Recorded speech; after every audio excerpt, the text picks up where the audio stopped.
Welcome to Fiction Audiobooks. If you enjoy the content, like and subscribing would be greatly appreciated. If you have any recommendations for novels, comment below. Please join my Patreon at https://www.patreon.com/fictionaudiobook. Chapter 609, Chapter 551 plus Arachne. I read over the invitation letter, my lips thinned further with each passing moment. After giving it considerable thought, I came to a simple conclusion.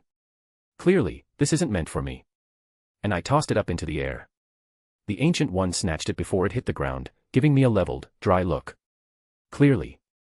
I'm glad we're in agreement. Quite. She nodded. Perhaps Miss Jean will also be in agreement. Well, fuck. I looked at her with eyes narrowed. And she raised an eyebrow towards me. With unspoken words between us, we knew what was going to happen. I moved first. I used Shuanpa as fast as I could. My senses picked up on Jean not far away. Unfortunately, I was a breath too late, and she was already there, handing Jean the letter. And she was so smug about it. Will, look, they invited us to dinner. Jean held up the letter. No doubt, she had it explained to her for obvious reasons. A family dinner, how could that possibly go wrong? It's not like I had one of those not long ago that went off without a single hitch. I internally groaned, but it was in no way directed at Jean. And I suppose I should act like an adult here, as much as it pains me to do so. Even so, I raised my middle finger towards the Ancient One where Jean couldn't see. She, of course, just responded with a little smirk before trotting off. And now, I was alone with Jean, who had disappeared since before because she was embarrassed and shy about the whole thing that happened.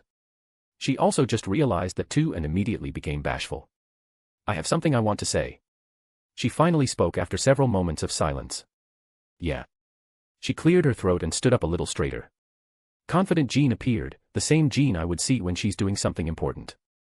I like you. I felt my lips twitch, trying my best not to laugh. You don't say. Nay. She hit my shoulder. Regardless, Jean was always cute. I like you too. I wasn't going to tease her too much about this. Like before, it takes a lot of courage to say those kinds of things openly. This was the point where she deflated a little. I just wanted it to be clear, in case there was a misunderstanding. In case I misunderstood you, did you call me your boyfriend before running away? I asked. Her cheeks puffed up cutely again. Don't make fun of me.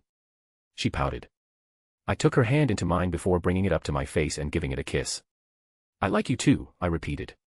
Hee hee, she giggled to herself, swinging her arm and mine together happily. Well, she's not running away this time, so progress has been made. I can't blame her. I remember when I was younger and tried to confess to my first crush. That embarrassment, shyness, and self-doubt, I think everyone remembers it vividly their first time. Heck, it made me never try again until, well, I got stabbed in the chest and found someone who stole my heart. Honestly, I felt like I was back in school again, in a good way, experiencing that feeling with Jean here. The others, while no less important and heartfelt, had less of an innocent feeling to them. I guess it's not surprising, all my other girls are more mature in age. While Jean is technically hundreds of years old, she only lived a life up to adulthood. And that assuredly made me want to give her everything I could. I unconsciously pulled her into my arms, kissing her forehead. I'll take care of you from now on, okay? I'll do whatever I can to make you happy. You already do. She gave the brightest smile that made my heart quicken. But if you think I'm going to stop bullying you, you better think again. Want to wait until we get back to tell the others, or do you want to do it now? I asked. Her eyes widened as if she remembered the fact that I had a harem of women behind me. I forgot about that. There was the slight tinge from panic. Do you think they'll be mad at me? Again, I felt my lips twitch, trying to hold back a laugh. Why do you think they'll be mad? I didn't ask for permission, and then I came in and I did something like this, and they were going to be surprised and upset. She stammered along. Does she think that the others don't know? That's adorable. I kissed her forehead again. I'm sure it'll be fine. I couldn't take away the chance for the others to tease her as well. Don't you think it's kind of ironic? I changed the subject. A saintess with the son of Lucifer. She puffed up again. I don't care about anything like that. You're a good person, that's enough for me. She paused for a moment. Mama liked you too. She said that she approved when we were in France. Her eyes slowly moved to the side, away from mine.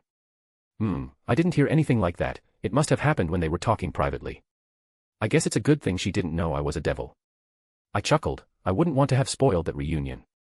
Actually, she looked like she was hiding something. I told Mama that you were a devil when we met back in France. I didn't know what to talk about, so I just told her how we met and how we got to know each other. I sort of just blinked in surprise. She wished me well and wasn't scared of me at all. Ah, Mama said she approved after I told her everything. She covered her face in embarrassment. She said that she still expects a bunch of grandbabies even if they have horns and tails. I guess I should call her Mom the next time I see her, huh? I was taken aback by how accepting she was, knowing full well I was a literal devil. I suppose it's not surprising. If she was accepting of your proclivities, then me being a devil is a minor issue. What's that supposed to mean? It means the patron saint of bondage is a lewd girl. I'm not lewd. She stood up on her tiptoes and poked my nose. In response, I pulled on her thong that peeked up out of her booty shorts, making her yelp in surprise. Stop, you're not allowed to do that. She cried out, though she didn't really make an effort to stop me. Bondage saintess. The penniless saintess likes to be tied up. I don't. She whined. Lewd saintess is lewd. Nia. She finally jumped at me. Line break. It's funny, despite things changing, they remained the same. Jean was still my Jean even after she became my woman. I fixed my ponytail from where Jean was tugging on it in response to me pulling on her long braid. And I made sure to dust myself off after Jean tackled me. At least I escaped having to explain certain things about that letter. Yes, we had been invited to dinner, as politely as that sounds, when it came down via Bifrost in the middle of Camartage. Though, it was less, we would like you to attend, and more, you will be here tomorrow. So yeah, that's something to deal with. I'm sure Drake is having fun. Probably. Hopefully. Well, I did what I did, and I accept the consequences that come with it. However, I hope they don't expect an apology from me because after what Loki pulled, I am fresh out of fucks to give. If it weren't for Jean, and possibly Drake, I may have just ignored it entirely depending on my mood. Oh well. I put those thoughts to the side for now. I had something I needed to take care of. One of the only reasons I even came to this world in the first place. I knew where I was going because I saw the rooftops not long ago and made a mental note of it.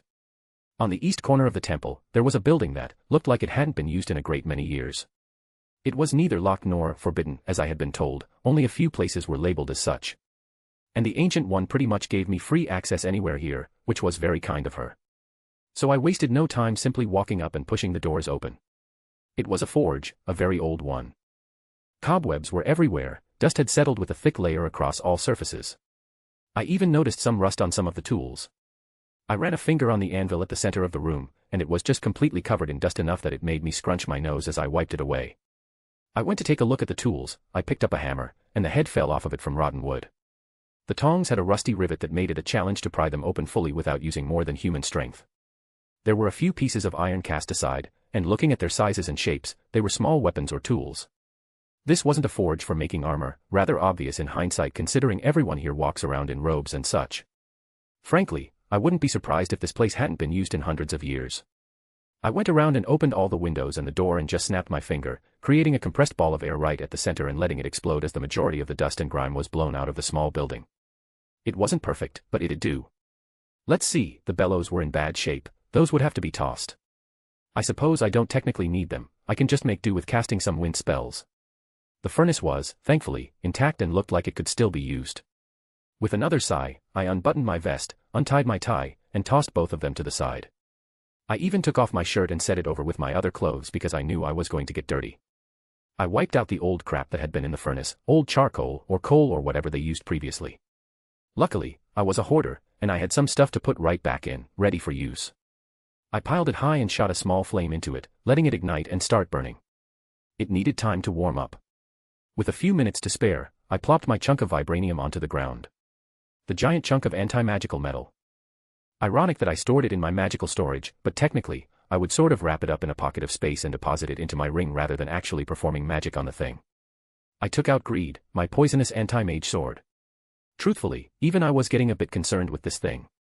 It wasn't something I would normally make, but often certain needs trump personal preferences. All the work I put into it so far, if one day it could stab right into the chest of that bastard, then I would consider it time well spent. I set the sword on top of the metal chunk and crossed my arms, hoping for something to happen. Was I expecting it? No, but I think I'm allowed to at least try the most direct, albeit stupid, method of adding vibranium to my anti-mage sword. Logically, of course, simply placing greed on the chunk of metal wasn't going to have it eat up the thing. Unfortunately, I'm going to have to smelt the vibranium, probably have cast it over the sword itself so it can consume it properly. Oh my, I haven't seen smoke coming from here in a long time. I glanced to see the Ancient One at the entrance. She wasn't alone, Hela was with her too. Now that I think about it, I and the Ancient One just abandoned Hela to find Jean. Whoops. Are you going to attempt to smelt your vibranium? Hela asked, specifically using the term for it we were familiar with. Yes. How amusing, it will be fun to watch you fail. I scrunched my nose. How do you know I'll fail? Do you think this forge of yours can produce the heat needed? She scoffed. And what's this weapon? It gives me a vile feeling. But something strangely familiar. Both she and the Ancient One were looking at greed. It's poisonous. I replied. It's made of goblin silver, it contains a very concentrated concept of greed, and it can take in things that make it stronger. I've fed it all the poisons and venoms I could get my hands on. I was going to add vibranium to it. She speaks the truth. The Ancient One chimed in. It's unlikely you will be able to smelt it here. It's unfortunate, I would have loved to see this old forge get some use. Then how do the Wakandon do it? I believe they use some sort of sonic frequency that seems to destabilize the metal enough to become malleable. Hela scoffed again. How primitive. Such a wasteful method, it would ruin the metal, making it less upon forging. I was confused for a moment, then I took out the vibranium spear that I had cut in half when I visited Wakanda, setting it on top of my giant chunk. Hela unceremoniously grabbed both ends of it, inspecting the weapon. It's not poorly made, surprisingly. But it's a substantial waste of such a good resource. They had to compensate for the fact that they made their own vibranium destabilized, as she put it. Compared to a properly forged piece of the same stature, I wouldn't even call it half as good. She tossed it back down like it were trash. Learn things every day, it seems. Then what do you suggest? She was apparently the expert here. She raised an eyebrow, seemingly taken aback by my question. You're asking me for assistance? Yes. I don't know why that caused her to pause like that. I'm afraid I never learned the intricacies of weapon crafting. Her tone was more gentle. Less haughty and commanding compared to normal. She had an air of authority to her, even in casual conversation, it felt like her words carried a certain commanding aura to them. But here, she was oddly soft-spoken. If it were me, I would simply take it to the dwarves of Nyaveller. They are the greatest smiths in the universe. And with the star heart they utilize, melting it would be simple. Star heart. What's a star heart? I asked, unsure of what she meant by that. Hela furrowed her brow. The remnants of a star after it dies, the heart of it that remains. Wait, are you talking about a neutron star? I asked her incredulously. If that's what you call it here. She shrugged. Their forge is built around it and utilizes it to light their forges. I stared at her, my mouth wide open. That was one of the most awesome, but absurd, things I've heard in a long time. And honestly, I fully believed her, despite how ridiculous it sounded. Why would she make something like that up? And they'd help me. Oh, no. She laughed. They dislike outsiders by nature, they despise demons. I felt my eyebrow twitch. Thanks, you're very helpful. She grinned a little, I think she was messing with me intentionally. Very well, there is another way if you're so inclined. No stars I need to use for this one. She rolled her eyes. Simply steal the eternal flame from the Allfather's vault, it possesses enough heat to raise the dead, much less melt your metal. Are you doing this because I said you smell? She looked at me expressionlessly, but I could read her. She was definitely fucking with me because I called her smelly. Though, she had been helpful. I did learn quite a few things that saved me trouble. And now, I did have an idea of what I could do, I formulated a few hypotheses that I could test out. I wonder if dragon fire is good enough. And conveniently, I did know of a good smith and a good forge that could handle that sort of thing. Are you intending on attending the dinner invitation that Asgard so gracefully delivered? The Ancient One asked, completely ignoring the whole topic of my metal and forging. I suppose she had her own purposes for finding me again. Don't want more Bifrosts being dropped on Camartage. I would very much appreciate it if Bifrosts opened upon my temple and remained to a minimum. She said dryly. Yeah. So, how angry do you think Odin is going to be? I asked, well, to either of them. For what? Taking the casket and the destroyer, or setting a dragon loose on Asgard? The Ancient One questioned in return. You did what? Hela nearly screeched. Right, that's about what I'm expecting. Line break. Are you ready? I hummed as I heard Jean in the other room. Almost ready. She called back. Time had passed rather quickly. Well, it was a single night. The letter was very direct in that it wanted us there the next day. In a normal situation, a request without a proper warning or time given to prepare was seen as extremely rude and inconsiderate. In this instance, I'm assuming it was more displeasure that laced the intentional faux pas. Jean came out of the room a moment later. She was wearing that same dress again. She looked absolutely stunning. She wanted to look her best, she said. Urge to kiss rising. Though, instead, I took her hand and spun her gently as her dress twirled with her. She let out a little giggle as she ended up in my arms. I'm conflicted. About what? She looked up at me smiling. Do I like your dress more or your booty shorts more? She gave me that look again and hit my shoulder playfully. Are you ready to go? I know you'll love it. It was beautiful, Wilhelm. I could see the stars, and there were other bright colors, and the castle was enormous and golden. Well now, don't spoil it. I booped her nose.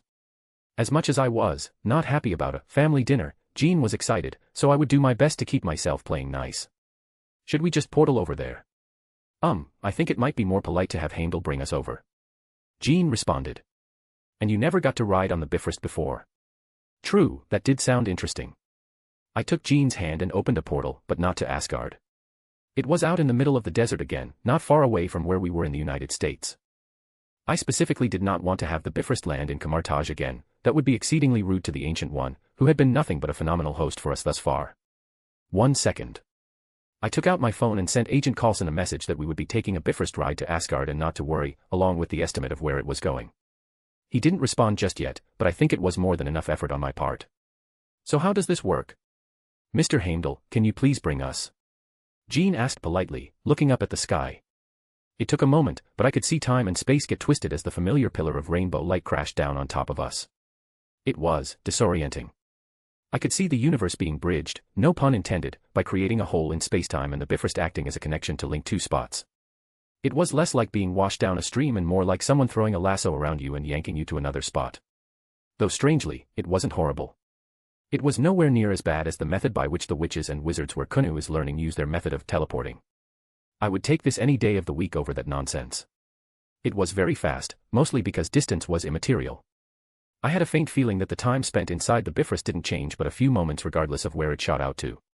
Despite my knowledge and experience with this sort of thing, I couldn't just eyeball everything that happened. We were moving at something like the speed of light, and as I said, it was disorienting. A moment or two into the pull of the Bifrost, I lost my presence of mind, and we were deposited out onto a hard floor, nearly stumbling forward. I looked up, hearing the clanking of machinery, and the vast array of magical energy that wafted off everything nearby. Welcome back, Princess. Mr. Heimdall. Jean smiled brightly. Thank you for the help. It is my duty. He smiled back. And be welcomed, Wilhelm Schweinberg, guest of the Allfather. I looked him over. He was a head taller than me, thereabouts. He wore golden divine armor, but my eyes were drawn to his sword. I could feel the divine nature of it. A divine construct if I've ever seen one. Lastly, I looked him in the eyes. He stared back into mine. From his tone, he was a lot less enthusiastic about my presence compared to Jean. He did something. It was as if I could see into the vastness of the universe through his gaze. The birth and death of stars, the currents of the cosmos, the mechanisms by which the universe operated, and strived for each day. I felt myself twitch. Was I being bullied? This felt like the equivalent of doing a handshake with someone, and they squeeze really hard. Though, it wasn't me who responded with contempt. I heard my Zanpakuto spirit snort dismissively, and spiritual power surged into my eyes. The familiar sensation of when I use my Shurkai to release my Zanpakuto, my eyes now changed for a brief moment. He wanted to use the vastness of the universe in his gaze to intimidate me. I let him have a look at the infinite. The kaleidoscope surged. And he was the one who blinked. His intense gaze dissipated, and my eyes returned to normal. Be welcomed. The god said again, but it held a firmer tone of respect this time. Did I pass some sort of test? I shook my head, not bothering with it any longer. There was no need to think too deeply on it. This was Asgard, and I knew how the Norse gods operated. Hidden schemes or agendas. No, if Heimdall had a problem with me, he'd much sooner tell me with his sword or fist. Why are boys so bullheaded? Jean huffed, clearly having some idea of what happened. Heimdall chuckled, and I found myself cracking a small smile. I had a moment now to take in the surroundings more. We were in a strange circular building, a mechanism running throughout it that I couldn't quite discern by a quick glance alone. Though, outwardly, I could see what Jean meant before. We were certainly not on Earth anymore, and it's not like a subdimension. It was another spot in the universe. It was beautiful. It took a bit of effort to tear my gaze away from it as Jean grabbed my arm. "Look, there's Asgard," she called, pointing the other direction. There was a sort of bridge, a rainbow bridge, funnily enough, that led to a large golden city in the distance. The bridge itself, well, it reminded me of how my mirage was crafted with various metals running through it like circuits to help facilitate the magics I needed to cast. Actually, putting together some of the evidence, this whole thing seemed like a large, scaled-up version of my mirage. How interesting. Across the bridge, we could see someone flying fast, accompanied by the boom of thunder. Thor slammed into the ground just outside the building. "Sister. You have come." He looked happy to see her, even more for that matter. "And my friend, you join her, welcome to Asgard." "Hello, Thor." Jean waved at him enthusiastically. "Friend now. Not demon?" I questioned. He chuckled a little awkwardly. "'Tis rude of me to refer to you in such a way after all the help you provided. I have had much to think about these past days since we last met." There was a hint of melancholy in his tone. "Well, I suppose after shoveling shit together, friendships are born. Come, both mother and father await your arrival, dear sister. And you as well, my friend. With better tidings, I would have given you a warm reception and a tour of Asgard, but my parents were most insistent on meeting." Thor spoke. "Come, follow me." Without warning, Thor shot off into the air and flew away. I turned to Heimdall. Does he not know that Jean can't fly? There was merely a ghost of a reaction from Heimdall, and if he were alone, I believe he would have facepalmed. Please forgive the prince. Due to the actions of Loki, he has had much on his mind and weight in his heart. He means well, and it is no intentional insult from him. You can just say he's an idiot, that would be enough of an explanation. I snorted. I believe the Midgardians have a saying. And what's that? If the shoe fits. Okay, I liked Heimdall. Jean, would you like a lift? I offered her my hand like a polite gentleman. I would be delighted. She returned, acting with proper etiquette, as she placed her hand into mine. In one swift but gentle motion, I scooped her up into my arms and used several bursts of Shwimpa to catch up with the idiot prince. We had skipped over a considerable amount of Asgard, much of what I would like to see when we had time. I found him standing at the large gates before the giant castle. Though, oddly enough, there were quite a few craters, burnt buildings, and otherwise destroyed walls. Thor stood there, looking awkward again as we arrived. He cleared his throat a couple of times. "Mayhaps, I had forgotten to deliver upon you the horses as is proper to guests arriving by Bifrost." "It's all right." Jean was quick to dismiss it. "We're here now." "But, what happened?"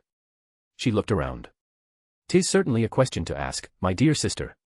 My father was beside himself upon awakening, and my mother was fraught with bewilderment." Thor pushed open the large gates, and I now knew what he was talking about. For it is not every day that a dragon comes to visit Asgard. Lying down in the middle of the courtyard was Dreig. He was snoring loudly. There were hundreds of Asgardians around the perimeter, looking as if they were ready to make a move if Dreig did anything. Dreig seemed to wake up upon our arrival. Just lifting his head and yawning made all the Asgardian soldiers tense up. "What say you, my friend? You wouldn't happen to know why a dragon attacked Asgard, would you?" Thor looked at me. Jean looked at him, looked at me, then looked at Dreig. "Will." She put her hands on her hips. Dreig and I shared a look, no words needed to be spoken between us for us to know what the other was thinking. "I've never seen this dragon before in my life, / I've never seen this person before in my life." Both Dreig and I spoke at the same exact time. Nailed it. Line break. Non-canon Omake, the little spider, part. Arachne was having fun. While she usually enjoys spending her time fighting or training or doing things of that nature, that didn't mean she didn't enjoy things that normal girls her age did. Truthfully, she didn't have many friends her age. It was hard to make friends when your parents were such high-profile individuals. "What color should this one be?" Percy asked, holding up Aunt Ryden's signboard. "Use the purple for that one." Arachne told him, going back to her own as she painted Aunt Tiamat's signboard. She and Percy were currently painting the 7 signboards that would now alternate on the Ares cabin. And Arachne was having fun. At this point in time, almost all of the campers were afraid to go near them. Despite many of them sneaking peeks or watching them from a distance, they dared not get too close. Despite the chaos happening both in the godly realm and within the camp, Percy and Arachne were simply painting. It was ironic considering that it was the most normal camp activity they could have been doing right at this moment. "Don't you want to spend time with your mum before she goes back?" Arachne asked, still painting. She's talking to Mr. Brunner, Chiron right now. The car got blown up on the way here, so she kinda needs a ride back to the city. Why not ask you to help her? Arachne looked at him, holding her hand out as Mr. Burberry came floating over. She happily began to rub his head as he positioned himself next to her. I can do that. Percy looked up in surprise. He's your duh, why wouldn't he? And he must have liked your mom at some point. Arachne pointed out. The cabin is a temple, so you can just pray to him there when you get the chance. Huh. Percy took her advice at face value and nodded. He was still acclimating to everything that was going on. To him, the fact that Arachne turned into an angel temporarily was no stranger than anything else that was happening. So he didn't share any of the same reactions that his fellow campers had. Though, their quiet playtime didn't last long as two shadows appeared above them. Both Arachne and Percy looked up to see who joined them, and they both recognized the people. Oh hey, Annabeth and Luke, right? Percy named them from memory. It wasn't that long ago, but a lot had happened since then, so it wouldn't be surprising if he forgot. Hey, Percy and Arachne. Luke spoke up for them, though he had to force out her name, and he looked up at the sky, worried he might get smote from a certain goddess.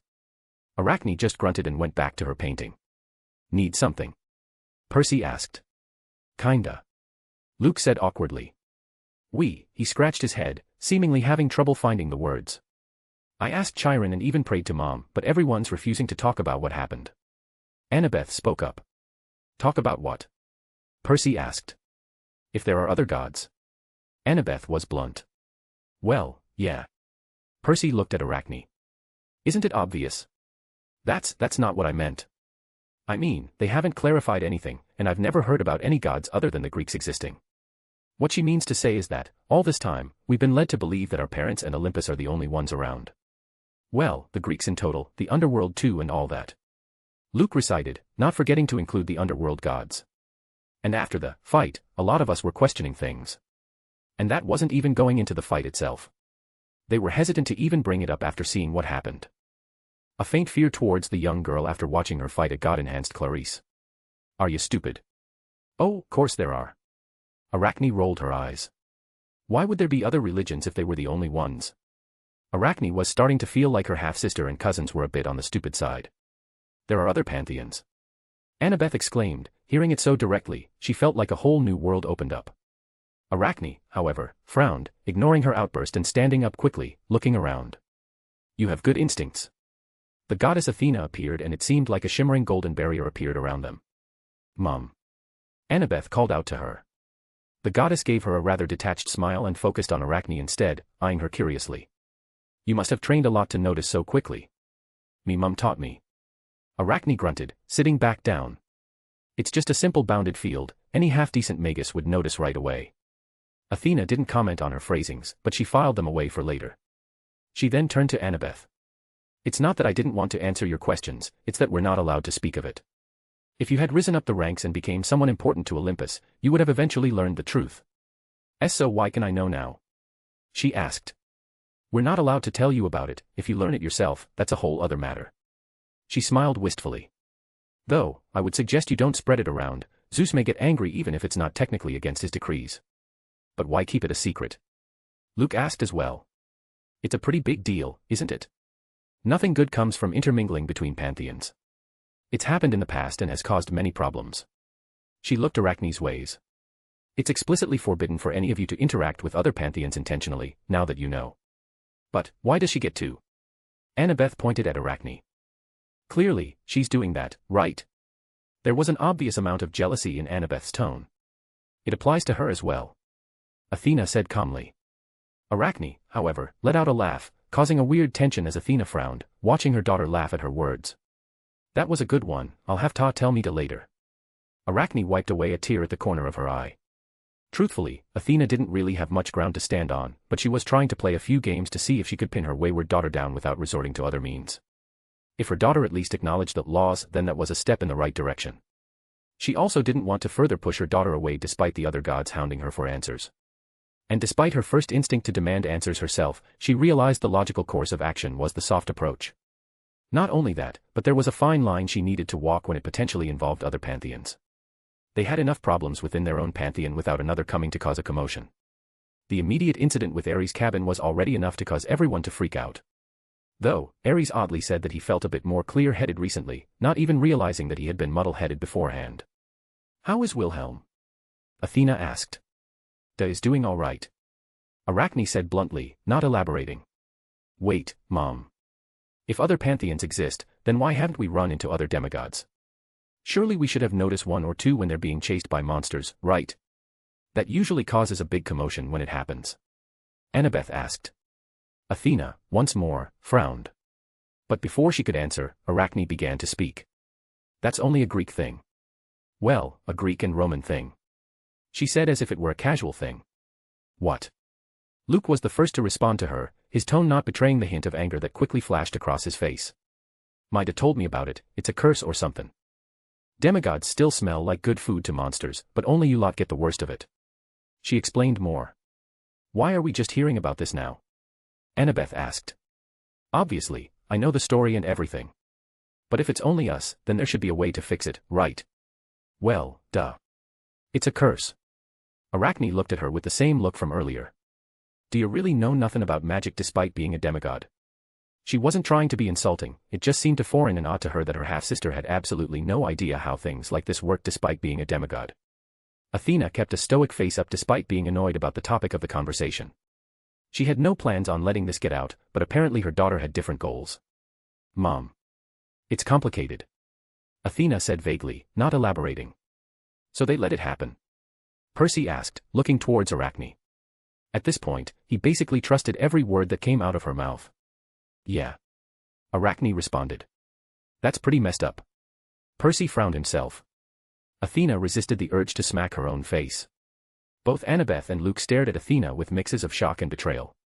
Arachne noticed her mother's expression, or lack thereof, and faintly she could get a sense on her thoughts. And it made her smile. Though they were suddenly interrupted by the sound of a horn reverberating through camp that made everyone look towards the source. What's that? Percy was the one to ask. It's Annabeth paused because she noticed that her mom disappeared, pursing her lips, she continued. It's the horn for alerting everyone that Lady Artemis and her hunters are back. Is there like some kind of big thing we need to prepare for? Percy asked. No, it's just to give everyone a chance to get out of their way. Luke pursed his lips. Sometimes they can be a bit aggressive. Like Clarice? Percy asked again. No, like, if you're a boy, stay away from them. Luke cringed a little. There might, accidentally, be an arrow flying your way. Arachne blinked and found herself annoyed at the presumptuousness of those hunters. She remembered how her Aunt Atlanta spoke well of her friends and goddess from her life, but it doesn't sound nearly the same here. Annabeth seemed mentally preoccupied with something else though. The way she was looking at Arachne, her emotions were obviously in turmoil. Why did she get so much of their mother's attention when she was brand new? Annabeth had been training and praying to her mom for years, she was one of the more experienced with the camp, coming here when we was little. Yet, the newest sibling of hers waltzes right in and her mom literally descends just to speak with her openly. However, she was quickly able to put a lid on those emotions, focusing on some more important things. Oh, she had a lot of things she wanted to know, but she was start slow. If it's a curse like you said, does that mean you're not affected? Annabeth asked her. The smell thing. Arachne got up, wiping her hands clean.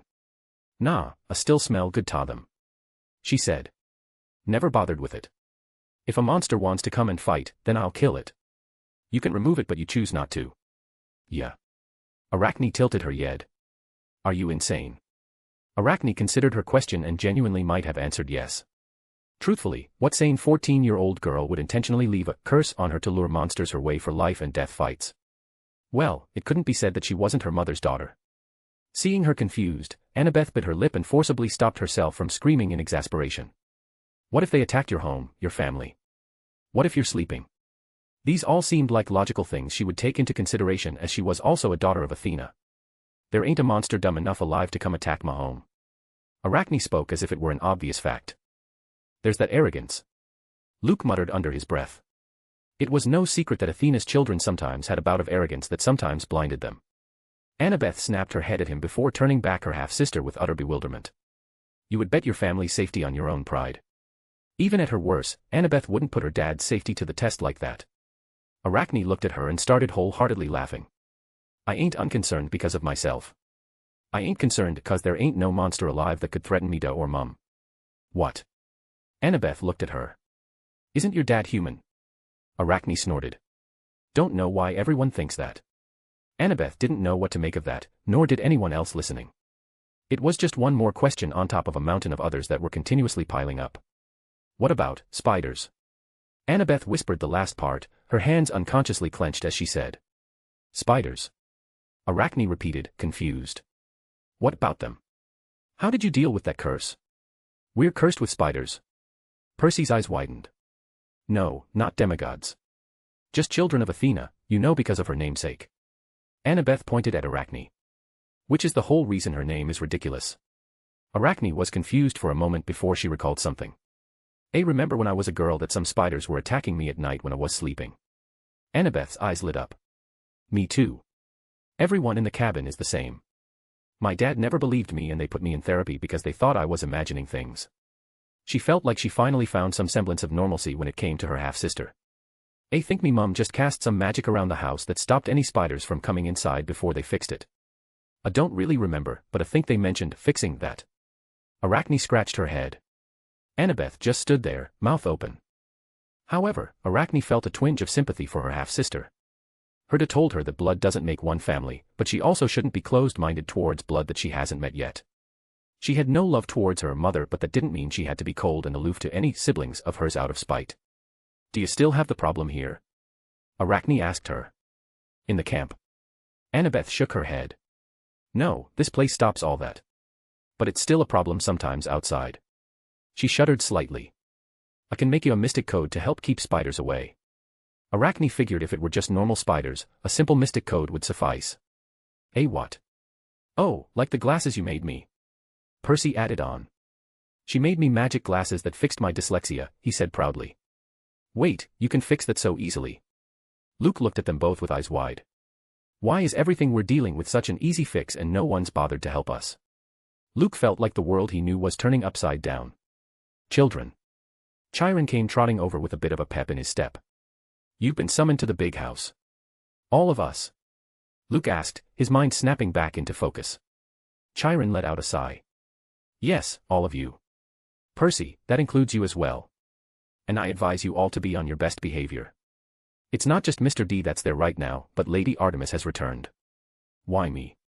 Percy asked. I'm kinda a nobody here. It's complicated. It involves your birth more than anything. Don't worry, you personally have not done anything wrong. Chiron reassured him. I'm bringing Mr. Blueberry. Arachne said, not bothering to reject him even if she didn't want to go meet whoever it was that was calling for her. But it made sense to her now why her mother suddenly up and disappeared without a word. They all had to do a double take as Arachne lifted up the fish creature that was easily twice the size of her, up over her head and carry him with ease. In fact, the Ophiuchus was wiggling in her grasp with a big smile on its face, like it was the most fun thing in the world for it. Very well, let's not keep them waiting. He knew a losing battle when he saw one. Line break. It didn't take long for them to arrive at the big house. It was a simple trek up the hill even if it was a lot of stairs to climb. As soon as Arachne entered, she set Mr. Blueberry down and sniffed the air, something grabbing her attention. When no one was looking, she quickly cast a spell to make Mr. Blueberry take on her form. She gave him a quick kiss on the forehead and whispered to him to take her place for now. She was going to look around. The big fish nodded happily, keeping up with the others, as they were completely unaware of her departure. The inside was deceptively large. Perhaps larger than it should be, but considering that a god lived here some parts of the day, it wasn't too strange. She continued to sniff the air, the fragrance leading her around the corridors. And if it were any normal time, she would have made note how they were shifting and moving with each step she took. It was as if she were stuck in a maze. However, her nose did not lead her astray.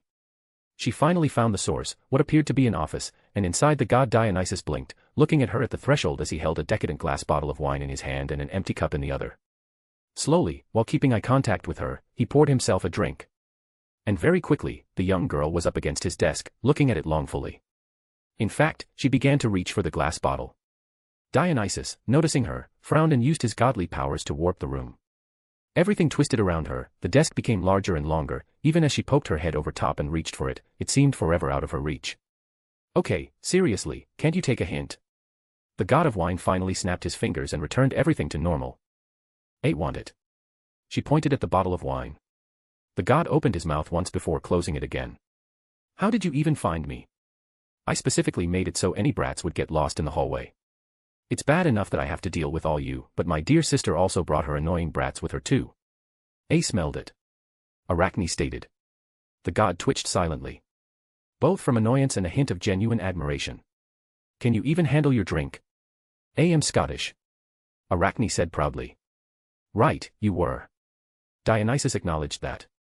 You know, if it were anyone else, you would have already been turned into a dolphin for even reaching for this bottle. But, and I can't believe I'm saying this, but I am grateful to you. So, for a once-in-a-lifetime opportunity, I will let you taste a drop of my specially brewed wine. A drop. Arachne pouted, crossing her arms. Do you think I'm being stingy? Little girl, I am the god of wine and revelry. I wouldn't ever dissuade someone from drinking, unless it's my drink of course. But this is a specially crafted vintage that took me over 1,000 years to perfect. This is one of my greatest vintages yet and I was saving it for a special occasion. He of course thought that getting out of his punishment was worth the celebration. However, every word he spoke just made Arachne want it more. Trade. Arachne finally said. Dionysus raised an eyebrow. Do you think you have something worth trading? He found himself laughing. Arachne set a bottle on the desk opposite of him, making his laughter abruptly stop. Asgardian mead. Dionysus wasn't sure how to respond. Okay, I take back my words. But he held up a finger. As good as Asgardian mead is, and I have had it before, my wine is much better. He didn't even question where she got it from. He saw her make an Odin signboard for Ares' cabin and could do the simple math there. Though, he was eyeing that Asgardian mead rather greedily. It wasn't every day that someone just dropped a bottle of it in his proverbial lap. He almost snorted when she set a second identical bottle down next to it. Look, it's not a matter of quantity, but quality. Though if she set down a few more, he might pour her a glass. Arachne frowned and knew she had to take out the big guns. I got something special I found from Mida's stash. Arachne didn't steal it, certainly not. She set down a different bottle, and Dionysus sat up, his eyes snapping wide open as he stared unblinkingly at it. What is that? He whispered. Arachne smiled. Me Aunt Grandma made it. She likes to experiment with different things to make different drinks. This is a fruit wine she made from a bunch of different things, including a peach of immortality and a golden apple. Dionysus would admit, there was a little bit of drool coming from his mouth as he nearly snatched the bottle from the girl's hands. If I weren't already married. Dionysus whispered. I can't believe I'm saying this, but little girl, you got a deal. He pushed his own wine across the table towards her and hastily took the fruit wine as if it were the most precious thing in the world. It was hard to put up value on wines like this, but to each of them, they both had more of the same when it came to their respective wines, so they each valued the other enough to consider it a trade in their own favor. Arachne carefully put it away as well, and she was about to put away the mead, but Dionysus stopped her. Wait, what do you want for the mead? He asked. Arachne grinned again. Whatcha got? Dionysus also cracked a smile. I think we're going to get along just fine. Line break. Arachne left his office with a big smile still on her face. She had enough now that she would have souvenirs to bring back for everyone to share. She found her way back to the others, where they had gathered by sensing Mr. Blueberry. And as soon as she entered, all eyes landed on her. She also noticed that Mr. Blueberry was no longer disguised. Chiron gave her the most flat look imaginable. However, she focused more on Mr. Blueberry, who was looking at her with sad eyes, thinking it failed his mission. She gave him a reassuring hug to let him know that he did a good job. Once she looked up, she realized that everyone was still staring at her, and an awkward cough from Chiron let her know to start paying attention. Thou must be thy child of Athena. A girl Arachne didn't recognize called to her. I am Zoe Nightshade, and I come here with my lady. You are graced with the presence of Lady Artemis, goddess of the moon, hunt, maidenhood, and children. Arachne looked to the person she was gesturing to. A younger-looking girl with auburn hair and silver eyes. If Arachne wasn't paying close attention, it would have been easy to overlook her as a goddess. K. She responded simply. Zoe Nightshade furrowed her brow, not expecting the lackadaisical response. Thou will showest respect or... It's all right, Zoe. Artemis cut her off. You have been the talk of us gods recently. I personally came here because you caught my attention. Thou hast been given the most gracious of honors. Zoe added. Thou hast been personally visited and invited by the goddess herself to join the hunters of Artemis. 'Tis an honor that very few have ever received. What? Arachne blinked. You will join an elite group of maidens that tend to the lady. You will join us for hunts unimaginable. You will learn beyond the means of the mortal kin. You will be bequeathed with never knowing the frailty of old age. And most important, thou will have the honor of serving the lady for all eternity. Zoe recited. Artemis was smiling good-naturedly, and while Zoe kept a stoic demeanor, they both had the presence that it was a matter of fact that she would agree. What say you, child of Athen? The fuck would I want any of that for? She looked at them like they were idiots. Very quickly, the temperature in the room plummeted. Line break. A/N.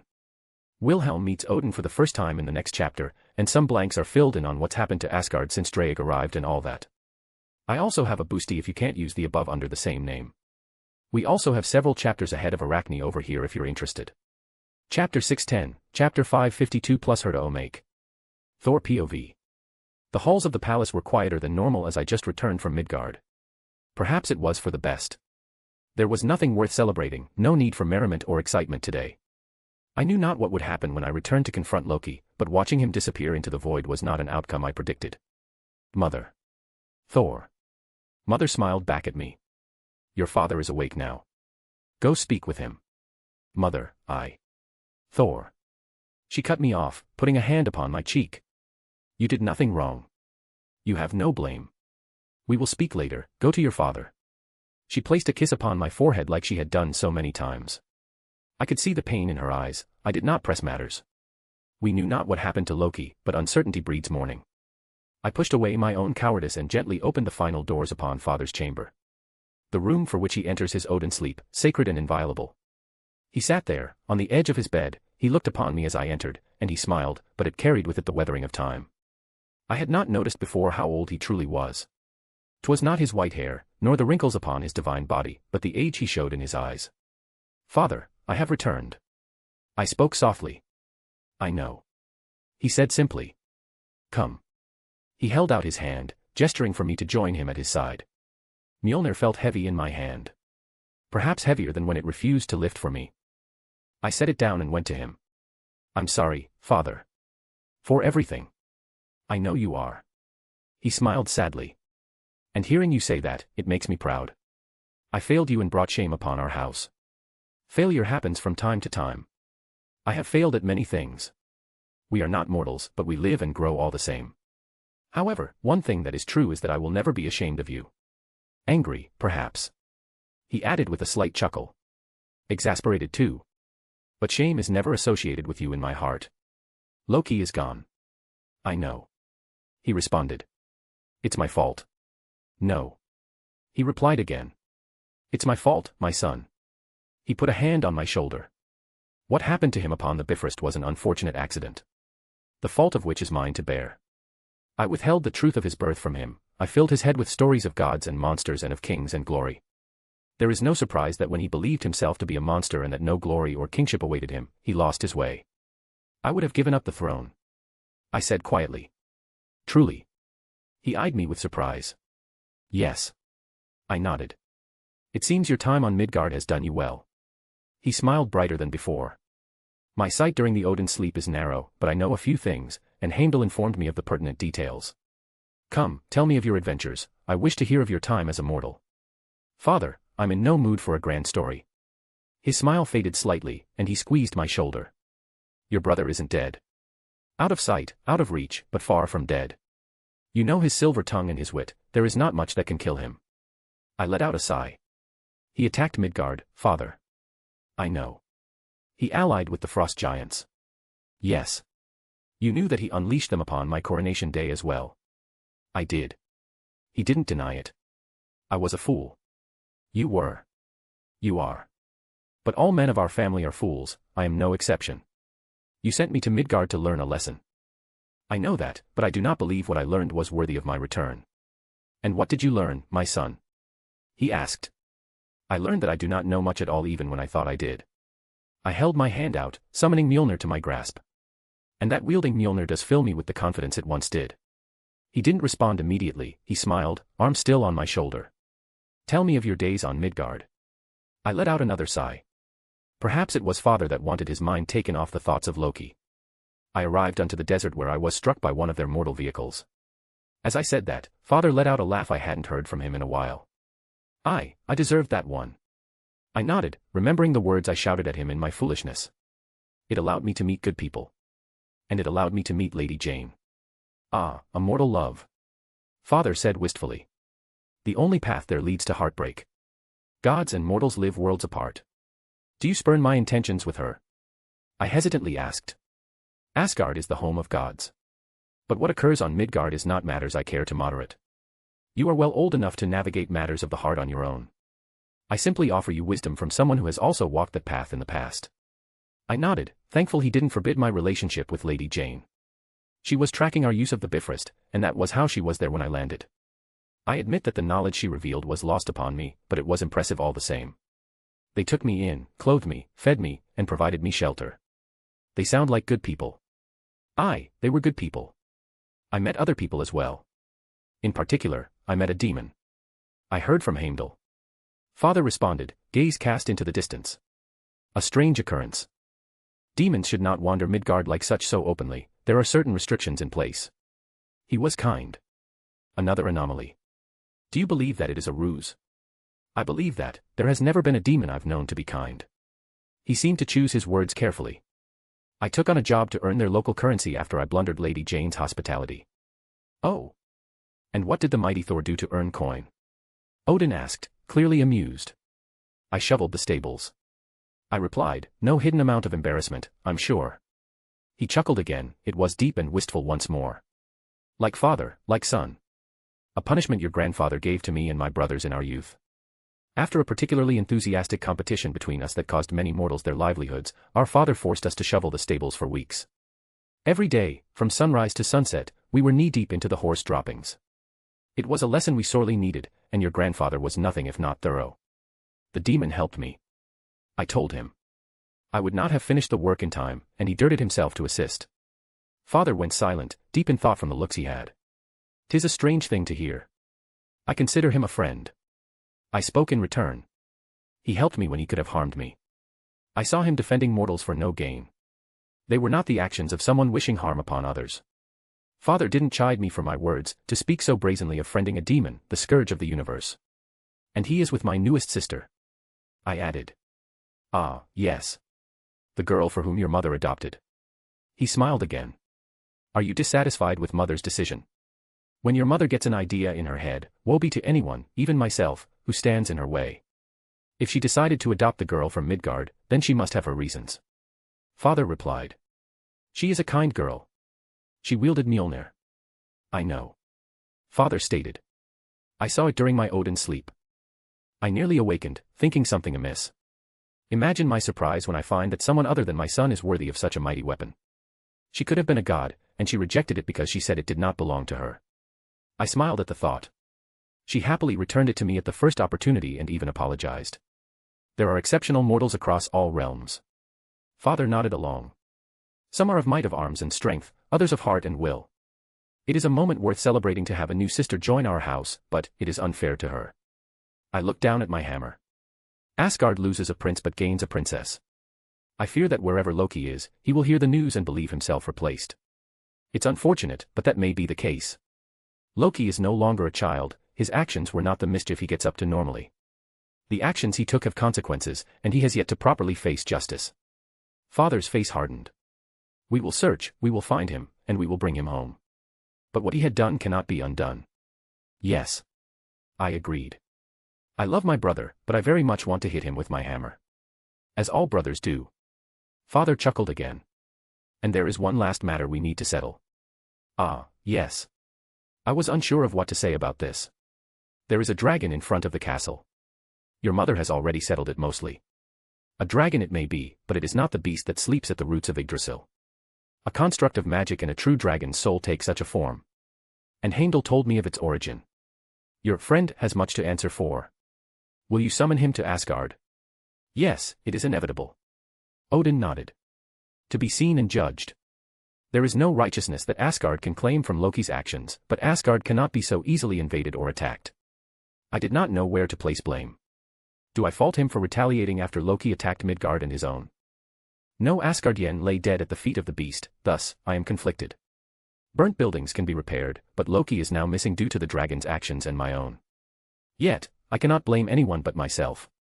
We will invite your new sister and your friend to Asgard. Father stood up, pushing himself by using my shoulder. But before that, my son. We will need to discuss what possibly crossed your mind to give away the destroyer. I gulped, seeing the newfound anger in my father's eyes. Perhaps I had made a mistake. Line break. Wilhelm POV.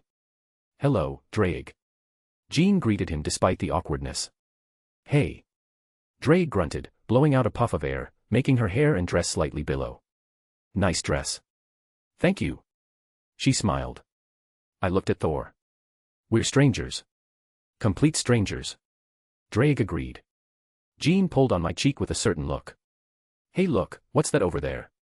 I pointed in the opposite direction, making them look away as I recalled Drake back into the boosted gear. The thing is, it wasn't instantaneous. There was a brief moment where his fake body broke down, turning into motes of light, and his soul swished back inside. A moment where they turned back and saw the entire thing. Evidence removed. What happened to the dragon? Thor asked. Dragon, what dragon?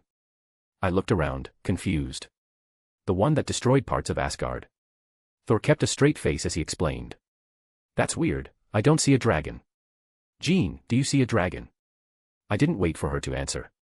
She doesn't see a dragon either. Judging by the looks I was getting, I'm fairly sure I was completely believed, and it would never be spoken of again. Anyways, best not to keep people waiting. I clapped my hands. Thor gave me a look, same as Jean, but neither of them brought it up again. And it was funny because after getting closer, I noted quite a few more holes in various places. Potholes, holes in the side of the castle. Quite a few holes. Some oddly dragon-shaped holes. Wonder where those came from. Though, in truth, Thor didn't seem angry. Well, not particularly pissed, he didn't seem happy, but it looked like his mind was elsewhere. I did take Jean's hand into mine as we walked. For her, at this point in our new relationship, it was the small things that were cherished. Her mood visibly lifted when I did so, and she shot me a bright smile. And I'd like to think she knows I wouldn't harm any innocent people with whatever shenanigans I get up to. There were no grand announcements as we arrived. No one to really greet us, and no true celebrations. It felt like they were mourning, and I was wondering if Drake actually killed Loki. Would I be sad? Nope, but I would at least recognize the situation. The last of the doors opened, pushed forward by Thor, and it opened to a large, ostentatious hall. Gold decorated nearly every corner, and while normally I would call it tasteless, there was a certain ambience to it. And finally, we were greeted by the sight of gods upon their throne. Specifically, at the end of the hall, Odin sat upon his throne with his wife at his side. The entire room was otherwise bereft of anyone else, making it a somewhat private affair. And as soon as I laid my eyes on Odin, his singular eye widened, and he sat up straighter. What in the Norns are you? He blurted it out, which seemed surprising enough that both Thor and his wife shot him a strange glance. Rude. I answered back, which seemed to snap him back. I don't know what he saw, to be honest. Any Odin I met, I was weary of. Even the Odin back in my birth world, for all the bullshit he gets up to, is scary when he's serious. And he was the first one to figure out my situation. I have no doubt that this Odin saw some things that I couldn't very well hide. Father, may I introduce my sister? Thor interrupted, gesturing to Jean. Odin's intense gaze on me faltered for a moment, not because of Thor, but very bluntly, his wife nudged him. Come, child, let me see you. Odin seemed to reluctantly tear his focus away from me and settle on Jean as he gestured for her to get closer. Jean, hesitantly, maybe a bit nervously, got closer, walking right up to his throne. His tone was gentle, much more so than the first words he threw out at me. Slowly, carefully, he took Jean's hand as if to take a better look, then he glanced up and smiled as she looked her in the eyes. Give your name, child. Odin spoke. I'm Jean Dark. She responded politely. Tell me, child, why did you give up your rightful ownership of Mjolnir? Was it not a weapon good enough, or did you expect something else, a boon to be granted for its deliverance? Odin questioned. It wasn't mine. Jean tilted her head. Odin was silent for a moment. You would have become a god. Power and status unimaginable. I'm happy with how I am. Jean smiled warmly. I see why the Queen Mother was so quick in her decision. Never have I met a spirit quite like you, perhaps close to our Einherjar, but not. And with such a pure soul, I would hardly fathom such could come from the mortal world. Despite his gentle tone, it felt like his words reverberated throughout the entire hall with the air of authority. Thank you for your kind words, Lord Odin.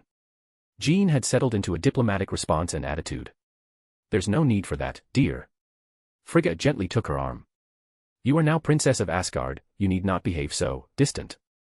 Jean seemed flustered but just nodded silently. So the Queen Mother says, so it shall be. Odin held his hand up, and his signature spear appeared within his grasp. It radiated divine power, very clearly a divine construct just by its aura alone.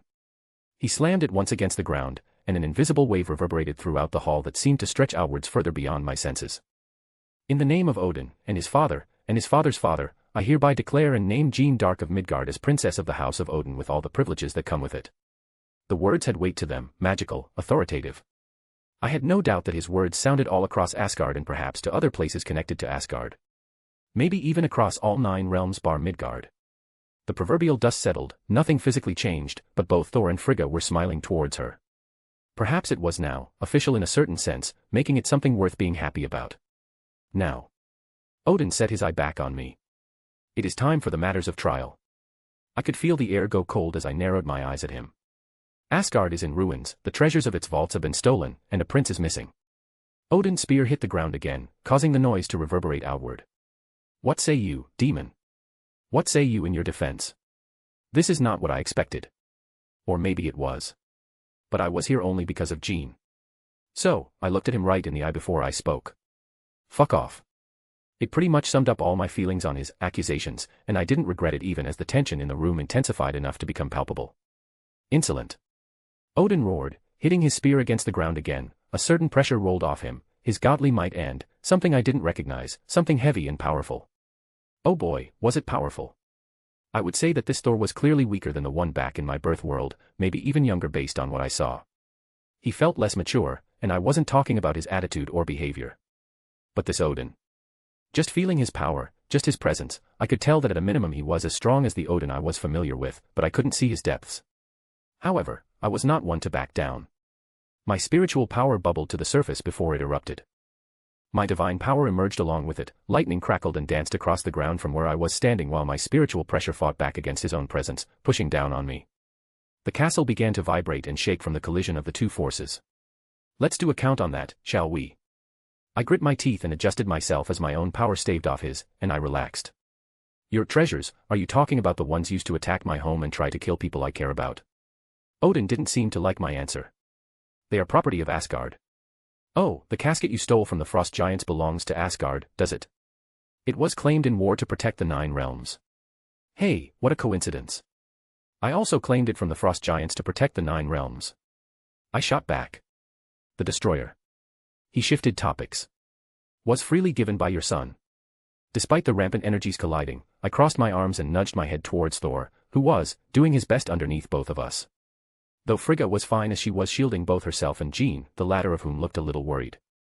He can shout and be angry all he wants, but from any logical perspective, both of them now rightfully belong to me.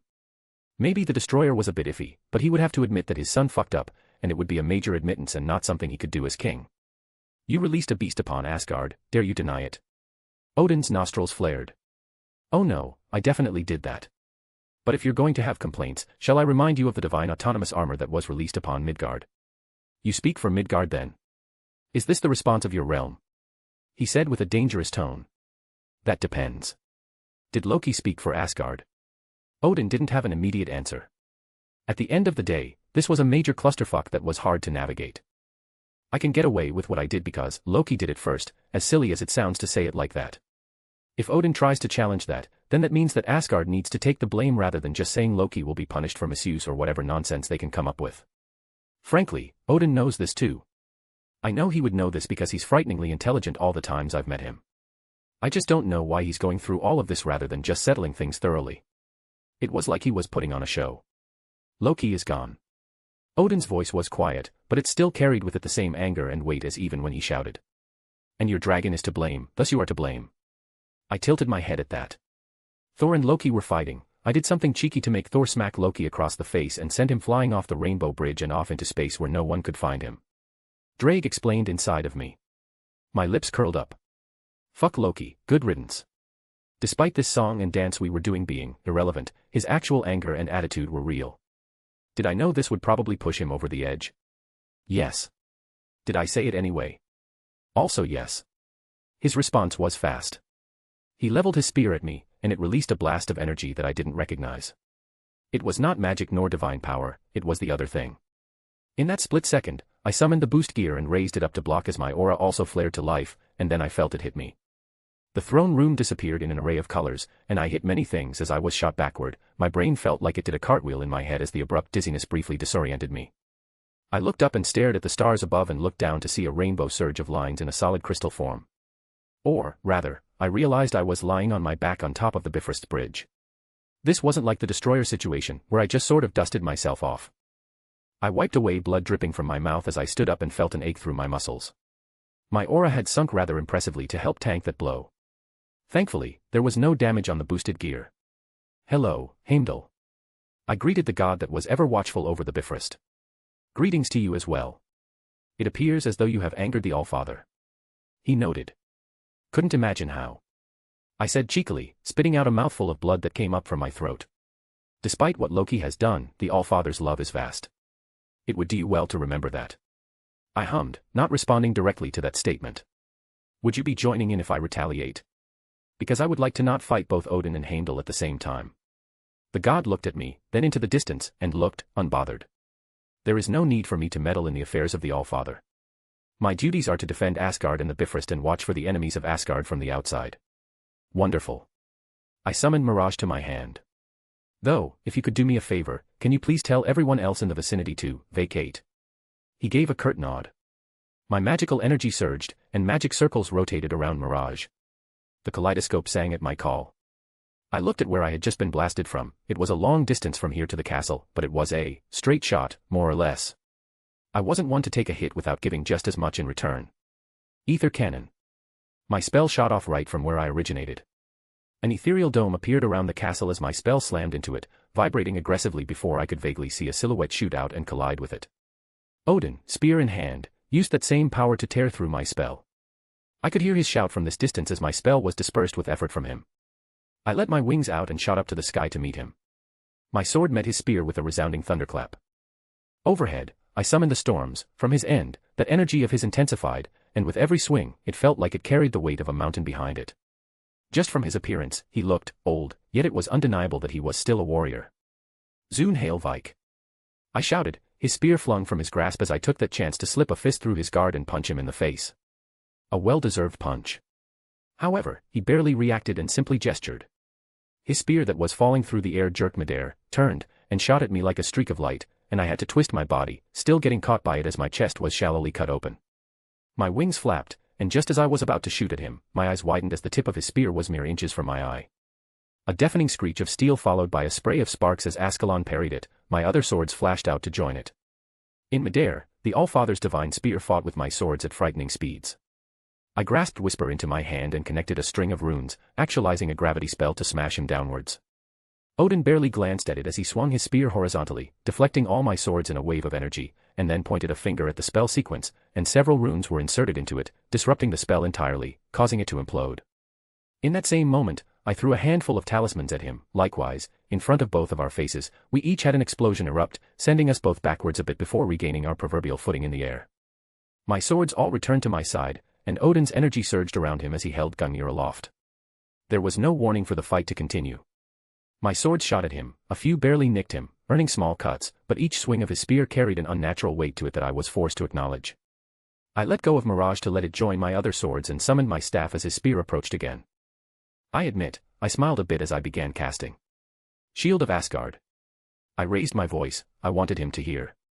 One of the strongest shielding spells I had, the Golden Dome manifested as his own spear collided into it, not giving an inch. I admit, though, my spell was struggling. However, he was forced to recall his spear because my sword was harassing him rather aggressively. I quickly pointed my staff at him in that short interval, a large magic circle appearing at the front. Thunderbolt. The lightning surged for a split second, and it all gathered and roared to life, erupting in a large blast right at him. That same mysterious energy of his surged again, as if to shield him, and the two forces sent wisps of energy as they ran rampant. However, I wasn't done. The crest of turbidity, seeping out. An insolent vessel of madness. Boiling up, denying, numbness, blinking, obstructing slumber. The steel princess who creeps. The mud doll, ever disintegrating. Unite. Oppose. Filling the earth, know your own impotence. The malevolent black aura enveloped me as I cast the Kido. Heido number 90, Kuro Hitsuji. The black box materialized, building upon itself as it surrounded Odin. The last look from him was his one eye staring at me defiantly. It wasn't on the same level as the one I used against Surtur. I didn't have the time to pour that much spiritual power into it, unfortunately. As it finished, perhaps a few breaths later, it began to crack. The Allfather's power burst out, shattering the spell, though blood flowed down his lips, and he had his armor torn and shredded in many places, with blood sprinkling his body. It was then that he noticed and looked up. I smiled happily. They always forget about the lightning storm above them. Thor's hammer. How ironic. The world was filled with lightning. I think I heard him shout something too. It didn't quite register to my devil heritage, the translation. It was familiar, but also distant, as if it were some strange and unnatural dialect. I vaguely felt like he called me a cunt. Though, even as he disappeared from view, I felt my danger sense surge, and I looked up. His spear was dozens of feet above me in the air, and I hadn't even noticed when he let go of it. Balls. It erupted with that same energy, not dissimilar to how my Thor's hammer discharged a pillar of lightning, and it slammed me to the ground. I climbed out of the hole in the ground I had been shunted to. My legs wobbled a little bit, and my aura had nearly been shattered completely. A wave of fatigue followed. Not far away, the Allfather too crawled from his own hole. We were about in the same state. He held a finger to one of his nostrils, pushing it in as he blew out a clump of blood and spit out another mouthful to the side. I wiped away the blood that was running down my forehead, threatening to get into my eyes. I was ready for the fight to continue, and if he wanted to escalate further, I would oblige. But to my surprise, he harumphed, turned, and began walking away. I was taken aback because the Odin I knew wouldn't just stop a fight midway. Admittedly, we weren't absolutely trying to kill each other, maybe, beat the shit out of each other, yeah, perhaps even maim a bit, but I felt like he lacked any true killing intent. Hesitantly, I followed him as he made his way into the town portion of Asgard. The streets were clear, most likely because of the disturbance we caused. But without hesitation, he threw open the door to. That was a tavern. I followed him inside. Bergulf, a table, and drinks. The Allfather grunted. There was a bartender there, barely even perking up as Odin walked inside. Sneaking away from the wife again, Allfather. He responded. Not today.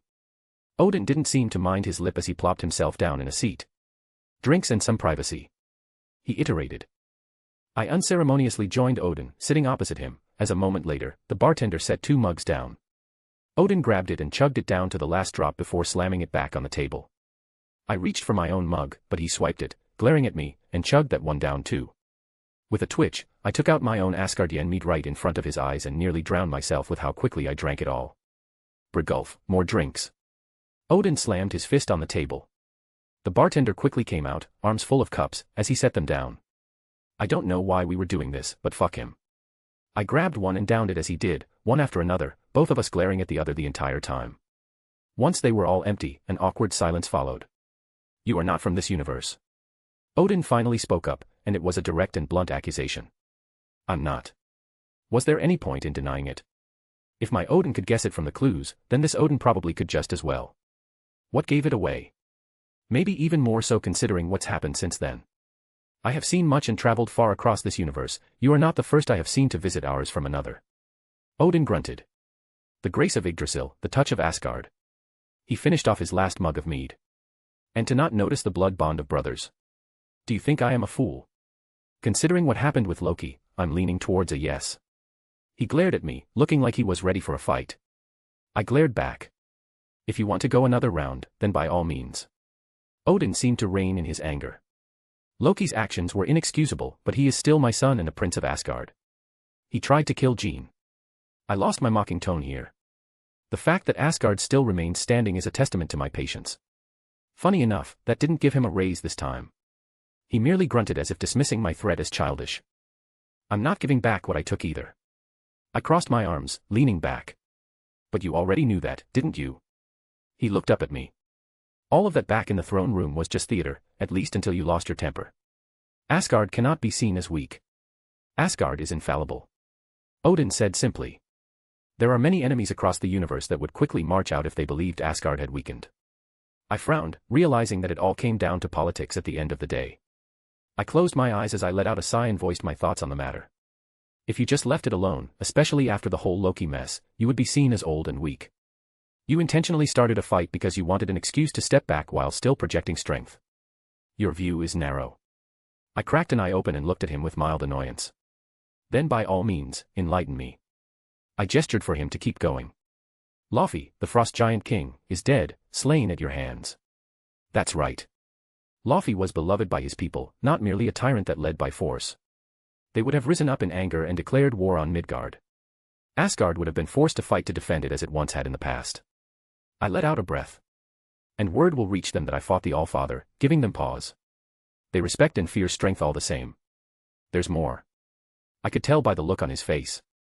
Loki's actions have set a great many eyes upon Midgard that have ignored it for many centuries. And I'm sure it'll be known that I come from Midgard then. He was using me as a deterrent. Smart, just what I would expect from Odin, simplifying several delicate matters and settling them in one fell swoop. But also, fuck him. Anything else? I asked. Any other reason why you started a fight? Yes. He grunted again. I simply dislike you. I felt my eye twitch. The princess is welcomed. She may come and go as she pleases and will be taken care of by Asgard. Odin stated. If Asgard harms her, it will cease to exist. I responded, the glaring between us was becoming commonplace now. He harumphed. You are not welcome. Bite me. After tonight, you will leave. The Mother Queen will have her enjoyment, and you will no longer be welcomed upon the golden halls of Asgard. The way he said that, well, it irked me. I'm not going to throw a fit or get upset that I wasn't welcomed. It's his home, I'm a guest, and it is what it is. I wouldn't have even come if it weren't for Jean in the first place. However, I disliked that he was talking down to me, like it was some sort of punishment. This is a mercy, for know that Loki's mistakes are great, but he is my son, and now he is lost somewhere beyond my reach in the universe. My anger is not false, if you dare cross Asgard, I will not show mercy again. He warned. I listened to his threat, nodded, and felt my pettiness rising. I plopped Sir Wiggles onto the table. Bow before the king of Asgard. Rather quickly, it became obvious that Odin was dumbfounded. It looked like he wanted to say a great many things, but every time his mouth moved, no words came out as he stared at Sir Wiggles. And just like that, I felt like I won. Line break. Non-canon Omake, the foolish genius, part. Herta POV.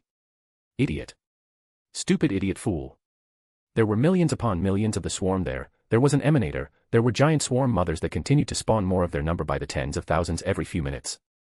There was enough that they were able to check 3 combined fleets and still advance past 4 worlds before they were stopped. However. Herta.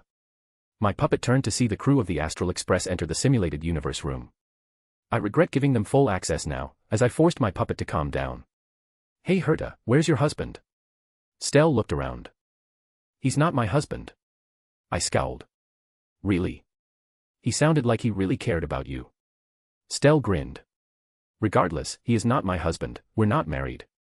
I crossed my arms, refusing to even humor it. Madam Herta, where is Mr. Schweinorg? Welt asked, pushing up his glasses. He went inside the simulated universe. I flung some holograms over, showing a video of what was happening inside. See for yourselves. What's going on? That's a lot of swarm bugs. Stell asked in surprise. It's an untested swarm disaster simulation. I said simply. That's an army. The dragon hiding as Amin stated. Most of everything visible was just endless bugs, as she put it. As far as the eye could see, even blanketing the stars in the sky, it was nothing but the massive insects of the swarm. The alerts began sounding, and I immediately took over the controls. Simulation operation at 71% and falling. Swarm host is deviating from parameters, what's going on? Checking systems, all systems showing optimal operational efficiency. Running second diagnostics, no errors discovered. Hey, where's your husband, Herta? I can't see anything inside that big mass of icky bugs. Stell asked. I furrowed my brow as I looked over the strange readings. Why were such anomalous readings coming from Wilhelm? I flicked my hand and let the screens find Wilhelm and focus on him as he stood before the swarm. Madam Herta, is that a swarm emanator? The Astral Express's engineer asked me incredulously. Are you sure, Himiko? Jan looked at her. It does look a little like the thing we beat up in the basement. Stell rubbed her chin. Though this one looks a lot bigger. The one you fought was a half-baked attempt at replication. This is a true emanator, name unknown. I replied simply. Oh, he took out a sword. Stell clapped. Wonder what he's going to do. Hey, Herta, can you turn the sound on? I ignored her but did so, too busy looking through the system to try and find what was wrong. Not because I was worried about Wilhelm. I just had to find the discrepancies. However, suddenly, the system started blaring several warnings. The anomalous energies that were faintly detected before, now it was like they were being blasted. Bankai. I snapped my head to the screens, a large pillar of energy erupted from Wilhelm, and the simulation trembled slightly. Why did that word feel heavy? Thunderstorms rolled in from nowhere. Lightning began to fall down, eviscerating the bugs by the thousands. Next was a roar, the sounds reverberated throughout the simulation world. Holy shit, is that a dragon? Stell exclaimed as a large red dragon right out of a child's fairy tale had appeared and tore into the mass of insects. Herta, you did tell me that you had dragons in the SU. We don't. That's a real dragon. Danheng said softly, the Vidyadhara easily recognizing one of its own as a descendant of the long Aeon. The door to the room slid open. Madam Herta. Skrillum. Stell greeted him. Greetings, nameless. He looked at them. Query, Madam Herta, why was I not informed of the arrival of Wilhelm? He displayed a tablet that showed the scenes of what was happening in the simulated universe. Pointless. I scoffed. Query, why did you utilize the untested simulation of the swarm disroute? Follow-up, why were the safety parameters disengaged? Pardon, Skrillum, what do you mean by safety parameters? Welt asked, making me frown. Answer, all simulated universe simulations include an array of safety procedures for the user's protection. Question, why does being killed within the simulation universe feel unpleasant but not painful? Some type of pain dampener then? Welt asked. Affirmative. He answered. Many safety precautions to protect the psyche of the users. I see, that makes sense. Then, Madam Herta, why are they not active? Welt asked. I just wanted to scare him away. I watched as a Talon narrowly missed his head but cut his cheek on the way by. Madam Herta, this swarm disaster simulation was untested and dangerous. We did not include it in the normal simulated universe for a reason. There are a lot of bugs and an emanator, but it shouldn't be that big of a deal, right? March asked. Skrillum merely responded by adjusting the focus of the screen so they could pen out fully. What they had seen before was just the tip of the iceberg. The mountains that were in the background were in fact swarm mothers, behind them were millions more bugs. And further beyond, still swarming around the planet itself, were millions and millions more. That's a lot of bugs. March, she said softly. What simulation is this? I thought you knew the swarm disaster simulations were derived to better understand the swarm. This seems pointless. Himiko asked. You are correct. This specific simulation was calculated and created from the data we could recover from the civilizations that perished during the onslaught. Skrillum responded. Answer, it was an attempt to manage a large-scale scenario to facilitate and experience a true battle at the height of the swarm disaster as it swept across the universe. It was something meant to be fought by armies, and there's one person in there. Danheng summarized. If there are no safety precautions, you should pull him out. I don't know if being eaten alive would be healthy for someone's mind. Why did I feel my heart tightening? He has the ability to exit the simulation at any time of his choosing. I replied. Madam Herta, what are these readings I'm getting? I'm picking up several esoteric energies that are unrecorded in our databases. Unknown. I replied as I too was trying to understand what was happening. It seems that Mr. Schweinorg is full of surprises. Welt commented. It's not a one-sided slaughter, he's currently storming the enemy. Skrillum, what are the numbers of defeated swarms? I perked up too because I hadn't been paying attention to that in all this commotion. Currently, Wilhelm has slain 195,478 stings. The number left a chilling silence. It was hard to tell with the sheer number of the bugs, but then I realized they were along with them. He hasn't lost ground, in fact, from his starting point, he has gained ground. Welt pointed out. Everyone started to pay closer attention then. Lightning bolts rained from the sky. From Wilhelm himself, he released bolts of lightning that eviscerated thousands of their number with each passing moment. Not only that, he had a plethora of weapons at his side, each of them giving off foreign readings, but each one was powerful enough that one could tell at a glance. Lastly, that dragon of his was currently colliding with the emanator of propagation that sat above the swarm, commanding it. And it wasn't losing. However, more waves of the bugs were flying at it, as if noticing that they weren't gaining ground. It was like they weren't taking him seriously before and now saw him as a threat and were moving on him properly. It didn't matter how many he beautifully sliced in half, or how he moved breathlessly between the hordes, leaving but corpses in his wake, there were 1, 2, 3, or 10 to take its place. Their numbers were endless. Finally, Wilhelm came to a stop, completely surrounded by the creatures. His breathing was a little heavy, and there were some cuts across his body. Surrender, you fool. Just say you quit, and it'll automatically kick you out. However, underneath him, something bright began to shine. It was a circle with thousands of strange markings, lines, and symbols that were incomprehensible to me on sight alone. Blessings of the World Tree, Yggdrasil. All words would be completely impossible to hear over the sounds of the millions of insects buzzing about, stomping the ground, and reverberating in the air. Yet, these words were completely clear as day. It started small for a split second, then it burst out of the ground. On this completely barren world that had been stripped clean of every morsel of life by the swarm, a tree began to sprout and push towards the sky. A sword made of fire, a golden spear of light, a bright bough in the air, a strange box of ice. Many more phenomena appeared, and what looked like a sure conclusion once more was overturned.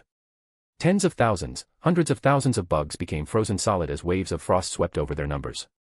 That fiery sword, with but a wave, reduced an uncountable number to ash. The spear, it moved at impossible angles, finding the particularly annoying bugs, the one that exploded, the ones that commanded, or the ones that had other annoying abilities. And it pierced right through them without leaving a visible trail other than corpses. The bow sat high up in the sky, its string pulled back, and it released tens of thousands of arrows, each one ending the life of a bug in the air, not allowing them to take the aerial advantage. Interesting, Yggdrasil is known as the tree that holds up the 9 realms in Norse mythology. Welt commented, and everyone turned to him. It's an ancient belief system, fallen out of practice and barely written down by the original believers. They believed that the world tree connected various realms, including our own world and the realm of the gods, together. They're from the same world. He never told me what world he was from. Total deaths have passed the 5 million mark. At this rate, he is destroying them faster than they can reproduce. Skrullum informed everyone. 2 of the swarm mothers have been destroyed, their reproduction ability has further been reduced by 27%. This was supposed to be a big galactic battle simulation, right? Like warships, armies, and big boom weapons blowing up bugs. Stell asked. Yeah. Himiko nodded. All right. Just checking. The simulated universe didn't operate at a 1-to-1 ratio to the true universe. It would be ridiculous to sit here every day for tens of hours when it could be sped up within. That's why, of the hours that passed inside, only about an hour passed here, yet, it felt excruciatingly long. And more of the planet had been cleared of living bugs than there were bugs left at this point. Madam Herta, what path does Mr. Schweinord walk? Welt asked. Path. I didn't check what path was registered. Unidentified. Skrullum answered before I could. Unable to determine what path Wilhelm walks. Skrullum, check the simulation stability. I told him, finding it hard to pull away my eyes from the screen. Simulation stability is at 39% and falling. Chance for anomalous error has entered the danger zone. I listened as I kept watching. Wilhelm looked exhausted, blood sprinkled his body now, and he was breathing heavily. That big tree of his had slowly begun to dissipate, presumably requiring great mental or physical strain to sustain. The various weapons of his were no longer as vigorously flying around, most of which had simply fallen to the ground. Idiot, why go through so much effort? Thousands of bugs all flew at him at once, and it looked like he was caught on the back foot as he was drowned. It only took a moment for a blast of energy to push through, and his sword began to slice away at them, but there was a stinger sticking out of the side of his stomach. I felt my hands clench as he pulled it free, blood gushing out of the large hole. Yet, he continued to fight. The numbers of the insects dwindled considerably, less than 1 million remained. All the swarm mothers dead, and their innate ability to reproduce was being stymied purely by the speed at which they were killed. Mountains of bug carcasses piled up on the horizon amidst the barren world. Eventually, Wilhelm hunched over as he killed the last of the stings. An impossible feat. A bloodied and exhausted Wilhelm stood there. There was one enemy left. The emanator hit the ground, causing a small earthquake as the red dragon landed next to Wilhelm. Both of the large entities were bloodied and tired, just as Wilhelm was. Immediately, they fought again. This time, there was no wondrous display of mystic powers or breathtaking skill. They clashed head-on, both sides utterly exhausted and at their limits. The dragon and the emanator tore at each other with claws and teeth. Wilhelm joined in, his blade seeping deep into its flesh. The emanator still had a bit of power and was pressing both of them. March was the first to gasp. The emanator had torn off one of Wilhelm's arms. Wilhelm then took one of its eyes. The man and the dragon fought together, driving the emanator into desperation, and with a titanic quake, it fell over for the last time and didn't get up. How much pain was he in? His body was. There wasn't a single part of him that wasn't covered in blood. He had holes all over him, and he was even missing an arm. Why was this so important to you? Couldn't you have just let things be? Why did you have to push yourself so much? Idiot. Thankfully, the simulation didn't collapse due to all the unforeseen variables. However, it finally ended, and the machine churned as Wilhelm reappeared in the room. Everyone looked at him with varying gazes, but he only focused on me. "Will you finally talk to me?" There was no smugness in his tone, no taunting, no teasing. "Stupid." I threw something from my workstation at him. "Idiot, fool." I don't know what I was throwing, I just grabbed anything I could and threw it at him. "Who told you to do something stupid like that? You were supposed to give up, and you wouldn't have had your stupid arm torn off." He was smiling. Why was he smiling? I hit him because he was being stupid. No, I needed to keep hitting his shoulder so he knew how stupid he was. "I'm sorry," he finally said. I huffed, crossing my arms. "Stupid. I am. Idiot. I'm that as well. The biggest fool I've ever met. Probably. Humph. Stop smiling, you idiot." "Fine. What did you want to say to me?" Even though he was physically all right, he looked tired. I was worried as he fell to a knee, but then my eyes widened as he held up a small box and opened it. "Herta, will you marry me?" "Idiot," I whispered. "I hate you." "I know. This is just a puppet." "I know that too." He still smiled. "But Herta is still Herta, and I love her anyways." I stomped my foot in anger. Stupid. Who allowed him to say something like that? Stupid, stupid, stupid. I grabbed his collar. "How dare you say that to me? Do you have any idea who I am? I'm Herta, the greatest genius in the universe. I've conquered death, I've recreated the eons. I'm the magnificent, beautiful, genius Herta." "Herta." He looked at me. "What?" I scowled back at him. "Shut up and marry me. Put your stupid ring on my finger." I scoffed. "Idiot. My idiot. Line break. A/N. Odin, cosmic power goes brrrr. Odin and Wilhelm's first meeting doesn't go well as Odin does damage control. MCU Odin is a notorious asshole from the canon sources, even when he's being reasonable. But now, it's family dinner round 2, Electric Boogaloo. I also have a boosty if you can't use the above under the same name. Chapter 611, Chapter. The walk back to the castle had been awkward. For him, at least. I was smug. I won, and he knew it. His perpetual frown just made it all the sweeter. I can't say I'm always a sore winner, but in this particular case, I made sure he knew that I won as I kept Sir Wiggles on my head as we walked back. He was honestly baffled beyond words. I didn't know what he would say to seeing Sir Wiggles as a proper, albeit former, king of Asgard, but here we are. Frankly, I think the fact that I also sat on the throne was significantly more mundane in comparison. Especially considering all the other nonsense I had going on inside of me. I wasn't oblivious to the fact that I was a walking amalgamation of absurdity that somehow retained the shape of a half-human, half-devil. Regardless, when we got closer to the castle, I did end up putting Sir Wiggles away. Odin and we reached an understanding. Neither of us likes the other. Maybe it was instantaneous on his part because of my demonic heritage, but it most certainly was because of what I did to Loki. And he blames me, not Drake, for the accident. Maybe if Loki was well and truly dead, our fight wouldn't have been so lackluster in conclusion. Even for the fact that he had no real leg to stand on. Compared to what Loki did, what I did in retaliation was rather tame. He recognized that, of course, but as a king and perhaps even a father here, he would still hold a grudge. I can see why Hela hates him in some part, though. Frankly, the Odin back home did tell me about how he was back in the day, and this isn't far off from what I imagined or was told about. And I assuredly do not regret what I did. Fuck Loki, and I truly meant it. He was damn lucky I didn't come over and lop off his head rather than send Drake to make him question life. So yeah, we came to an understanding. Both of us were going to be polite for the sake of Jean. Mostly because he wants to humor his wife, who accepted Jean so readily as her daughter, and of course, because I care so much for Jean. I was worried at first that Jean was just going along with everything because she didn't know how to tell them to stop. But once I saw them interact, I could tell that she was being genuine and was very happy to see Frigga. Maybe Jean did yearn for a mother figure even if she didn't truly see Frigga as a mom, as they've only known each other for a few days. I couldn't claim to know all her thoughts on the matter, only that she seemed happy, and for that, I wouldn't do something to destroy it. Funny enough, the guards around the place barely spared us a glance. Well, it would have been hard to not have confidence in Odin if I were in their shoes as well. I know for a fact he held back quite a bit, not that I didn't either. Still, if I were just guessing based on looks, he didn't look like he could still fight like he could back in the day. For some reason, this Odin felt much older, in a sense, compared to mine back home. Ironic considering that the one back home was also somewhat an old man and older than humans in general. Maybe it's just a sense of perspective. Odin back home seemed to have much more vigor in him, while this one was much more reserved. Again, I was told what Odin back home was like before modern day, and I could attribute it to that, I guess. As soon as we arrived back at the original location, the throne room, there were two angry women looking right at Odin and me. For the first time since meeting, I think we both had a smidgen of sympathy for the other. Thor was just kind of standing off to the side, looking utterly confused about how he should react. "Husband, are you done playing around, or would you like to destroy more of Asgard before dinner?" Frigga asked him, and I recognized the tone. "Perhaps you'd like to attack one of our dignitaries to further work up your appetite." Displeased Frigga was displeased.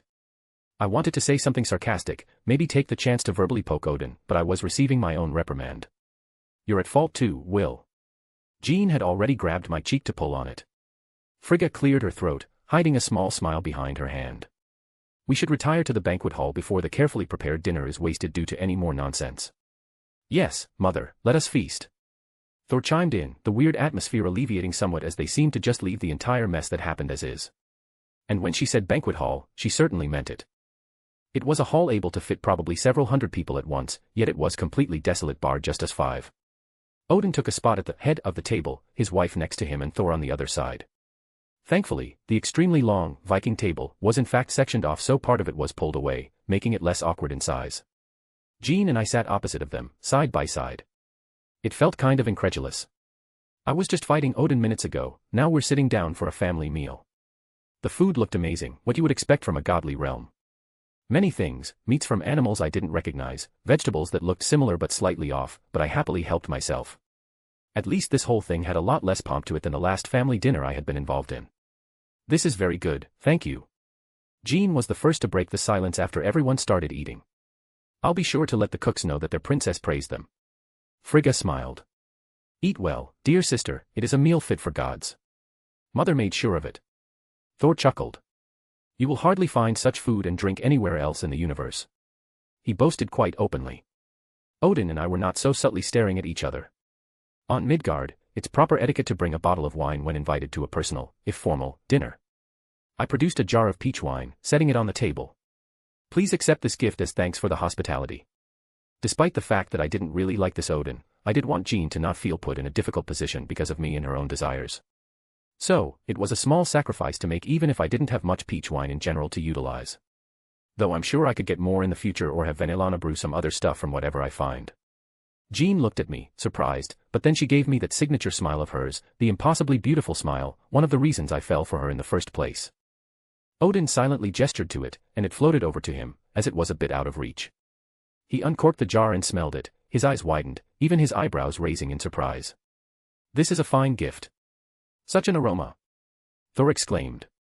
"Father, don't steal it for yourself." Thor joked, and even Odin's expression softened ever so slightly. "This is a man's drink, are you sure you can handle it?" "Father, dare you challenge me to see who can hold their drink?" "My son, you are grown, but you still have much to learn." Odin chuckled. "But not this drink." He took the jar and gently poured it into a few mugs, ever so careful not to spill a drop as he presented one both to Frigga and Thor. "This is the type of drink to be carefully savored." He didn't stop, but the cups in front of Jean and me floated over to him, and he poured for both of us as well before they returned. It was a nice gesture. "Shall we toast?" "To new family," Frigga offered. "Aye, to our new sister." Thor raised his glass. Odin nodded. "It is a somber night, one of ours is missing, but we also gained a daughter. Loki may be distant for now, but he is not forgotten, thus, we celebrate our daughter." He looked at me as he said that. I think he was seeing if I would say anything. I silently raised my glass half-heartedly as Jean looked happy to join in.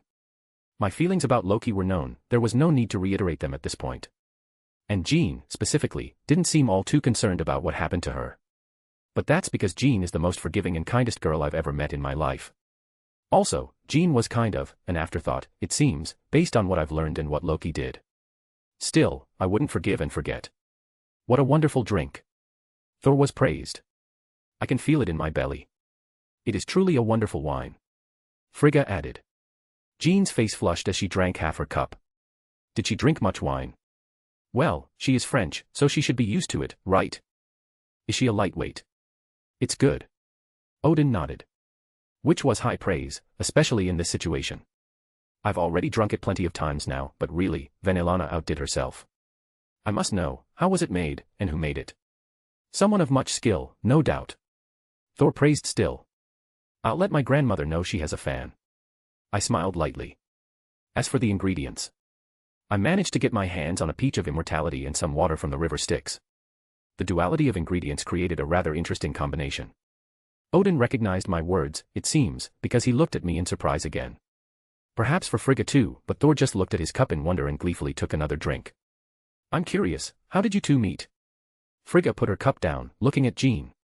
Yes, sister, tell us how you met. Thor encouraged her as well. Ah, well. Jean was still flushed a little. I was the arbitrator for a war that Wilhelm took part in, and we met that way. She looked at me and huffed. He used me as a shield when we first met. I admit, I had to hold back from laughing. Good times. Don't laugh. Jean poked my cheek. Explain this war of yours. Frigga smiled, seemingly not taking the using her as a shield thing at face value. Well, there were two groups of mages that were fighting over a holy grail. The ritual entailed summoning heroic spirits, and they would fight until one remained, and the winner got a wish. Jean sort of just rolled it all out in one breath. I could tell the alcohol was affecting her. A wish, dear sister. What do you mean by this? Thor questioned. A wish, whatever you want, you can wish for it. Jean held her arms open. It's why the fighting was so intense. Are you sure such a thing granted a wish? It sounds rather fanciful. Frigga's lips pursed. What do you think, husband? It sounds like a trap. Odin said simply. Well, he isn't wrong. Will you explain it better? Jean pulled on my sleeve. You're right, it's both a trap and a bit more fanciful than it actually is. It's essentially a very powerful magical battery that allows you to bulldoze through most restrictions to actualize an effect. When she says wish granting, it just had enough power that it could theoretically do whatever you wanted, within reason. There are limitations, of course. I explained a bit better. Such a thing sounds dangerous, does it not, mother? Thor looked at Frigga. You're right, my son. Nothing ever comes without a cost, especially matters of magic. She nodded. It was a grand ritual that required the deaths of many other people like Jean to fulfill the conditions. But the sheer amount of magical energy the Grail contains is no lie. However, it is volatile and uncertain at the best of times. The object itself isn't very good at granting said wish, and it may turn on you if used incorrectly. One of the reasons neither I nor Zelretch make use of the Grail after having used it for both Reiku and Scathatch. It was volatile and delicate, usage of it could easily go heavily wrong. Despite the mention of Magi calling it some sort of omnipotent wishing device, it was a dumb piece of magical equipment. I see, it must have been difficult. You say that you became acquainted with Sister here during such an event. Thor questioned. Did you two desire this wish? Jean laughed as she grabbed my arm. Tell them why you fought in the war. Oh yes, I'm curious as to what a man such as yourself would fight in such a war for. Tell me, my dear daughter, there were others like you, yes. It must have been quite the fight. Oh, they were much stronger than me. There were a bunch of demigods too, and famous fighters, and they were very strong. Jean nodded enthusiastically. At the mention of demigods, it seems like they all did a double take of surprise. Jean looked up at me expectantly, and it seemed like I was being forced to answer. I knew Jean was taking delight in making me embarrassed like this. Someone I loved died, and I didn't want to live without her. I finally spoke. Jean smiled as she wiggled in her seat. She was having fun. It was so sweet. Jean cooed. Though the others seemed surprised again. What were they expecting, I wonder? 'Tis not what I expected. Thor admitted. Because I'm a demon. I asked him, raising an eyebrow. Thor coughed awkwardly. I insulted you, I am sorry. Though crass, I agree with my son. Simply, it's not something I expected to hear from you. Frigga chimed in. To hear of a magical item that can grant wishes, reviving a loved one was not what I would assume to hear from you. I pursed my lips because I was getting tired of all the demon things being thrown around, even if it wasn't directly said. As I told Thor several days ago, I thought I was a normal human until I was 18 years old. Until that point, I lived an utterly mundane life that could match anyone on Midgard. I grumbled out. Don't think badly about Wilhelm, he's nice. Jean even defended me, giving them a look as she grabbed my arm almost protectively. It's done a lot of good things. If it weren't for him, someone bad would have gotten the Grail and wished for something bad. It sounds like a magnificent tale then. Thor said jovially, perhaps a bit forced, but he took the opportunity to change the subject. Tell me, what nefarious scheme did you thwart so? There was an idiot that wanted to wish to make every human immortal. I said plainly. It was Odin who responded first with a scoff. Foolish. Next it was Frigga who clicked her tongue and shook her head. It sounds as though they had their heart set on doing well but failed to see beyond their own life. Ah. Thor looked around. I believe I am misunderstanding. Would that not be a heroic wish? To no longer have the mortals of your world die. Odin put a hand on his shoulder. You still have much to learn, my son. What have you to say, daughter? You disagree, yes. Humans aren't meant to be immortal. Jean said. At least right now, at this point in time, it would be bad. Humans need to keep moving forward. If they suddenly became immortal, they would lose all progress and deteriorate and couldn't cope with it. Well said. Odin nodded. Your sister has wisdom you should learn from, my son. I see. I did not consider that perspective. I am used to those who live long lives. I hadn't thought how that would affect a world of mortals. Thor said with introspection. Of course it was much more complicated than that, but it essentially boiled down to making humans immortal by actualizing their soul via the third true magic. I forgot to ask, Thor. But what happened to your friends and the frost giants back on Earth, Midgard? I corrected myself at the end. Lady Sif and the warriors 3 remain on Midgard still, as do the frost giant prisoners. Fear not, they will be returned on the morrow when the Bifrost is repaired. Thor responded quickly. Heimdall has already informed Lady Sif, and she expressed no concern with the situation. That's good at least, they got things handled, so I don't need to interfere. I cut into a strange meat dish. It seemed almost like pork, but sort of with the consistency of chicken. Regardless, it was juicy and tasted delicious. If you don't mind me asking, I was confused about something, Allfather. Odin paused with his own silverware. It was the first time at this gathering that I had directly addressed him. Ask. Thor mentioned that the frost giants were regressed. If that is the correct word, without the casket. Well, that was my assumption. Odin continued with his own meal, his silverware moving steadily. They were born from the casket of ancient winters. It is their mother and their heart. This generation was neither the first nor the last. My father's father also warred with them down to the last of their number. They returned as ever before, from the cold of the casket. Without their sacred relic, their world loses the ability to produce in numbers needed to wage war across the cosmos. They also lose much of their power. As a bird without the ability to fly, so too are the frost giants crippled. So it was about what I expected in the end, but I also learned some new things. Is that why you refused to destroy them for good? Thor looked at his father. They no longer posed the threat once their sacred relic was gone. Odin smiled lightly. To exterminate a species is a foul thing indeed. They are no longer a concern to the other realms. Then why did you fear a war when I went to Jotunheim? Thor asked, though his eyes widened. I did not mean peace, my son. Odin smiled lightly, putting a hand on his shoulder again. I know from which your question was asked, and it was not arrogance nor contempt, but born from curiosity. It is because while they are crippled, they are not without means. For a temporary period, they can ignite with a fervor that could shake Asgard as it did in ages past. It would spell their doom just as well, but it is a threat of mutual destruction that keeps others from seeking them while they are weak. This is why I seek peace and was filled with anger. They are not the weak frost giants you believe them to be. Had you invaded Jotunheim in the past, you would not have survived until I arrived. Thor seemed humbled by that. I'm learning a lot today, it seems.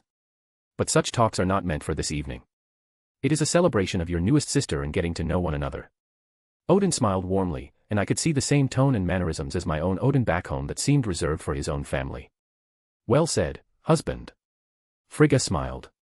Come, Jean, surely you have more stories to share, yes? Or was it simply this young man here being a dashing hero that won your affection? Jean turned a brighter shade of red, and it wasn't just the wine this time. Though she did take another drink of it to seemingly calm herself, I don't think it quite helped. It wasn't like that. She squeaked out. I mean, he was sweet and caring and funny, and he was so nice to me and made me feel happy. And after the war was over, even when I had to leave the world, he took me to see my home as it was in the modern day. And maybe that was when I think. She grabbed her long braid bashfully and didn't finish. You forgot, handsome. I added. Nay. She playfully hit my shoulder but looked down. Well, that's true too. She said in a whisper. Thor laughed jovially. It sounds like a great tale, sister. A love wrought from battle and honorable fights. And even saving your world, why, I could only imagine the songs that accompany it. That's one way to put it, I suppose. I'd like to hear more of this Grail too. As someone who dabbles in magic, it piques my curiosity. Frigga brought that back up. Dabbles. She's a goddess of magic. It would take a long time to explain. If you want a simplified version, several predominant mage families came together to create it hundreds of years ago. It essentially is a device that can draw in power from the local ley lines over the course of 60 or so years. The wish-granting aspect comes from a certain mage family that inherits a sorcery trait that, as a byproduct, can essentially brute force the spell process. Ah, ley lines, that would do it. Frigga seemed to be able to carry on with my vague description. Still, it would have to be an impressive mortal creation to be able to contain the power of your world's ley lines like so and mold that into usable power. The more I hear, the more I understand in my ignorance that you are a truly talented sorcerer. However, I understand not what you had said. Thor responded. There's a mage family that has an inherited magical trait that allows them to skip most processes required in spellcasting. Say you wanted to cast a spell and be immortal, how would you go about that? I asked Thor. I do not know, but it would be something quite difficult, I would imagine. Thor pondered before speaking. This mage family, in this example, would go, I want to be immortal, and their magical trait allows them to skip the process and arrive at the result. However, this requires an obscene amount of power, as you would imagine, hence the Grail. I see, I believe I understand, but how would this device operate if it is an inherited trait, as you say? Thor asked. Ah, well, that isn't a particularly good topic to discuss over dinner. Suffice to say, they're known for making homunculi, artificially created humans that are disposable. Thor wasn't dumb, it took him a moment, but his nose scrunched as he realized the implications. It's unfortunate, but you will discover that many things involving magic can become unscrupulous if allowed. Frigga said softly. Enough of the dreadful talk, let's move on to something pleasant. Young man, I saw you punch my husband in the face, it was quite spectacular. Odin nearly spit out his drink. Wife. Thor also had nearly the same expression as Odin. Frigga just had a mischievous smile on her face as Odin silently sighed at his wife's teasing. I have every confidence that they were only being this casual because this was a private affair. I couldn't imagine the Odin that I talked to earlier showing this kind of scene to others. And I particularly noticed that he made no mention of my peculiarities out loud. If Frigga knew on her own, I don't know, but Thor was still completely in the dark. Jests aside, I noticed you make use of runes quite competently in that, you must have had a wonderful teacher. What did you call that lightning spell that struck my husband, Thor's hammer? Quite the proper name, if I do say so myself. Thor blinked and laughed. Is that so? I too saw the wondrous sight of your fearsome spellcasting. To have a spell named after me, I am honored. It does sort of look like him, doesn't it? Jean added in. I believe you captured my heroic manner well, my friend. Thor continued to laugh as Jean nudged me with her own little giggle. I think even Odin found it amusing despite calling me a cunt when I used it on him. Speaking of your heroic manner, I'm sad I never got to see Jean as the goddess of thunder. It's a shame that she never got to use all the power of Thor.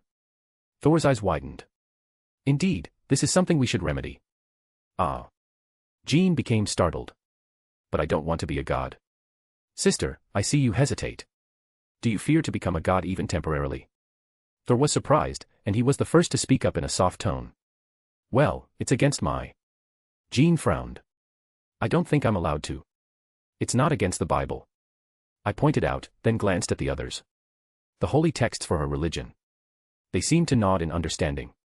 The Bible says not to have any gods before him, so just playing around with Thor's power shouldn't be a problem if you weren't actually assuming his mantle with everything that came with it.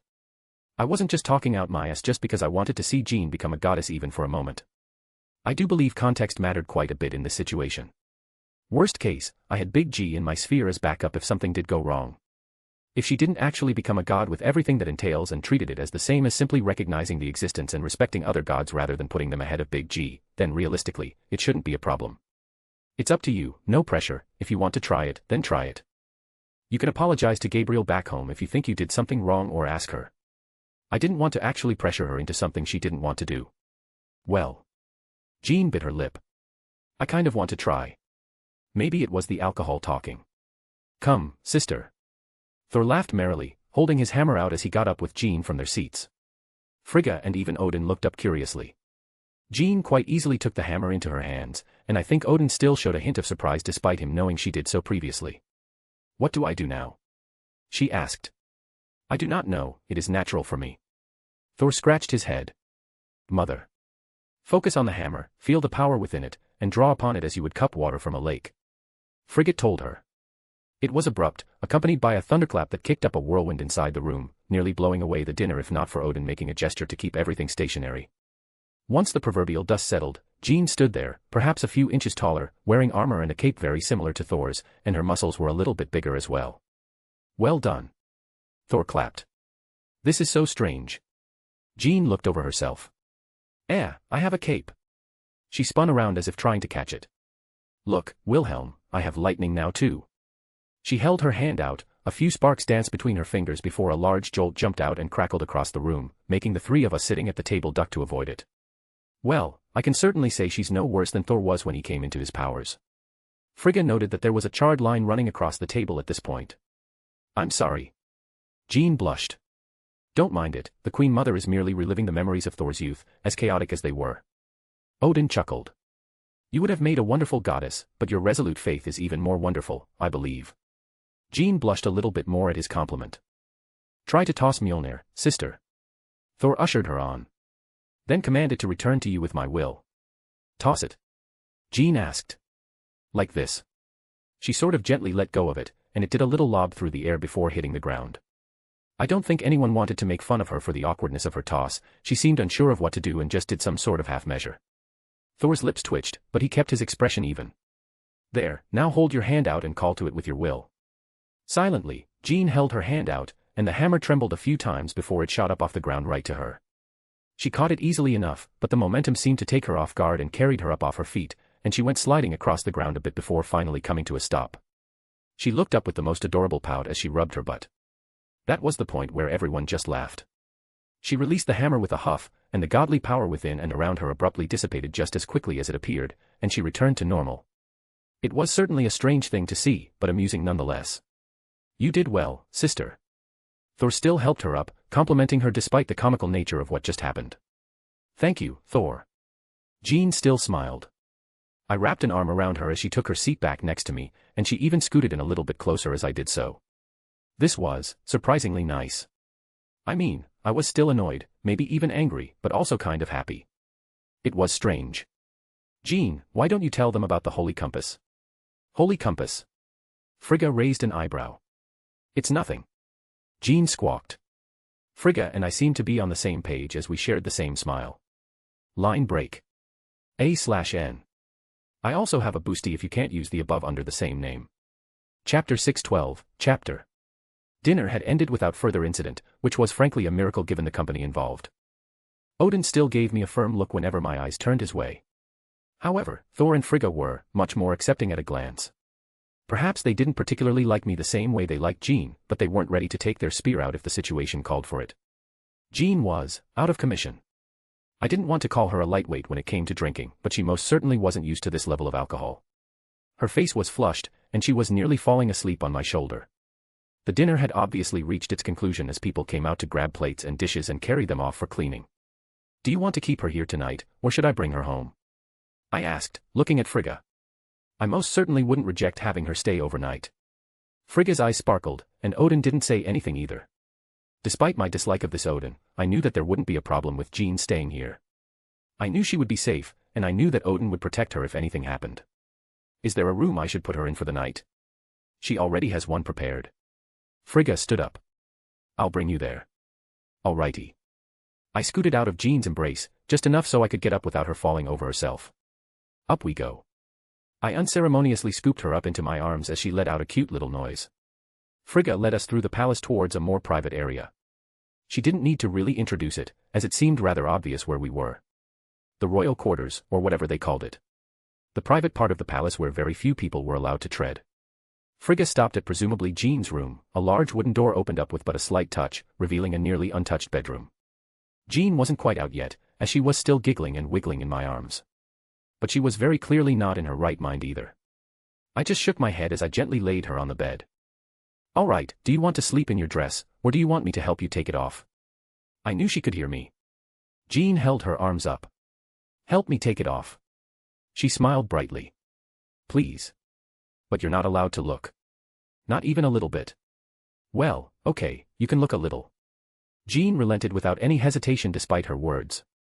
But no touching. Actually, a little touching is okay, I don't mind. She said as she covered her face. I just chuckled and started helping her get out of her dress. It was not something one person could do by themselves, in all honesty. It was a beautifully seamed dress, but it's a bit of an older style that required ladies-in-waiting, from what I could tell.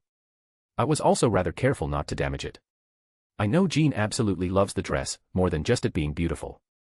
So with a bit of effort, I managed to shimmy her out of it, leaving her in just her undergarments.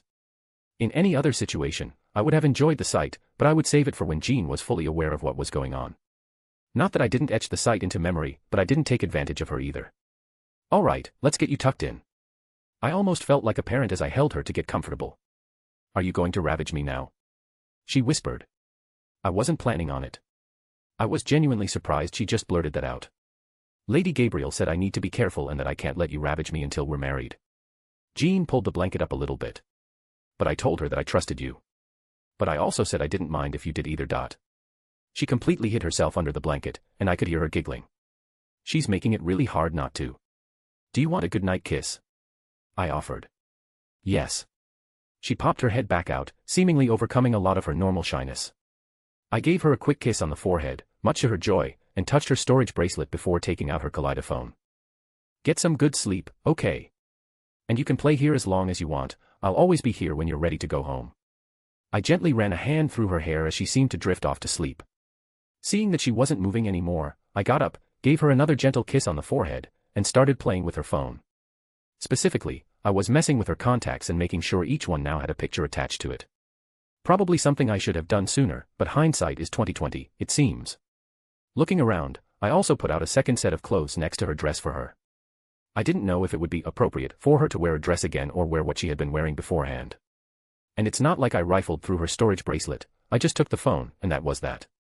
So I didn't see if she kept a lot of clothes inside. It's best to just err on the side of caution.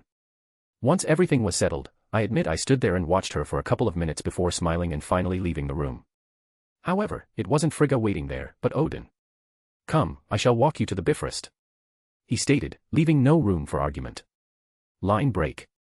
Initially, I had thought it was one of those, you're leaving now, kinds of deals, but Odin personally leading me to the Bifrost was more a, well, I'd call it a proper sign of respect. Like seeing a guest off to the door kind of thing. Besides, he knew I was leaving, I knew he wanted me to leave, and there was no point in playing those games now. Why leave the night on such a dour note? She will be safe here. Odin spoke as if knowing some of my concerns. I know. I said simply. I did, I knew that. I knew that earlier too. I just worry. I'm a worrier. I worry about all my girls. Hell, I worry about Meridia, and she could snap me out of existence along with a planet. But if I didn't worry about the people I cared about, I would no longer be myself. Still, it was awkward. It was not terrible company. Odin seemed to force it out. What an astounding endorsement from the king of Asgard. My lips twitched, trying not to laugh. God, what even was today? Such a strange day it's been. I need a drink. Another drink, many more drinks. Fuck it, I'm getting drunk tonight. It's been a while anyway, and in fact, this gave me a wonderful idea. Safe travels. He stopped at the entrance to the Bifrost. I paused briefly because it took me some effort to respond. I hope you find your son soon. It wasn't for Loki's sake. Despite the disagreements I had with Odin and anything else that goes along with that, Odin is a father that cared about his son. For Odin's sake, as a worried parent, I hoped he found his son. Even still, I won't apologize for what happened. Was it a contradiction? Probably, but then again, that's something that just keeps me human. He gave me a curt nod. I think he relaxed ever so slightly in my presence because of what I said. Heimdall, good evening. I greeted the Watcher God as I went into the big room. Good evening to you as well. He kept a respectful tone. The Bifrost is certainly a magnificent creation, I would have loved to inspect it in more detail. I hummed. It seems it's fixed now. I thought Thor said it wouldn't be fixed until the morning or tomorrow, or whatever. I vaguely recall what he said at best. Its normal operation still requires maintenance. However, with the effort of the Allfather and myself, it is operable. Heimdall revealed. Ah, I understand now. Alas, I don't think I'll have time to study the Bifrost in detail. I shrugged helplessly. Say, you can see all of Midgard, can't you? That is within my ability, yes. Heimdall nodded, not at all put off by my conversation, nor was Odin sort of pushing me along. Know any good pubs you can drop me off at? I would kill for a few pints, or more, probably a lot more. Heimdall raised an eyebrow. Do you simply care for a drink, or something more entertaining? I opened my mouth to answer but stopped myself and instead changed my question. You know, I was going to ask for details, but you know what? Let's go with something more entertaining, and let's let it be a surprise. The Allfather approached, and Heimdall seemed to insert his sword into the mechanism for the Bifrost. I didn't get to see much after that, as the rainbow light took me as both gods released a bit of strength to activate it. The same as before, the light whisked me across the universe, stars and galaxies passing in the blink of an eye until I hit the ground back on Earth. Not soft ground, concrete. Ah, the smell of the big city. Where was I? Well, a quick shoo-and-ba onto the nearby building told me I was in New York, based on the Statue of Liberty. At least, I hope it's New York, considering I can see the Statue of Liberty. I glanced across the street and saw a pub with a bunch of red lights decorating the outside. Ah, that must be the place. Thankfully, Heimdall was good at his job and plopped me into a back alley, so it didn't really show much. For normal people, the rainbow lights would look like a trick of the eye as they came and went so fast. I sat on the rooftop and took my phone out, sending a quick message, humming to myself under the light of the stars. Or I believed so. In the middle of New York, it was hard to see much of the starry sky due to the light pollution. A few moments later, I got a message back and smiled happily before opening a portal. My friend. Thorum came walking out and grabbed me for a big hug. Thorum. I was just as happy to see him. He was my best friend, and it felt like we hadn't seen each other in forever. Not since the whole Ragnarok business. Is there a foe that needs slaying? My sword is always ready to aid you. Thorum puffed up proudly. Actually, I just wanted to hang out and get some drinks. I scratched my cheek a little awkwardly. Thorum blinked but still showed that big, goofy smile of his. That is a wonderful way to spend time as well. He laughed. Ah, good old Thorum, he just brightens the mood when he's around. Right, first. Ah, do you mind changing into some clothes I have for you? Because he was wearing armor. Aye, does my attire not suit the location? Thorum seemed to take in the surroundings properly. 'Tis a strange sight indeed, as well as the smells. You get used to it. I can't say I particularly enjoy the smell of the big city either. I got some local clothes here. I searched my ring and found a set of things to hand to him. These should fit you. Like with Jean, I generally keep a large assortment of such things in my ring. You never know when someone somewhere is going to need some clothes. Thorum shrugged, wasting no time just stripping off his armor and normal attire right there before putting on a pair of jeans and a flannel shirt. He tugged on his pants a few times. It is strange, but not in a bad way. You look good. I shot him a thumbs up. Do I look from around here now? He looked himself over. I like it, my friend. Well, he most certainly won't stick out like a sore thumb now. They don't need police called because they see a Nord running around with a sword on his back and wearing armor. Come on, let's go get a drink. I pat his shoulder before hopping off the building and landing on the street. He followed me easily, barely any effort in his own jump. I see you've gotten stronger. I spoke as we walked towards the bar at the end of the street. I have felled a dragon or two in our time apart. Thorum nodded. Scarce they have become, I have begun searching them out as Whiterin appears safe in my absence. That speaks of a combined effort on their end, don't you think? As we walked up to the doors, there were a bunch of people standing out. Not upcoming for bars, but they stared at us rather aggressively. However, I noticed the peculiarities immediately, and the way Thorum shot me a look, it was clear he noticed the oddities with them as well. When he looked to me for direction, I merely shot him a grin, and he adopted his own smile as if knowing exactly what I was thinking. They believed us as well. Thorum answered as I held the door open for him to enter. I admit, I am not the best at deciphering such situations. I believe many are better at predicting their movements and actions. Well, it's good to know where your strengths lie. We walked inside, and it was about what you would expect, a bar, maybe a bit grimy, in a good way. Like the type of place that would have a great food specialty and some good bands that play every so often. Personally, I'm pants at being a leader. Don't ask me to lead people or be responsible for them. Thorum swept his head around. I'm sure the music and the lights were a bit disorienting, but he kept his cool. And the dozens of eyes that landed on us as we walked in. Well, more like stared at us with every step we took. There is no shame in such an admittance. I too do not like being a leader. Thorum followed my lead as we took seats at the bar, sliding onto them rather smoothly. A strong arm is what I am best at. The bartender came over to our corner, looking at us strangely as he leaned on the bar.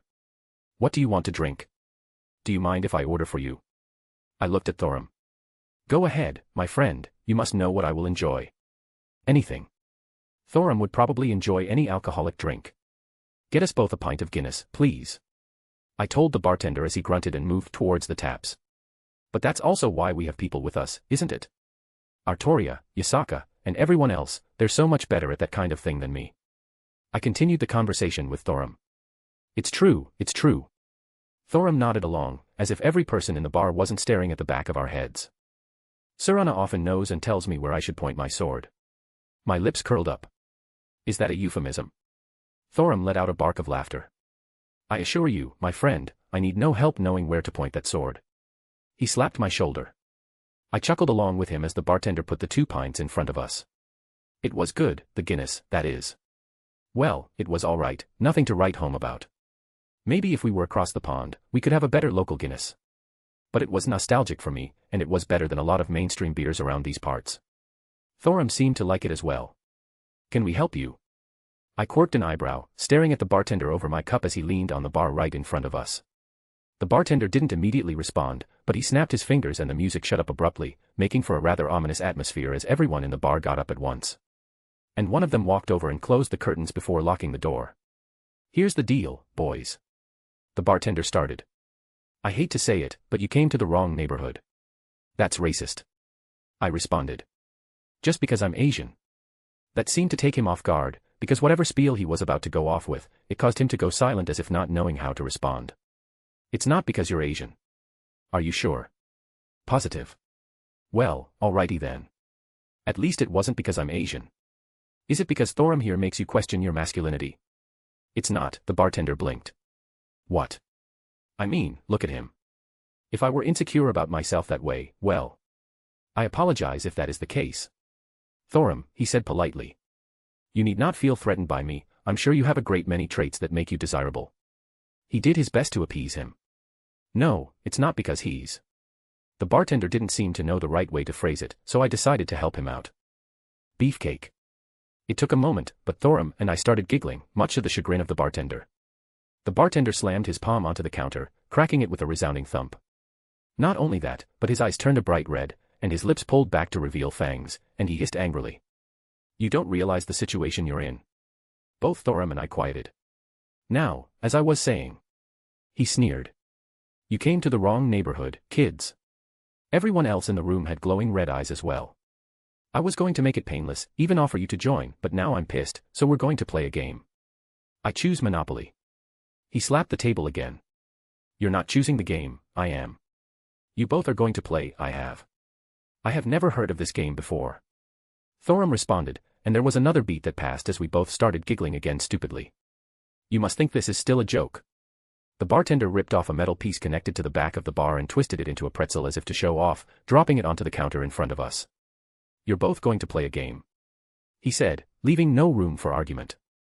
The game is called I Have. Each of you will take a turn saying something you have done or possess, it can either be a truth or a lie. The next person repeats it and adds another line onto it. You can call out the other person in their lie, and if it's proven false, then the liar loses. I don't know why he's being so forceful about a game. Shouldn't he just go with wanting to be a vampire and do vampire things? Maybe this is just a way they entertain themselves at the expense of their meals. I raised my hand. What? He seemed to be losing his patience. What's the prize?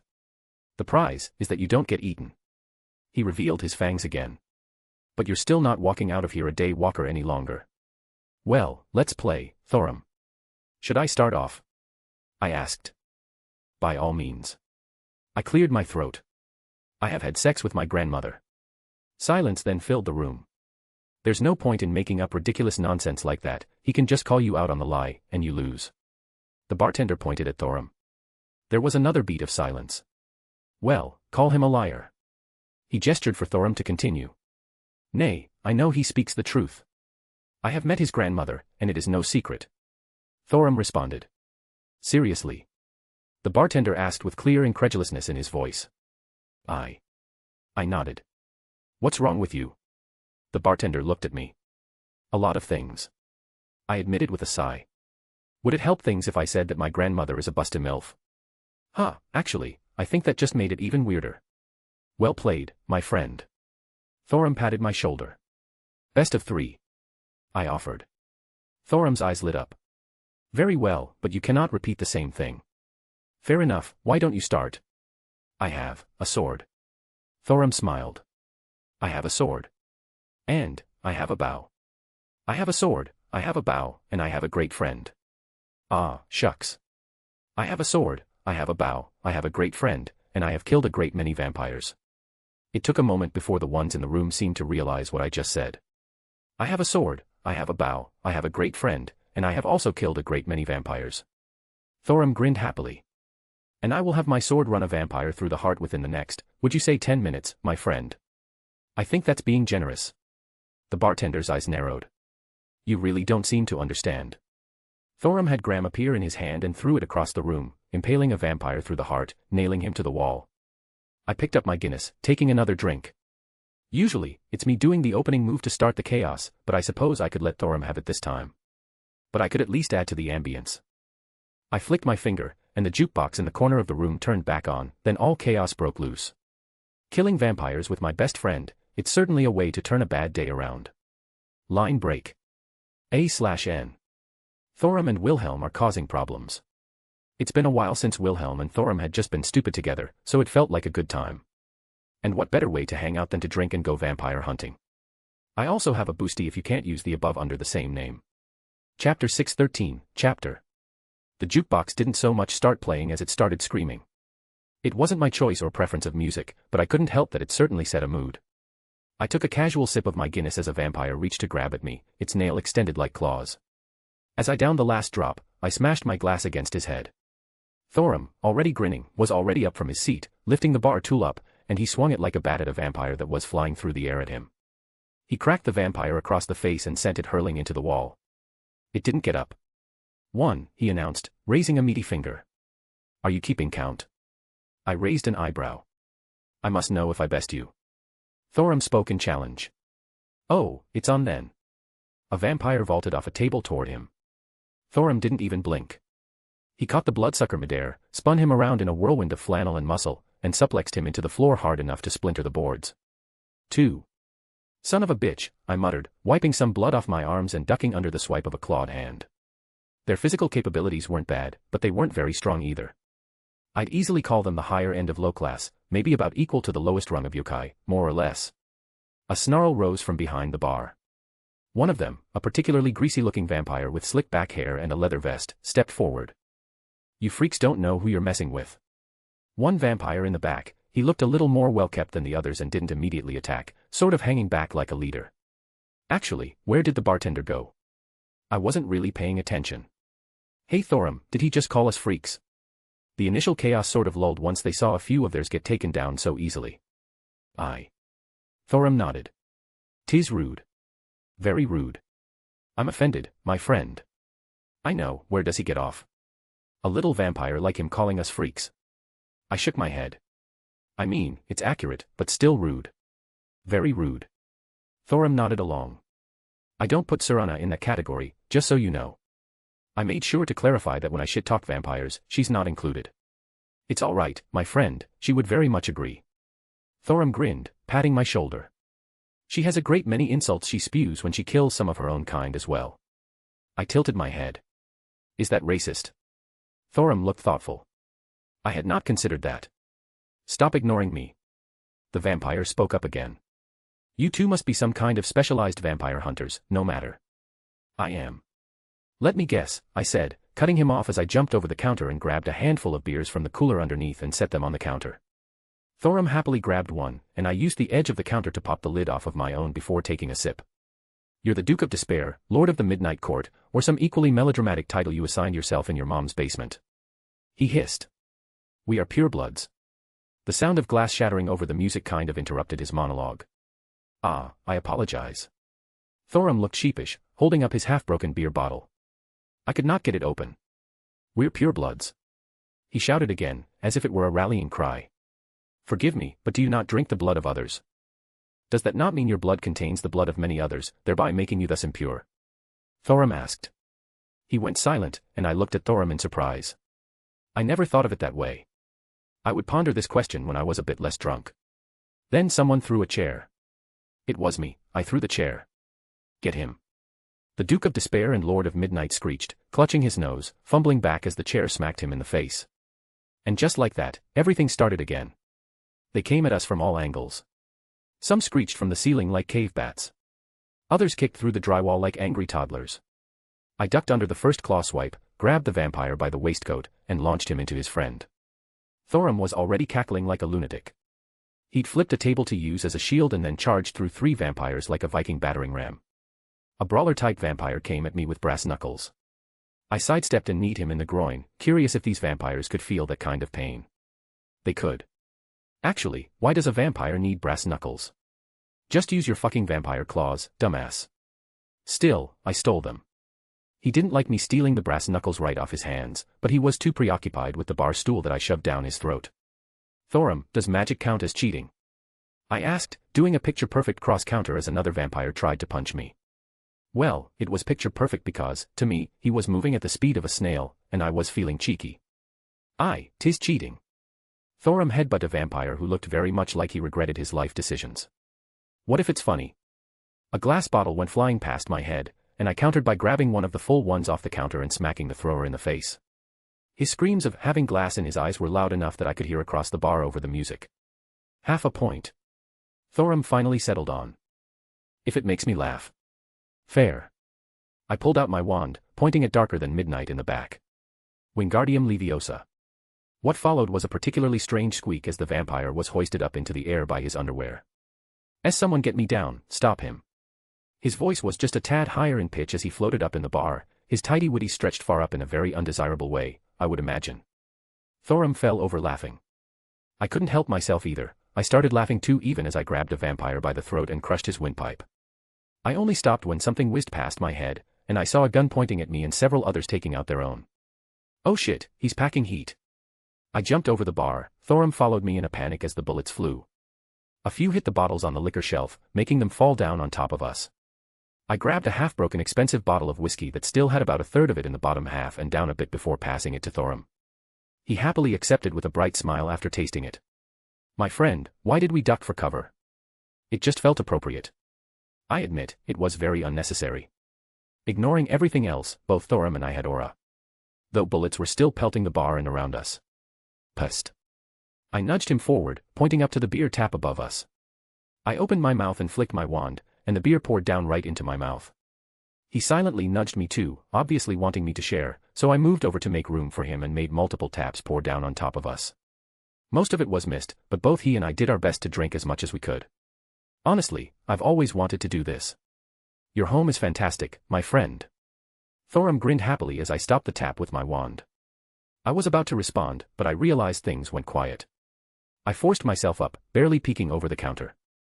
Thorum followed me as we both looked up to see a bunch of people standing at the entrance, seemingly having just walked in. Well, I hadn't been paying attention, so I hadn't noticed them. There was one rather old vampire who had the whole motif too, really went deep into the vampire theme. Looked like he woke up from a few hundred years ago and thought fashion didn't change. The others, well, they seemed a cut above the normal rabble around here, wearing what looked like some sort of leather armor with some metal pieces here or there with actual weapons. Oh hey, the bartender is back. Thorum pointed out. Excuse me, my good sir, I would like another glass. Thorum waved his hand. Did he run out through the back or something to go get help? Were there more vampires nearby that he had time to run and get them? So many questions. I'm afraid your happy hour has expired, the old vampire at the center said with a sigh that screamed, I practiced this in a mirror.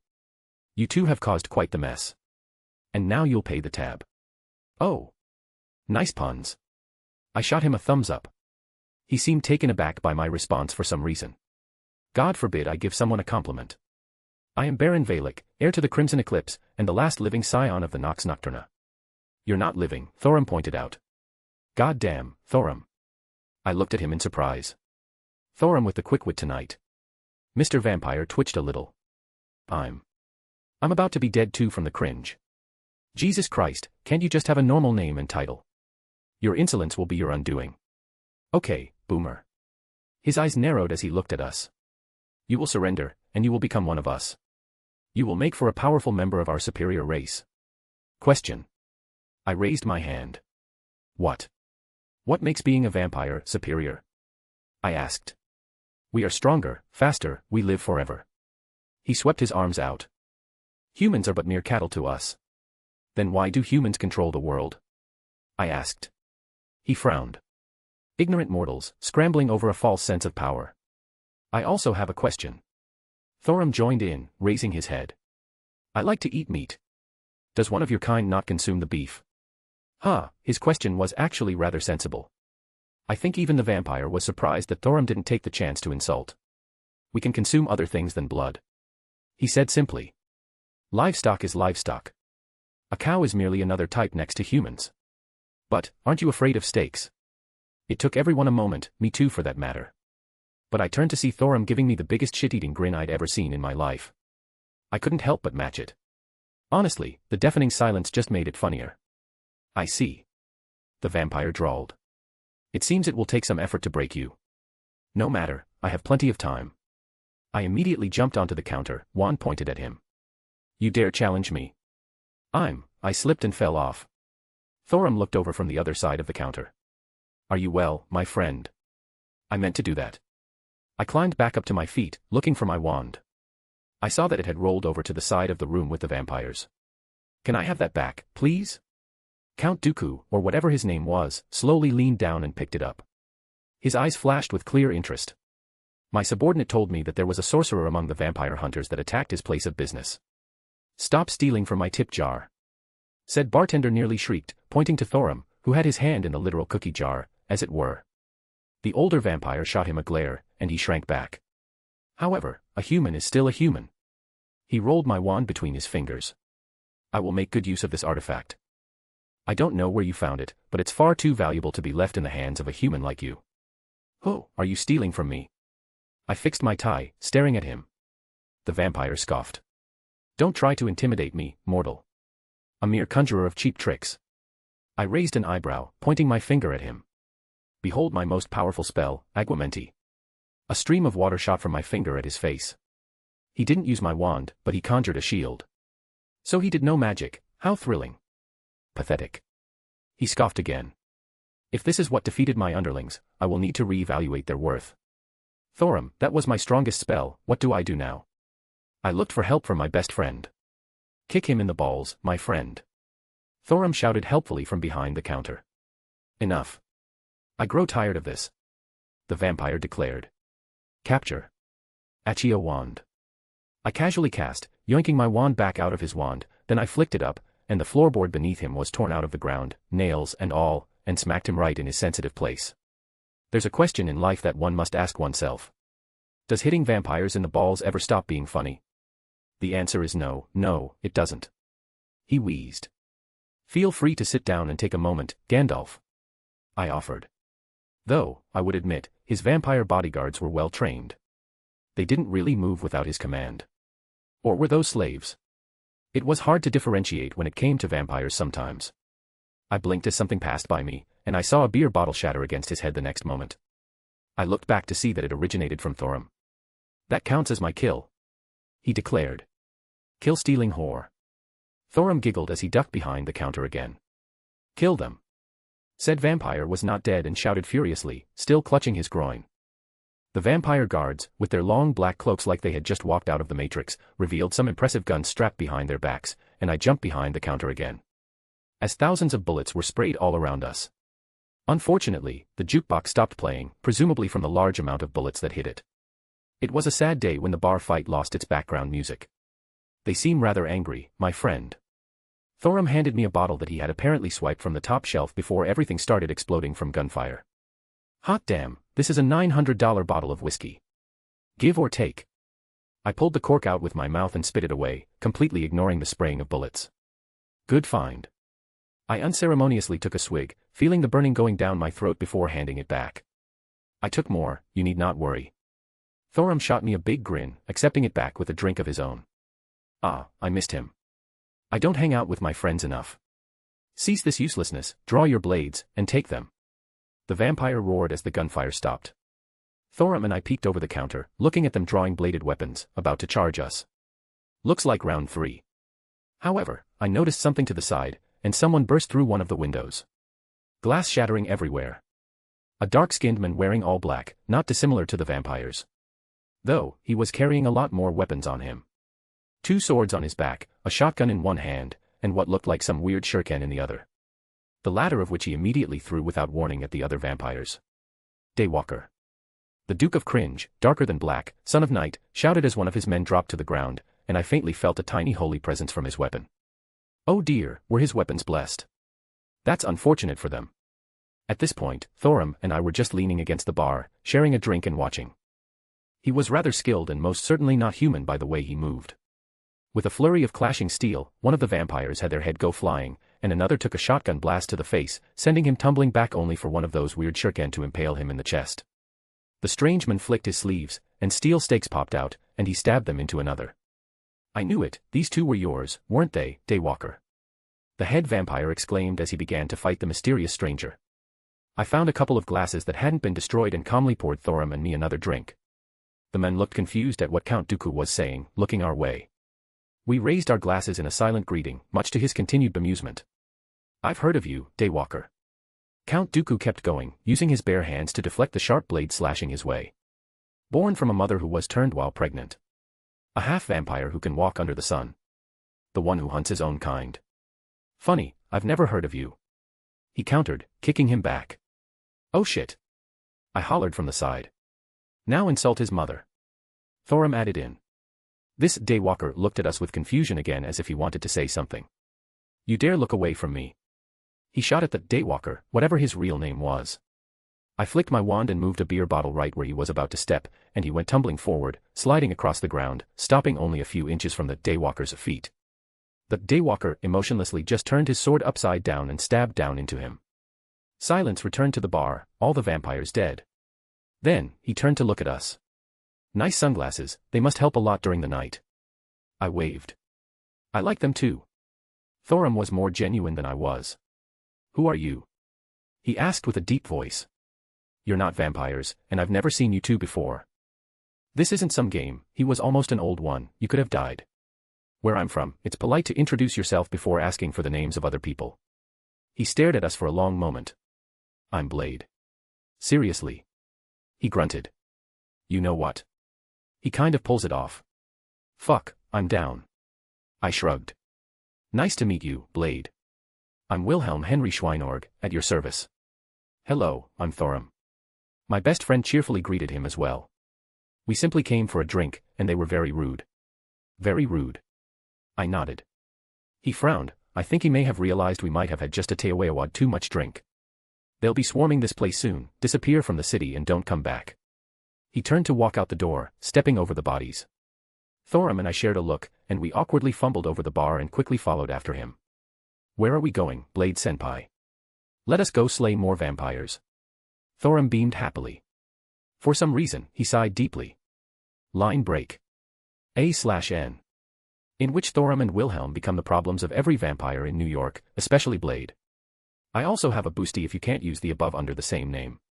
Chapter 614, Chapter. We followed Blade, much to his chagrin. He walked fast, all brooding silence and trench coat drama. I had to admit, he was very cool. Stop following me, Blade muttered. Don't abandon us, Blade Senpai, I said, and he twitched slightly. You'll get yourselves killed if you stay too close. Screw off. I've died before. I puffed up proudly. Thorum's eyes widened. You have. I'm so sorry. It's okay. It was only a bit traumatizing and life-altering. I waved it off. Blade stopped and turned to look at us, eyes hidden behind those stupidly cool sunglasses. Very rarely do I ever see someone who can pull off sunglasses at night. Why are you here? We were thirsty, Thorum answered helpfully. God forbid we go for a drink, I added. Yes, they were very rude. We just wanted a drink. Very rude, I agreed. He stared at us for a moment, stopping in his tracks. Then, as if deciding he didn't want to hear any more, he turned and kept walking. So what's your deal? Did a vampire kick over your sandcastle as a kid, and you swore revenge? I asked. My friend, you should not ask such strange questions, Thorum interrupted me. Killing vampires needs not a reason. He nodded sagely. Who knew Thorum was packed full of so much wisdom? Blade kept ignoring us. He quickly ducked into a back alley and turned a few corners. Eventually, he stopped next to a black muscle car that looked like it ran on cool one-liners and the blood of its enemies. Oh, shiny. Thorum smiled happily. What is it? I know Thorum was asking more about what it actually was. He didn't know what a car is, but I was taken aback by the model. A 1968 Mercury Cyclone GT, I answered. Blade actually stopped and did a double take. What? I met his gaze. I know cars. Well, I inherited memories of cars. Zelretch did like his own cars. He had a fondness for certain things. He popped the trunk. Both Thorum and I peeked over his shoulder to see what he had inside. That is a great many weapons, Thorum whistled. I like your preparedness, my friend. Holy water, silver, garlic. I thought that was a myth. I looked over things. Blade grunted. They don't like the smell. Ah, not so much a weakness as it's just a bit debilitating. Planning to overthrow Transylvania or just a really enthusiastic collector? I asked, eyeing the various explosives alongside the guns and bladed weapons. It looked like regular grenades, flashbangs, and some others I didn't recognize. Blade ignored me and reached for a stake. Then he froze. His head snapped upward. He stared past the alley roofline. I followed his gaze. Shadows flicked across the rooftop. Fast. Dozens of vampires, not flying, but moving with that inhuman gliding leap speed. They seemed a bit better trained than the ones we had met earlier. They looked more like hunters, I suppose. Don't vampires have better senses? I looked at Blade Senpai. Why didn't they come running after us? Because we were, kind of covered in vampire blood, something they should be able to smell, honestly. Then he looked at us and scowled deeply. I've sprayed my car down with a special mix of stuff I've developed. Makes it hard to sniff out vamp blood when nearby so I don't get tracked. He said it through gritted teeth, as if he realized something. Then I realized it too, and both Thorum and I smiled brightly. Get in the car, he finally grumbled. Blade Senpai is a good person. He didn't want to leave us to die at the hands of the vampires. Because in his eyes, if he just up and left, as soon as he was gone, they'd be running right at us. Shotgun, I declared. Thorum beamed as he climbed into the back, folding himself in awkwardly. Is there ale on this ride? Didn't you steal some of the good stuff from the bar? Oh yes, I almost forgot. Thorum took out one of the most expensive bottles from the place and chugged it like it was some dollar beer. Blade slid into the driver's seat, but he didn't immediately start the car. So, is this the part where we introduce ourselves and give backstories? I asked. Blade took a deep breath. Who are you, and why were you in the bar? I'm Wilhelm Henry Schweinorg. I happily called out. And I wanted a drink with my friend. I'm Thorum. I, too, wish to drink with my friend. It has been many days since we last met, and I wish to catch up. Blade looked at us incredulously. You both were there by chance? Yup. Yes. Blade seemed to just groan again. He finally turned the key, and the Cyclone's engine roared to life, and he quickly flew us out of there, hitting the road with very few other cars on the street. After a minute of silence, I leaned my elbow on the window. So, what were you doing at the bar, anyway? Blade didn't answer. You weren't there for karaoke night, were you? I didn't take him as the type, but I also didn't want to assume that would be rude. Thorum perked up. Do they sing? I like singing. Blade exhaled through his nose. It was a low-priority nest. Small-time leeches. I was going to wipe it out to draw attention away from one of their major locations. I blinked. Like a diversion. Blade nodded. There's a club not far from here, I wanted to draw away some of their guards. He grunted. They have extra hands when there's a farm involved. And you just happened to run into us. I nodded. How fortuitous. Thorum smiled brightly. Blade glanced in the rearview mirror. Yeah. Lucky me. We appreciate your kindness, Blade Senpai, I said sincerely. You are a good man. Thorum nodded with a warm smile. Blade looked like he regretted every life choice that led him to this exact moment. And the night wasn't even close to over. I just had a thought. I spoke up again. Why didn't any police show up? Because there was very clearly gunfire, and it's not like we were in a deserted place. It's a fairly normal street, if not a particularly popular one. Sure, there was, no one on the streets, but that could be because of numerous reasons. Blade kept his head straight, focused on the road. This is vamp territory. He grunted as if it were some obvious conclusion. Police aren't going to come around these parts unless they get called by their vamp masters. That's pretty messed up. When you say masters. Thralls, paid off, whatever you think it means, then you're probably right. Blade explained. Kink play? I asked. Blade looked at me deadpan, but he didn't say I was wrong. Well, if there weren't reasons to go vampire hunting before. Though, maybe I shouldn't throw stones from my glass house when it comes to fetishes. I am quite literally having sex with my grandmother and in a relationship with her. I wasn't really keeping track all too well, but he seemed to have taken a large detour, doing a sort of large loop around.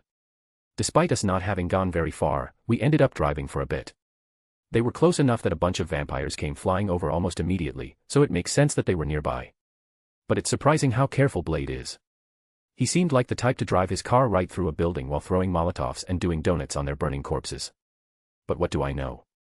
He found another sort of deserted alleyway with good positioning and exits to park his car.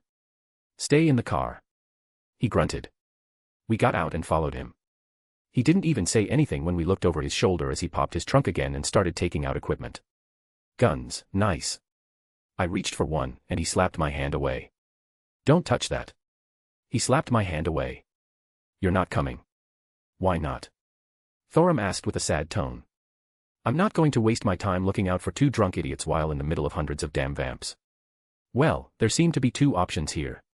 Either we come anyways without weapons, or you strap us up and help you. I gave a smile. He stared at me for a long minute. "Do you even know how to use a gun?" He gave me a once-over. I met his gaze and picked up the gun I was eyeing. "MP5, I announced, grabbing one of the many cartridges. .22 LR. I introduced the bullet type before slapping it into the gun and pulling the bolt back like I had done this before and slung it over my shoulder after flicking the safety. He raised an eyebrow and then turned to Thorum, who was looking at what looked like a desert eagle, and he was trying to put a bullet down the front of the barrel. "Take the clip and slide it into the bottom, then pull the top back to load the chamber." I pointed out the parts to Thorum. He wasn't dumb, he had never handled a gun before, but it's not like it was rocket science. Though, I was surprised he was packing. 22 in my case. It's a small caliber, and it's being used against vampires. Though my nose twitched, and I detected the faint waft of something holy. Oh damn, did he soak the bullets in holy water? Smart, but that must have taken weeks of soaking to get this resilient effect. But a smaller caliber bullet with holy infused dampness would be better than a normal, stronger caliber in this case. "I can't believe I'm doing this," Blade muttered. "I'm giving guns to drunk idiots to shoot vampires with," he said with utter disbelief. "If you both die, it's not my fault. And if you get turned, I'm putting bullets in your heads." "Okay. 'Tis a fair stance." Thorum nodded. Blade just further looked at us incredulously. "Hey, didn't you say we stink of vamp juices? Won't they detect us if we get close?" Blade growled lightly. "No, there's enough blood in the air around here that they aren't smelling anything else." Ominous. That sounded ominous. Thorum spoke. I smiled because we were on the same brainwave. "Stick close," he hissed under his breath. "And if you shoot me, you won't like the consequences." I'm surprised he's putting up with us, but I suppose he doesn't have much of a choice. "Wait." I stopped him, his steps forward stopped abruptly. I took out 2 pairs of sunglasses, handing one to Thorum. "All right, now we're good." We all matched. Blade twitched again slightly but didn't say anything as he moved with a purpose. A few turns of the alleys, and it opened up to see a sort of industrial district. There was a particular warehouse, you could see lights faintly against the windows, if barely in the night, but they were heavily blackened. With my hearing, I could faintly hear a certain thrumming and vibrations coming from it as well. It was very clearly soundproofed and light-proofed. But as he said, there was music coming from there. "Follow me, stick close, and don't make noise unless you have no other choice," he intoned, moving without giving us a chance to respond. He danced between buildings and cover, and I could see a bunch of guards around the place. There were a few on the roof and a few seemingly walking around out front aimlessly. As we followed and got closer, the vibrations and thrumming of the indoor music got louder and more pronounced.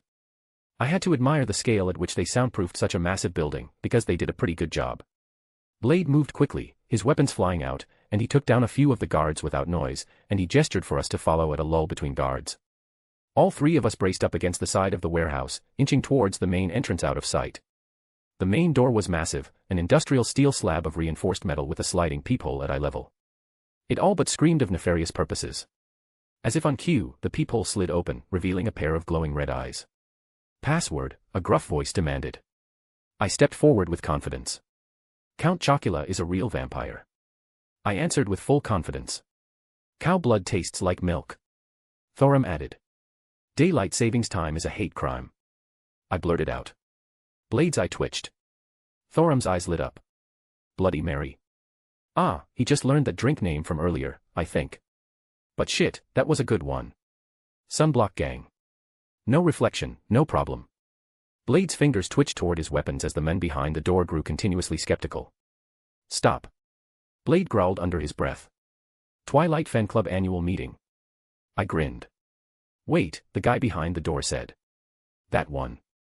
We all blinked. The door opened. If you know the password, just say it the first time. The vampire rolled his eyes. The music hit us immediately. It was loud and obnoxious, exactly what you would find at a rave.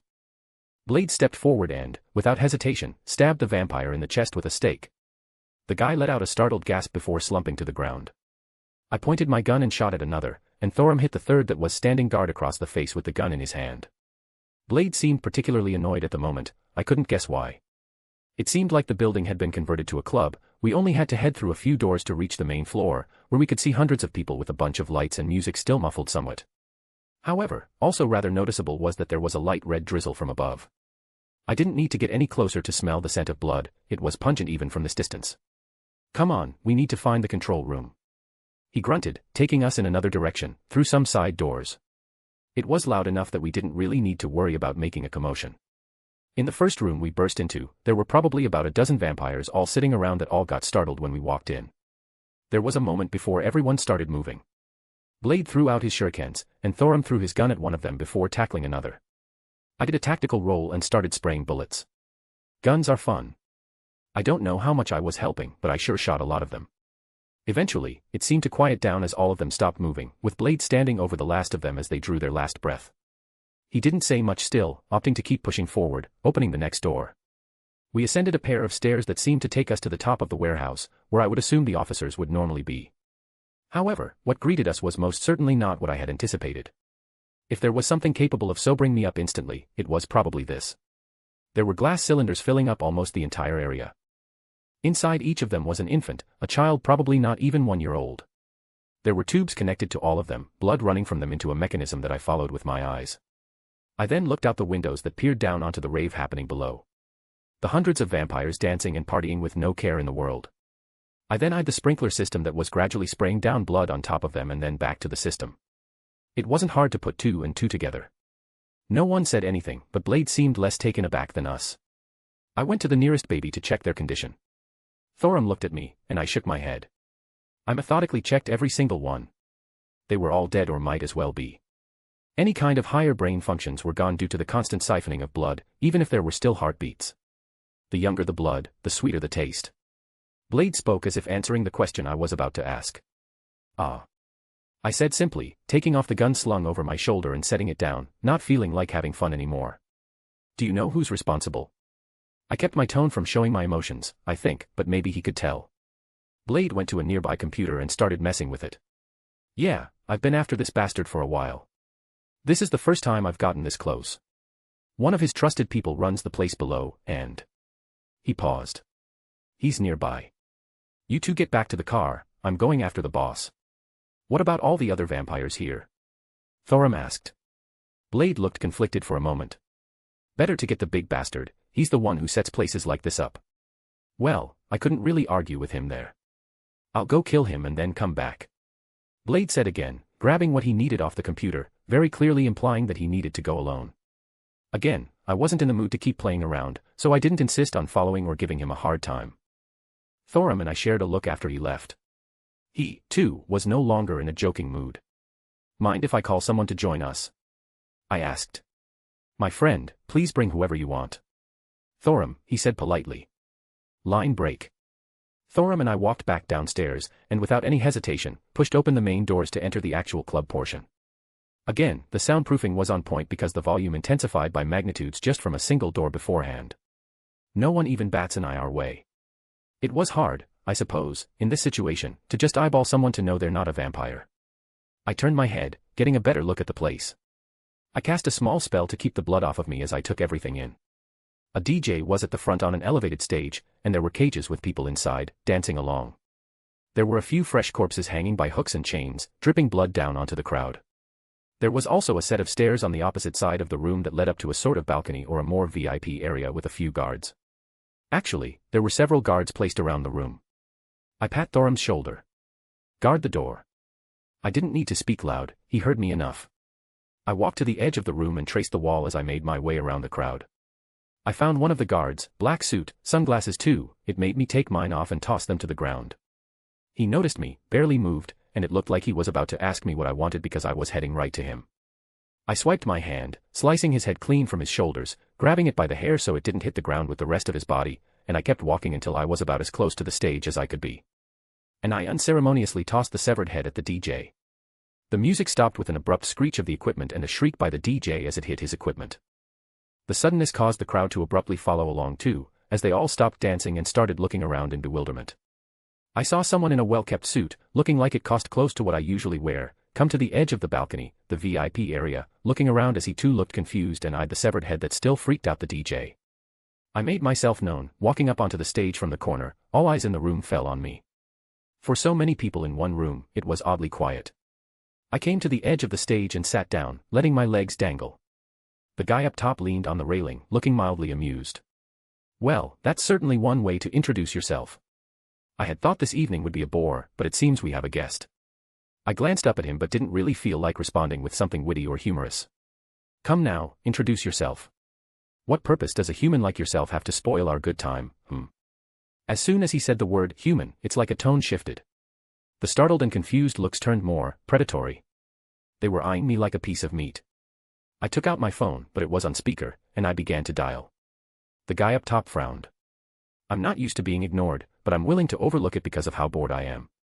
Now, come, entertain me a bit more, and I won't have you torn limb from limb. At that, there was hissing and growls. The whole room sounded like an engine, and it seemed to vibrate the building like the music from before. He frowned deeper. I know, let's play a game. How about Silencio? I didn't shout, but the words boomed over all of them, utterly deafening everyone here. I could see a new wave of shock and confusion sweep over them. Even the guy up top looked utterly startled and entered into a small state of panic as he opened his mouth but couldn't speak. It's polite to be quiet when someone is making a call. I said it simply, my voice the only noise, and it could be heard by everyone within the room. The phone rang a couple of times until the other side picked up. This is Agent Carlson. The voice responded. Hey Carlson, it's Wilhelm. Wilhelm, is anything the matter? He asked. Possibly. I have you on speaker. I told him, because it's exceedingly rude to not tell someone they're on speaker when talking. I'm currently in a warehouse/club, with, I'd call it just under 300 vampires. They stared, unmoving, like a deer caught in headlights. Is that so? Carlson returned. Yeah, you see I'm in a bit of a situation, and I wanted to ask something. There are no laws against killing roughly 300 vampires, are there? The voice on the other end didn't respond immediately. Is there a reason for you doing so? I found a few dozen infants being used as blood bags inside the building. I said without elaborating further. Ah. His response was almost the same as mine. Vampires are considered a hostile invasive species. Wonderful. I assume you're calling to inform me to help with the cleanup. He asked. I figured you would want to know. I would have called him about the bar as well when I was back in my right mind. Would you like me to keep any alive? If there are any leaders among the bunch, or anyone important, it would be appreciated. He said rather casually. Give me the location, I'll send a few teams your way. I'll text it to you in a few. I replied. Thanks, Carlson. My pleasure. He seemed genuine when he said that too. I hung up and put my phone away. Okay, you can speak again. I dismissed my spell, and it was like a wave washed over them. A new tension hung in the room. You're not a normal human then. The VIP man spoke. However, a human is still a human. And there are over 300 of my kin here. What could you possibly hope to accomplish? Heh. I couldn't help it, I chuckled slightly. He frowned again. And what's so funny? Slowly, shadows crawled up the walls. It wasn't obvious at first, my lack of response seemed to grate on him until he noticed and took a step back. The shadows unnaturally overtaking every corner of the building. And then, the red eyes appeared. I think, normally, I would banter a bit more. Maybe give him a cheeky comment, make him angry before finally killing him. But honestly, I just wasn't in the mood. He was right to an extent, I wouldn't be the one doing things. To accompany the many glowing red eyes, different appendages seemed as if they were trying to push through the shadows. Limbs covered in white bone plating or spikes. Sharp teeth jutting out, trying to break free. The half-malformed shape of distorted, shadowy animals, roaring with a barely held-back bloodlust. Salem then walked out of the shadows, stepping next to me. I wanted them to suffer, and Salem was very good at what she does. Line break. A/N. Blade, WTF happened when I was away. Coulson, WTF happened while I was away. Fury, stop fucking with my weak. I also have a boosty if you can't use the above under the same name. Chapter 615, Chapter 557 plus Arachne. Truthfully, I could have just taken out Dawnbreaker and turned them all into dust. I didn't want quick or easy. I didn't want clean. And she certainly knew how to make an entrance. I'm pretty sure I would be utterly terrified if I were in their place. Her presence was utterly deafening, even compared to what I had done moments prior. Where I just casually strode over, not bothering to emphasize my presence, Salem practically radiated terror. She gently held her hand up towards the ceiling. The spell I had cast, the one that kept the blood from drizzling on me from the sprinkler system, wasn't skin-tight. It was more like a small bubbled area around me, and her hand left that safety to feel the blood lightly fall onto her palm as she pulled it back in with a frown. It's not like she didn't know what was going on. When I called her and had her come over, she saw all the babies. Frankly, even she, who had killed villages and such in the past, well, seeing people use infants as livestock was disgusting. She took one look at it and asked me who I wanted dead. If I weren't in such a shitty mood at the moment, I might have been swooning a bit. She turned her head slightly, red eyes glowing faintly in the darkness.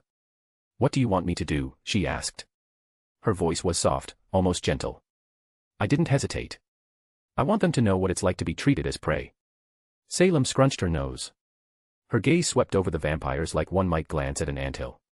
Just complete and utter disdain. Very well. Then she stepped forward, and the Grimm stirred behind her in the shadows, hundreds if not thousands of red eyes all staring out from the walls. A sharp, metallic screech cut through the rising tension.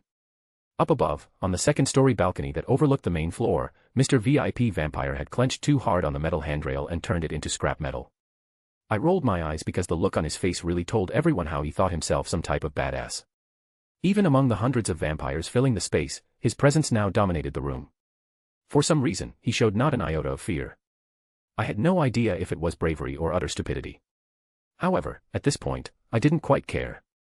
I don't know what swamp spat you out, he said, voice deep and deliberate, but you're in the wrong nest, witch. I raised an eyebrow at his insult. The way he said that sounded like more than just a term used in an insulting manner. Like he deliberately called her a witch, emphasizing it. Curious. Salem didn't respond either. Maybe I would have been vocal about defending her, but even if her face stayed utterly emotionless, I could pick up on the faint annoyance she now radiated. One very important thing I learned early on about having a harem of strong women is that you need to know when and when not to defend their honor, as it were.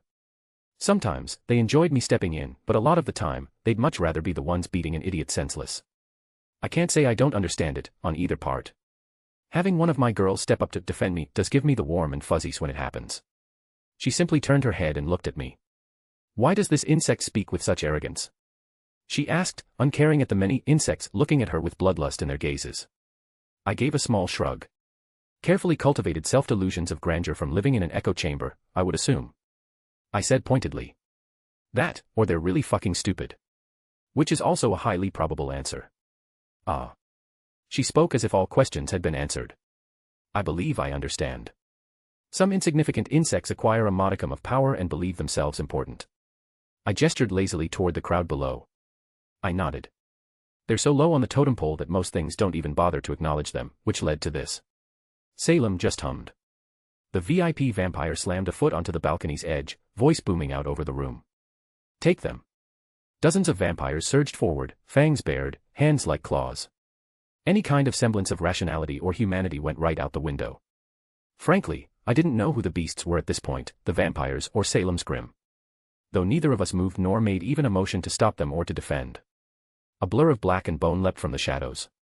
The first vampire never made it halfway. Literally ripped in half with a scream.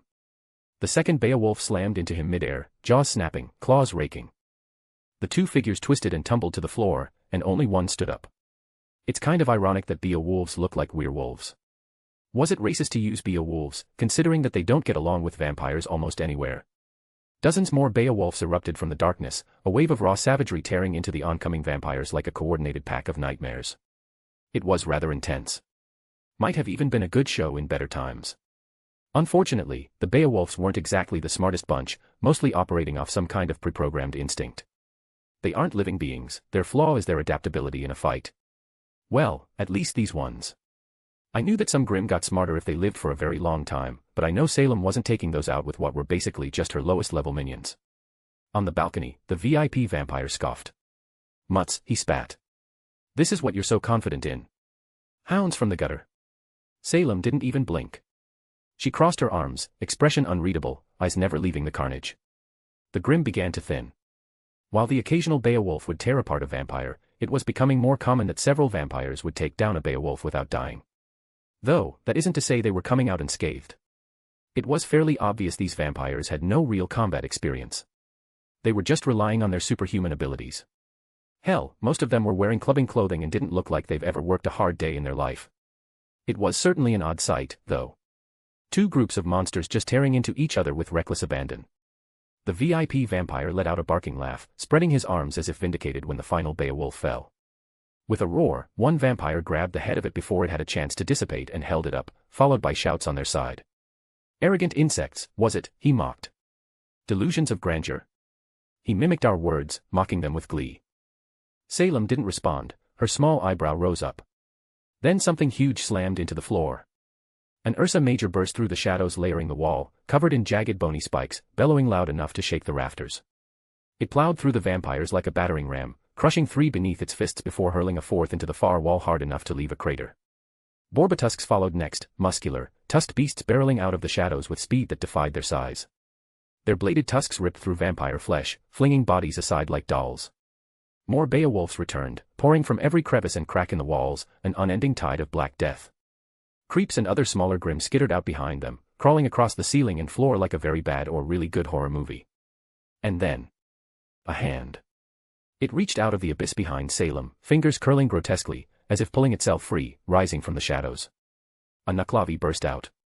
Its horse-like lower body scraped against the concrete as it dragged itself free, the grotesque humanoid torso atop it letting out a low, grating wheeze. It stood tall enough to nearly touch the ceiling of the warehouse. The very large, industrial-size warehouse that could fit houses inside with ease. The screams started again immediately. The semi-coordination the vampires had was demolished when the Ursa first plowed through them like an out-of-control car. Before, it was like both Salem and them were sort of playing. Now, it was quite thoroughly a bloodbath. The haughtiness was gone. The arrogance was gone. The sense of superiority had run away and was nowhere to be seen. They were being hunted. Unfortunately, it wasn't some grand setting, a warehouse, but beggars couldn't be choosers. It was still most welcome. They deserved no less. I wasn't one that took pleasure in others' pain or death. Unless I get pissed off, I usually just make heads roll and leave it at that. But every so often, I meet people that deserve a special bit of attention. I wonder how the people back on Remnant would react to seeing the Grimm being the good guys for a change. A vampire that screamed and cried out as a boar tusk impaled it on its horns was perhaps the best answer I could have asked for. I rested my head against Salem's leg, and she looked down at me and gave me a small smile. An odd contrast to the screams and cries, the limbs being ripped apart and devoured, and the fighting happening inside. Similarly to me, I don't think Salem particularly takes pleasure in wanton destruction or violence unless it's earned her attention. Mostly some sort of chore to her, if I'm being honest. However, she too looked like she was a bit more enthused as her Grimm left vampire corpses in their wake. I gently pulled on her sleeve. "Leave the idiot up top alive, I got a friend that would appreciate it." Salem looked at me, then looked up at him, the vampire, their leader, some VIP, some sort of higher up. I didn't actually know his status, and I didn't care. But he looked utterly terrified now, as if he realized how he had fucked up. Really, a lot of people seem to lose their survival instincts after gaining a bit of power. It's rather sad if you think about it. The giant Nuklavi reached out, its large hand raked against the upper level as the VIP vampire ducked for cover. I could see him and a few others nearly tumbling down the stairs as they tried to escape. It looked like he had personal guards. How quaint. I reinforced my hearing so I could pick up what they were saying over the noise of everything else happening. "Get to the door. Get me out of here," he hissed, nearly throwing his guards forward. But Thorum stood there, as if forgotten by everyone else. I don't know why the vampires still alive hadn't tried to plow through him to escape, but maybe it's some sort of unconscious need to listen to orders from their superiors. Vampires are weird depending on where they come from, so who knows. They pushed through several of their own, even grabbing some random vampires and throwing them at any Grimm nearby so they could make a clean escape. The Nuklavi was also getting swarmed. Vampires jumping onto it, trying to tear at it, but it was like mosquitoes trying to take down an elephant. One vampire I noticed made the bad decision to try and drink its blood. That was amusing to watch. The first guard went to grab at Thorum, not even bothering to yell at him or tell him to move. Thorum, good-natured as he is, was also in about the same mood as me as well. He grabbed the vampire by the head and slammed him into the ground, hard enough that it cracked the concrete. The vampire was no longer moving. The others trying to escape had frozen. Thorum smiled happily, though I know it was more force than anything. Apparently, they decided that numbers would win them the day. Maybe it was their arrogance still deluding them, or maybe they were just desperate. But they tried to lunge at Thorum, and he crossed his arms, letting them attack him. His aura shimmered golden, like dragon scales all over his body, and they couldn't even get past it. Thorum then started throwing punches. Punches that were used to fight dragons. Vampires were very much not dragons, especially this bunch. Thorum looked awkward and embarrassed as his fist went through one vampire's chest completely and out the other side. The bashfulness with which he dislodged himself perhaps instilled even more horror in them than if he had just killed them outright. Rather quickly, the vampire that had been mouthing off found himself all alone. More literal than figurative, too, as the vampires in the building had nearly all died. Ripped and torn by real predators. The Naklavi reached across the room and grabbed the frightened and squirming vampire leader, depositing him right in front of both me and Salem as it stood there protectively. "Hello," Salem said sharply as he hit the ground, Salem staring down at him. "This is a much more appropriate eye level, is it not?" The sounds around us had slowly faded, leaving but Grim still standing. One vampire was left within the building. He looked around, and he too noticed as well. The term audible gulp was rather apt in this case as he swallowed hard. Salem raised her hands, he nearly fell backwards, but it wasn't for him. It singled out the shadows receding, pulling the Grim back inside, disappearing as if they were never there in the first place. And it all wrapped up neatly, merging back into Salem's own shadow. "Have I ever told you how terrifying you are?" I asked her. Salem pursed her lips, trying not to look pleased with my compliment. "Do you wish to deal with him, or would you like me to do so?" By that, she wanted to ask me if I wanted her to keep him alive but wished he wasn't so. I sighed. Stupefy. I flicked my wand, shooting the spell at him. First time I've used it on a living being, but it's a rather neat spell. A stunning spell stuns a person, as you would expect. Lady Salem. Thorum came stepping over the fresh corpses, not even batting an eye at the dead vampires. "Truly, you would be a fearsome foe to have." Salem's lips twitched a little. She wasn't used to being complimented, well, by anyone other than me, when she does something like this. She's very much like Meridia, in that she doesn't care about things outside her immediate circle, but she likes it when those within the circle appreciate her. Thorum, by association of being my best friend, is within the circle, so she likes the compliment, even if she doesn't show it. Salem gracefully took a seat next to me, and I adjusted myself to have my head on her shoulder. I felt her fingers start running through my hair as Thorum hopped up and joined us. The moment lingered for a bit, maybe 10 or 20 minutes. I'm not usually this melancholic. I can get over things quickly. Maybe it was just the alcohol in me that held it in place. "Are you well?" Salem finally asked me. Just remembering how shitty the world can be sometimes." Thorum took out a bottle, taking a drink. "It is a reminder." Otherwise, the warehouse was dead quiet, save for the soft, wet squish of someone stepping through entrails. Blade walked in through the front doors. His coat flared with each step, boots echoing against the blood-soaked concrete. His gaze swept across the carnage, over the shredded vampires, the black ichor from fallen Grim, and the claw marks carved deep into the walls. Then his eyes landed on Salem. His hand almost went to one of his blades. Salem, too, looked at him, and I could see her just flicking her wrist in an instant, casting spells, if she got annoyed. "Peace." I held a hand up. "She's mine." I took her hand, giving that more meaning than he probably acknowledged in that moment. Blade stared at us for a while, but he didn't reach for his weapon either. "What the hell happened here?" he asked, voice low, tight with caution. I spread my arms. "Aggressive surveillance. Very aggressive." Thorum raised his bottle as if to toast to it, downed it, and then threw it at the idiot vampire still stunned on the ground. Petty, but deserved. You know, I don't actually know if he's conscious or aware in that state. His eyes are wide open, but he might not have a presence of mind while like that. Something I'll have to look into later, because that would be kind of terrifying in its own way. I have no mouth, but I must scream. But Blade didn't laugh, and we didn't either.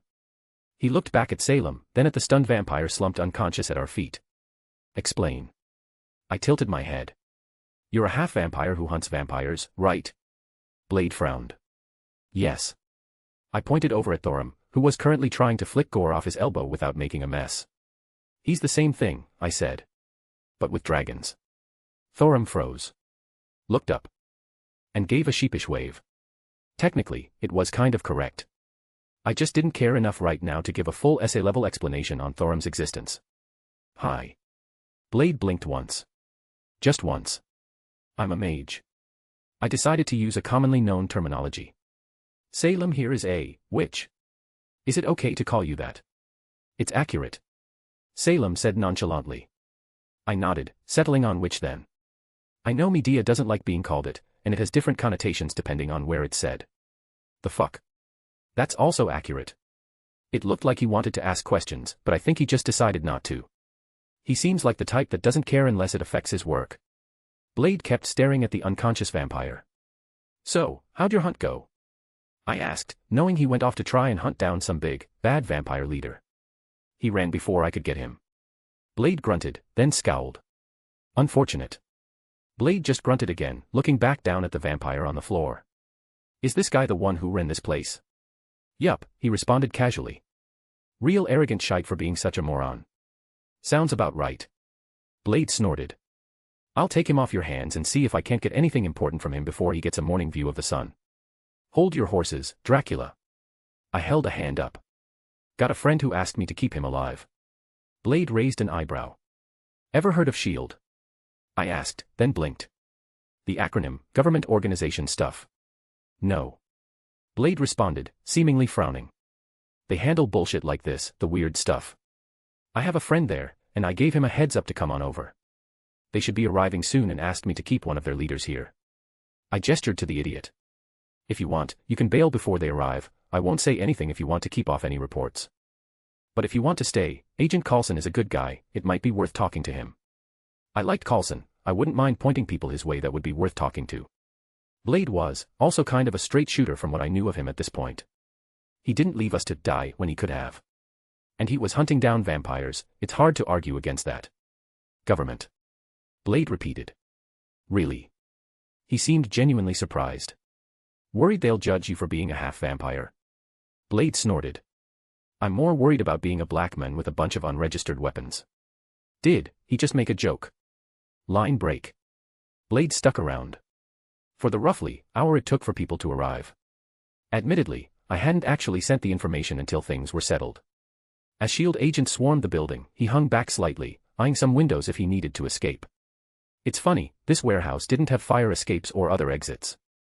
Maybe that's why the vampires picked it out originally, but poor code enforcement was their undoing. Or something, they were probably screwed either way, just a little ironic. Their wazy seemed to investigate. They didn't come in guns blazing, but it was clear they were ready for a fight, not necessarily from us. Some heavy equipment they were packing. And it seemed to knock any wind out of their sails once they saw the carnage. Sorry, not sorry. However, my eyes lit up. Coulson. Agent Coulson walked in, looking around, seemingly burning it into memory before he eyed us on the other side of the room. He took a long roundabout path towards us, one that wasn't covered in literal pools of blood. Thankfully, the sprinklers had turned off. Honestly, I should have done so sooner, but I was worried about tampering with the thing and actually killing the infants. It looked so badly set up that a wrong hit on the equipment might cause some damage. Granted, Theans were dead in all ways that mattered, it would be very disrespectful to treat them so carelessly. My healing magic was good at many things, but it was also weak in others. Blood loss wasn't something I could heal in a normal sense like this. Mr. Schweinorg. Coulson greeted me. He eyed each of them. I didn't expect you to actually show up, weren't you still in New Mexico? Because the whole Lokiing was, only a couple of days ago. I was no longer needed over there and was on my way back to the office in upstate New York. He responded. I figured I would take a detour since you're not my responsibility. Well, that sounds rough. Introductions. Greetings, son of Cowl, I'm Thorum, friend of Wilhelm. Thorum was happy to introduce himself. Coulson raised an eyebrow. No relation to the other Thor, just so you know. I quickly added. Coulson nodded. I gently raised up Salem's hand that I still held tightly. This is Salem, my woman. I may have said it with a bit of pride. Salem acknowledged him slightly but was cold. He threw himself in front of Jean when he thought she was going to be harmed. I told her. And like that, Salem's evaluation of him elevated magnitudes. It's the circle again, the fact that I called him a friend and he protected Jean meant he was now not irrelevant. I'm Salem. She said pointedly. Coulson nodded, not looking at all put off by her cold and detached tone. Also, points for not staring or making comments about her appearance. She has pale skin, black marks on her body, bright red eyes, and white hair. Suffice to say, she did not look normal. Now, I found her absolutely stunning, and I'm head over heels, but it's worth noting that she most certainly stands out. Miss Salem, Mr. Thorham, it's a pleasure. Coulson responded neutrally. He then turned to Blade, and before I had the chance to offer the introductions, he spoke first. Mr. Brooks. Blade stilled, immediately tensing up and staring at Coulson. How do you know my name? He asked in a low hiss, his eyes narrowing. You've been on our radar for a while now. Coulson said simply with the slightest hint of a smirk, as if it were amusing. Blade stared incredulously. Been on your radar? We've known about the vampires in the city for a few years now, but the extent of their presence hadn't been properly reported. We have since had to purge some intermediaries and found out that some positions had been compromised. We've since been re-evaluating the continued threat level of their continued existence. Coulson said a whole lot that could be summarized as some of their lower-end grunts had either been bribed or, through other means, they had reported false information previously. 2 and 2 wasn't hard to put together. Your name is Brooks. I looked at him. Did you think my real name was Blade? He deadpanned. Then why do you go around calling yourself Blade? Because it sounds cool. Thorham chimed in. That couldn't really be the reason, right? Blade slowly lowered his sunglasses just a hint, and I could see his eyes. I knew everything I needed to know. I just nodded solemnly. From one man to another, I understood. Mr. Brooks. Coulson spoke up again. I understand that you seem to have a very good understanding of vampires. We at S.H.I.E.L.D. would be more than happy to hire you on as a consultant, if not a full position, if you would be willing. Blade looked genuinely surprised. You want to hire me to kill vampires? More or less. Coulson nodded.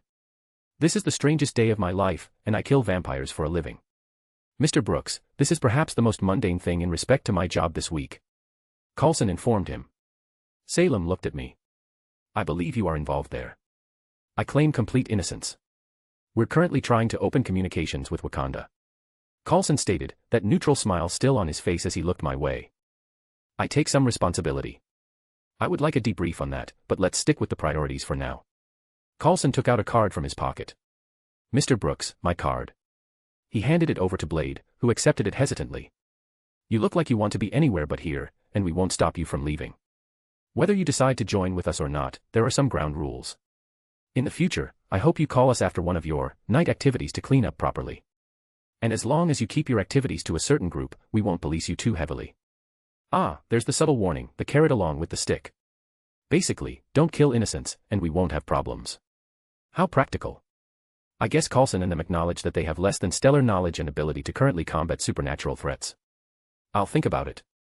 Blade said noncommittally before swishing his large cloak as he turned around, and rather than going to the door, he hopped up to the second floor that still remained and jumped out one of the cracked windows. I wonder why none of the other vampires thought about doing that. I never thought I'd see the day where I met someone named Blade who wore sunglasses at night and thought he was cool. Life is funny sometimes. There's a group of infants upstairs. I started talking. They're essentially brain dead from oxygen starvation from constant blood loss. Coulson nodded. We'll handle them with care and make sure they're properly put to rest. Coulson's expression softened. How's your arm? I changed the subject. As good as new. He quirked a smile. Mr. Schweinorg, you left quite the mess around us. He gestured to the many limbs and blood that littered the place. Do you have a suggestion on how to handle this mess, considering your particular expertise? He barely glanced down at the stunned vampire. I suppose it didn't need much of an explanation there. Burn it. Don't even bother and burn the entire building down after taking care of the other things. He raised an eyebrow. Is that hyperbole? No, I'm serious, burn the whole thing down and let it all turn to ash. I shook my head. It is a crude method, but not incorrect. Salem chose to chime in. Their blood carries magical properties, if left alone too long, it could lead to some curses forming. Fire can cleanse it without any need for overtly cautious measures. What she said. I squeezed her hand. Listen to her, she's much smarter than me. Salem snorted, pinching my hand as if to tell me to stop being an idiot, in a playful way. It's basic knowledge for anyone even remotely competent. Unfortunately, we have yet to structure any competency in the department, so your expertise is very appreciated, ma'am. Coulson thanked her. In fact, it would be further appreciated if you would be interested. Salem looked at him as Coulson held out a card to her. Slowly, she grabbed it. Maybe she was being polite for my sake. If you would be interested, S.H.I.E.L.D. would be very happy to hire you on as a consultant. I think this is the first time I've ever seen Salem look genuinely confused and bewildered. Line break. Non-canon Omake, the little spider, part. There was a cold air that enveloped the room after Arachne spoke. Contrary to her brother, Artemis's anger didn't explode outwards or intensify, it was cold and subtle. That's not to say she can't exhibit an explosive anger, but she burns cold, not hot. You should treat a god with more respect, child. Artemis's voice was icy, and it was accompanied by an invisible pressure that made the other people in the room start to sweat. My lady, please allow me. Zoe Nightshade tried to calm her down, a little successful as the tension in the room slightly alleviated, but there was still a sort of looming presence coming from the goddess. Child, thou seems to be mistaken about a great many things regarding us. We exist to help those like thyself. Help me. Arachne blinked in confusion. To be a woman in this world is difficult. To be at the mercy of any man who holds power of thyself. Many of us have suffered such fates and we offer a place to escape. A sisterhood. She emphasized, trying to use flowery words to sell the image. Zoe was silent for a moment, letting her words sink in while looking at Arachne.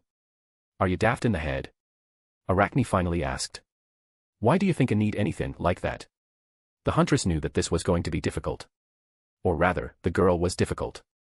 Zoe Nightshade furrowed her brow and wanted to sigh because the potentially newest sister of hers was too ignorant of the world. My lady helps young maidens who have suffered incomparably at the hands of men. Many of them have been abused and attacked in the most vile and disgusting ways. My lady helps them, nurtures them, brings them into the hunt and gives them safety and a family. Her first step was to talk about the feats of kindness of her goddess, to paint a better picture.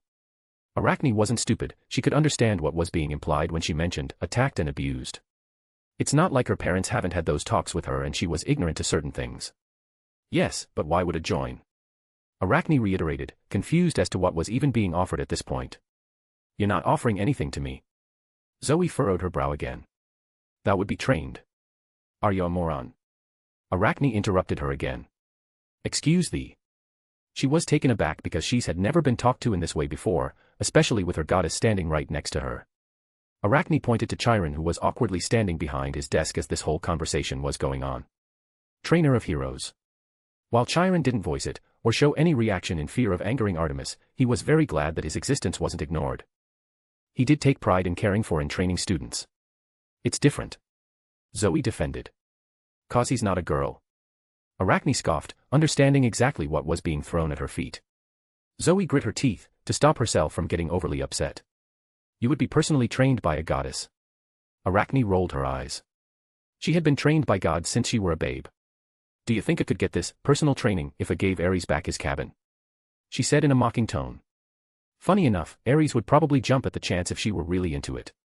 However, she was being sarcastic as if it were some great generosity that she gets to train with a god.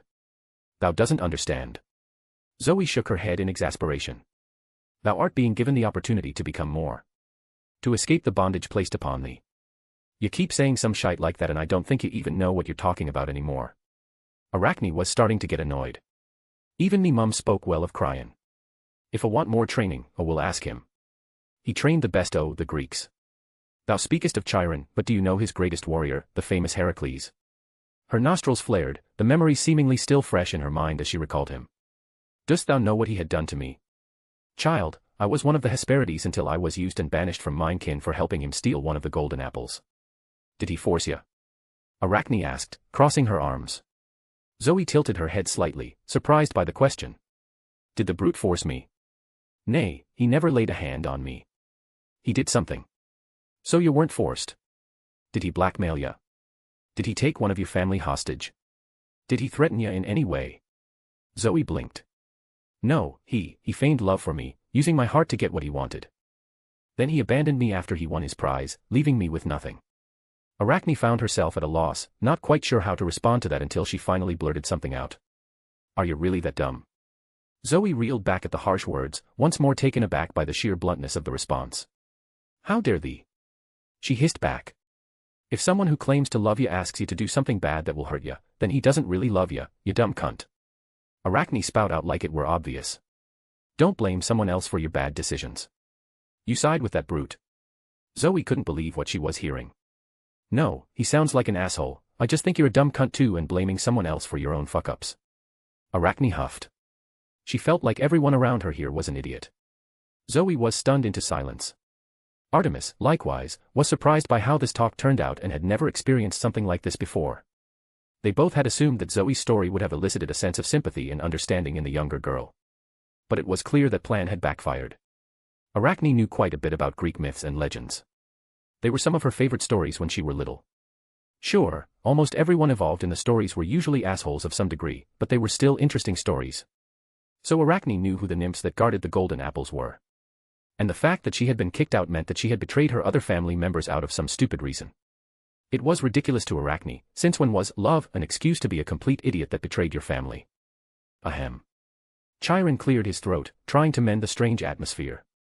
Lady Artemis, if I may. What do you want to say, Chiron? Artemis, despite her emotions right now, she did have a certain thought about Chiron. Artemis didn't particularly like most males, but Chiron was one of the few exceptions. He had never once done anything that could be described as bad, and genuinely taught any students he had. Not to mention, she was one of two that originally taught him archery and other crafts in the times before. Perhaps you should just lay out all the pros and cons of joining. Chiron could get a better feel on Arachne's mindset, and simply laying out the benefits and drawbacks would most likely yield better results than her normal approach. Or rather, in truth, Chiron didn't believe she would accept, but it would be less insulting and dare he say embarrassing if it were just bluntly handled and dealt with as soon as possible. Artemis frowned, but she considered his words. You would be trained by me personally, as all the hunters are. You would be joining a collective that would never betray you, that you could trust forever. And you would gain immortality for as long as you are pledged and part of my hunt. Though it was all mentioned before, it was delivered with less flowery words and more directly. Zoe also nodded along as if it were some grand offering. That sounds pretty good, doesn't it? Percy whispered to Annabeth and Luke, who had wisely not said a word during this whole exchange despite not being present. Though, everyone heard him, and Artemis was pleased enough with what he said that she didn't get upset that he interrupted their talking. However, Arachne scoffed. Do you think I don't know what kind of shite I'd have to agree to? Once more, Artemis frowned. Child, you are treading on thin ice with me. My patience only goes so far. Arachne ignored her and continued. I'd have to live in the wilderness forever. She glanced at Percy. Could you give up never going back into a city again? No more plumbing or hot water or fresh meals. Percy scrunched his nose, even if he remained silent. Why doth thou view such a thing negatively? Why doth the civilization of men draw thee to it? It is filled with vile men, disgusting smells, and loud noises. Zoe countered. Thou would sleep under the embrace of the stars, camp with thy fellow sisters, hunt thy own food and prepare it. Thou art ignorant of many of the wild's boons that you would come to enjoy. There is nothing more fulfilling than carving out your own survival in the harshness of the wilds. Arachne scoffed again. Why do you think I don't know how to hunt or fend from his elf in the wild? I said I don't want to spend forever living in a forest. I never said I don't like to camp, to hunt, to fish. If you think I'm giving up a hot shower and my weekly shows just so I can join your stupid cult, you're crazy. She was truly starting to wonder if there was something wrong with Zoe's head. 'Tis not a cult. Zoe defended quickly, and this was far from the first time they'd been called such. And that would gain immortality. A can be immortal in 100 different ways if I wanted to. My grandpa is completely human and he is over 2000 and not aging. Arachne rolled her eyes. Once more, the others looked genuinely surprised at her statement. And you're ignoring the most important thing. Arachne crossed her arms with a scowl. Do you think I don't know that I would have to cut ties with my family? 'Tis obvious that thou would have to leave thy family. Zoe said awkwardly. You're telling me to abandon my family for this shite? Arachne was honestly speechless. Thou art young, thou hast yet to understand the world. Zoe sighed. No wonder your family kicked you out. Arachne couldn't help but say, seeing the way she so carelessly talked about abandoning one's one family. Zoe's expression immediately twisted back. What did thou just say? Her anger flaring up for everyone to see. Arachne didn't react to her display of anger and even ignored it, flipping her hair back. Sides, me parents wouldn't ever let it happen, so it doesn't matter. Your parents would have no say. Artemis spoke up, as if it were one of the reasons holding her back. As long as you agree, then that's all that matters. And you're saying it's not a cult? Arachne let out a laugh, unable to control herself. 'Tis not the first time that I have had to warn a parent of one of our huntresses. Zoe said rather heroically, her anger from a moment ago slightly fading as she followed Artemis's lead. If need be, a stern warning is delivered personally. Arachne stopped laughing, looking at her and began to laugh even harder. I haven't heard a joke that funny in a while. What doth thou find so humorous? Zoe was quickly reaching her breaking point despite trying to keep her emotions in check for her goddess's sake. You can't even beat me and you think you could threaten me, parents? Arachne shook her head. Me mom and I wouldn't even give you a second thought since you're so weak. Zoe furrowed her brow again, not sure what to make of that. It was the first time she had been so blatantly called out as weak. I am the lieutenant of the hunters under Lady Artemis. She defended herself. And? Arachne asked. And. Zoe was at a loss for words again. If it were simply someone throwing an insult at her, she's dealt with that tens of thousands of times. But it was the first time someone called her weak, not as an insult, but as if it were just a statement of fact, and it completely threw her off. At least coming from a non-godly entity, a little girl in her eyes. I don't want to join your cult. Arachne finally responded with a very blunt refusal. 'Tis not a cult. Zoe nearly screamed. You find young impressionable girls that have been hurt and tell him to abandon their family to live outside of society in an insular community and to worship an idol. She finished, pointing at Artemis. We find young maidens and protect them. You told me that I was too young to understand your goals, but apparently I wasn't too young to throw away my family and join you. Arachne pointed out the strange logic. That was enough to shut Zoe up for good. From everyone else's view, it was pretty suspicious that they were saying she was too young to actually understand anything, but at the same time, they were saying that she was apparently old enough to make a decision like abandoning her family. Artemis, oddly enough, also didn't say anything. Though she was angry, she didn't lash out. She still had the mind to recruit Arachne, not just for herself, but to solve the growing unease among the gods. She could discipline the girl once she was a huntress of hers.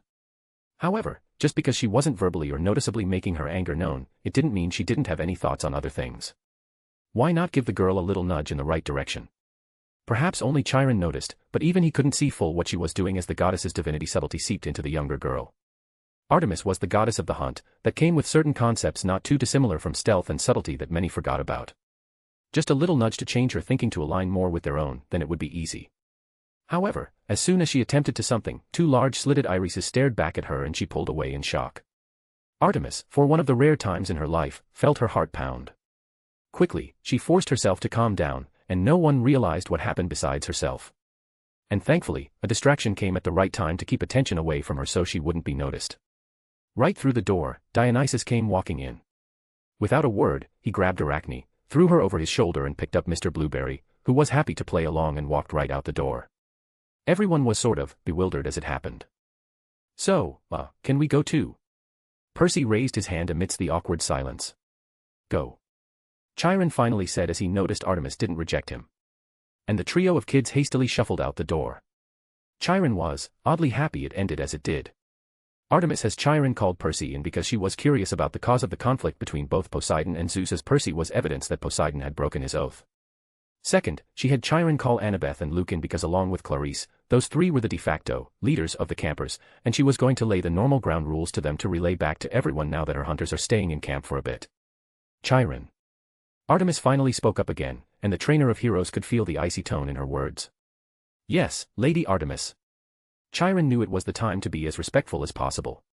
Even if he could normally get away with addressing her more familiarly, he didn't want to take that chance right now. It is customary to host a war game between my hunters and your campers when we come to the camp, yes. That is correct. It was normal for the campers to split into teams and play capture the fag, just with more swords and sharp edges and fighting and lots of injuries. It was also tradition that when Artemis and her hunters came over, that they would host a game between the camp and the hunters. Unsurprisingly, there were even more injuries, mostly on the campers' side. Not to mention, the campers have never won. Artemis had a new train of thought. If the young girl looked down on her hunters, then she would just have to force her opinion changed a different way. A godly infused daughter of Ares. Artemis mentally scoffed. She knew half a dozen of her own that could have handled the same thing with ease. Good. She clenched her jaw. Prepare it for tomorrow. Line break. A/N. I also have a boosty if you can't read the above under the same name. Arachne also has 2 chapters ahead over here if you're interested. Chapter 616, Chapter 558 plus Dragons Omake. Agent Coulson POV. The hum of the mobile command center wasn't soothing. Despite keeping myself calm, I wasn't unaffected by the pools of blood or the corpses that were quite literally ripped apart that littered the warehouse. 3 channels buzzed in my ear. Medical chatter on one. Logistics on another. The last was someone throwing up while trying to log body counts. I made a mental note to request further training regimes for dealing with certain hazardous scenes. Tell Parker to stop cataloging organs without a bioseal, I said, just loud enough to cut through the noise. I glanced at the video feeds from outside that had been temporarily set up. Wilhelm and the two now named, Salem and Thorum, were sitting calmly not far away, opting to leave the building and let us deal with it. The nearest analyst blanched and relayed the order without question. My tablet vibrated again. Another forensics update. Entry 12, no intact torso. Entry 13, incinerated. Entry 14, missing everything below the ribs. I didn't blink. Just tapped the screen and kept walking. I mulled over the advice given by Wilhelm and confirmed by the woman, Salem, before pressing on my earpiece. Cease bagging and identification of hazardous materials. We're going scorched earth after we retrieve everything of value. Copy that. Do you want us to abandon what we've already bagged and tagged? No need to waste the effort, but triple secure it, level 4 contaminates. I informed them. Roger. The voice echoed back in my ear. An agent, a young one too. Was it his first field mission? Unfortunate, but at least we'll know if he's cut out for the job. He came running over as I left the mobile command vehicle. Sir, he started, then hesitated. He paused, looking like he was going to be sick. Deep breaths, Agent. I gently pat his back. The others didn't mock him, frankly, all of us were like him when we started. He got thrown right into the deep end. Gather yourself, and report. I said. I didn't want to be mean, but this wasn't the worst thing he was going to experience in this line of work. Though, this certainly made the top 10 of most gruesome. Upstairs, they're calling for you, it's bad. He was forced out. I nodded, not commenting on his lack of professionalism.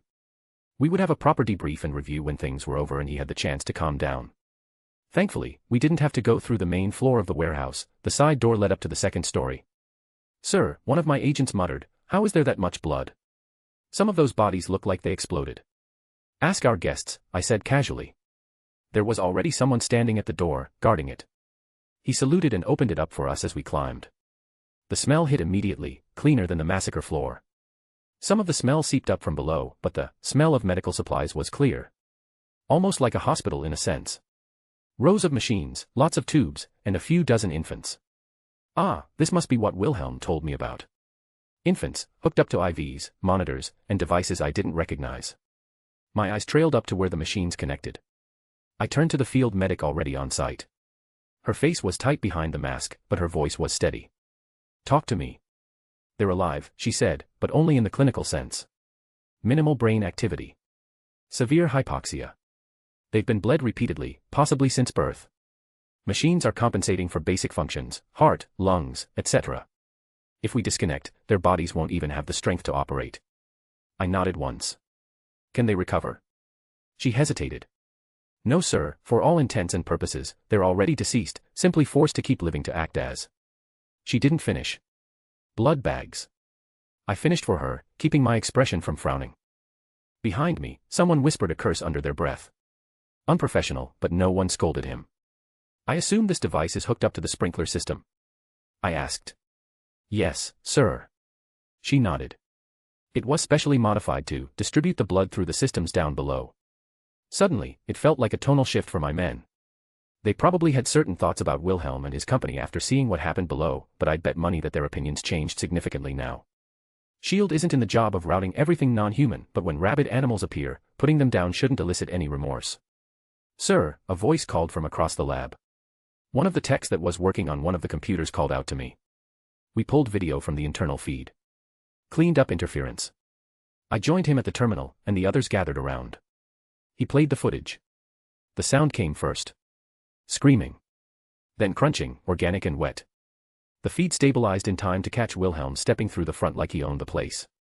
I made a mental note to add a mention of theatrics to his file. Different than the start. Stark just likes being the center of attention, it looks like Wilhelm just wanted to twist the proverbial knife a bit deeper. Then came the woman, Salem. Right from the shadows. Could she teleport? Could she walk through any shadows? I would have to be careful about what I added to my reports before talking to the director. It wasn't a fight. Seeing the smug and arrogant looks of those vampires change was rather cathartic. Salem seems to be able to either create or summon the monsters at will. Were they stored, or was there something making them within the shadows? It's unfortunate that I had no knowledge of magic and couldn't make a credible deduction. It was very messy. The combatability of her monsters, what about what one would expect if given a simple look? Claws and fangs tearing apart the vampires with relative ease. Though, when the big one appeared, I didn't quite know what to think. It vaguely looked like a mimicry of someone riding a horse, but its arms could stretch, and its size was worth noting. They continued to rip and tear their way through the group of several hundred vampires. I could hear some of my men squirm, but none of them said a word in protest to her actions. How terrifying. Make copies and send them up the chain. I spoke, breaking the silence. I would normally ask Fury if he wanted something like this being available in the files, but sometimes it's also good to have certain deterrents for the ones involved. Don't want anyone getting ideas that it may be a good idea to try and force either side by kidnapping the other. That has happened a handful of times and has always blown up spectacularly. On it, sir. My agent inserted the equipment into the computer and started to copy everything over. I nodded and looked back at the infant. We're going to have to unplug them. Make it as gentle as possible. My field medic nodded solemnly. Do we bury them? I let out a sigh. We need to see if we can find any living relatives first. Make sure they're presentable, if possible. It was all we could do. Sometimes, it's not about saving the day but mitigating how bad the day actually is. Maybe there's a mother somewhere that can find some peace or move on after they know their missing child isn't coming home. Sir. My youngest agent spoke up. Permission to help burn the place down. I looked at him and the other agents that seemed to share the same thoughts. Permission granted. Scorched earth, gentlemen. I reminded them, and they nodded. And salt it when you're done for good measure. Vampires. I can't even say this is the strangest thing I've dealt with this year. But who would have thought I'd be dealing with vampires of all things when I first signed on? I walked out, going to find Wilhelm. I made another mental note to escalate the danger level of these vampires. They hadn't left yet, good. I found them in the same spot before. Mr. Schweinorg, Miss Salem. I greeted them. Where is your last friend? Thorum had to go home, so I gave him a lift. Wilhelm replied. By that, he means he used his magical portal. Very well. Miss Salem, have you given consideration to our offer? I asked her. The scene of her using her monsters to tear apart vampires was still vivid. Terrifying, but effective. I assure you that we would do our best to meet any requests you have. A magical talent was needed, frankly. I would have asked Wilhelm, but he seemed not the type to be tied down. Salem, however, looked more mature. Perhaps willing to assist, someone who takes things slower and more methodically. For some reason, she looked at me rather strangely, like she was trying to guess if I was real or not. Maybe she didn't have positive interactions with people considering her looks. It was odd, but not the oddest I've seen. Considering we've dealt with literal aliens before, it's a minor oddity at most. I'll need to make sure there's a note in her file not to draw attention to that fact, however. I watched as Wilhelm wrapped his arms around her. And what duties does this consulting job entail? And what are the benefits? I raised an eyebrow because they were closer than I thought. Not that I particularly cared, but I could have sworn he was romantically involved with Miss Ark. Though, I was thankful he chimed in. It was clear he was playing the middleman here, as Salem looked completely confused by my offer. Just simply consulting. I thought if he would lend help every now and then, it would be greatly appreciated. We have started sorting some things in our vaults that may be of a magical nature. If you could provide insights, that would help greatly as well. Not to mention, we have a lot of unknown items, even some texts or books that gave off a previously unknown energy signature that we simply catalogued and locked up. Salem's interest looked piqued. Unknown magical texts, you say? I can't confirm it for sure, frankly, we have no idea, but there's a good possibility. I said honestly. She looked interested. That's good, it means we may have something valuable to her. I doubted money meant anything, considering Wilhelm here almost caused a financial crisis with the amount of gold he threw around. And I'll certainly need to talk to him about the incidents with Wakanda, considering we now know he was somehow involved.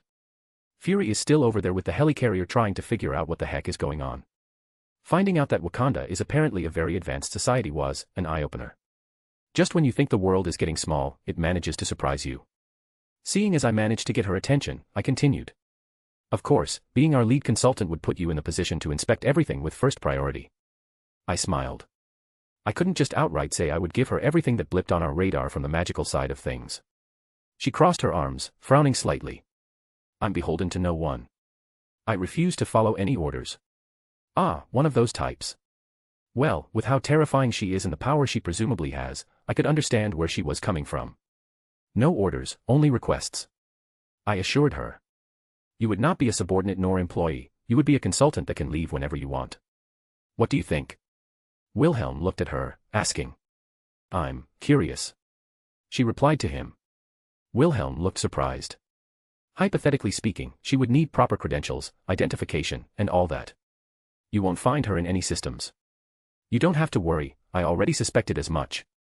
I wasn't even sure she was human, but we are rather desperate. Enough that we aren't going to ask too many questions. What do you think? Salem asked him. I think, if it interests you, I fully support it. I would love to see you get out more. Your biggest hobby is playing around with magic, learning or creating new things. It's not a bad opportunity. Wilhelm replied. And Jean is around, you know how I worry about her. Knowing you're here would help. But that's my own selfish motivation. Humph, talking about other women to my face. She scoffed. Very well, considering this one is a friend you claim, I will offer my consultation. However, if it becomes tiring or annoying, I will cease assistance. I suppose that's the best I could get. If you're interested, I was on my way back to the New York headquarters. In fact, we had several interviews scheduled with supposed magical users. If you would be inclined, you could evaluate them. I offered. However, I am not confident. Fortune tellers, stage magicians, we put out any feelers we could, and I doubt we reeled in any big fish. At the very least, we would have someone competent to pick out anyone worthwhile. I hope she says yes. As soon as I'm done dealing with that group, I can go through my mandatory medical checkup, and then I'm off to vacation. You don't say.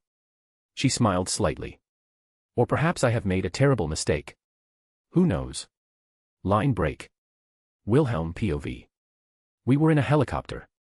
I don't think I've ever flown on a helicopter before. How neat. I want one. Damn, should have had Thorum stick around for a bit longer, he would have loved this too. But he already came over abruptly to hang out, he needed to go back for his own things. I'll head over to Skyrim soon to check in on what's going on there and help him with anything he needs help with. I'm surprised that Salem agreed to this. Though the offer of first pick of anything magical that comes in through their doors was no doubt extremely enticing to her. Her only real hobby was magic in a broad sense. Learning magic, experimenting with magic, and investigating magic. Hell, she'd probably be interested in magical creatures just by association. A world I hadn't even fully explored magically, I could see the desire even if she kept herself neutral. She wasn't like Jin, who had to methodically catalog and learn every little bit before moving on. Salem was, oddly whimsical in her methods, she just wanted to find things, explore them a bit, and basically just be led by her own interests. But it made me happy to see her branching out. Happy to see her interacting with other people, living her life. Salem being happy makes me happy. Coulson just sat across from us with a polite smile the entire time. He already knew about me, but now he was sitting across from one of two people responsible for ripping apart hundreds of vampires, literally creating a river of blood and body parts. And yet, he didn't even bat an eye. I'm curious about something, son of Cowl. I said, repeating how both Thor and Thorum referred to him. Are you not put off by what happened back at the warehouse? I've seen worse. He said simply. Really? My job is not all sunshine and rainbows, Mr. Schweinorg. He said simply. And I won't lose any sleep considering what they had been up to. Ah, he must have seen the infants. Was everything settled? My agent should be getting ready to burn it down as you instructed. I nodded. The helicopter began its descent, and for a moment, I pressed my face to the window like an eager child. Below us, the SHIELD headquarters, I assumed. Though it was rather sterile in appearance, if that made sense. Like a cross between a nondescript building and someone trying hard to hide a military compound. Just from this view, I could see a lot of people running around. A few agents were already waiting in neat rows near the far end of the pad, dressed in black tactical gear, weapons ready but not drawn. I assume it's just standard protocol for this sort of thing. As we touched down, the wind from the rotors whipped against the rooftop. Coats flared. Papers tried to escape. No one flinched. Very professional. I turned to Salem. Her hair fluttered around her face like it was reaching for something. Her expression was unreadable, curious, maybe. Or mildly annoyed by the noise. She looked elegant in the chaos, like a queen disembarking into enemy territory with full confidence in her ability to level the place. Coulson calmly unbuckled and adjusted his suit like this was just Tuesday. The hatch opened, and the scent of New York hit me, concrete, smog, and damp air with a hint of pretzel cart. Somehow both nostalgic and insulting. Welcome to our New York HQ, Coulson said over the noise, voice flat. Charming, I said, stepping out into the crosswind. I, of course, offered her a hand that she happily took as I helped her step off.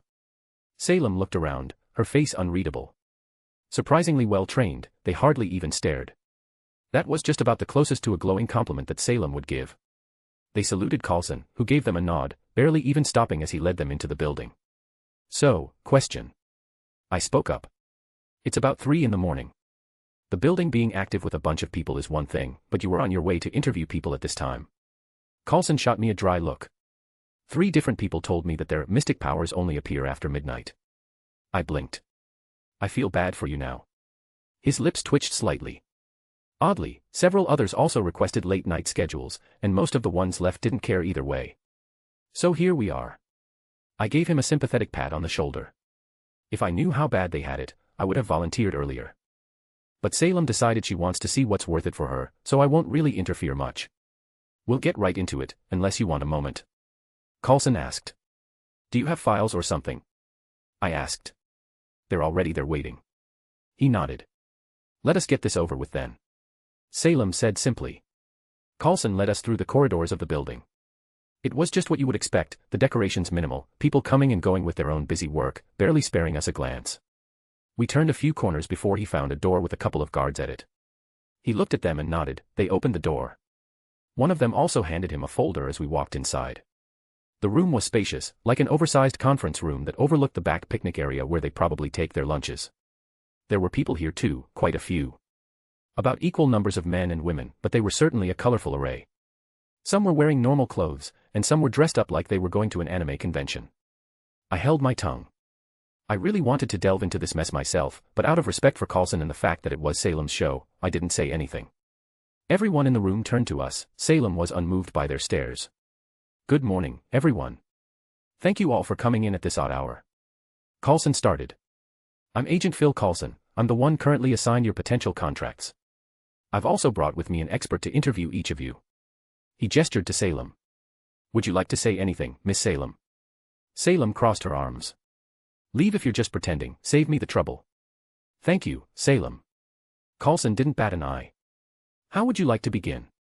Maybe take them to separate rooms too. No need. Salem stepped forward to a woman wearing the stereotypical attire of a palm reader you would find in a rundown building. A charlatan. I am an esteemed mystic. She retorted. I can peer into fate and destiny. Then tell me something noteworthy. Salem drawled, looking down on her. The woman's nostrils flared. Cursed, you are cursed. And that, and you are doomed to die. Humorous. Salem barely spared her a glance and kept going. This one has some meager talent. She barely spared a man in a top hat a glance and kept going. This one isn't even human. She pointed at a man in a baseball cap with a coat with the collar pulled up. He looked genuinely startled and glanced everywhere back and forth in the room. This one is intentionally hiding their ability through a few means. Salem pointed at a man wearing basic regular clothes. He too looked utterly startled by her words. Salem did a double take at a man dressed as a stage magician. Now my interest was actually piqued. Not because I thought he was some fearsome magician, but because we shared interests. This one is actually cursed and mistakes it for talent. She said, moving on, before the men could argue. Then she landed on a man dressed to the extreme in a certain snake motif. He was wearing robes and a cape with a staff with a serpent head that coiled around the shaft. And he was also wearing a serpent ring and serpent earrings, even with a serpent tattoo peeking out from his chest. Credit where it was due, he went all in on the image. This one hides behind genuine magical items. Salem revealed. The man's eyes widened. How dare you insult the great warlock, Zadam? I am feared and respected far and wide. You, he looked her up and down. A wench of utter revulsion, dare to insult me. He's lucky I had sobered up. Those were bricking words, but I held myself back. I could see it. Even if Salem wasn't one for expressing herself visibly, I've known her long enough to pick up certain things. She was having fun. Should I be concerned that she finds it fun to bully charlatans and idiots? In that case, set your staff and earrings to the side and cast a single spell for me. Salem looked at him. The man stared back, his face turning red. The great warlock Zadam does not need to stand here and take these insults. I bid you good day. He slammed his staff onto the ground and disappeared in a burst of flames. I raised an eyebrow, feeling space vibrate in a similar way to how those wizards and witches teleport back to where Kunu is in school. Well, similar in that it's utterly horrific. It was like, he jumped through the proverbial window to get outside of a house while witches and wizards force themselves through the doggy door. As if giving a signal, suddenly, the non-human that Salem identified turned into a werewolf and literally leapt for the window, bursting through it and trying to run away. The one Salem identified as hiding his talents had flicked his wrist and produced a portal that was exactly the same as those from Kamartaj and also attempted to run away. Salem looked at them and smiled faintly. How long has it been since I've had someone try to run from me? The sorcerer ran into a spell circle that covered his portal, sending him flying backwards. The shadows around the room gathered together into a mass and shot out the window. There was a loud yelp as the werewolf was dragged back inside through the broken window and bound. Lastly, Salem walked up to where the great warlock had flamed away, or whatever he did. She pressed her hand against the spot, and about a dozen spell circles overlaid on top of each other in a beautiful synergy. She reached through the thin space and grabbed hold of a familiar cape, pulling said warlock back into the room.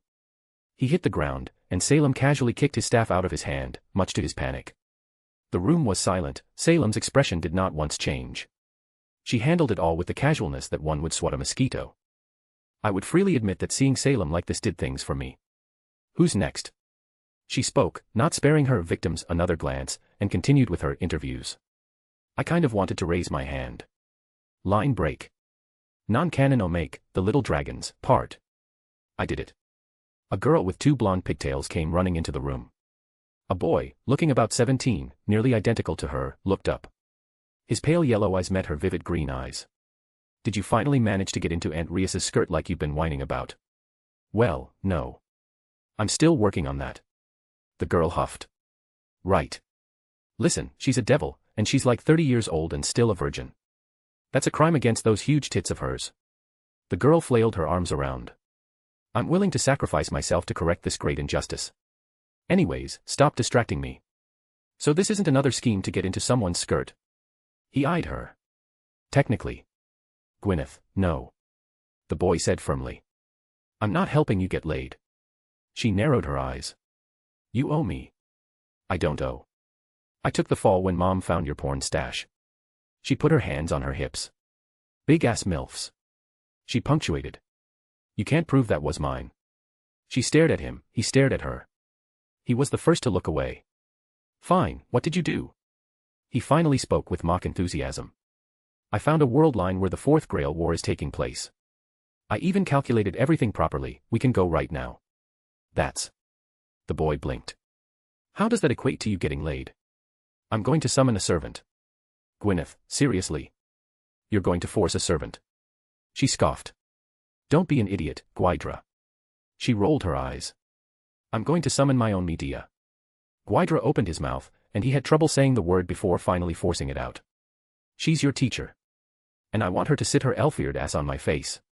She returned without an ounce of shame. What's wrong with you? What's wrong with me? She grabbed his shirt and pushed her face to his. What's wrong with me is that I don't have my own Medea MILF pulling on my hair as I call her mommy. You're making me uncomfortable. He said quietly. Listen, I've been in a perpetual state of horny for the past 3 weeks as I worked this out. Do you have any idea how hard it is to do calculations for the kaleidoscope without Ruby just so we could sneak out without anyone knowing? She let him go, nearly tossing him back. Why do you need me? He asked. Her expression softened. Come on, bro, if I'm sneaking out to go on an adventure, I can't leave you behind. She smiled softly. Gwaidra sighed because he knew that he relented as she said that. I can't believe I'm going on a quest to get you laid. Her eyes lit up. Don't worry, I got everything prepared. Don't you need a catalyst? She pulled out a pair of panties, stretching them out for him to see. Stole them from Aunt Medea yesterday. Gwaidra facepalmed. I can't believe we're related. She shrugged. Mom says I inherited Dad's libido.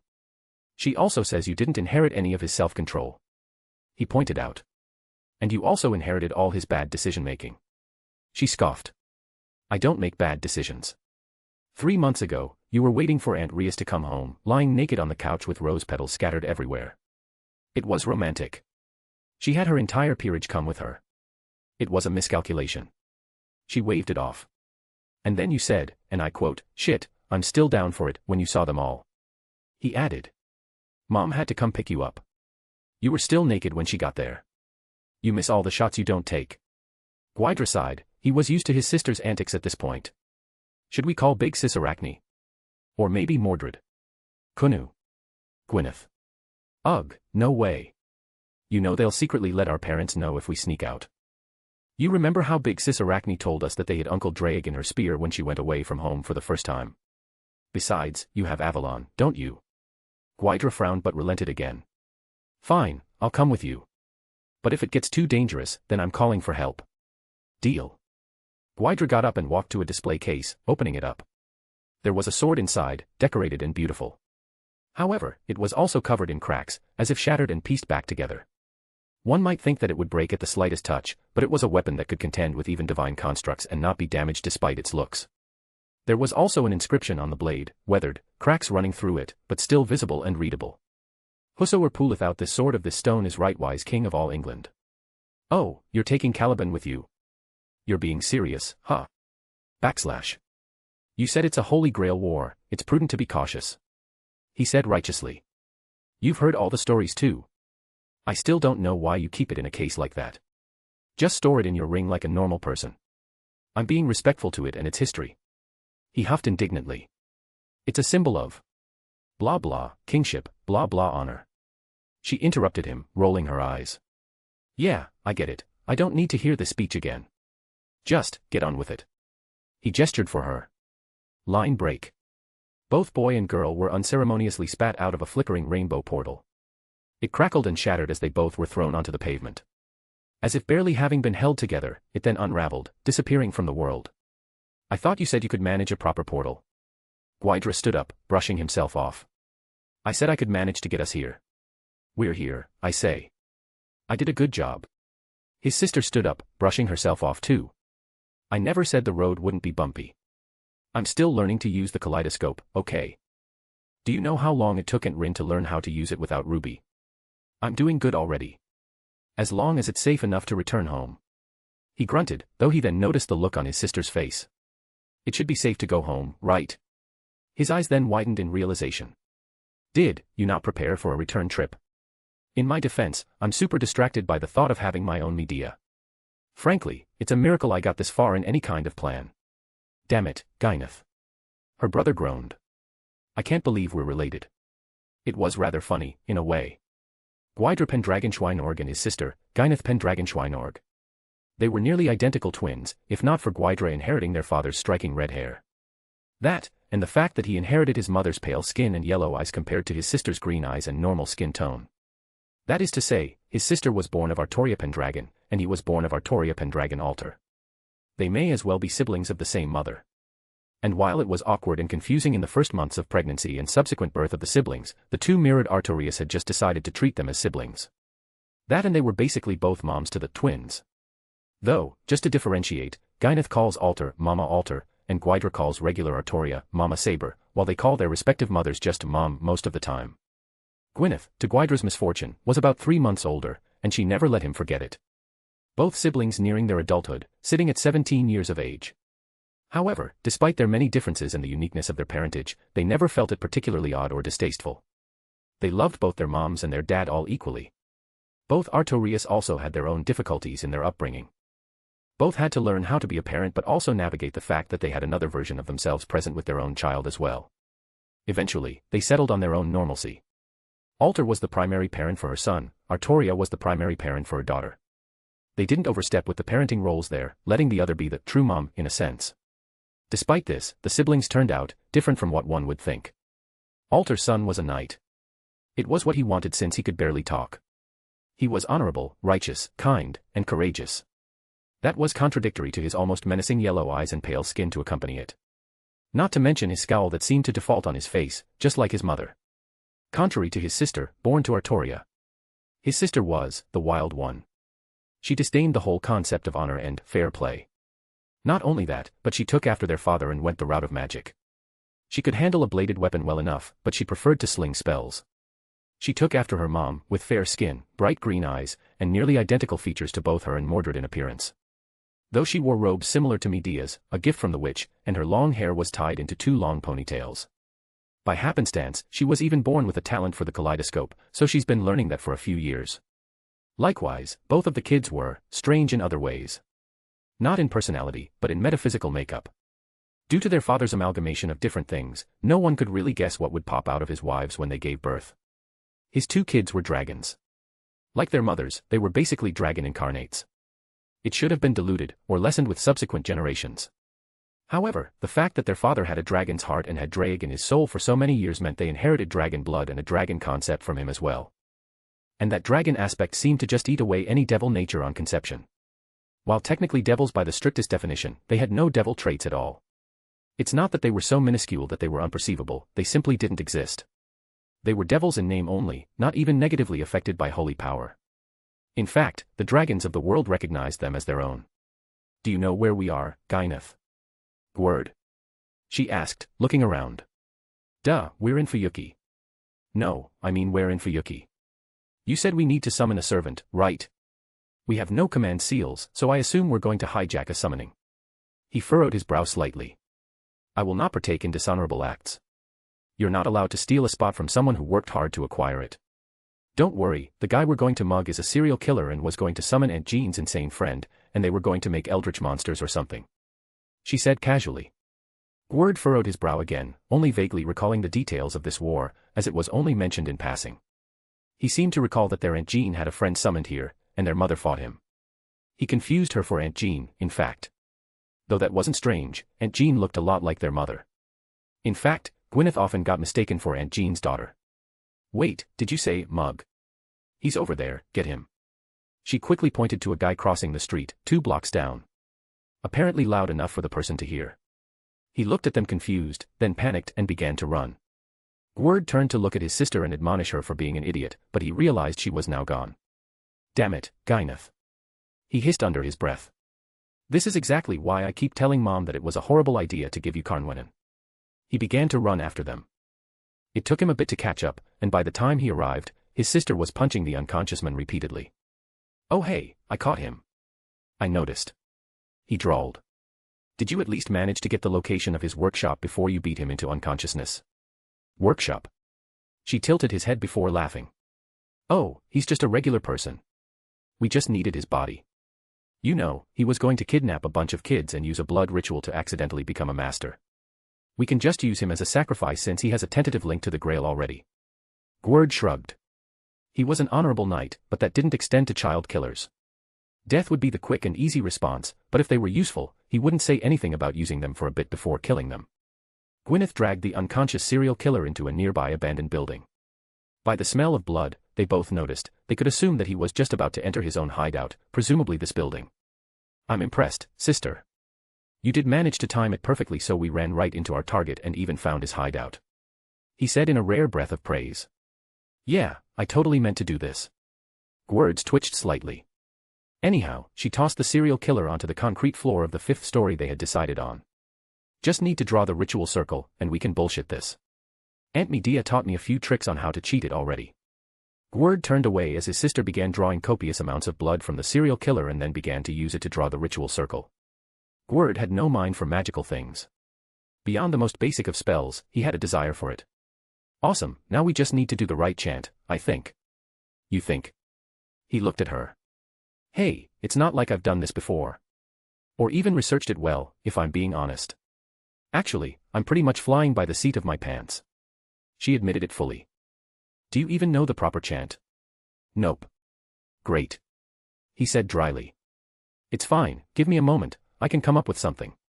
An awkward beat passed, the silence rather deafening amidst the smell of blood on the ground. Suddenly, the air around Gyneth changed, her eyes turned serious as she held her hand out. Her magical energy flared to life, practically vibrating around her. In one fluid motion, she threw Medea's panties into the center of the circle. Gwerd leaned forward, it was rare for him to see his sister utilize magic so seriously. Let silver and steel shape the arcane law. Let my will forge a binding pact with awe. Medea, O queen of ancient might. Step on me, mommy witch, I'm ready tonight. I hate you so much. Gwerd said. In what world do you think that would? The spell circle lit up, and a burst of wind nearly knocked them off their feet as the world's mana began to swirl around the summoning circle. Gyneth began to laugh maniacally. Mommy witch, I'm ready. She held her hands out, and since she wasn't bracing herself anymore, the intense wind swept her away, but her laughing never stopped even as she was flung to the other side of the room. Gwerd held his arm up, shielding his eyes, vaguely able to see the silhouette that was now appearing. Without warning, as if commanded, the intense wind stopped all at once and settled disquietly as if they weren't just running rampant a moment ago. They both saw the figure standing there now. Gwyneth, who was lying on the ground, looked up, eyes widened. Gwerd peeked between his arms as his focus returned now that he wasn't getting blasted in the face with wind and mana. It most certainly wasn't Medea. A blonde-haired woman stood there now, wearing a veil, but her familiar green eyes shined brightly. Fuck. Gwyneth. He blurted out as he looked down at his hand, seeing the command seals on the back of it. You cock-blocking asshole. He heard his sister shout from the other side of the room. Though that took a back seat to Gwyneth as the woman opened her mouth. Servant Castor. She spoke, both melodic in tone and oddly chilling. Morgan Le Fay, are you my master? At ****** at A/N. Gwerd is the dutiful knight, born to the tyrant knight. Gwyneth is the gremlin that treats rules as suggestions and thinks honor is for idiots, born to Artoria. You could probably imagine the chaotic dynamic in the family. I also have a boosty if you can't use the above under the same name. There's also one chapter ahead of this makeup over here if you're interested.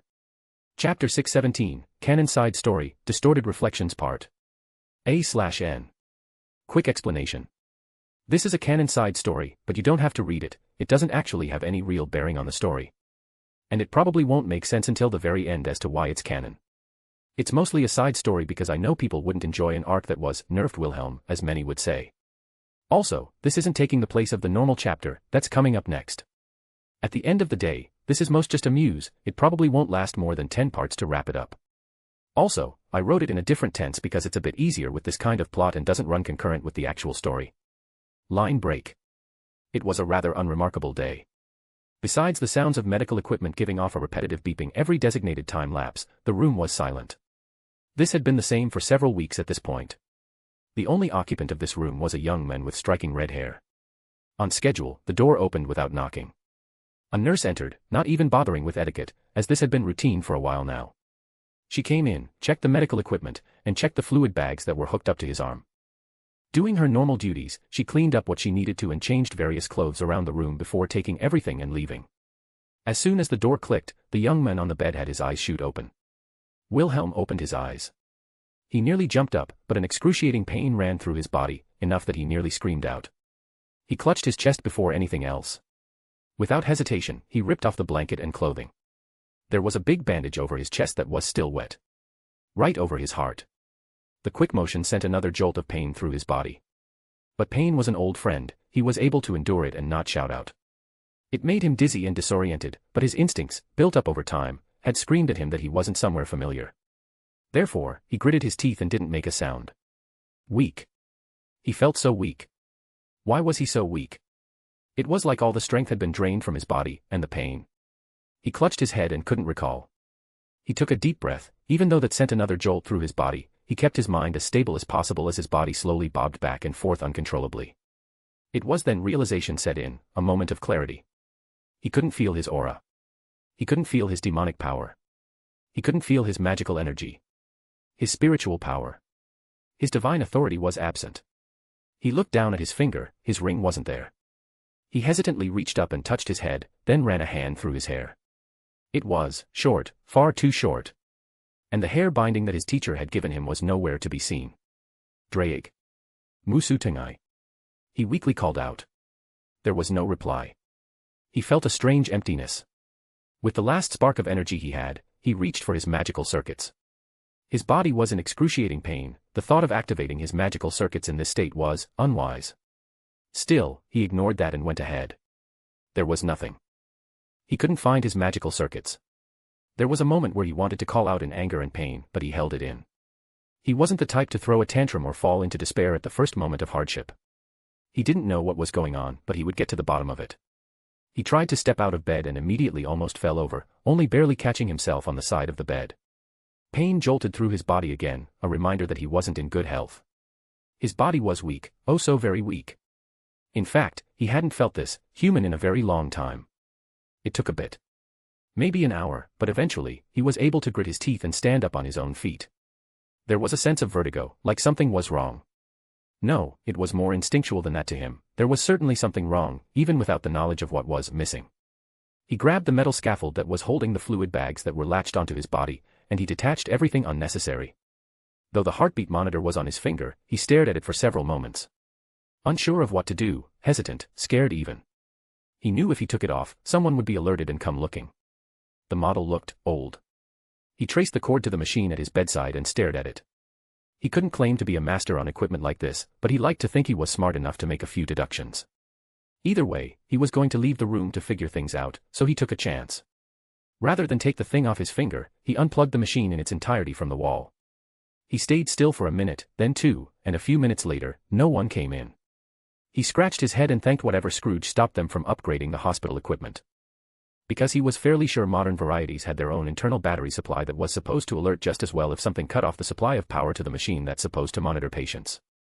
Wilhelm grabbed the metal holding for the various things poked into his body, but he barely lifted it up off the ground before the left side of his body gave out.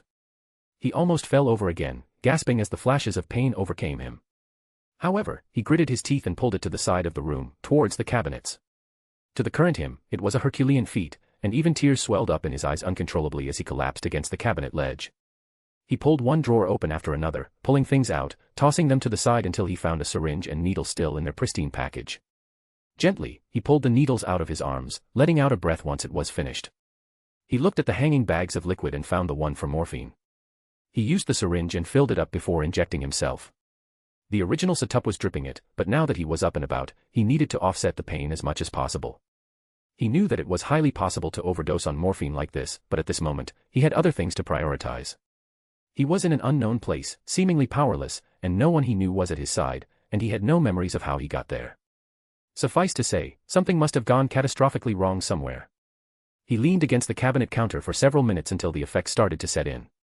The pleasant numbing sensation filling his body doused the pain just enough that he could take more than a few steps without hunching over. Once more, he ran a hand through his hair, feeling uncomfortable with how short it was. Anger rose up in his heart again, but he did his best to squash it. With confidence, he finally left the room, peeking out to see what was going on. It was just a normal hospital from first glance. There was a nurse pushing a cart going opposite of him, her back turned to him. It had that familiar sterilized scent, and he didn't sense anything wrong. Though his senses were all fucked up right now. Hesitantly, he stepped out, looking around. He fixed his posture, despite the dull pain still being present, the drugs only numbed it a bit. And he made sure to project confidence as he walked. He smiled as another nurse passed by him, though for a brief moment, she seemed to want to question him. "Excuse me, ma'am, where's the bathroom?" He quickly spoke up and, accidentally, fumbled forward, making her catch him. Wilhelm offered an apologetic smile, and the woman didn't mention it. As if distracted from whatever wandering thoughts the nurse had, she warmly pointed to a door about 20 feet away. Wilhelm nodded in thanks and made sure to head inside. He quickly locked the door behind him and clicked his tongue. He just now realized one flaw was that if someone were in his condition, they'd be placed on a floor of the hospital without much traffic or patients walking around. He tossed the ID card he had just pickpocketed from the nurse on the counter next to the bathroom sink. The nurse was probably going to check in with someone that she saw a patient walking around where they weren't supposed to be. Despite this, Wilhelm froze, because for the first time, he was now seeing himself in a mirror as he woke up. Why? He reached out and gently ran his fingers across the glass. Why am I so young? Disbelief flashed across his face. Realization dawned on him why his hair was so short. He simply thought some asshole had cut it off, but that wasn't the case.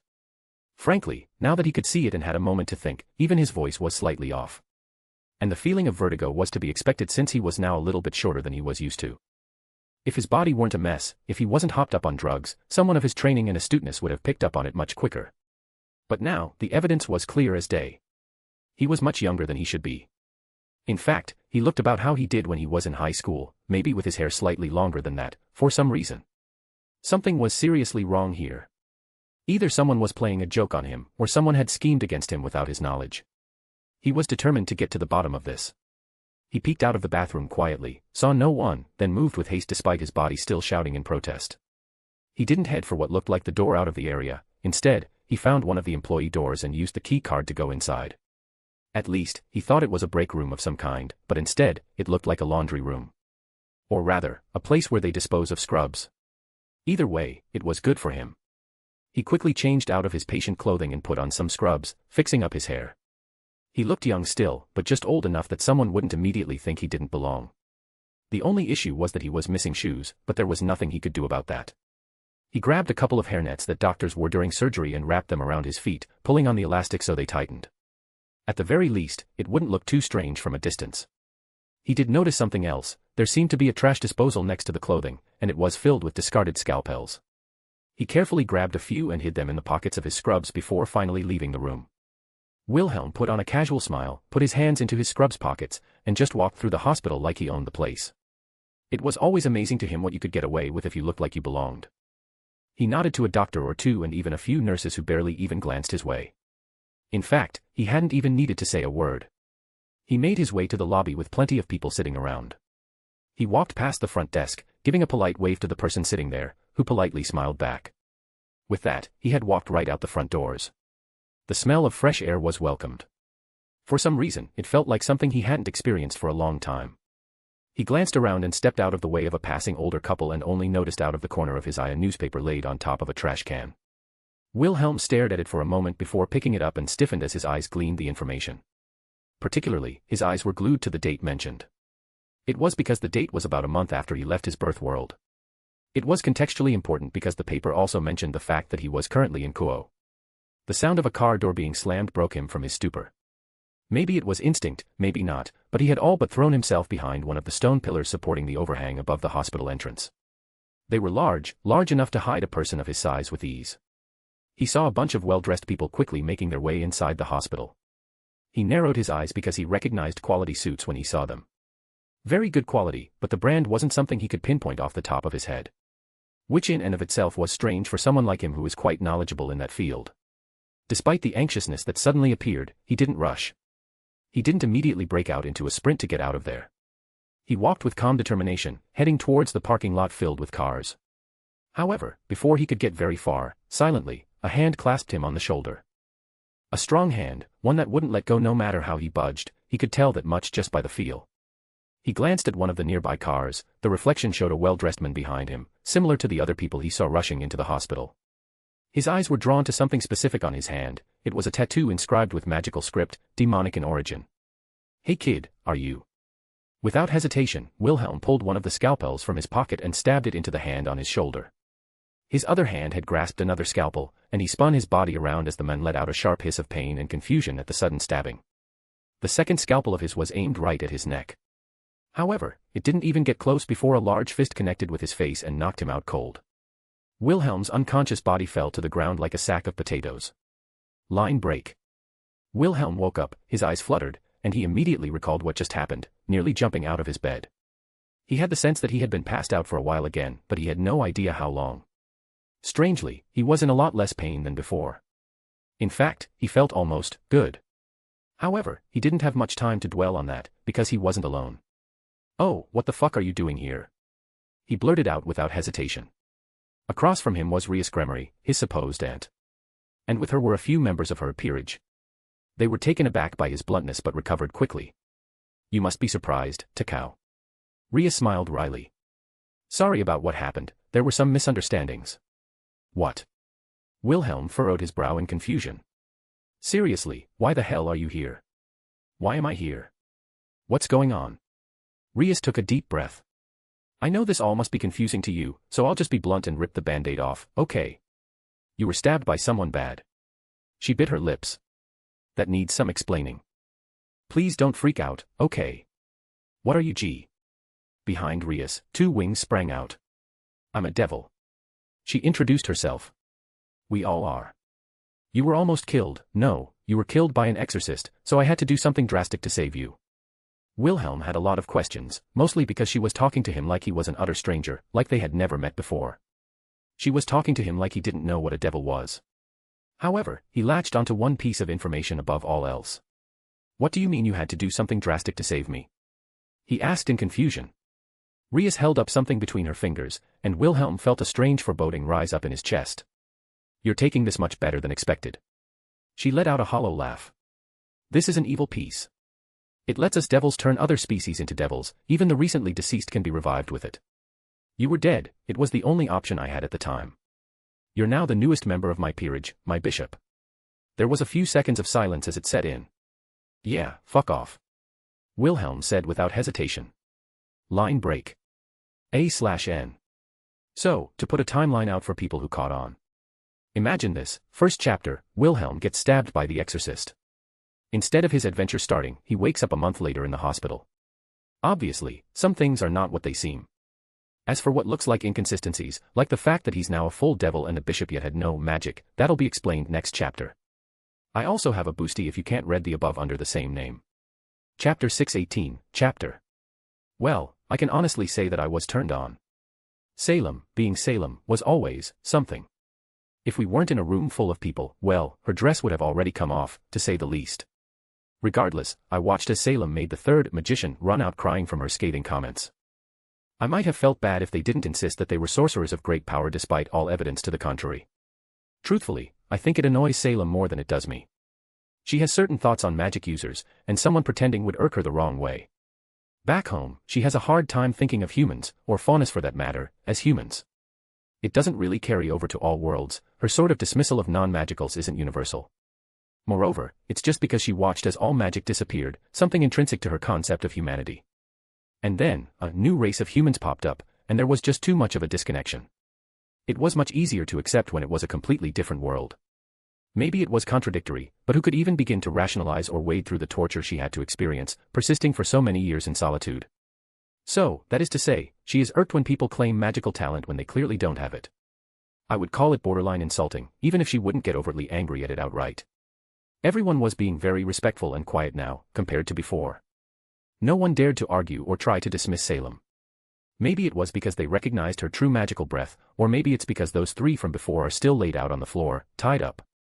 Coulson made no move to arrest them. I have to admit, he has a peculiar way of doing things, but it really seems to work well. I think most agents would be all hard about control and maybe demanding proper procedures. Coulson is content to sit back and let things play out as long as things don't go too far and nothing bad happens. After the latest mystic ran away with tears in her eyes, Salem turned to an elder gentleman, dressed rather finely. I admired his sense of fashion.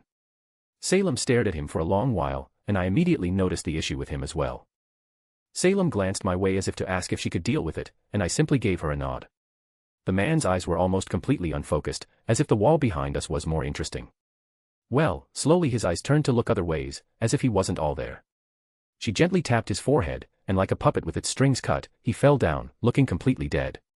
The room, already silent, now had a rather tense silence to it. Even though Coulson stiffened slightly and shot me a concerned look, I made sure to silently reassure him with a smile. A few moments later, something was pulled out of his corpse. Looking exactly like him, but nearly completely ethereal. Ironically, there seemed to be more life to the ghostly figure. Oh, I was already dead. The ghost spoke, startling the majority of the ones in the room. How inconvenient. Salem turned to Coulson. He has been some months, he was accidentally possessing his own body. He must have had a smidgen of talent or luck to pull that off. Coulson, oddly enough, relaxed more at seeing the ghost than assuming Salem just killed the elderly man. I'm sorry for your passing then, Mr. Coulson pulled up the file. Henderson. Oh, it's no trouble. The ghost said rather humorously. I was a collector of odds and ends and whatever books I could get my hands on for the later years in my life. I believe there was an amulet I had in my hand when I died, perhaps that was what caused this. Nevertheless, I have no heirs or family, feel free to make use of my collection. He smiled warmly to the agent. I thank you for your contribution, Mr. Henderson, we'll name the library after you. Coulson smiled, showing his gentle side. The ghost paused, then looked at Salem. How do I move on, exactly? Salem scrunched her brow. This is not my area of expertise. Wilhelm. Allow me. I stepped forward. Hello, Mr. Henderson, quite the day, isn't it? Quite the day indeed, young man. The ghost was ever polite. May I ask your beliefs? I may have had an interest in the occult for purely academic purposes, but my heart and soul is that of an earnest Catholic man. He said proudly. I smiled. Very well, then let me help you. I mentally nudged the spear inside my storage. It wasn't like the time with Gabriel, but still, I could be the stand-in to perform a little sacrament. It works particularly well on ghosts too. Well, it's mostly used on errant wraiths or nefarious spirits. A spirit that genuinely wants to move on but just got itself stuck. Well, they just need a little push. I felt the small blip of holy power come forth from the spear as if agreeing with me. The mark of the baptism rite appeared, and I didn't have to do the full chant. Kyrie eleison. The ghost smiled brightly, glowed brighter, and began to dissipate without another word. I could see the mouth thank you as he passed on. Well, that was nice. It always feels good to perform a nice deed for someone. All right, feel free to return to bullying charlatans until they run away crying. I told Salem. She huffed with an eye roll, but I knew she would gladly keep doing just that if she could. I called some people in to handle Mr. Henderson's body for a proper funeral. Coulson said, tapping his earpiece. A moment later a few people walked in, took a few strange looks at the tied-up werewolf, and other people, and even a glance at Salem, but merely laid out a stretcher and gently put Mr. Henderson's body onto it before taking it away. That was the majority of everyone sorted. Kinda. I went over to the sorcerer, who was tied up and gagged, courtesy of Salem. Hey, how's it going? MHMMPH. He wiggled on the ground. Yeah. I nodded. Salem can be thorough. Salem seemed to notice and came over to stand next to me, glaring down at him. He didn't look particularly thrilled to have his capacitor sending him glares. If anything, I think he might have been a bit frightened. You should probably untie him. I spoke. Someone you know? She asked. Kinda. I shrugged. He's a sorcerer of Camartage. The guy's eyes widened in surprise, his wiggling ceasing. Something we should be wary about, Mr. Schweinorg? Coulson asked, join in. Otherwise, everyone else stayed planted firmly in the spots they were before, not daring to even breathe too loud in her presence. They're the good guys, actually. I smiled, poking at the magical bindings. Salem, please. Oh, all right. She rolled her eyes and cancelled the spell. The sorcerer looked like he immediately wanted to run away, but it seemed that cooler heads prevailed. Hey, what's your name? I asked. He studied me for a moment, then Salem, then Coulson, and it seemed like he preferred to address me. Alden. He said slowly, eyes then darting around as if to calculate an exit strategy. From the New York sanctum, I presume. Again, his eyes widened. How do you know about that? I was at Camartage a few days ago. I'm actually friends with your Ancient One. I held out a hand to him. He seemed skeptical, hesitant even. You're welcome to check in with them after. But I also took a few pictures while I was there if you're interested. I held out my phone in the other hand, showing him. It was a bit of a habit. I took pictures of places I went. Once more, his eyes dilated in surprise. And hesitant, he grabbed my hand, and I helped him off the ground. I would appreciate being filled in. Coulson said with that stoic tone. I too would be interested to know. Salem crossed her arms. The sorcerer looked conflicted, so I decided to answer. You can consider them the magical police. They basically keep the really nasty stuff from invading, interdimensional creatures, eldritch abominations, and demons. That sort of thing. Wonderful. Coulson said simply. And I assume there's a proper explanation as to why I had one of their members try and sneak into our agency through illicit means. I didn't lie. Alden quickly defended.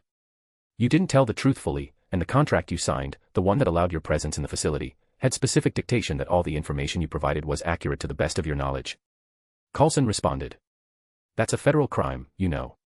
Alden went stiff in realization. I can make a guess, let's see how close I get. I assume S.H.I.E.L.D. here made a lot of noise trying to recruit some mystical experts and what have you. You, being from the New York sanctum, were chosen to participate to keep an eye on things. How did? Hang on, I'm not done. I stopped him before continuing. You were going to play the role of a third-rate hedge wizard, maybe cast a few cantrips to show you can do something, but not enough to be put on any real assignments. Enough to stand in the background but be involved.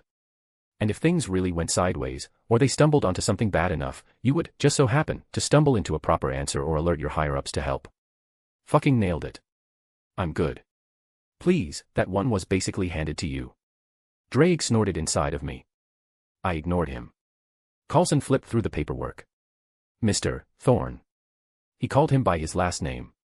You will be updating your paperwork with the proper information. Sure. Coulson nodded. If you would like to continue with your assignment, we can discuss terms. We would be happy to have someone skilled and knowledgeable to assist with any occult difficulties.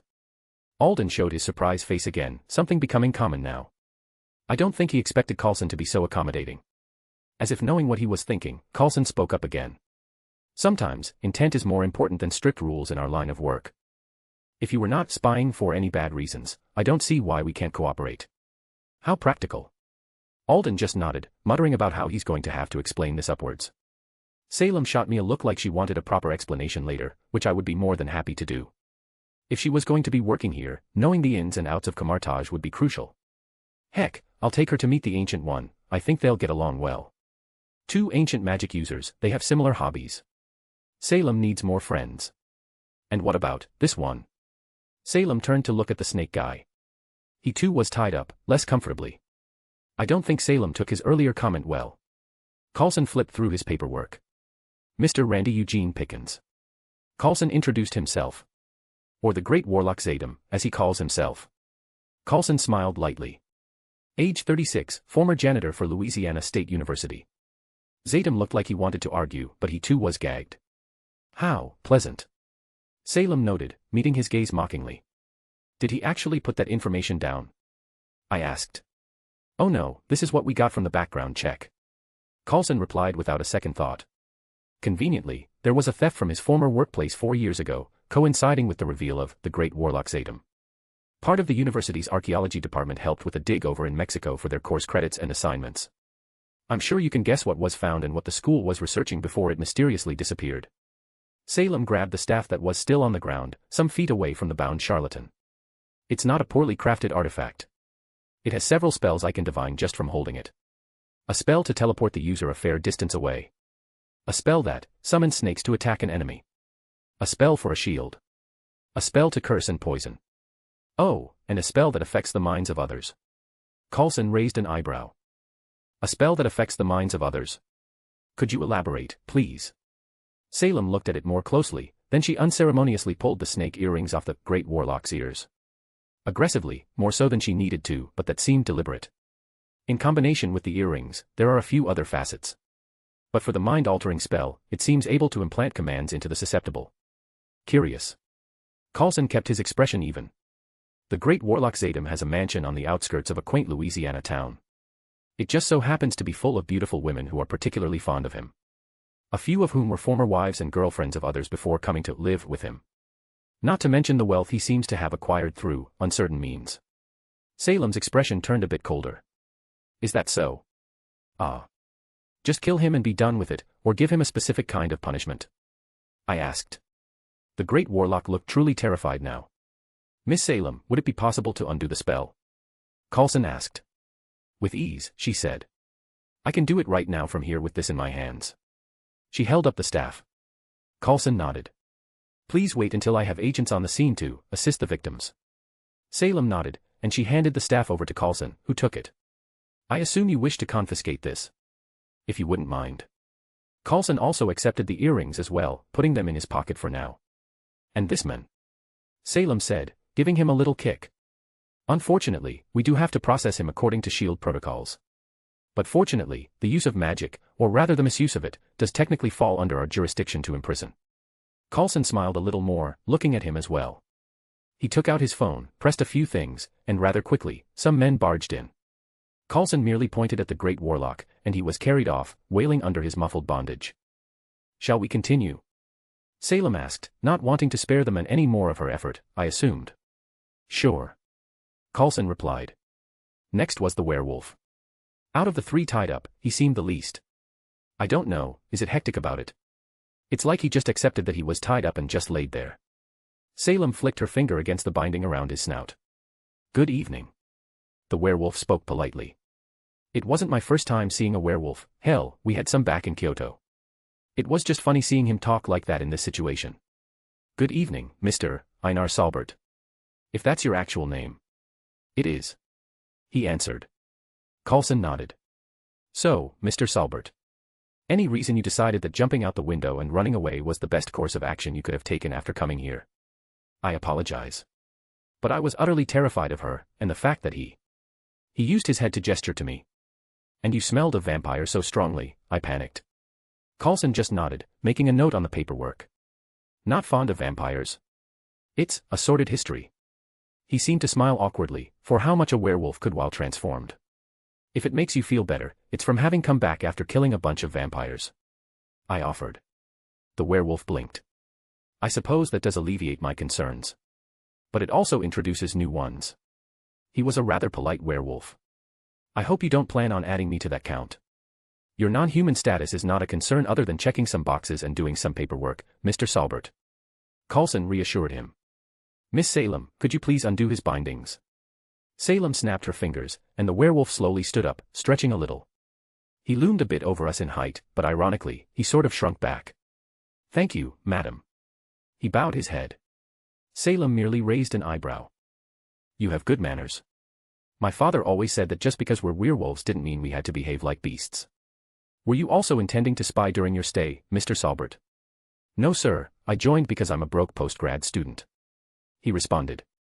The pay offered was pretty good. Coulson looked actually relieved at that. And do you have magical knowledge that's worthwhile for us to dismiss your earlier actions? The werewolf awkwardly coughed into his fist. I'm not a sorcerer, mind you. He gestured to the Camartage sorcerer still standing nearby. But I have a good nose for it. I can smell magic happening around me. I figured I could have gotten away with pretending it was some sixth sense and earn a paycheck that way. Smart. What a weird night this is turning out to be. Thank you, Mr. Salbert. If your information is correct, we'll be in touch. Thank you, Mr. Coulson. The werewolf bowed. I'm kind of stuck like this until morning, he said awkwardly. Coulson chuckled. There are a few rooms on the site that you can use to sleep here tonight for convenience. I'll have someone escort you over when we're done. Salem adjusted the hem of her dress with slow, deliberate fingers, gaze sweeping across the room. Is that all? She asked calmly, but it had that coldness to it that made me tingle in all the right places. The remaining would-be mystics, those still conscious, ungaged, or not currently re-evaluating their life choices, visibly stiffened. A few even flinched when she met their eyes, as if afraid she might start another round just for fun. Coulson, to his credit, did not blink. That's everyone scheduled for tonight, Miss Salem. We'll have additional candidates arriving throughout the week. If you're amenable, we'd be happy to see you again tomorrow. At a more conventional hour. He finished with a polite smile. Salem just hummed. We can go over interviews, departmental processes, pros and cons of working with S.H.I.E.L.D., your recommendations, and so on. Salem nodded once. Acceptable, she didn't sound enthusiastic, but then again, she rarely does. This was about as good a response as you could get from her. All but her excitedly signing away on contracts for employment. I knew Salem well enough at this point that I could see she was enthused. Perhaps I might be so bold as to call it excited, in her own diminished way. She doesn't wear her emotions on her sleeve, they're usually buried very deep. Coulson glanced at his watch, already moving on. I'll send you the schedule once it's finalized. Thank you for your time. And patience. Salem didn't respond with words, just turned toward me with a look. She was ready to leave. I didn't wait. I swept her up into my arms before she could utter a single response or rejection to my actions. She let out one of her cute huffs of annoyance at my actions as I opened a portal but didn't outright deny me. Goodbye, Agent Coulson. I called out behind me as the portal closed, not even waiting for a response. We popped over to her castle, specifically, to her bedroom. I gave her a long overdue kiss that I had been holding back since she started her meeting. She was taken aback, surprised by how forward I was being, contrary to how I'm usually very gentle with her. But all the same, she accepted it happily, voicing no disagreement. Tonight, I was finally going to conquer the grim booty. Line break. A/N. Salem finds a job. Wilhelm finds her bullying people hot. Salem about to find out how much stamina he actually has. Here's a note on the last side story that seems to be controversial for some reason. I'll repeat it again, it has no bearing on the story. If you don't want to read it, you're not missing anything. It basically answers a small question that no one asked and ties into canon that way. You can treat it as an omake if you want. It won't actually make sense how it's canon until the end. I also have a boosty if you can't use the above under the same name. Chapter 619, Chapter 560 plus Salem Lude. Line break. Lude warning ahead. Skip over if you don't want to read. Line break. I admit, I hadn't really thought through more than this. I had Salem in my arms, and now, I was standing in her bedroom. Suffice to say, my brain wasn't doing this thinking here. Just going with it, I gently sat her on the bed. She gave me the driest look I've ever seen. You've become arrogant. She crossed her arms, turning her head away. Have I? I smiled, slowly crawling up onto the bed over top her. I think it's your fault for seducing me. I stole another kiss. It was adorable to see her faux annoyance even as she reciprocated. You're a horny, lecherous man, if one of us even looked your way, you would claim seduction. She scoffed, breaking away. Maybe if you stopped staring at my rear all the time, you would have clearer thoughts. I let my hand slide down her sides, and I made sure to grab at her extraordinarily large behind. That is to say, and I could claim it as fact, she had the biggest butt out of all my girls. Even Jin confirmed it. She shot me a glare, lacking any real heat, as I groped her without restraint. It's not just your amazing butt. I reassured her. Amazing, is it? She snorted. It's seeing Salem's beautiful smile. It's seeing Salem happy. Seeing Salem having fun. I responded. Her lips trembled a little, and very faintly there was the sprinkling of a blush. There is something wrong with you if you believe me, stepping on ants to be so attractive. She huffed again, slightly turning her head away. Then again, you're not put off by my unsightly appearance. I think you're one of the most beautiful women I've ever seen in my life. I smiled warmly. And that's why you're a fool. She breathed out, the biting words still lacking any real heat. People don't stare at me because I'm beautiful. Then it's their loss. A treasure that belongs to only me. I belong to you now, is that it? Yup, you're all mine. You're an idiot. She didn't disagree. If I couldn't feel the only trustworthy part of you pushing against my stomach, I would believe you were lying just to access my rear. She didn't resist as I helped her get her heels off, tossing them to the side. Well, I can't say that I don't want you to sit on my face. I said with full honesty. She looked at me, nostrils flaring in faux rage. I have killed many for far less. You dare say something so perverted to my face? She sat up and grabbed my collar, throwing me to the bed. You are in need of a much-deserved punishment. Without hesitation, she grabbed at her own dress and pulled it off, seemingly even ripping parts of it. She stood there in a lacy black bra and a matching pair of lacy black panties that seemed to struggle to contain her ample rear. She turned slightly towards me. Is this what you wanted to see, my huge ass? She said the last part sarcastically, but my cock twitched a little. Do you think you're the first to covet it? A hand over hers moved to squeeze her own cheeks. There was a little ripple that went through her ass as it bounced slightly. Do you think you deserve this queen's posterior? She hushed me. You don't get to say any words, your punishment is just beginning. She looked at me deeply, her red eyes having a certain menace to them. And I was here for it. She grabbed my shirt again and pulled it, ripping the buttons, but I couldn't care less at the moment. She slowly went down and grabbed at my belt, unfastening it before unceremoniously pulling my pants down. My cock sprung free, greeting her happily as I lay there. And here it is, the source of your arrogance and confidence. She grabbed hold of my cock without hesitation, squeezing it firmly, just enough that it didn't hurt, but a hair's breadth away as she continued to glare. The reason you even dared approach me, and whispered honeyed words and promises into my ear. She lowered her head and took me into her mouth as she kept my gaze. I sucked in a cold breath initially but relaxed, still not saying a word as she clearly wanted to take control.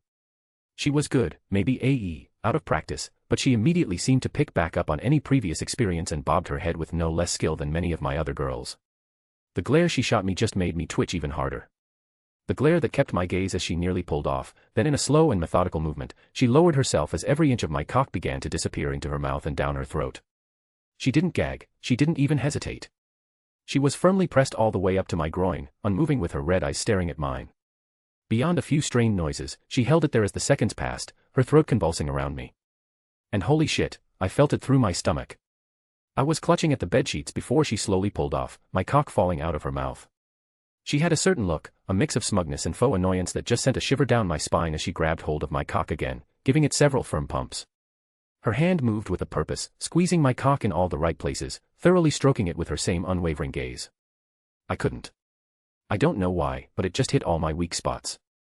I didn't say it outright, but she could tell, but didn't stop as my cock throbbed in her grasp. And a few moments later, I spurted out the first ropes of my cum across her face. She didn't even blink and continued milking everything from me. All of it continued to splatter across her pale skin with each of her firm pumps. She gently released my cock and dabbed at the dripping seed on her face. Still making a mess, unable to control yourself. She said, disdainfully. You should feel honored, very few have had the privilege to release themselves in my presence, much less, onto my face. This woman was going to ruin me. Even if I didn't have my stupid stamina, my cock would shoot back up as she said that with it all dripping down her face like that. She reached back and unclipped her bra, dropping it to the floor. Her chest wasn't the largest among my girls, but her breasts were perfect. There was a small hint of uneasiness that barely registered from her. I knew she was slightly self-conscious about her birthmarks, but I truthfully didn't care in the slightest. Stop staring so much, it's hardly the first time you've seen them. She huffed indignantly, using a small blip of magic to clean her face off. She then slowly climbed up onto the bed, grabbing hold of my cock again, giving it a few firm strokes. This part of you needs to be put in its place. It arrogantly still stands up even after I debased myself like some wanton whore. She adjusted herself so she was hovering over my lap, the tip of my cock barely brushing against her panties as she slowly and methodically rubbed against it. There was that smug glare of hers again, looking at me for several moments before she pulled her panties to the side. She didn't need any preparation at all. If not for the fact that her panties were rather thick in certain places, they would have been all but dripping. She caught my gaze, and her mask slipped slightly. That blush from earlier returned, perhaps a shade darker, as she snorted in annoyance. Salem took my cock in hand again and adjusted it as she slowly lowered herself down. She closed her eyes, and her breathing hitched as I pushed against her entrance. She didn't stop, going down a few more inches before pulling up and lowering herself down again. I could see her legs tremble slightly, and she squeezed me tight with each movement. I reached for one hand first, taking it in mine to help steady her. She opened her eyes, giving me another of her cute huffs, and grabbed my other hand too as I helped her. "It's been a long time," she whispered as she started moving a bit more steadily.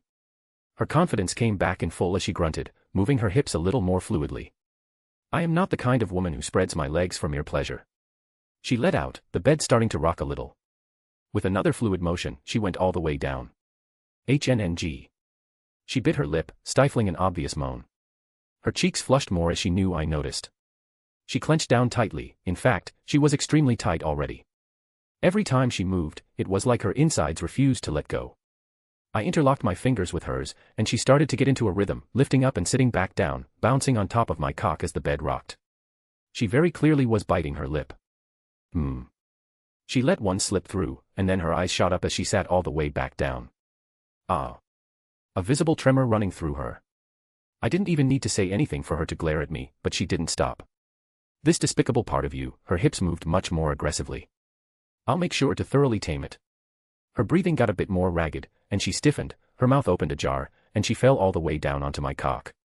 "Oh." She let out a breathy moan, and her eyes glazed over briefly. Salem just came. Her lips trembled as she made eye contact with me again. Her face turned another shade of red, contrasting against her pale skin. "Shut up," she spat out, despite me never saying a word. I said it's been a very long time. It's not as if I've tended to have certain desires when alone all these years. She looked uncharacteristically vulnerable. I just guided her down and kissed her again. Her whole attitude was just a way for her to feel in control and confident. "As long as you're satisfied," I whispered, hugging her close. "Umph." She harumphed, pushing her head closer to me. "You're going to be far too arrogant and smug now." She pulled off my cock, and I could feel her tremble as she did so. "You're still energetic." She pulled away, adjusting herself on the bed. "I will not leave you unsatisfied." She pulled her panties off completely, tossing them away, and she stuck her huge butt up into the air and laid her head down. "Come, claim the prize you seek." She grabbed her own cheeks and spread them for me. I like to think I'm a compassionate lover, gentle when I need to, and I try my best not to be selfish.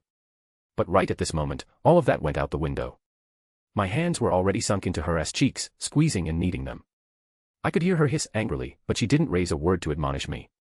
I was pretty sure I could crush diamonds with how hard I was now. "I'm sorry, Salem, I'm not going to be able to hold myself back." "What do you?" I cast the spell on her as that Yasaka taught me before, and the effects were immediate. "Oh." She let out a confused noise mixed with a half moan.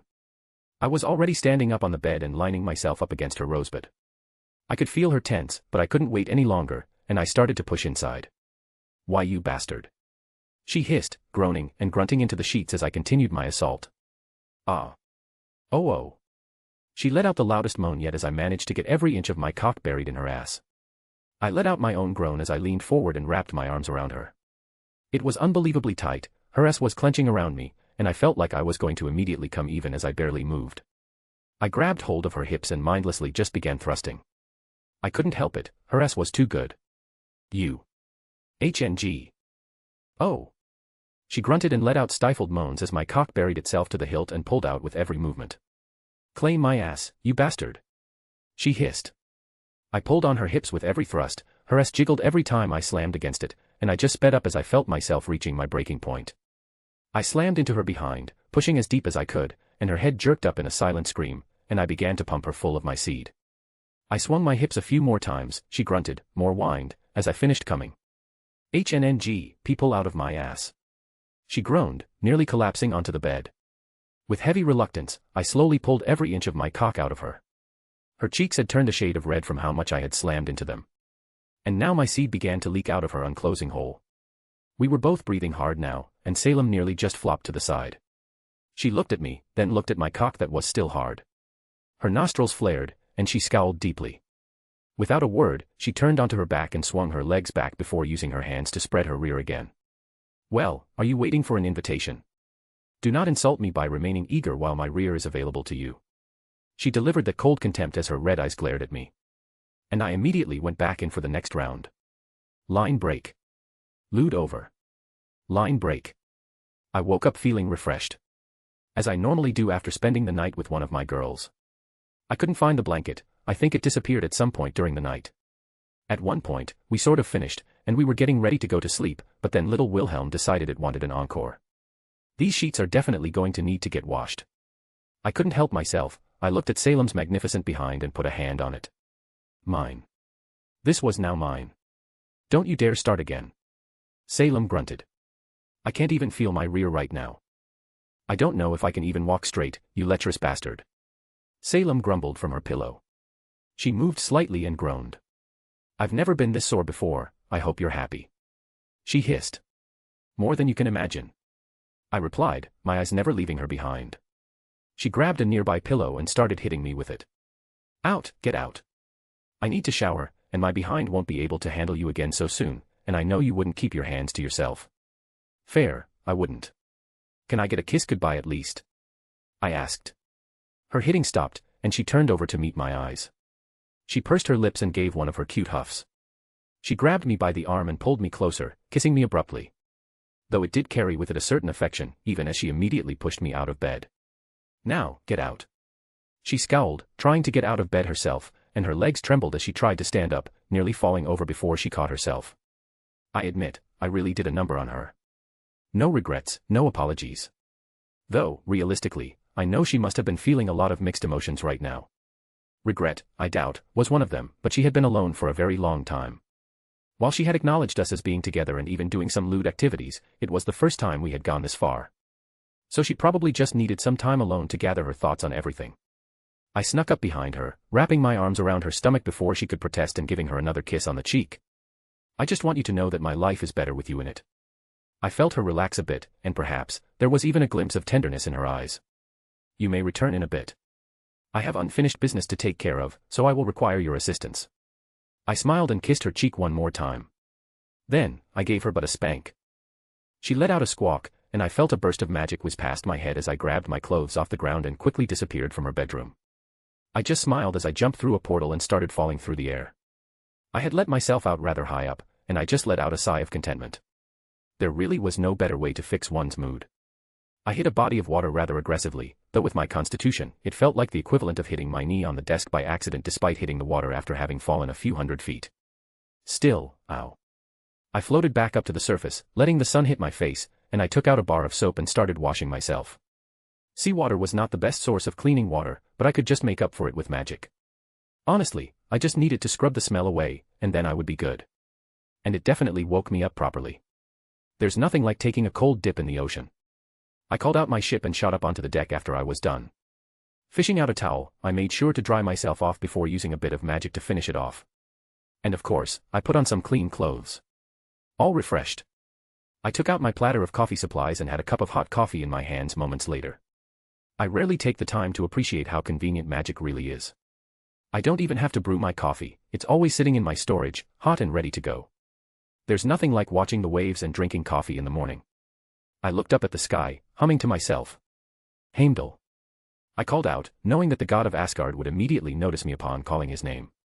If you wouldn't mind, when Jean wakes up, if she's not up already or at your convenience, can you tell her that Salem is going to be around? And that when she's ready to go home, she just has to give me a call. I wasn't expecting a response, it was just a way to word it politely. Thank you. I gave a casual wave to the air. Heimdall seemed like a nice guy, there was no reason not to be impolite. In fact, I made another cup of coffee and sent it over through a portal. I intentionally do so as quickly as possible to not make his position awkward, considering Odin was all, and don't come back, blah blah. Technically, I didn't go back, I just tossed a mug of perfect coffee his way. I stood up and stretched, looking out across the deck of my ship. I originally came to this world for a couple of specific purposes. One was to obtain vibranium to smelt into my greed sword so I could help it make its next step forward. I have the vibranium, the issue now is a furnace capable of smelting it. The Skyforge might be able to do that back in Skyrim. A backup might be the goblins themselves. Their so-called goblin silver is no ignorable creation either. They might very well have their own ability to smelt vibranium despite it being magically resistant. So, that's basically one goal accomplished. The other goal was the mystic code I was going to craft that I kept putting off. I took out each of my swords and put them on the deck. Mirage. Whisper. Dawnbreaker. Ascalon. Greed. Sword of Destruction. I briefly thought about my divine sword too, but that would be an entirely different headache to make work. I looked at my swords blankly for a few minutes, just admiring my treasures. My dragon instincts bubbled to the surface at the most random of times. Then, I took out the wooden sword that Meridia helped me create from the branch of the Fey Mother tree. It was brimming with life energies, and with Meridia's help, it had been elevated a level as well. It was a wonderful material to craft anything with, and any magi back home would kill to acquire it. I started by drawing a string of runes across the flat of it. I hadn't set them in yet, it was more like, just tracing them on top to see how it would go.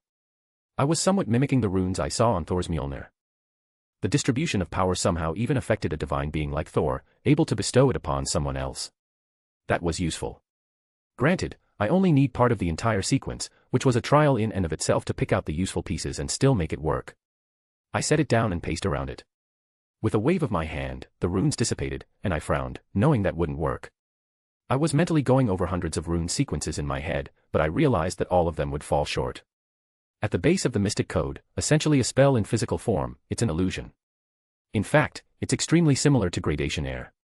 My thoughts fell onto a certain red-headed Magus kid from my inherited memories. Unfortunately, I don't have a reality marble to sustain being able to project things like noble phantasms. However, the end result is very similar to what I want. I hit my open palm with my other hand. What if I create a false world within the sword? Oh, it's certainly a thought. But how? The immediate issue is that world will try to crush it if I create a false world. It doesn't even require the unconscious will back home. Some things are fundamental parts of reality. It would be like a void in the eyes of the world, and the world despises voids and does its best to fill them immediately, often to the detriment of anything around it. The Kabbalah. The 4 cardinal directions. I took out the spear, eyeing it. I gave it a little flick. I need your help, if you can hear me. Just give me the tiniest bit of juice to help me set this in. I didn't wait for it to respond, but on the back of the sword, I began to carve in the symbols for the 4 angels that represented the 4 cardinal directions. I couldn't very well wield holy power normally, so actualizing this bit was a bit more difficult. I noticed the spear reacted, that's good. The 4 archangel symbols lit up. Then, on the other side, I carved in the 4 divine beasts that represented the 4 directions in Eastern philosophy, however, I reversed them. This part was much easier for me to do, I was fairly skilled in Onmyoji. Right as it stands now, this thing is volatile. The 2 contradictory concepts would go haywire if they were actualized. Combined with the life energy inside this thing, it would turn into a rather impressive bomb. Now was the harder part. Very carefully, and with a prick of my finger, I began to write the primordial rune of world onto the sword. Technically, that's not what the primordial rune meant, but it didn't translate perfectly to human languages. Primordial runes were difficult to utilize, it's why I always relegated them to a supportive role in everything else. However, their power and ability could never be underestimated. Just a simple actualization of one could have profound effects. Like when I utilized the primordial rune of truth fighting against Aizen. That was the most simplistic and blunt use of it, yet it was still extremely powerful. Primordial runes were cheats, in a way. They were like backdoors to certain concepts ingrained in reality. With the primordial rune set, I then began to write the correct runic sequence. It would connect everything and essentially map the spell and mystic code to the parameters that I wanted. To copy and distribute. To make illusionary into the real. To duplicate many times over. It must have taken me over an hour. And I had sweat dripping down my brow as I finished connecting the hundreds of runes that now covered this thing. Frankly, I don't know if it could even be called a mystic code. It was more literally the physical embodiment of a spell rather than a magical item. Still, I think it was ready to test. I picked up Mirage, and held it in one hand and the wooden sword in the other. I threw out Mirage, then I threw out the wood sword. Ether, I was about to chant the full spell until something unintentional happened. I may have made a small mistake. The wooden sword fell into the water and began to sink. I essentially just tossed it into the water. I forgot to refine it properly so I could mentally control it like my other swords. The realization of what just happened dawned on me fully after a few moments. That and I heard Drake start laughing at me from inside my soul. Fuck. I quickly jumped into the water to swim after it. Line break. I jumped back up onto the boat, soaked, but now holding my wooden sword again. It was wet. I was wet. And cold now.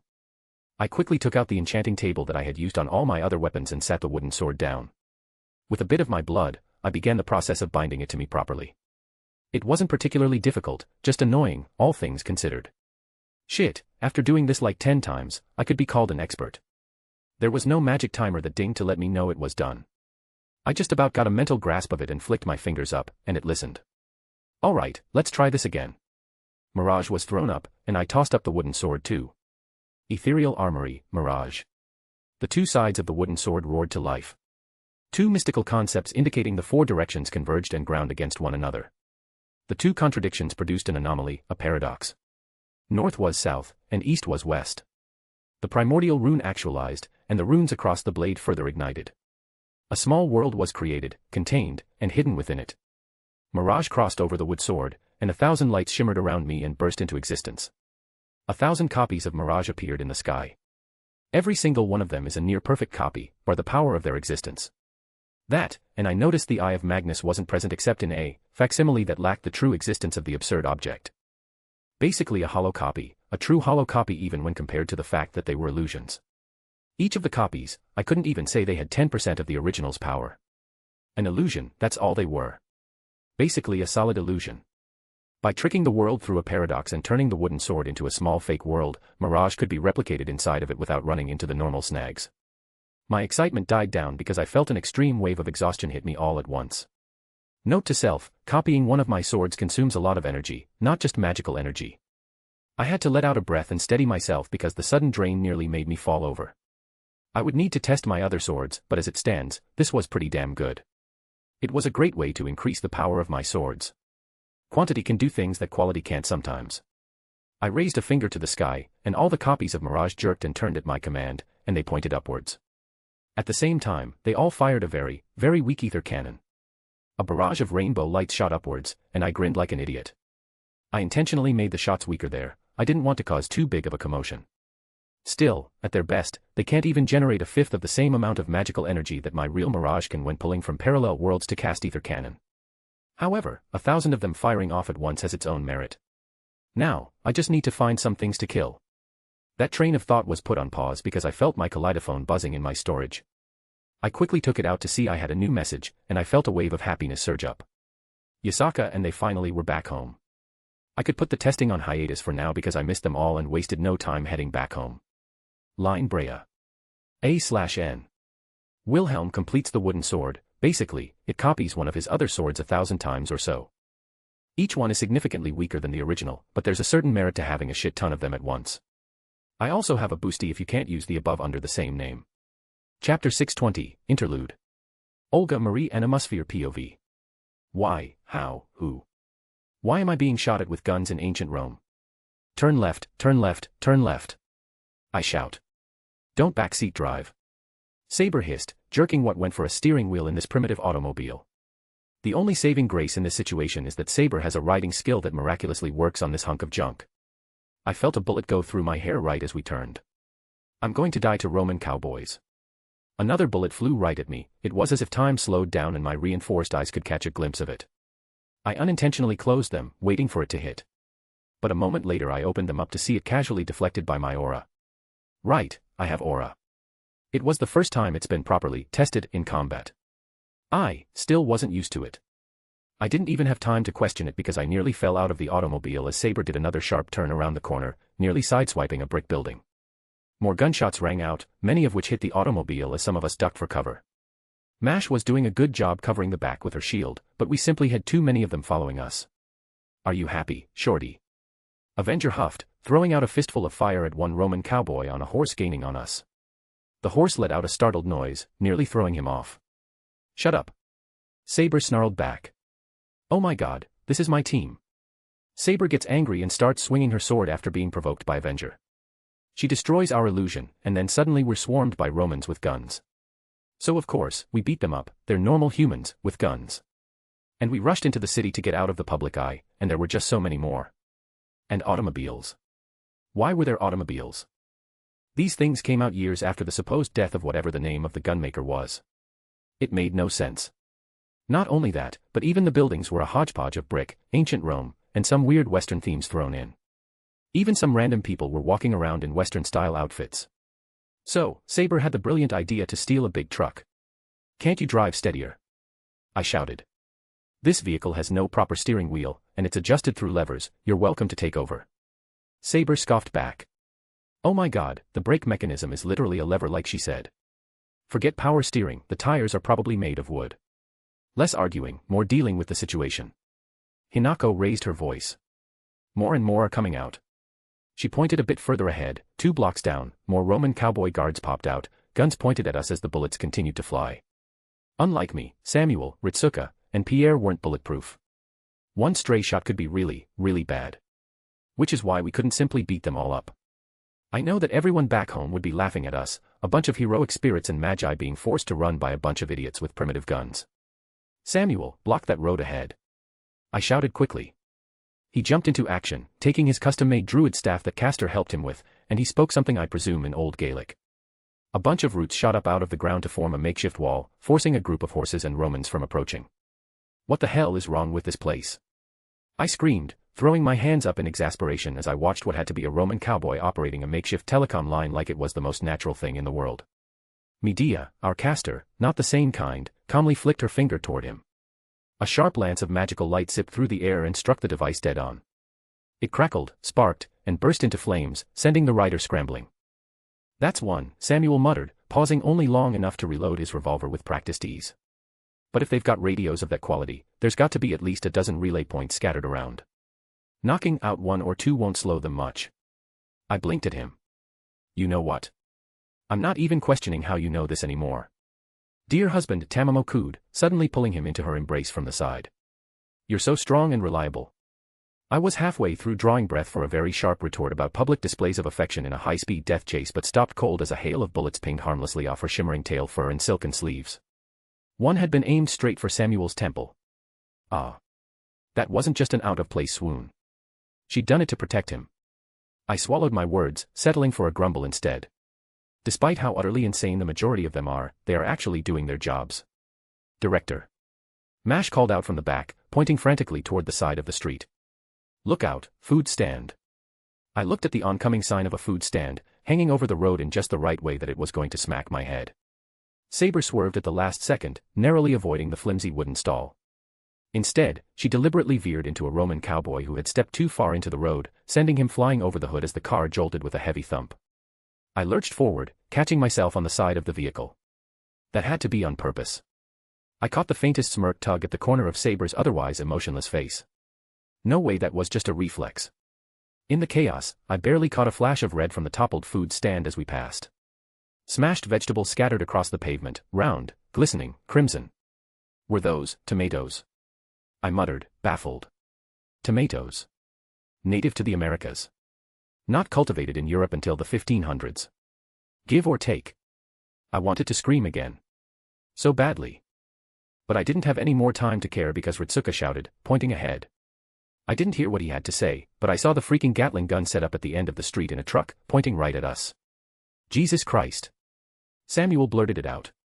"That's not a phrase I want to hear from our gun expert right now." I snapped, already ducking as Saber veered us down a sharp alleyway without prompting. I covered my ears as the sheer crackling sound of bullets hitting nearby buildings from that monstrosity was enough to make my teeth rattle. The sudden turn nearly threw me out again.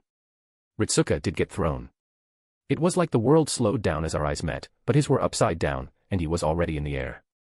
A few hands reached out to try and grab him, but they all missed. "Master!" Mash screamed. "We." Before anyone could say something, Saber had reached back with one hand, lifted Mash up, and tossed her off towards Ritsuka, who landed okay and was rolling out of the immediate path of horses galloping after us. I opened my mouth to protest, but Saber didn't wait for a consensus. She floored it, or whatever the equivalent was in this monstrosity, and we shot forward, lurching over uneven stones as bullets shredded the space behind us. "They'll be fine." Saber's voice was cold and resolute, hands white-knuckled on the crude levers. "The shield servant can protect our master." It didn't make me feel better, but I couldn't argue. Though, from the look on her face, she wasn't being callous or dismissive. No, if anything, she looked worried as well. But objectively, it was the right move. We couldn't all stop. Logically, it would be bad to be pinned down like this. As powerful as ants were, yeah, one bullet would be bad news if we're unlucky. Samuel fired a few more shots over his shoulder, and I begrudgingly admitted he was good at this. Far too good at this. My eyes darted around, and I bit my lip. Make a bigger mess, make sure we have all their attention. At the very least, it'll give Ritsuka and Mash some more breathing room. You, Frenchman, make yourself useful and throw more explosives. Saber called out in her signature emotionless voice. We pulled onto a wider road, finally, only to find that somehow, impossibly, it was worse. There are more of them. I shouted, eyes bulging as the scene opened up like some parody of a battlefield. Why are there more of them? Because of course there were. Not just behind us now, they started barricading the streets.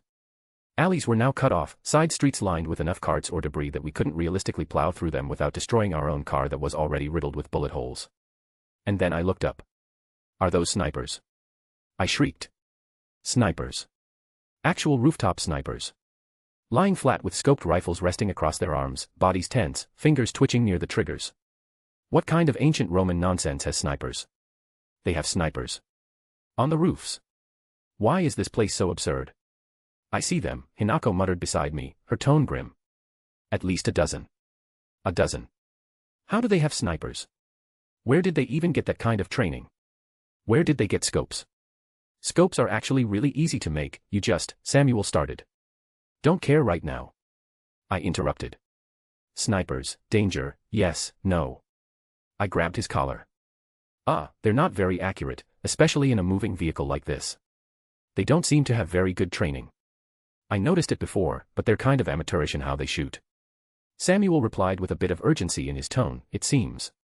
Oh, well, thank God they're only semi-competent rooftop assassins in a city that shouldn't have plumbing yet.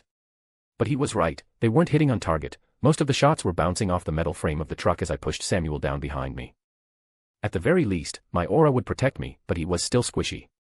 Though, they started to spontaneously combust into flames. I glanced at Avenger, who had a big grin on her face as they fell off the buildings, screaming and on fire. Are we actually the villains? Maybe I would have had an introspective moment, but then an airplane flew over us. Something that wouldn't look out of place in a history book documenting the very first iterations of an airplane. And just like that, I stopped caring. Pierre, bombs. I said flatly. Pour la liberté, he shouted, laughing as he pulled open his coat, revealing it being lined completely with explosives. Oh my God, I was in a truck with him, he could have exploded at any moment. He lit them up and started throwing them while cursing in French. I covered my ears and felt it before the ear-screeching pitch overtook everything. Buildings around us began to collapse, the barricades we were going to run into had been blown apart. I think I saw some Roman cowboys frantically shouting and screaming at themselves as they tried to get out of the way or get to safety. But the bombs just kept being thrown. I continued to cover my ears, but I couldn't close my eyes. Like seeing two trains about to collide, I instinctively had to keep them open to watch. Another blast was enough to rattle the truck and send several Roman cowboys airborne in a cloud of limbs and dust. The next bomb leveled an entire barricade, sending flaming debris tumbling onto a cart full of what I think were turnips. Not all of them were immediate booms. I noticed that quite a few were just casually tossed onto the ground, as if they did nothing. It was only after we had traveled several blocks that I saw explosions in the distance. And, very vaguely, the sounds of horses and people to accompany them. Effectively, it completely disrupts any kind of reinforcements coming from behind. Why is he so talented with bombs? He stopped, to the point where I could uncover my ears, even if I still heard a faint ringing. The remaining pursuits were taken care of quickly. The few that managed to stick with us, or joined from the side, anticipating our arrival, were either gunned down expertly by Samuel or one of the servants using a very basic spell to get them off us. At this point, the automobile we were in was making some very concerning noises, and I was fairly sure it was more lead from the bullets than the original steel and iron. What is this strange feeling? Pride. Medea spoke up. I'm a proud teacher. She wiped away a fake tear. I think it's even more horrifying that she's being genuine too. Frenchman, your methods of Roman killing are rough but exemplary. Saber chimed in. Oh my God, this is my team. What's wrong with you people? I whined. To be honest, I don't like Romans either. Hinako added. At least we weren't being shot at anymore, though Saber still kept us going quickly. We were lucky that apparently, the city had been renovated for car traffic or with them in mind. There weren't many cars from what I had seen, but apparently they were kept in mind. God, this is so weird, I don't even know how to compartmentalize this society at this point. Trouble, Saber spoke, and my head snapped up. Everyone tensed again, ready for a fight, and that's when I realized what was happening. The car pulled to what looked like a roundabout, or the makings of one, or just a happenstance of architecture. A big fountain in the middle of a round street, surrounded by buildings and 3 more directions we could go. But they were all blocked off. Hundreds of armored Romans were in positions, guns drawn, a few of those oversized and primitive Gatling guns pointed our way too. Saber jerked the car, it slid to a stop, and we were getting ready for a fight since there wasn't really a road forward anymore. Maybe it was time to abandon the car and find somewhere to hide out. However, before either side could make a move, I noticed the sheen of metal higher up. Reflected off the sunlight, my eyes traveled to the source. Poking out of all the windows, doors, and every crevice of the surrounding buildings were gun barrels.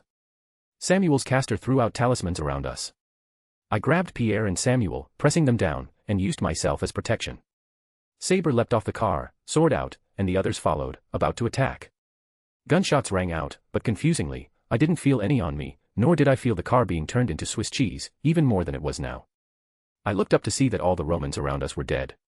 A nearby door was kicked open, and a massive man, with bulging muscles, wearing an old-fashioned suit with a leather face mask on, came walking out with a concerning grin and 2 Romans, limp, being held up in his hands by their heads. He tossed them onto the ground. It wasn't just a man, it was a servant. Behind him, a woman walked out, wearing a dress that wouldn't be out of place in an old-fashioned saloon either. She had bright red hair and held a sword in her hand casually.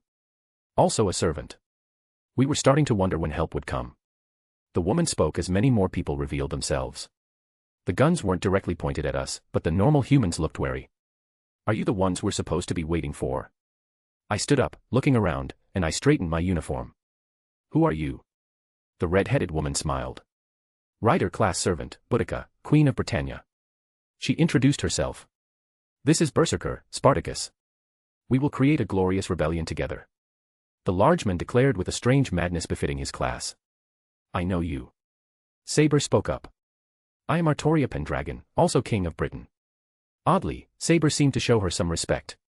My knowledge of this Boudica was minuscule. I faintly recognized the name, but that was about it. The rider class's eyes lit up for a brief moment, and they smiled brighter. How did you know we were coming? How were you waiting for us here? I asked directly, skeptical of everything. She shrugged lightly.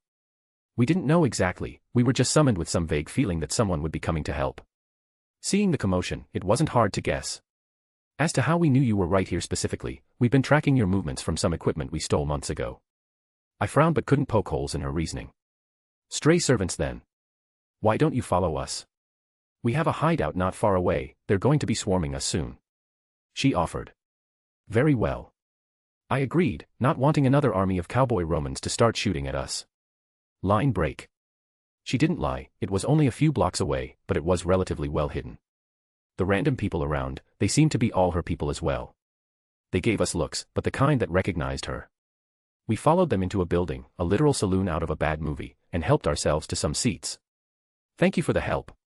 I started, being polite. If they were stray servants, it was best to get them on our side. My name is Olga. I'm the director of Finis Chaldea. We're an organization dedicated to fixing and protecting the human order. She seemed to be listening, but I don't know if she was registering everything. Someone interfered with the normal flow of history. There are anomalies, You don't say. She delivered it with a deadpan. I may be from an old time, but I have knowledge from my summoning to know that guns and other technologies don't belong to this era. Quite. Well, that saves me some effort. How did you arrive here? Could you tell us your situation, and we can compare notes? Boudica hummed for a moment, she glanced at Saber again. I was summoned about 7 months ago, same with Spartacus. The man in question brought over a tray of drinks, happily handing them out. One thing led to another, and we built up a rebellion. There are plenty of people who aren't too keen on the rampant expansion of Rome. They've already crossed the ocean, and even my home was conquered thoroughly. How far have they expanded? I'm not quite sure, but the New World, or America, as they've called it, has already seen settlements being built. I've heard they're also pushing far east. They've been clashing with Serica people, China, from what my knowledge tells me. That's where most of Rome's armies are currently. What an absolute mess. Rome most certainly shouldn't have expanded that far. But considering their sudden acceleration of technology, they probably have things like better ships and logistics, transportation and all that. Hinako tapped the table. Even with the technology they have, I doubt they'll be able to push any further east. I should be over there about this time period, there's still plenty of mystery present. It should be Emperor Ming of the Han dynasty. If I remember right, the Emperor employed plenty of their own mystics in government and military positions. Boudica nodded. The campaign has ground to a halt, from what I heard. She apparently didn't even question what Hinako said, taking it in stride. Well, if she knows how messed up the timeline is, there was no point in asking for clarification there. Forgive me for asking, ma'am. Samuel raised his hand. But why have you not just, well, as cold as it is, why not have just assassinated the Emperor? Samuel raised a good point. The source of this disruption is in her hands. I added. We saw the displays, the chalice she held from her movie, that's a holy grail. Oh, I know. Boudica said simply, surprising us. Do you think we haven't figured that out after all this time? Maybe. Boudica let out a sigh. We've tried many times. I've personally had my blade to her neck and swung down. She literally will not die. What? I've used my noble phantasm. Boudica added. She's immortal. She used the Grail to make herself immortal. My eyes widened. That was the absolute worst-case scenario. There has to be some way. There is, she wasn't shy about gloating about it. Boudica continued. After the fourth attempt, she made it very clear that she can only be defeated in the theater. What? I repeated. It's why we're mostly left alone, despite being rebels in the middle of the capital. She doesn't fear us, she doesn't treat us as real enemies. After knowing the truth, it's now obvious why. Please, explain properly. I asked, hoping for some small grasp of sanity here. Boudica got up and went to the saloon counter, reaching behind the bar and pulling out a newspaper before dropping it right in front of me. The others looked over my shoulder right at the headline. Do you want wealth and glory, the seat of the Emperor? Then come, challenge me. The most glorious star that shines brightest welcomes anyone onto my stage. Let the winner take all. She held up the Grail in the black and white picture. You mean? That's right. Ryder said awkwardly. It seems that the only way to stop her is through performance. Please tell me you're joking. I asked. No, I pleaded. Spartacus has been learning to dance. My glorious rebellion will stun the audience. The large man with rippling muscles struck a pose. Wilhelm, I don't want to be director anymore, please come back. Line break. A/N. A lot of people had been asking me about the continuation of Chaldea's situation, so I figured it was a decent place to put an interlude since I'm not feeling too well still. I took a nap earlier, intent on wrapping up when I woke up. I ended up sleeping almost all day, tongue sticking out. But here's a second chapter regardless to make up for not posting much last week. As for what's happening in the Singularity at the moment. Basically, Nero is abusing the fuck out of the Grail to both expand Rome at breakneck speeds through technological means while also catering to her own delusions of stardom. That is also to say, she made herself conceptually immortal unless she's defeated on stage. Suffice to say Nero has been busy with the Grail now that Lev isn't there to do his own things like in canon. I also have a boosty if you can't read the above under the same name. Chapter 621, Chapter. Nicholas Fury, Director of S.H.I.E.L.D. POV. I stood at the base of the helicarrier's ramp, boots grinding into dry, sun-baked earth. Above me loomed the most expensive piece of military hardware ever built. Some people called it a colossal waste of money, I agreed. I also wanted it built, so I pushed it through. There are some perks to being the director of S.H.I.E.L.D. Parked like a damn whale that decided it was done pretending to fly. Some of the newer agents were still staring at it like they'd just seen God land a spaceship.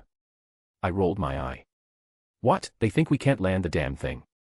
I muttered under my breath. Honestly. For the amount of money poured into this beast, did they think we skipped landing gear? Of course it could land on dry ground. I made sure of that years ago, back when some desk jockey in the budget office called it non-essential. You don't fly a $1 trillion helicarrier over half the world without having an exit strategy. And not the kind that involves splashing into the Atlantic. I turned and took in the view.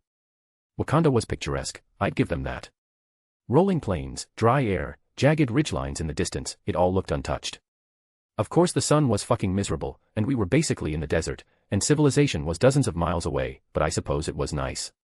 Not my damn cup of tea by any stretch of the imagination. Give me smoggy air and the sound of horns waking me up in the morning. A city boy through and through. And then there were the dicks. 5 of them, just in my immediate view. But I knew they stretched for miles down the border. I have a very detailed dossier of their existence now. For all my years in S.H.I.E.L.D., I never thought I would read a 200-page report on giant dicks, but here we are. Apparently, from what Coulson could get out of her resident magic men, it was just him expressing his annoyance. An agent came over and handed me my coffee as I gave him a grunt of thanks. I took a sip, sighing in my heart as the latest attempt to bring one down failed and a geyser of water, thank God it was water, shot out of the tip and soaked everyone around it. It could be worse. The one who erected them, as overused as that joke is at this point, did this when angered. Well, that's far better than them going on a murderous rampage or such. This, as ridiculous as it is something I'd much rather work with. And Carlson seemed to vouch for the kid, so, not my clowns, not my circus. The internet is calling them the eighth wonder of the world. I took another sip of my coffee. Not my problem, the Security Council can deal with the blow-up. I did my job as instructed. Not my problem if some kids start pouring the pictures all over the internet, there's only so much we can do. Magic dicks. I shook my head, mentally noting everyone that was trying to touch them. They weren't dangerous. It seems like whatever bullshit is on them is just meant to stop people from destroying or damaging them. First rule of modern espionage, don't touch the weird phallic architecture. Second rule, if someone tries, pretend you don't know them. I took another sip of my coffee, my eyes scanning the horizon. Funny enough, as much of a headache as this was, I think I should send Wakanda a fruit basket once the dust is settled. Because of this whole clusterfuck, I noticed some irregularities. Very quiet, very subtle, very intentional. A couple of reports that didn't come across my desk when they should have. Minor asset reassignments I didn't authorize. Budget line items shifted a few decimal points over without an accompanying signature. Nothing that would set off alarms on its own. Nowhere can you point to and say, there, that's the problem. No smoking gun. No rogue agent leaving a trail of breadcrumbs. That itself is what raised all the red flags in my eyes. There's always an origin point. Someone is saving a few million in the budgets. There's a trail to follow. Someone messes up assignments. There are usually a dozen hands involved somehow. Certain things disappearing in their vaults. Well, that does happen from time to time, but records usually tell a story. I only started noticing it after Wakanda decided to stop playing poor, and I had to start digging into our own systems because of the blatant cyber attack. Due to there being blatant holes that the cyber attack opened up, a lot of things were brought to the surface. Not to mention, a lot of hands moved behind the scenes to do their best to cover it up under the guise of fixing the systems. I didn't say anything yet, I didn't know who I could trust other than a handful of people. But one mess at a time. I finished my coffee, holding it up as another agent came over and grabbed it, taking it away. There was a group of Wakandans standing at their border, and it was finally time to get to the bottom of things. The air was dry as hell, and it didn't get any cooler as I crossed toward the agreed-upon meeting point, right at the border. We didn't cross over. They didn't either. A nice, polite little standoff. Wakandan representatives stood across from us. Dressed in fine robes and armor that looked ceremonial, but I didn't doubt for a second it was battle-ready. A few had spears, others had gadgets I couldn't identify. That, more than anything, was what bothered me, because S.H.I.E.L.D. was supposed to know everything. Vibranium. Their spears were made of vibranium, and they weren't even hiding it now. Funny how they were only supposed to have a little bit. I stepped up first. Nicholas Fury. Director of S.H.I.E.L.D. One of them stepped forward. A tall, lean, sharp-eyed man, the kind of guy who screamed trained. Nkosi, representing Wakanda's diplomatic council. We exchanged nods. Formalities done. I want answers, I said, cutting right to it.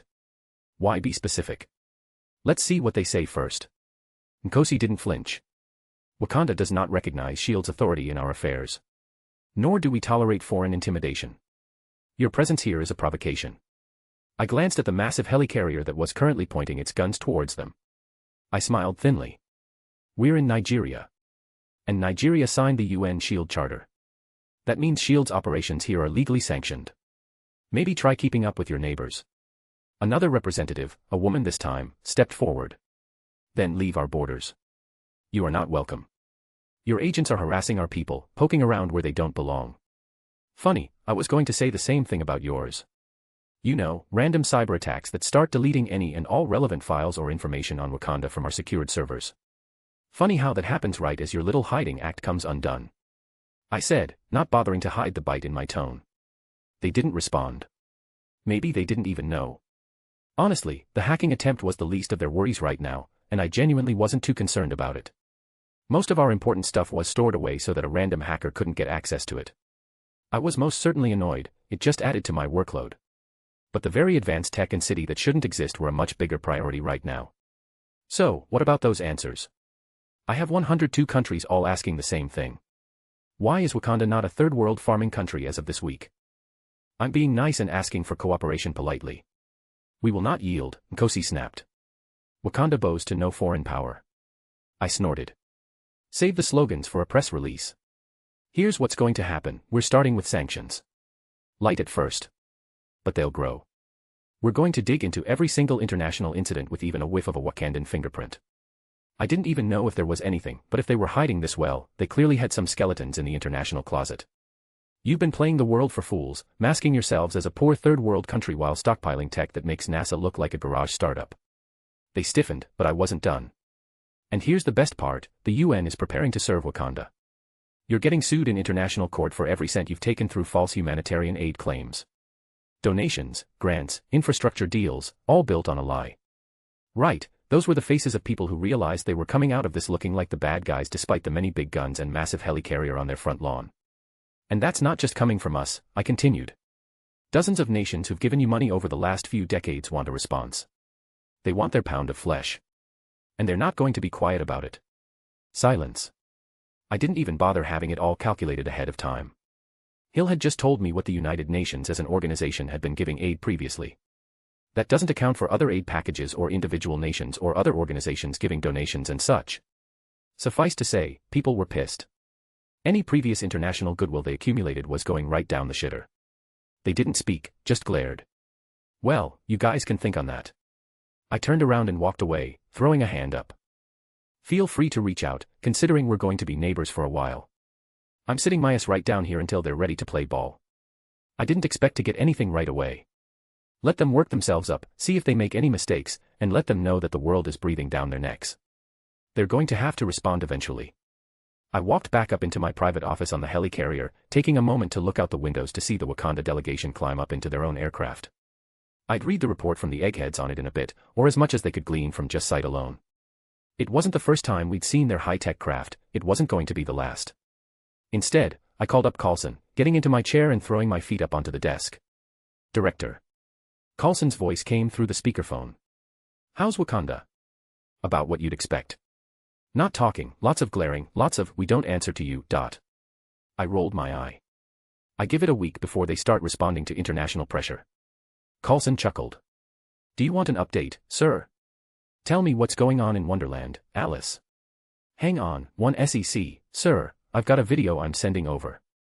Wanted your go-ahead before it's attached to my normal report for level 5 clearance or if you wanted it deeper. Send it on, agent. It only took a moment, and I let it play. I watched a pale woman with red eyes and black marks all over her body summon creatures out of nightmares as they tore and ripped apart what appeared to be the vampires I heard about. Jesus Christ. I had a similar response. Coulson noted. I paused for a moment. You offered her a job, right? Consultation contract. I nodded. Good job, agent. Did she accept? She seemed interested. I'm waiting for her to come back so we can work out the finer details. She helped with sorting all the interviews for magical personnel. It was interesting, to say the least. The reports are on their way if you want to read them. I'll check them out later. I wasn't in the mood to deal with magical nonsense right now. What's your initial profiling, other than utterly terrifying? I snorted. I'm pretty sure my nightmares would look under the bed for her. Hard to say, she's very reserved. A certain arrogance that comes from her status, I believe. She disliked the charlatans she had to sift through, noticeably so. Detached, uncaring. Definitely competent and skilled. Stark arrogance. Because I did not want another Stark to handle, his magic boy was already being a headache, and I hadn't even met him yet. No, sir. The kind of arrogance that screams, you're all below me and I don't care enough to acknowledge you, if that makes sense. Ah. I nodded. Make a note in her file and make sure any of our people working with her know. Will do, sir. Coulson replied. Any other incidents? Nothing worth your concern. There is our first instance of misuse of magical items. We're handling it with care and using the normal guides, but I was going to outline a few recommendations for the future. Send it when you're done, I'll go over it. Sounds like things were going our way, good. I didn't care if she was a demon or an angel at this point. If she was willing to work with us and not cause problems, I'd write off requests for virgin blood to be sent to her. And your personal opinion? Dangerous, but amicable. As long as we treat her well and don't do anything to anger her, I believe we'll get along well enough. He said simply. I grunted in acknowledgement. As far as catering goes, that's easy enough. Hell, we'd be prepared to call her, Your Majesty, if she had that level of delusions of grandeur. I agree. Good work, agent. Finish up this assignment and your other responsibilities, then tell HR where you're going for your vacation. We'll bump you up to first-class tickets anywhere you want to go. He has more than earned it at this point. Will do, thank you, sir. He disconnected. Now, how do I go about catching the rats hiding in my house? Line break. Wilhelm POV. I stepped out of my house, and the atmosphere hit me immediately. I think every yokai in Kyoto, every person living here, was out on the streets celebrating. There were food stalls set up on nearly every corner, ones that weren't there before. There were banners hung up and decorations thrown around. It was all makeshift and haphazard, like there was just an unspoken agreement that everyone came to and no real hand guiding it. It was nice. And I didn't go unnoticed. People I didn't know came up to me, grabbing me happily, giving me their thanks, or just laughing as they slapped my shoulder. An older lady, a yokai I couldn't recognize, that I stuffed a snack into my mouth before I could reject it. I had a flower necklace thrown over my head by a girl who giggled as she ran away. People called me young lord with so much enthusiasm that I honestly was a little taken aback. I mean, I knew that I was welcomed in yokai Kyoto, but this was something else. I sort of just awkwardly smiled and waved whenever someone called out to me. Was I really that popular? I just shook my head and made my way through the crowds until I found the source of everything. At the portal entrance, yokai will be spilling out by the thousands, greeted by the warmest welcome of their friends and family. Yasaka was at the front, standing proud as the yokai kept pouring through. She wasn't alone, Artoria was with her, as were many other figures that played important roles. Mordred looked very proud of herself too, as if she was used to this kind of reception. Rin stood a little more awkwardly, but I could see the smile on her face as people shouted her way, with Artoria giving her a few nudges of encouragement. Scat-Hack too, her usual demeanor didn't change, even under the stares and cheers. Many of the yokai soldiers greeted her politely or gave her a warm welcome on their return. She had been teaching for a while now, doing standard drills and practices for months before the invasion. Jin was bouncing around happily, and specifically, she had a certain Viking with her who looked at everything with wondrous eyes. Like a mother hen that directed her baby chick, she refused to let him wander away out of her sight. I'm going to need to head back in and help finish getting all the humans out. And I always planned on helping the Mother Fey tree. But I can always talk logistics with Yasaka later. I doubt she wants to give the thought right at this specific moment. And as much as I wanted to run up and hug them all, I held myself back. I didn't want to spoil the moment. Simply, when Yasaka found me and our eyes met, I gave her a smile and mouthed, "Welcome back." Her eyes narrowed, and she said something I couldn't catch from where I was. Next thing I knew, I saw a swirling of mist under me, and I let out a sigh, letting myself fall into the spatial turbulence, only to be deposited into Yasaka's arms. Soma had used his sacred gear to pull me over. "Hello there, mister," Yasaka said cheekily, literally holding me in her arms before she kissed me. It was already loud, but the crowd erupted, and I couldn't even hear myself think at this point as Yasaka just had the most smug look on her face. She can really be mischievous sometimes, but that's just one of the many reasons I love her. She set me down, as awkward as that was, but she refused to let me go. She grabbed onto my arm and didn't hide the affection. I thought I would make things awkward for her, but honestly, it only seemed to amp up everyone instead.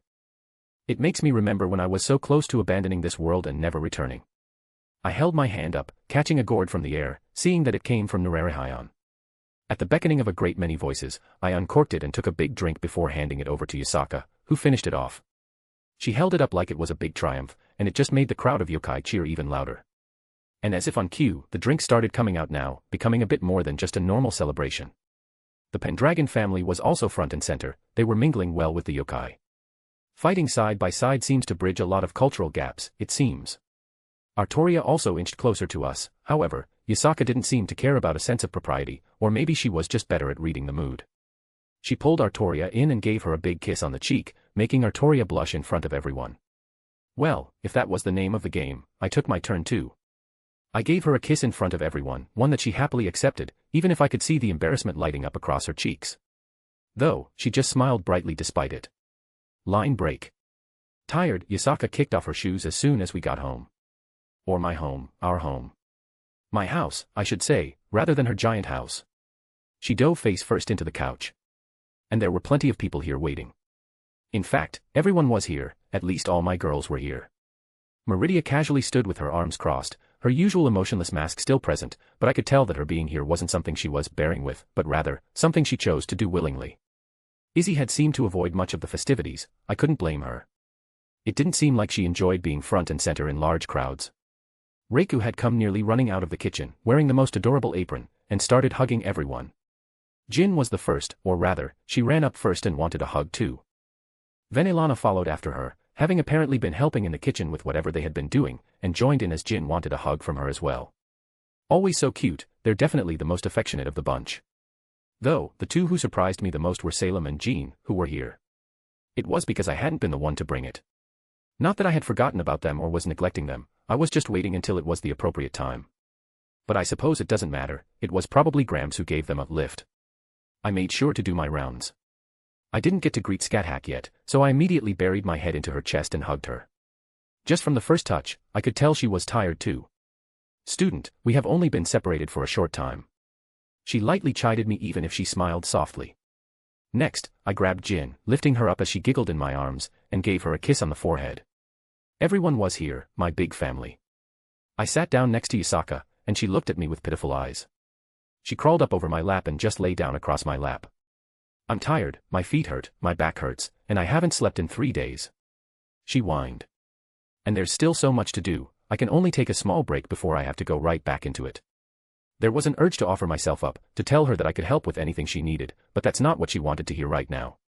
She would be direct if she wanted my help, she knows I would drop everything to help her.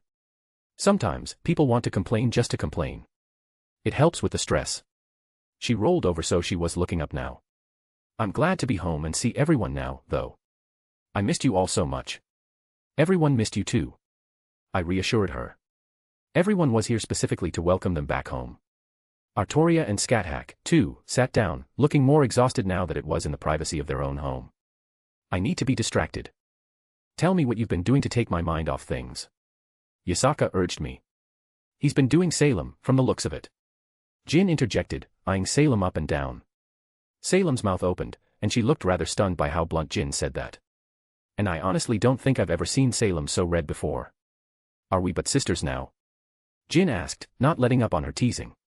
"Do you want to borrow my lamp? I'm sure I can make it bigger so it fits in that fat." "Come here, you silly girl." Scathach grabbed her as she giggled happily. Yasaka grinned. "I'm just happy you're getting along." "Oh my." Venelana covered her mouth. "There's no need to be shy, it's not like we all haven't had a little taste. You all are impossibly lecherous." Salem harumphed, crossing her arms and scowling. But that red hue didn't disappear. Funny enough, even Meridia showed just the faintest amount of humor in what was going on. She was never one for speaking much, but she looked genuinely content right now. "Mind yourselves, it's not just us," Izzy stated, and everyone seemed to remember that Jean was in the room. When all the eyes fell on her, she looked a bit shy. Well.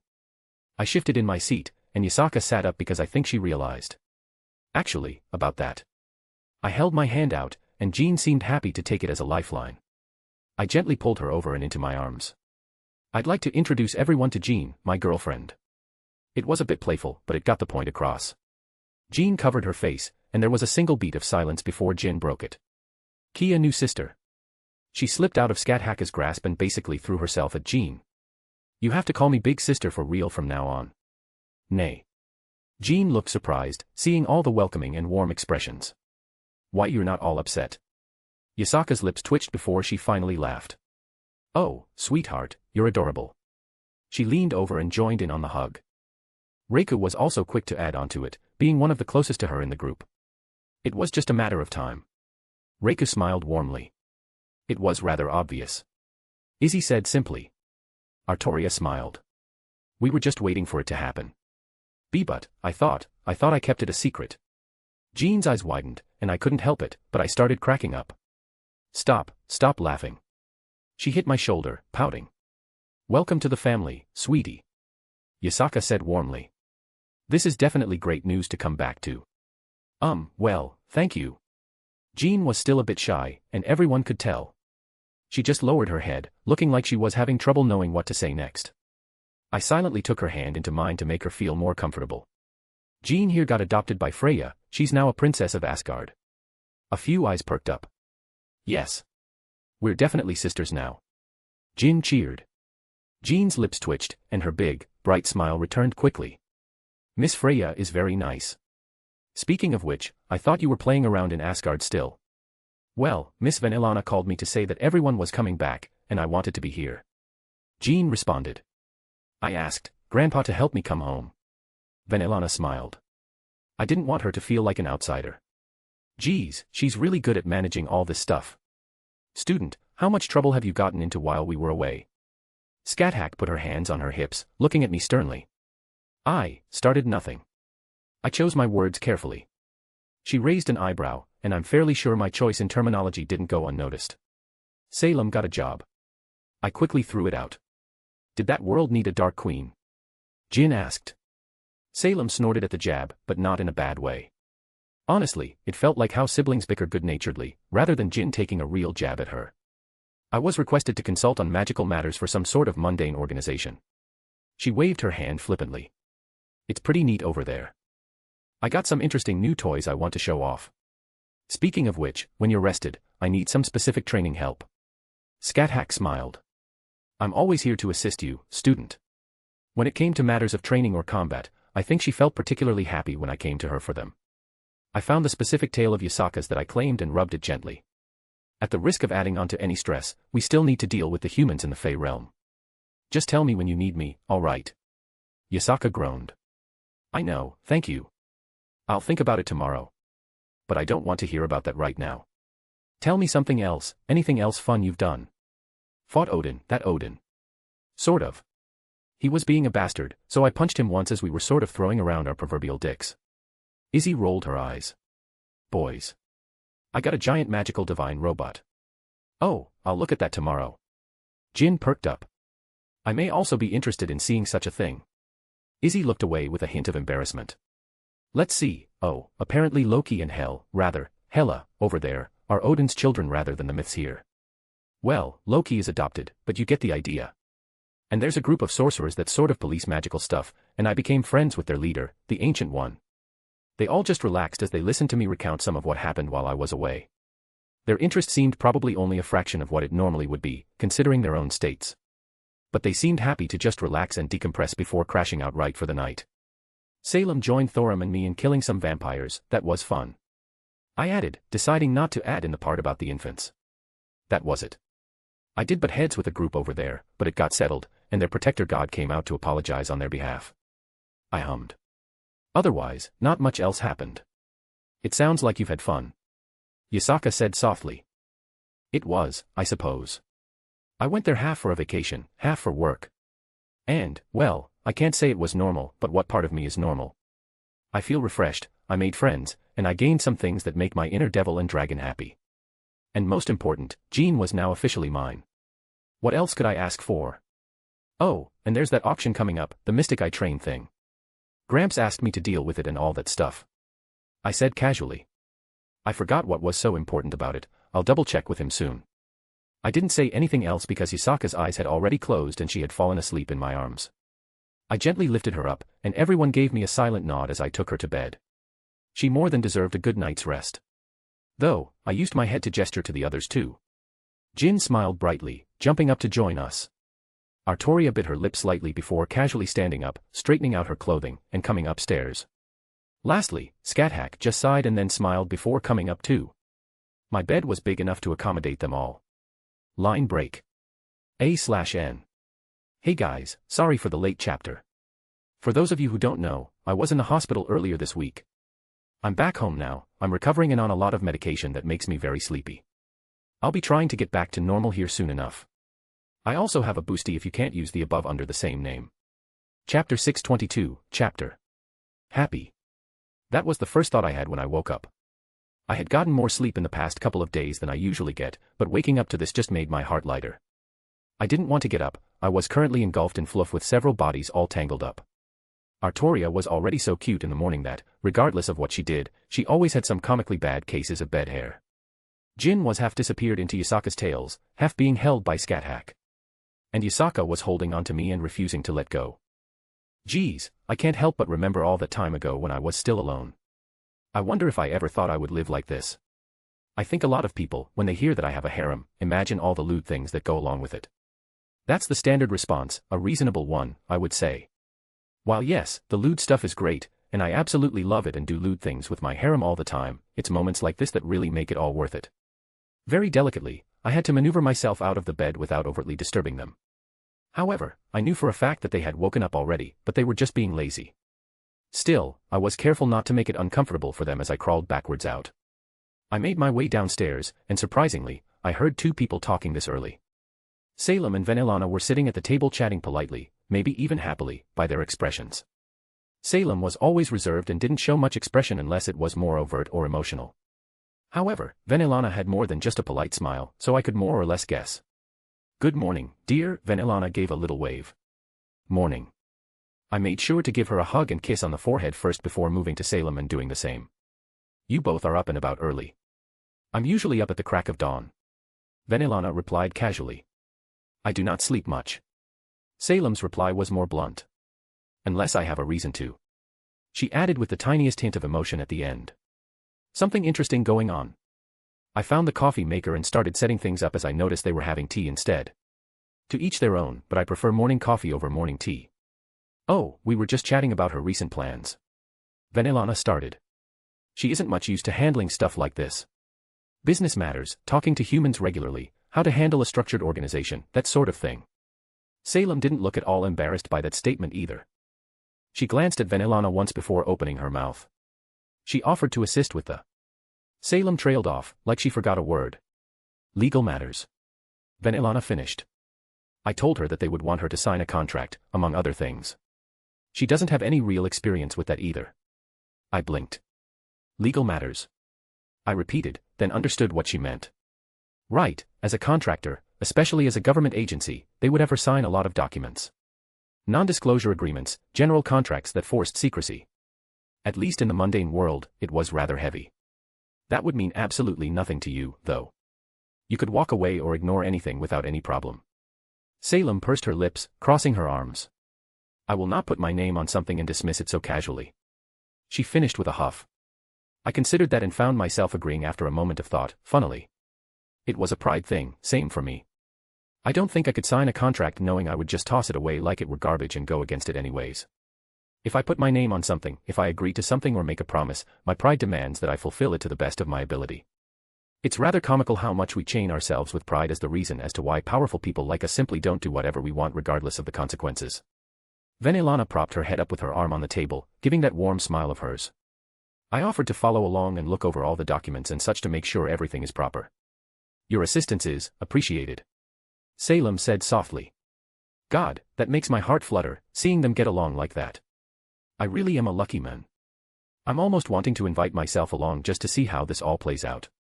I could imagine the look on their faces when Venelana introduces herself or Salem says she got legal representation and it's literally a devil. Would their legal team shit themselves? I could see all the comments she'd make just to mess with them. "Oh, no clause for the forfeit of souls. How cute. You didn't hide extra clauses in invisible ink, how come? What do you mean that eternal servitude isn't a legal punishment?" However, I wouldn't insert myself there. It seemed like a good bonding experience for the two of them. As if on cue, everyone else seemed to come downstairs and start conglomerating into the kitchen as per our morning rituals. "It's really good to be home." Line break. "You know, when I said I wanted to train, I meant after you had a well-deserved rest." I was stretching my arms. "I slept for an entire night, I am very rested," Scathack replied without missing a beat. The funny thing is, I know that wasn't tongue-in-cheek or sarcasm. She fully believed everything she just said as if it were completely normal. I just shrugged. What could I even say to her? That's who she is. The teacher who trained CU. I use my entrails to tie myself to a rock so I can keep fighting an entire army, chillin'. It was a nice day, though. I looked down at Yasaka, who was quite literally face-planted into the grass. Lazy fox is lazy. I have half a mind that she would have transformed into her fox form if it wouldn't have been a bother due to her size so she could laze around like that. Well, if anyone needs a break, it's certainly her. I leaned to the side, putting my arm on Mordred's head to hold myself up. The girl went stiff with the driest look on her face, but she didn't say a word. Artoria had this cute little smile though as they snacked on some fresh fruit. "So, Rin. Did you hear about the Mystic I Train auction thing from Gramps?" I made some small talk while Scathack did her own stretches, warming up a little bit. The small group of us just sat around a picnic table in a private area near Yasaka's compound that we have used many times in the past. It was nice to see Rin and Mordred out here too. Along with Artoria, Jin, and Izzy. All of which were actually relaxing and didn't treat a full night's rest as a vacation. The old man told me about it and asked me if I wanted to go. Rin said casually. He said Luvia was going to be there, so I rejected it. That sounds like something she would do. Huh, Gramps' suggestions are usually, do you want to go? Well, you're going anyways because it's a good experience. Rin snorted. He said something almost exactly like that, but I also brought up the whole, war thing that just finished, and he dropped it. Point. I couldn't argue with that. How are you doing? I'm good. She shrugged. I think I woke up like 4 times last night and grabbed my spear in a panic and threw a spell at the shadows I thought were closing in on me in a daze, but that's about it. It gets better. Mordred chimed in, a single blunt statement that carried with it a lot more warmth than one would expect. Mordred liked Rin. I think she liked that Rin didn't take shit from anyone. Even if Mordred didn't particularly like spellcasters, she liked that Rin would also throw hands if needed. A sort of seal of approval for Rin being Artoria's master in their master-servant contract. Mordred is correct. It takes some time, however. Artoria added. If it helps, we can share a room to make it easier. Ah, well, it's not that big of a deal. Rin flushed slightly. I think she was just embarrassed about the whole thing, not Artoria being like, well, share a bed, and not intending the innuendo, with a platonic meaning. Come, student. It's time for your training. Scathach declared, leaving no room for argument. Good luck. Rin said only slightly sarcastically. A show with a meal is always nice. Mordred had a little smirk as she spoke too. Try not to get your ass kicked too quickly. Wow, no faith at all, huh? Not one of my girls even gave me a half-hearted, you can do it. Jin just gave me a weak thumbs up with her cheeks bulging full of fruit she had been munching on. I believe you won't die. Izzy finally said. I let out a sigh, not knowing what I expected. I walked out a bit further for some distance as Scathach followed me. Tell me, what do you desire? I looked at her and mentally looked over my swords. Let's just spar. I have a new trick I'm going to try, so feel free to do what you normally do. Scathach gave that signature half-bloodthirsty, half-affectionate smile of hers. What sword to play with? I already tried it with Mirage, I may as well go with something else this time. Ascalon flew out of my ring and floated in front of me. I gripped it and gave it a few good swings. Ascalon wasn't usually my go-to for offense. However, it was certainly one of my best defensive cards to play. It wasn't an absolute defense like Avalon, but the majority of things coming my way, it could block. Though, like how some fights in the past had played out, like with Kronos, it's easy to maneuver around if you know it's there. I'm kinda weirdly excited to see how this works. It's a good anti-dragon sword and I want to see what happens. Even Drake chimed in. Does it work with your divine sword and your mirror melon sword? My mirror melon sword? You know, because you're fighting mirror copies of yourself, and your name is Water. Thanks, Drake, I got the joke. As much as it made my eye twitch. I felt my Zanpakuto stir, though. Unfortunately, it would not work with me, Drake. Musuting I spoke, which he doesn't do often without reason. I am an aspect of his soul, I cannot be reproduced in a frail copy. And my authority won't work either, it's not technically real in the normal sense. Ascalon, as a noble phantasm, has more physical form than it. And the authority in and of itself would resist the spell. Similar to being a Campione, it was both a blessing and a curse. I had some pretty insane magical resistance, but that also rebuffed beneficial things as well. At least on a surface level, I could still drink potions and such. It was about the same with my authority, obviously without the whole surface-level resistance facet, but more its conceptual existence rebuffed alterations. Regardless, I swung Ascalon a few more times to get a proper feel in my hands and to slightly warm up before giving Scathach a nod. She took her usual stance that had been refined over thousands of years and uncountable battles. She didn't give a warning or a signal, she just moved as she always does, and her spear went right towards my heart. A deafening clang of steel sent out a shockwave as I deflected it with Ascalon. With a spin of her weapon, losing no momentum from her failed attack, the tip of her spear dug into the ground and flung dirt and sand up at my face as the spear also continued upwards, attempting to slash at my neck. I jerked my head to the side to avoid the cheeky bit of dirt and let go of Ascalon and gestured with my fingers for it to fly forward and collide with her spear again. Her spear nearly knocked away, she just let it carry her whole body as it nearly flipped in a full arc and stabbed it into the ground to orient herself and reinitiate her attack before I could regather myself as well. I could see her foot coming at me from the corner of my eye. I instinctively sidestepped it and grabbed her leg, lifting her up and throwing her forward. However, her spear had already left her hands mid-air and came soaring right towards me. I could see the sun gleaming off its razor-sharp edge as it was inches in front of my face. With a single breath to spare, I had already recalled Ascalon into my hand and swung it up to deflect it again. Scathach landed gracefully onto the ground some dozens of yards away, her mid-air flipping spear suddenly jerked and turned into a red line as it shot back into her hand. I let out a breath as I noticed her smirk. She was having fun. The funny thing is, many people believe that someone wielding a spear wouldn't get up and personal, but Scathach doesn't seem to believe in those limitations. Sometimes she'll fight from a distance, maybe mid-range, or maybe use her spear like it were a small knife. That isn't all you wish to show me, is it, student? Scathach chuckled happily. I looked at her and took out my wooden sword, holding it in my other hand, and gave a come-at-me gesture. She looked at the new sword in my hand, most likely recognizing it from way before but having no idea what it actually does. Her teasing didn't continue, even if her attitude didn't much change. However, her tone was always a red herring in a spar like this. She wasn't trying her hardest, and neither was I. It wasn't about beating each other up to the best of our ability, but she also wasn't going to let me win. Her brow furrowed, and she adopted her usual stoic and serious look. She adjusted her grip on her spear, one hand slid back more, the other turned, and the tip of it pointed slightly downward. Again, without warning, she shot right at me, a gust of wind left in her wake. Ethereal Armory, Ascalon. I threw both swords out. Ascalon swung through the air and disappeared above the wooden sword. It was as if there was a short blip, like reality had a fraction of a second of static before 1,000 copies of Ascalon emerged around me. Rarely does Scathach get taken by surprise. But that didn't stop her. And now was the moment of truth. With a flash of her spear, she stabbed at me dozens of times in a single breath. Ascalon. I activated my noble phantasm. The thing is, technically, there's still only one Ascalon. These are all copies of the original, illusions, all based on the real one. I didn't even have to look as one of the copies entered my hand, and it blocked a spear strike before abruptly shattering. However, another one entered my hand, blocking another. I took a step forward into her barrage of attacks, and for each stab of her spear, one of my Ascalons blocked it with minimal effort on my part. Her momentum was completely thrown off as I stepped into her space, my face inches from hers as another Ascalon fell into my hand and I swung it at her.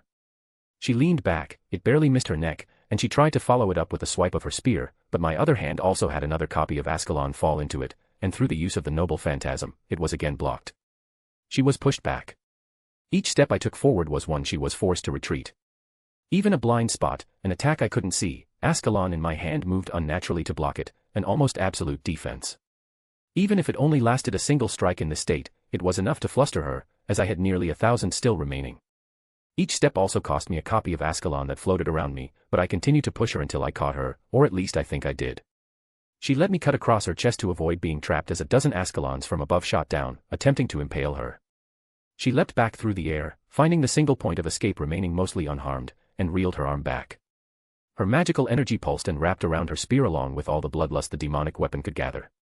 With a throw, it split into hundreds of copies, each one nothing more than a magical construct that was meant to explode on impact. Sky bombardment isn't something you would think a spearwoman was capable of, but here we were. But I smiled because I knew I had won now. I had only used the effect of the activation of my noble phantasm while it was in my hand. She mistook that for a limitation. Hundreds of Ascalons moved through the air and all activated. The conceptual, near-absolute defense rendered each of her spears immaterial, blocking every one of them before they could reach me. Scathach landed on the ground amidst the explosions and let out a small sigh as one of the swords in my hand rested against her neck. She casually held her hands up in surrender. "Well done, student," she said softly, affectionately, a look of pride in her eyes. I relaxed, letting everything dismiss. My wooden sword and Ascalon popped back up once the spell ended, and I put them away. Before I could say a word, she kneed me in the chest, knocking me on my ass. I admit it took me completely off guard, and I just stared at her from the ground in my prone position. "Don't get cocky," she said sternly before her expression softened, and she saw a spot next to me and, rather aggressively but in her own affectionate way, moved my head onto her lap. "You've earned a short break while I indulge you." Line break. I think I made a mistake. I told her I wanted some spear training, and I asked her to mimic how Siyu fights. Suffice to say, she can capture the essence of his particular rabbit dog method of fighting, as she dismissively called it. I think she was also holding a small grudge for beating her before. She stepped everything up a notch, and now I just wanted to join Yusaka on the ground forever. There may have been whining on my part, from aches and pains, as she sat on my stomach after beating me. I can freely admit that when it comes to using a spear, I'm decent, at best. You lack the grace needed to wield a spear. You are far too critical of each movement, you overthink your steps, and you spend too much time on both feet.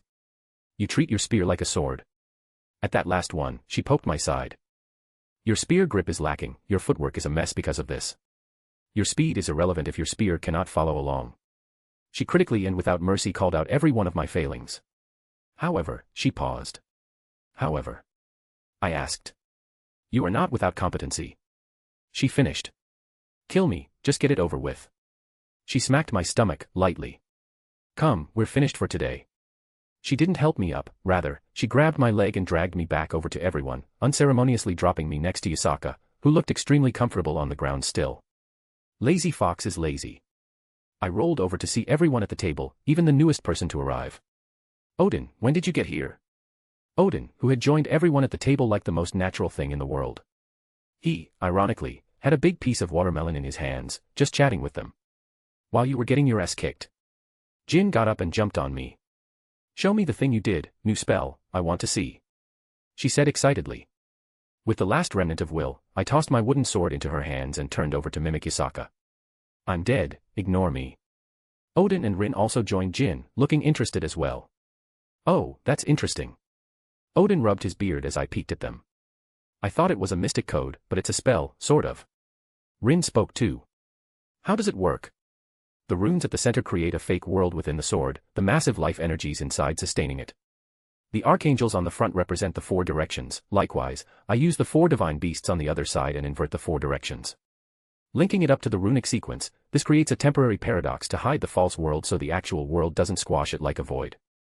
Then one of my swords goes inside, and it replicates, creating illusions linked to the false world. About 1,000 of them in total, but they're fake. I gave a not-so-brief description of how the spell/mystic code actually worked. Jin was right in front of me, and I grabbed her dress and lifted it up just enough so only I could look underneath and nodded to myself happily. I don't know why, but it always made me happy to see her lamp still safely secured in her butt. It's like seeing it makes everything right in the world. I stopped messing around and got up, dusting myself off. Though I was covered in dirt, grime, sweat, and now grass stains. Good to see you, Odin. What brings you here? I asked him. I was in the neighborhood and figured I'd come over when I heard everyone was coming back. Odin said casually. I heard you met another me and had a rough time. Yup, Odin is a dick. Odin just nodded, not even insulted. I'm not surprised. He's probably how I was in my younger days if his Frigga didn't pass away. He sighed, apparently hearing that part too. I'll make sure to tell everyone that the little saintess is one of us now too. He chuckled.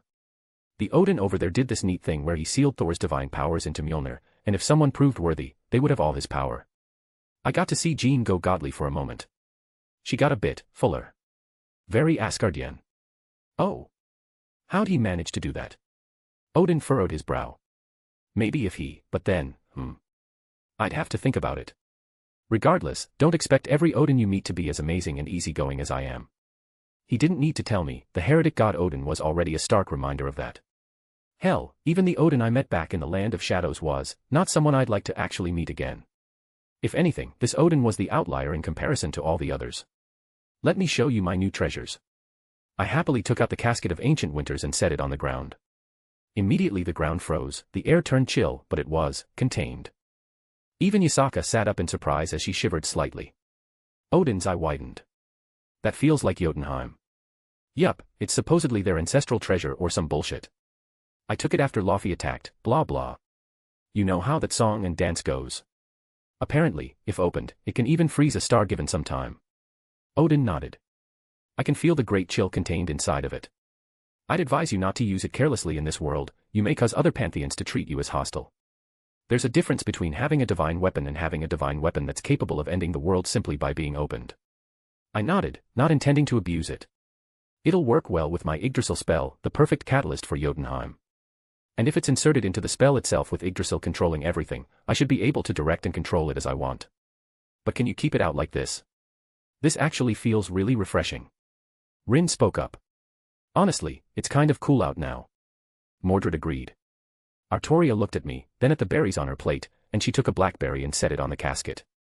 Everyone sort of watched her incredulously as it froze, and she took it back and ate it happily. She perked up as if she just discovered the best thing in the world. She was treating my world-ending weapon as a flash freezer for her snacks. I love her so much. It's not often she acts so whimsical.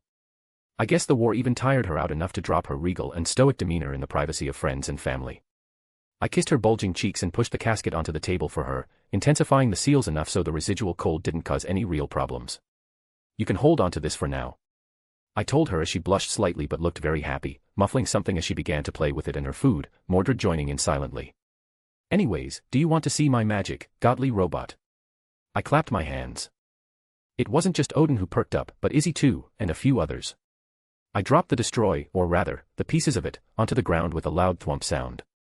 There was a beat of silence before Odin and Izzy moved to inspect it first. It's called the Destroyer. Of course Odin would name it something stupid like that. Izzy scoffed, but she was already enthralled. Why is it broken? His stupid son broke it. I jabbed my thumb at Odin. That is something my stupid son would do. Odin replied without missing a beat. Let's see, how is this thing powered? I can feel the breath of Asgard all throughout it, but there's something unfamiliar inside as well. It's powered by the souls of dead gods. Izzy said flatly. This is both disturbing and rather fascinating. There's something else too, but I don't recognize it either. Together, they started arranging the pieces on the ground. I didn't interrupt them and watched silently. Then, Odin took the legs that had been dismembered and stood them up. He took a few pieces of metal lying around, and like a jigsaw puzzle, he pushed them back into place. With Izzy's help, they lifted the torso so they could reconnect the arms, then they carefully guided it to the legs and reassembled it all together. You fixed it. Can I fight it? Mordred asked. It's not really fixed. Izzy was the first to say. It's being held together with the equivalent of divine glue, it'll fall back apart again in a few hours. I think it can repair itself, but it's lacking a certain power source that I can't identify properly. Odin added in. Thor mentioned that it was powered by Asgard itself. I spoke. Both Odin and Izzy looked at me in surprise. Using the foundation of Asgard to power it. He rubbed his beard. That's insane. Izzy finished the thought before he could. Though Odin smiled wide and began to cackle. I'll do it. He clapped his hands. Brat, give this thing to me, I'll fix it up and get it going again. I shrugged. He probably had better plans than I did. That being, I hadn't planned on what I was going to do with it yet, I just wanted it, for reasons. I looked at Izzy to see if she would reject that. Instead, she was moving the arm back and forth kind of playfully. Are you making robot noises in your head? I asked her quietly. She blushed, looking away. I should mention, it can fire lasers out of its face area. I think, if there was no one else around, she may have squealed in joy. Well, a problem settled that I hadn't even put much thought into, that's good. I'll just spend a bit more time with everyone before heading over to see Gramps and get the details on the Mystic Eye auction thing. Line break. A/N. Moving on to the next smallish arc, the Mystic Eye train thing from Fate. Zelretch will talk about it a bit next to recap what's going on. I'm doing a bit better, got this chapter out in the time frame I was aiming for, laughing face. I also have a boosty if you can't use the above under the same name. Chapter 623, Chapter. It's been a while since I've been back home. Well, technically, I was back home when dropping off Arcuade, which wasn't that long ago. But I meant really being home, not just stopping by for a few minutes and hopping back to my birth world. Admittedly, I don't spend much time here. Frankly, if it weren't for Gramps and Lucretia, I wouldn't even be coming back, most likely. Except for the rare cases of Rin or Artoria, or perhaps even Medea and Kazuki wanting help with something. I just simply didn't have much here to keep my current attention. Comparatively, there was much more going back in my birth world that needed handling. Even ignoring the war and the cleanup that follows, there are a lot of things going on in the background that I'm a part of. Still need to handle the holy relics. Still need to keep an eye on that Chaos Brigade, especially due to the whole mess surrounding Pandora's box. Lots to do. Still, it felt nice to be back home for a bit. I just wandered down the halls of the Mages Association. No one stopped me. Not because I was some known big shot, I don't think I was around enough for people to immediately point me out and know who I was. Maybe, given a few moments, their memories might be jogged based on my previous times here. However, very few people gave me recognized looks as I passed them. Likewise, if you were here, no one was going to assume you weren't supposed to be here. There were already so many checks and blocks for unintended people that it was just assumed that everyone here was allowed. The damage from Arcuade's little rampage was already cleaned up too. I came to the large courtyard where the fight happened, and there wasn't any indication there had been a fight here now. Good thing it was later at night so people weren't really around. While most magi don't have the best sleep schedules, they're usually hunkered down in their workshops in the later hours anyways. I didn't linger outside, though. My little trip down memory lane only held my attention for a few minutes before I wandered back towards Zelretch's home. It opened as normal, I was already registered to the bounded fields and other defenses.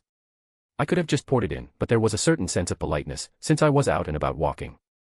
It's like, if you're a guest at someone's house and you leave and come back, you would probably knock rather than just barging in even though you're welcome. The door creaked open before I even reached for it. Welcome home. Lucretia's voice rang out cheerfully, her head poking out from around the frame. She looked like she was in the middle of something, sleeves rolled up, hair tied back in a braid. She gave off a very housewife vibe. Perfect timing. Perfect timing for what? I asked, stepping inside and shutting the door behind me. Zelretch emerged from deeper in the house, a teacup in hand. An argument, he said matter-of-factly. A very important one. Lucretia rolled her eyes. Tell your grandfather he's being a stubborn fool. I am not. Zelretch vehemently denied it. I admit, it was a little strange seeing the old man so emotive in a nonsensical way. Like the usual sternness of his wasn't there, even when he was being casual. Though, it wasn't a bad look either. I am never petty, Zelretch declared with mock outrage. I am vindictive, methodical, and, most importantly, correct. He said that, and I raised my hand up to protest. You want to repeat that first one? Lucretia smiled brightly. He is an authority. Feel free to try and argue that one. She gestured for him to continue. Zelretch huffed indignantly. All right, I freely admit I can be very petty when I'm annoyed.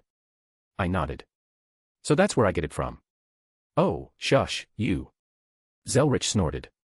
Settle this argument for us, though. I raised a brow. What am I walking into? They both turned toward me, both equally refusing to budge. Settle this for us, Lucretia said, grabbing my wrist and dragging me into the living room. Tell Zelretch that it is perfectly reasonable to want to dunk cookies in hot chocolate. Zelretch scoffed. Cookies, biscuits since I'm a proper Englishman, belong in tea or coffee. Cocoa is too thick. It ruins the integrity of the dunk. I looked between them. Seriously. It's important. Lucretia crossed her arms. We've been arguing about this for a week now. Actually, I'm with Gramps here. I added my 2 cents. Ha. Well, he's you, so he also is wrong by default. Lucretia pouted. Bah. It's logical. Truly, this is a topic of conversation that requires the vast magical genius of them both to contemplate. It completely ruins the cookie. If you have chocolate chip or any chocolate-related cookies, it's pointless because they're already chocolate. If you use a different type of cookie, it's ruined because they were made not to be chocolate, or it overpowers the original flavor of the cookie. I felt compelled to join in. Exactly. Zelretch nodded along. You both are stupid. Lucretia threw her hands up and stomped out of the room. She wasn't actually mad, she was just putting on a show. Humph, she just can't handle our refined palate. Not everyone is as blessed as us. I agreed. A burst of wind flew out from the other room she was in, and the nearby couch pillows were lifted up and smacked us both in the face. They were pillows, so there was no force or pain or anything, obviously.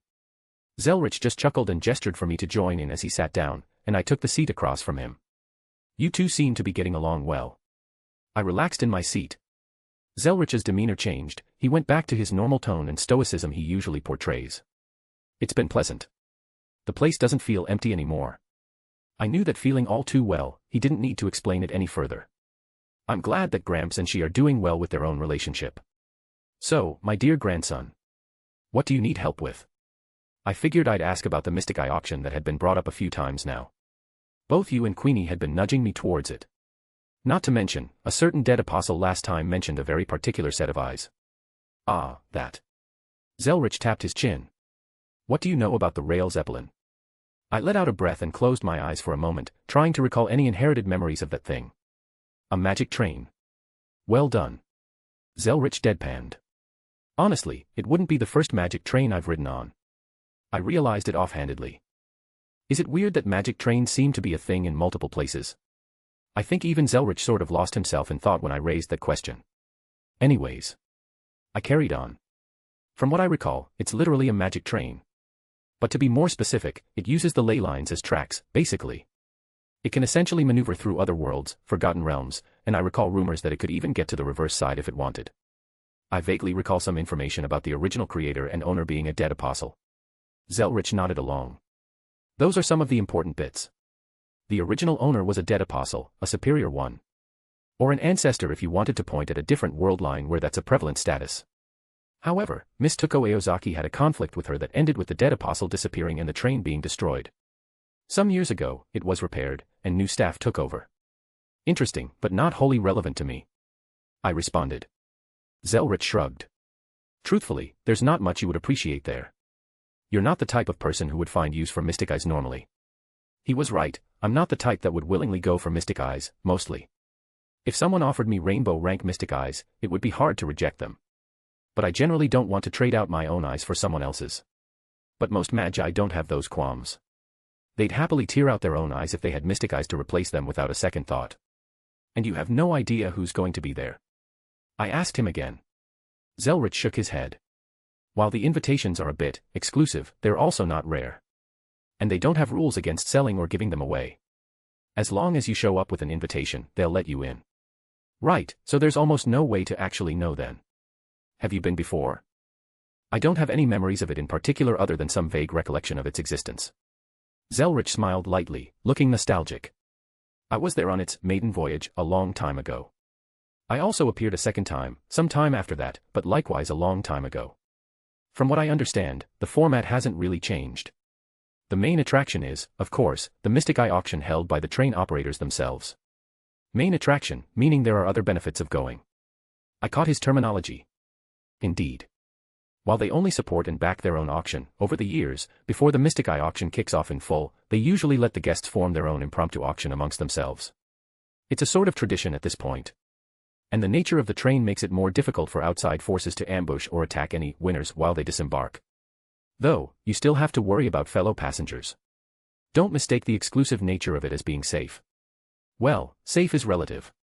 I doubt anything there could threaten me. I don't want to be overly arrogant, but I'm fairly confident.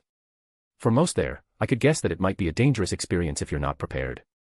But then again, that's not saying much considering the life that most magi live. Though, I had one thought.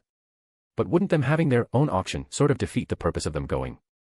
I mean, if they waste their money on something else, why even go to the Mystic Eye auction when that's the whole point? Part of the game. Zelretch smiled. If one of the fellow passengers can entice someone to spend their money or resources, they not only lower their spending power but also amplify their own. Merely another level of intrigue when it comes to such a gathering. Huh, yeah, I didn't think of that right away. It makes sense. Though, it's mostly some rare oddities or trinkets that get traded around during that time. Realistically, no one going there is going to break their bank on the smaller things beforehand, even if they buy everything out. I nodded again. Magi are generally filthy rich, at least the types to show up for a Mystic Eye auction. Sounds like fun, though. I'm glad you feel that way. I looked into the supposed Mystic Eyes of Providence that the burial agency member mentioned last time. Zelretch continued onwards. Anything concerning? The concern is that I haven't found anything. Zelretch said pointedly.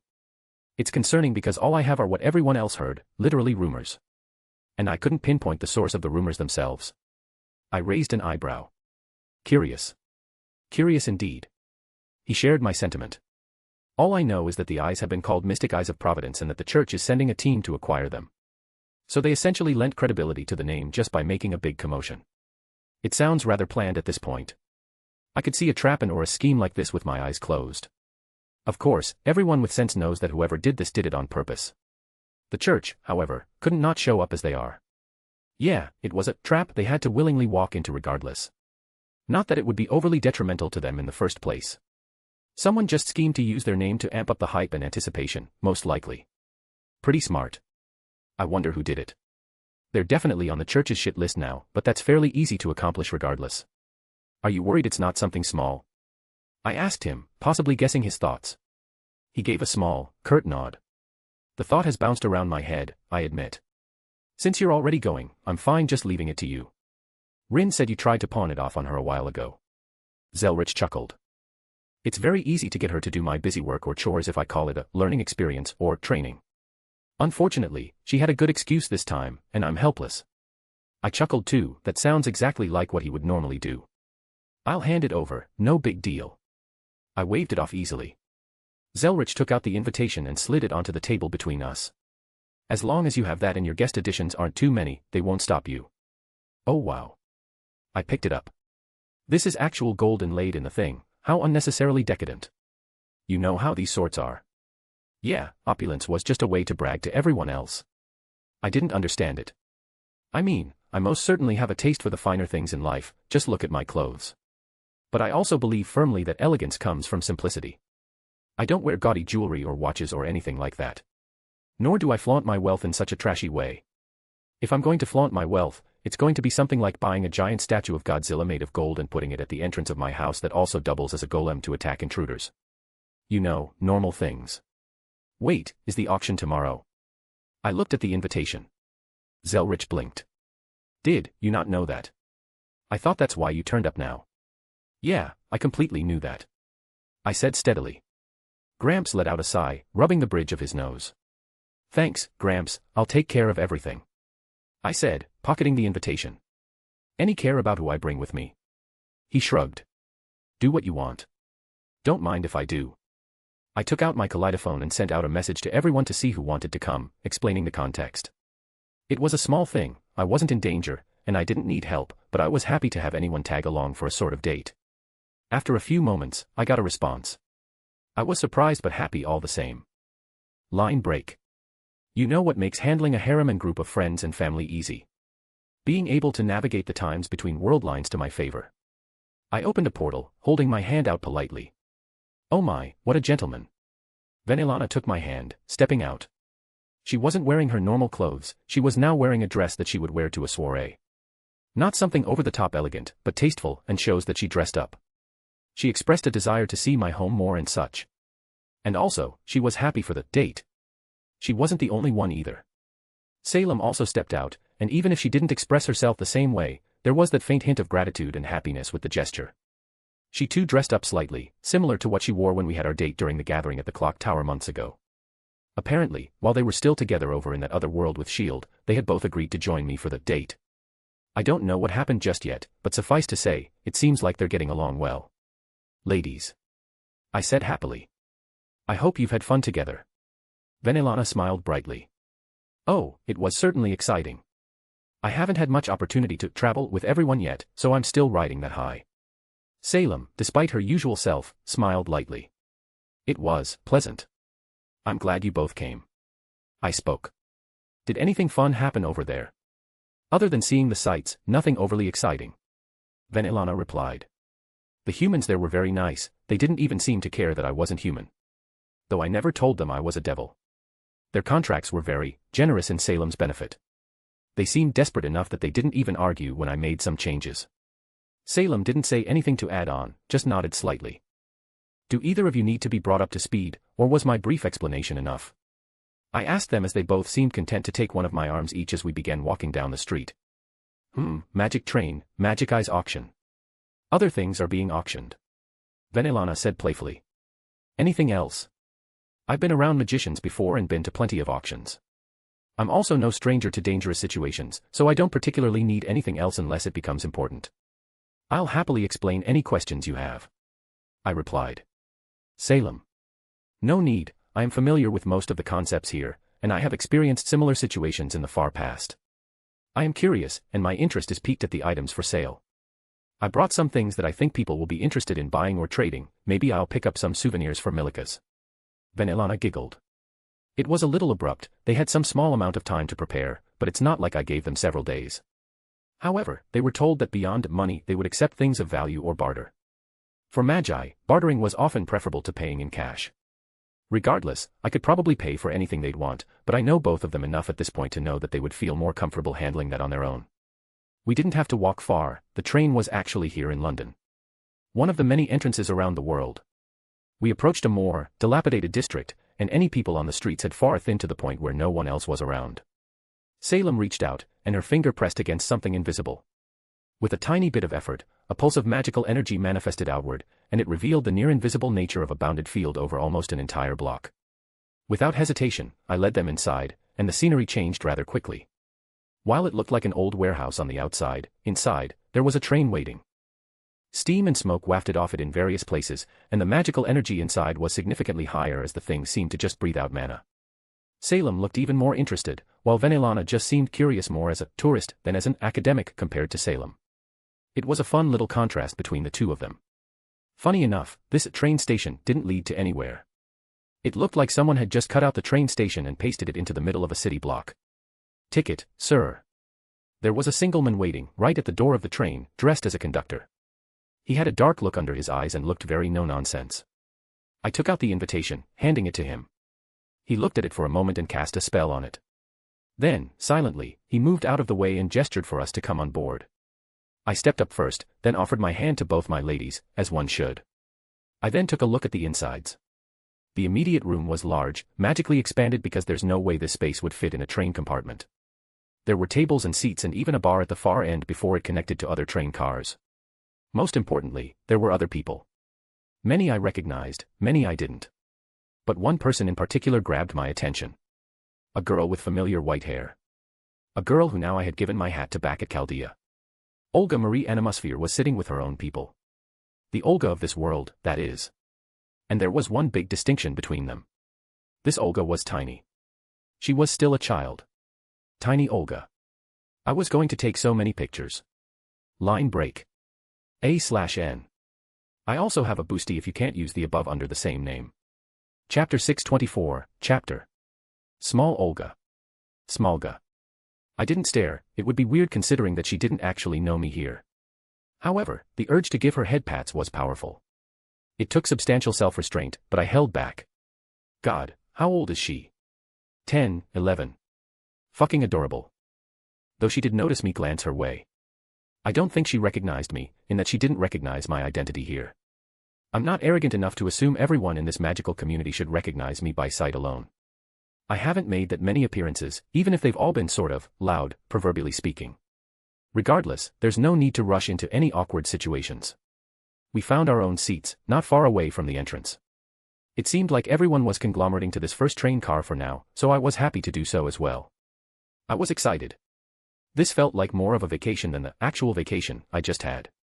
Which, if I'm being honest, it was basically just me screwing around without any real plans and just letting things unfold as they were. Which, considering all the responsibilities I currently have, is a certain kind of break. But now I'm on a very expensive and upscale magical train with all the amenities that one would expect. How could I not be happy? I love trains, and it's a magical train. I wonder if I could ask to drive it. And I'm pretty sure that Salem and Venelana noticed my excitement due to the looks they were giving me. However, they were both taking in the surroundings and guests too. Albeit politely, of course. Both of them had the decorum and sense of mind not to unintentionally commit a faux pas. Salem, who had been a queen and basically nobility her entire life. Even if she spent an uncountable number of years in isolation, certain behaviors were ingrained. And obviously, there wasn't much of a need to mention Venelana.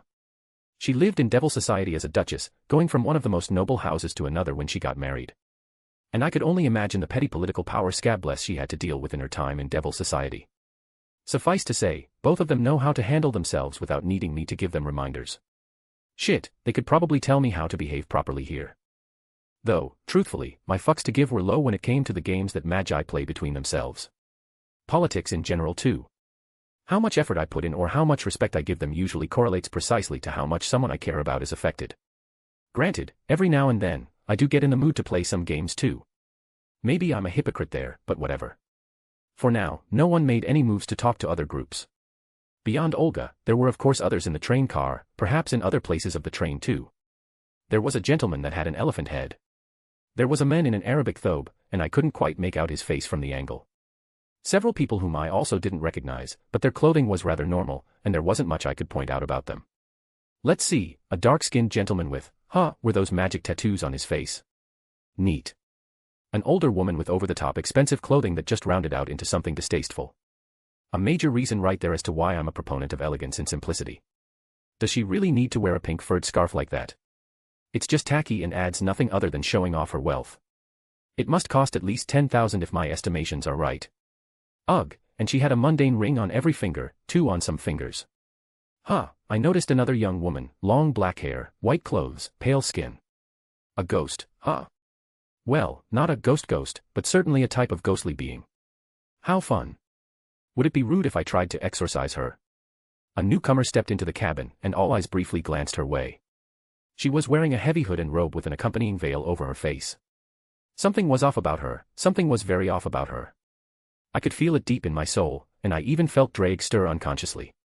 I couldn't see any of her features, her cloak was enchanted to prevent that, obscuring anything that wasn't blatantly on display. Only her green eyes met mine, and she stared at me for a moment.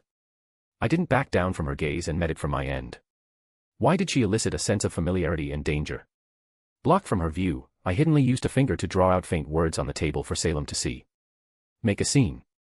How long do you intend to stare at another man? Salem spoke up, threatening the strange woman.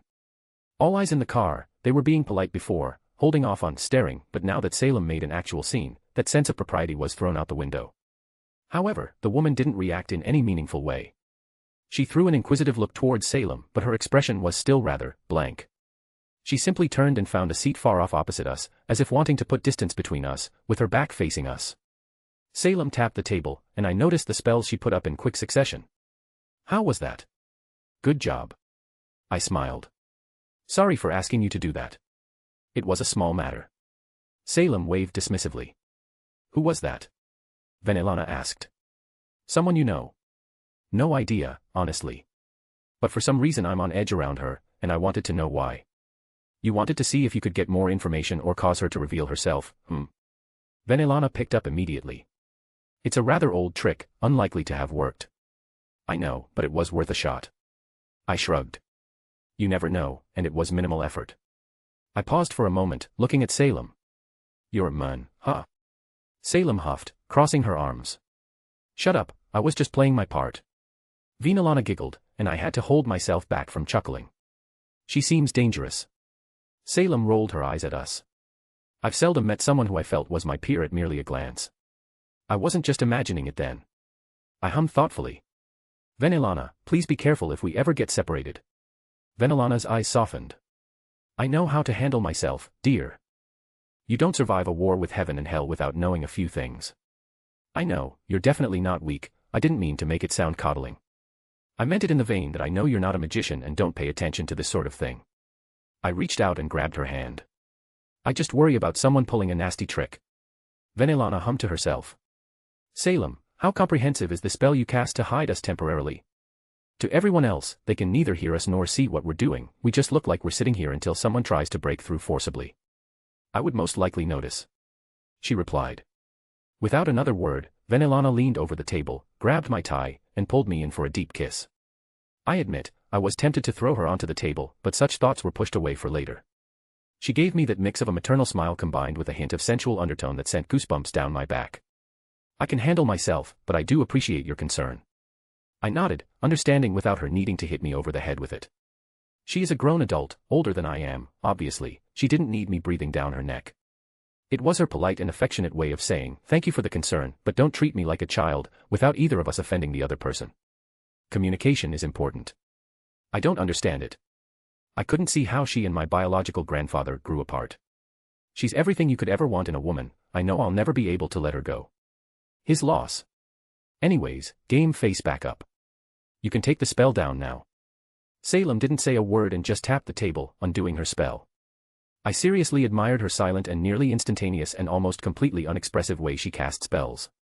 I like to think I'm a fairly deft hand at it as well, but even when I try my best to be stealthy, I still have tells. Salem could quite literally sit there, unmoving, unspeaking, and actualize a spell without a single micro-expression. Ah. I caught Olga's eye. She was looking my way now, more than just a cautionary glance. I met her gaze and gave her a friendly smile and little wave. She silently furrowed her brow, and I held up a hand, dropping my rather dashing hat onto the table. There was the slightest hint of a startle from her at my blatant display of magecraft, but now I obviously had her full attention. Were others looking my way? I didn't really care. I reached into my hat, my arm disappeared fully up to my elbow, and I pulled out Sir Wiggles. Her eyes widened, and I think, for the briefest of moments, I saw the phantom of a smile pulling at her lips before she forced it back down. Though, Sir Wiggles seemed to have decided by himself to jump off the table and fly right into her arms. It was met with a surprised and cute squeak from her as she unconsciously held him, almost panicking once she realized what was going on. It caused enough of a commotion that everyone was now looking her way, and she immediately became flustered. Her aide, a woman with a very stern disposition, plucked Sir Wiggles out from her arms and held it up with a not-so-happy gaze sent my way. I silently chuckled, and Sir Wiggles escaped from her grip and jumped back towards me and dove right back into my hat.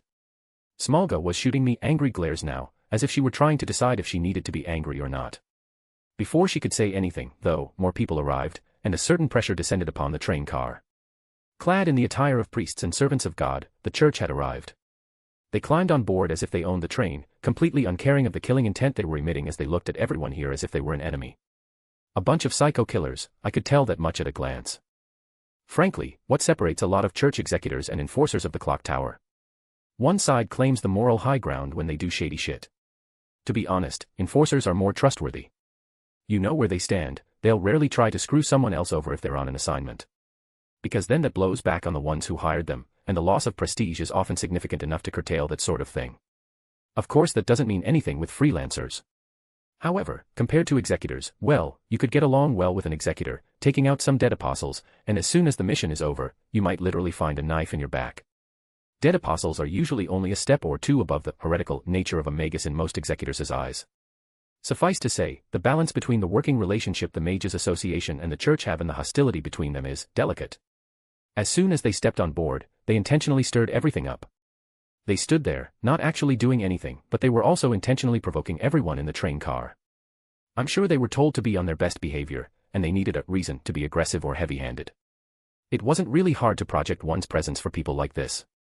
It's almost like letting out one's spiritual pressure, but less spiritual and more about asserting one's presence to the surroundings. A mix of magical energy and bloodlust often does it. One by one, the group of church people seemed to sweep across the car train. It seemed like everyone here wasn't surprised by their sudden appearance, due to the rumors, and no one was jumping at the provocation even if they were unhappy. That is, until they looked towards Olga's corner and seemed to narrow in on her. I could see the slight shiver down her spine as that concentrated bloodlust descended on her. I didn't know if Olga was about to say or do something or if her assistant/minder would in her place, but I didn't want her to take the bait. And besides, I was annoyed. Olga held a certain spot in my heart, and I didn't want to see her suffer, even in a small capacity. I let my spiritual pressure out, and it descended upon them. Immediately, the train car creaked as their bodies stiffened. I didn't push out too much, just enough for them to feel it and for them to know. Stop trying to pick a fight. I said softly, but absent of any other sound. Everyone in the train car heard my voice. Either behave yourselves or leave, those are your choices. I reeled my spiritual pressure back in, and it was like an invisible weight was lifted from the train car. Oh, they were pissed. Honestly, I thought one of them was going to throw a black key at me immediately, but right as someone else stepped up onto the train, they all froze. Blue hair, looks like a teenage girl, gives off a dangerous feeling. I recognized her. One of the strongest members of the church's burial agency is Seal. I could recall her from my inherited memories because of her status. One of the most genuine, immortal beings in this world. In fact, she literally cannot die while she's still connected to the planet. The world will literally rewind time to undo anything that happens to her. This all stems from her connection to the dead apostle Roa, who keeps reincarnating. If I recall correctly, she was supposed to be one of his reincarnations, and since her soul basically says, "This is Roa," and the real Roa continuously reincarnates and can't die for some reason, she too can't die. That logic keeps the world from allowing a paradox where Roa can't die, yet Roa dies. But that's a whole mess that has nothing to do with me, and I'm not privy to all the minute details. She barely spared a glance at the church executors but then looked at me with an evaluating gaze. Lots of visual standoffs today, it seems. But that's just how this world works. Show an iota of weakness, and everyone around you will pounce. Stop causing trouble and sit down. The girl spoke to them, seemingly uncaring that they were embarrassed. Actually, I vaguely recall that she didn't even like the church. She was sort of pressed-ganged into becoming a member and accepting it for her own revenge. Well, they followed her orders, albeit begrudgingly, and found their seats in the far-off corner away from any heretics. If the church sent out Seal, they must really put a lot of importance on this supposed mystic eyes of Providence. I kind of really want it now, even if it's just to fuck over the church. It didn't take long for the next person to arrive. Another priest, or rather, another executor. He was an older man with a scar over his right eye. He stepped on the train, pausing as he looked towards the group from the church. There was a strange tension between them before the newcomer found his own seat a bit away. He's not with that, curious. It was like the floodgates opened and all the remaining people arrived. Luvia Edelfelt swaggered right in, uncaring about the tension in the train car, looking very sure of herself. She glanced at all the faces, seemingly noting them, then she saw me, and her eyes widened briefly, but she didn't make a sound. A Japanese woman followed after her. She seemed somewhat familiar, if vaguely. She also seemed to recognize me but, likewise, didn't make a commotion and found her own seat. Lastly, and most noisily, another group arrived. They seemingly weren't prepared for what they stepped into because their idle chit-chat abruptly ceased as they realized the situation. I raised an eyebrow as I recognized the man in the front. One, Waver Velvet, also known as Lord Elmeloy II, having taken over the acting role of Lord of the Mineralogy Department in the Clock Tower. With him was a young man in glasses that I also recognized. At least, a different version of him. I recall him being the master of Frankenstein from the Igdamillennia family back during my own Grail War. His sister was the master of Chiron, for whose legs I healed. There was also a pink-haired girl with an eye patch that I had no memory of. And following behind Waver was that girl I had completely forgotten about. The girl who shared a face with Artoria. I remember that Artoria mentioned it before, saying that we would talk about it later, but that seemed to slip away during all the chaos the past few months. Waver also asked during the party before to not mention the connection, so there's obviously a history there that I shouldn't poke at. Waver noticed me immediately as he scanned the room. As if deciding I was the most important, he walked over. Lord Schweinorg, it's a pleasant surprise to see you here. His voice wasn't particularly loud, but once again, the train car was nearly silent. Everyone was busy taking each other's measure, silently scoping out competition or threats, and Waver just waltzed over and greeted me. I smiled. Waver Velvet, it's always nice to see you. Gramps asked me to take a look, so I figured I'd treat it as a nice vacation. Ah yes, many people now seem to know my identity. How comical their expressions shift so erratically. Waver looked relieved. He was definitely relieved that I expressed good intentions his way. I sometimes forget the weight behind my name due to Gramps here. Back in my birth world, I stand on my own 2 feet due to my own actions. It's a strange but fun dynamic here otherwise. And Lady Salem. Waver continued. It's a pleasure to see you once more. Salem smiled too, and it was more genuine. She genuinely liked interacting with the magical and cutthroat society here. Lord Elmeloy too, was it? I remember you. Then it's my honor for you to remember me. Waver carried on her words easily and fluidly before turning to Vanillana. I do not believe I've had the pleasure to meet your acquaintance, my lady. How polite. Vanillana chuckled. I'm Vanillana Gremory, it's a pleasure to meet you, Lord Elmeloy too. She acclimated to the titles quickly as if it were second nature. Waver raised an eyebrow. A curious family name, Lady Gremory. Curious indeed. Vanillana responded playfully. And who are these young ones with you? Please allow me to introduce my students. This is Kalsforvej. He gestured to the one with the glasses. I guess his name isn't Igdamillennia in this world line. There was also something off about him that I couldn't put my finger on. Oh well, none of my concern. And this is Yvette L. Lehrman. I'm Waver's mistress. The girl with pink hair declared loudly, holding up a peace sign. Waved, he brought his palm up to his face. Yvette, this isn't the place for your games. But I'm sincere. She didn't even hesitate. Oh my. Vanillana covered her mouth. I'll cheer you on, dear. Yvette's eyes sparkled. Thank you, I'll work hard. Waver let out a sigh. And you've met my apprentice, Gray. He gestured to the one wearing Artoria's face under the hood, who stood behind Waver shyly. Salem and Vanillana, of course, noticed the similarities, and they glanced at me, but I silently shook my head, indicating for them not to mention it. Waver looked like he was about to say something else, but the front cabin door slid open and a woman wearing a blindfold walked in, flanked by the conductor that we met at the entrance to the train. Lord Schweinorg, I would be thrilled to speak at a later time. Waver spoke, and I knew what was coming. I gestured for him to proceed. He wanted permission to seat himself and leave our conversation without being rude, as it was clear something was happening. It only took them a moment to find their own seats, and the eyes on us turned to look at the ones at the front. Good afternoon, everyone. The woman spoke. I'm Leandra, and I'll be conducting the auction this time. She paused, letting the words set in. The auction will take place on the 3rd day, as stated on your invitation cards. However, if there are any incidents, she turned to look at the church people. Even if no one could see her eyes, it was clear she was glaring at them. The auction may be postponed or cancelled altogether. I hope you all remember that. Considering they have no idea where these supposed mystic eyes are, the church people would probably heed that warning. Your room numbers are on your invitation card, and the keys will be waiting inside. You're welcome to ward your room however you please, but bear in mind any damage to the train will be charged to you. The engine room is strictly off limits, and anyone who wanders in will suffer a horrific death. Ah, there go my hopes and dreams, dashed before I even had a chance. Maybe it's something I can still convince them of. I have a great many things I'm sure they would like to trade. The 2nd day will hold the traditional guest auction. Please keep in mind that we do not guarantee any goods bought or traded during this time, so proceed at your own risk. However, she smirked slightly. For a small fee, our services may be acquired. For now, please enjoy yourselves, the amenities are fully open to all our guests free of charge. Thank you. She unceremoniously turned around with the conductor and left. Well, this is looking to be a rather interesting 3 days. I took out the invitation and looked it over, finding our room number. Shall we go see our room? I'm sure it'll be a nice and peaceful train ride with nothing strange happening. Line break. A/N. I also have a boosty if you can't read the above under the same name. Chapter 625, Chapter 565 plus cards make. Our room was nice. Nothing to really write home about. It was a room on a train, so the luxury that could be added to each room was limited. As far as train rooms go, it was certainly on the upper end, however.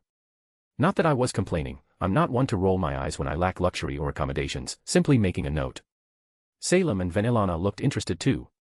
It reminds me of the train that goes to the underworld. Vanillana hummed, shifting through drawers. She wasn't just doing it to be nosy or keep busy. Salem found a spot on the wall, tapped it, and began to run her finger across it as if tracing something. There's so much magic here that shifting through anything unsavory within this room is an annoyance. I didn't even have to say anything, and they both began to look for any spying devices or magical effects someone may have left in the room.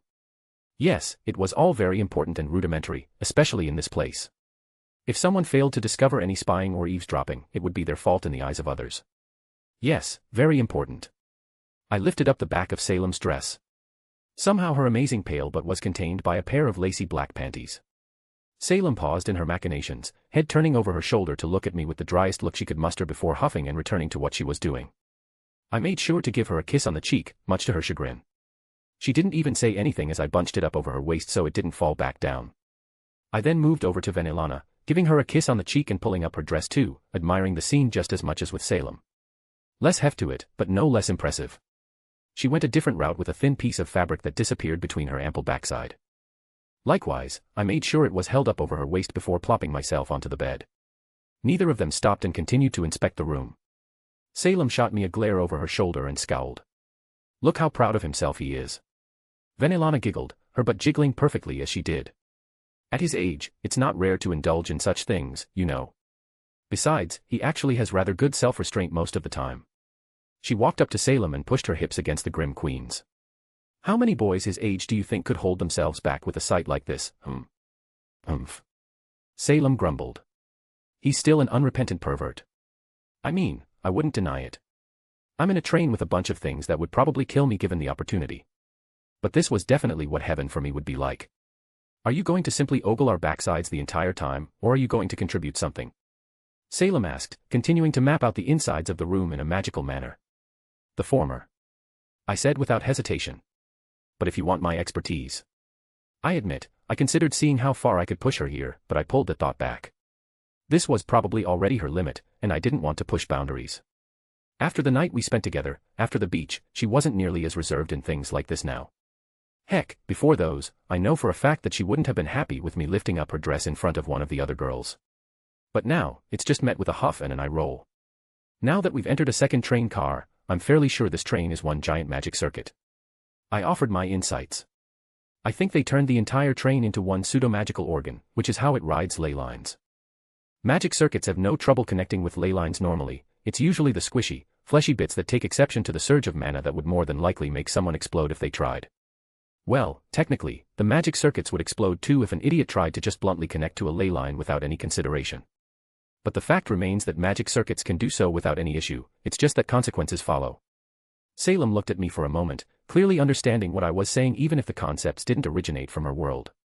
She's been studying the magecraft and concepts from my home a lot since we've met.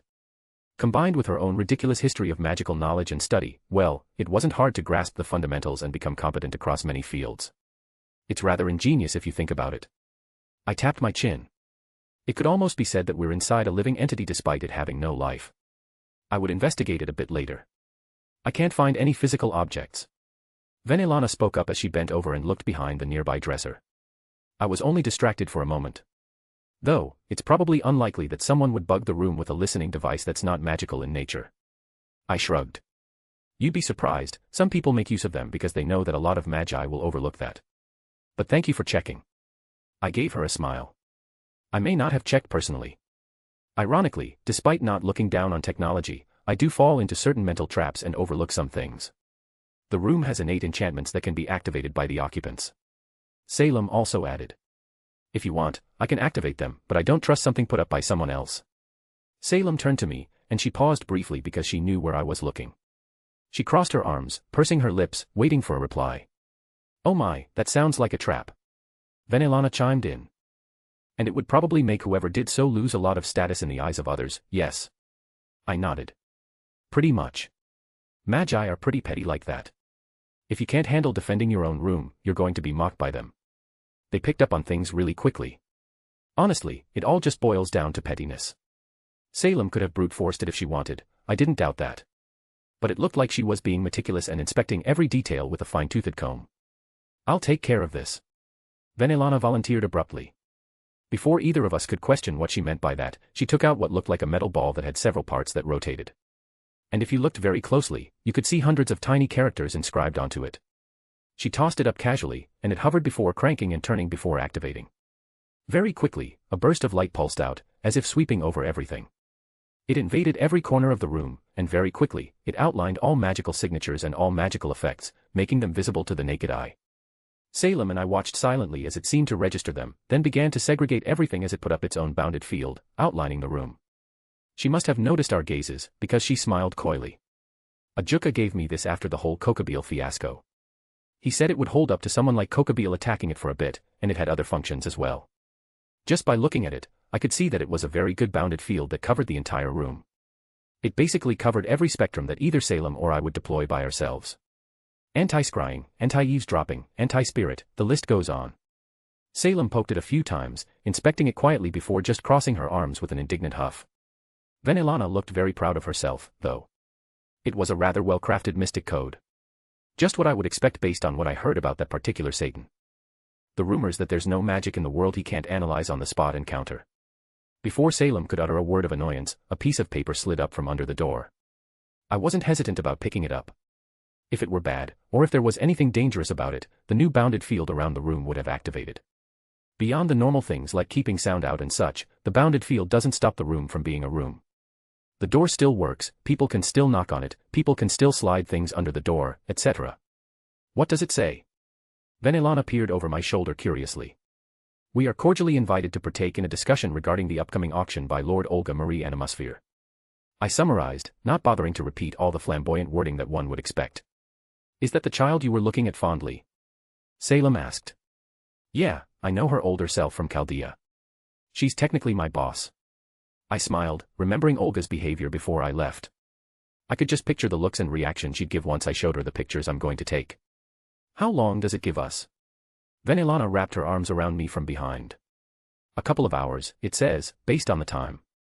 "Perfect, just enough time to break in this bed." Break being the operative word here. Funny enough, Salem didn't look like she was protesting the statement either. Line break. Following the directions on the invitation we received, it was about 2 train cars back from our room where we found the gathering. Olga wasn't there, but that wasn't surprising since we came early. But there were also a bunch of other people. I could more or less guess the purpose of her gathering. Perhaps to put on a united front and pressure the church people after what happened earlier. Regardless, I did find a few people I knew. With Venelana and Salem following after me, I walked up to the bar and sat next to Waver. "Good evening again, Waver."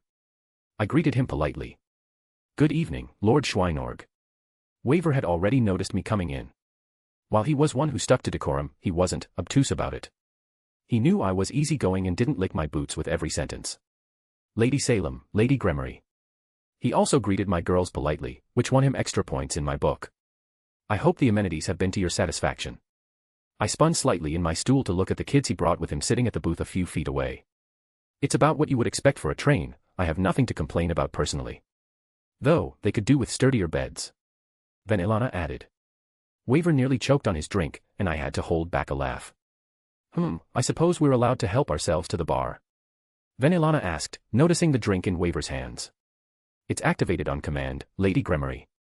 You merely have to ask what you want, and the bar will respond and make it for you." Venelana pursed her lips, getting up and walking behind the bar to take things herself, finding all the items she needed. Cups and mixers, she opened the cupboards and found them easily enough before she started mixing her own drinks. Waver merely raised an eyebrow but didn't say anything. And the other people here, well, they seemed like they were giving me a wide berth. Did my identity get revealed now? "Thank you," I said as Venelana set a drink in front of me. I didn't know what she made, but all her drinks are usually good in their own way. Salem, would you like something light or heavy, fruity or bitter? Vanillana asked. Either or, bitter. Please. Salem said casually. Vanillana nodded and got to work again. I spun back around to look around, and my eyes landed on the people Waver brought. You don't usually leave your classroom for jobs, Waver. It seems something important got you moving and brought students with you too. Extra credit. Field trip. Special attention. There were extenuating circumstances. Waver said carefully. And I only brought along Gray and Calls. My eyes landed on the girl he specifically excluded but who was still part of the group. Miss Lehrman, I believe. If I'm not wrong, it's a distinguished family that specializes in mystic eyes in some capacity. The details escape me. The girl with pink hair perked up. That's right. She preened. My family specializes in artificial mystic eyes, so we're always around when the train comes calling. It was the perfect excuse to spend time with my future hubby. Waver sighed. Do you have examples? Salem spoke up surprisingly. Of your family's craftsmanship. The pink-haired girl blinked once, looking at Salem. She then reached up and flipped the eye patch on her right eye. In place of her eye there was a jewel, a green gem with an 8-pointed star etched into it. Exquisite.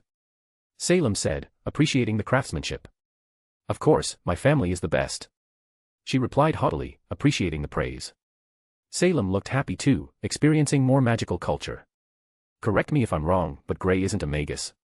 I asked, though my voice was easily heard by them. I noticed Gray stiffen slightly, and Waver frowned. Don't misunderstand, I'm not asking as an insult. Vanillana here isn't a magus either. I gestured to her. Vanillana gave a little wave. Waver nodded lightly. She's my student in other regards.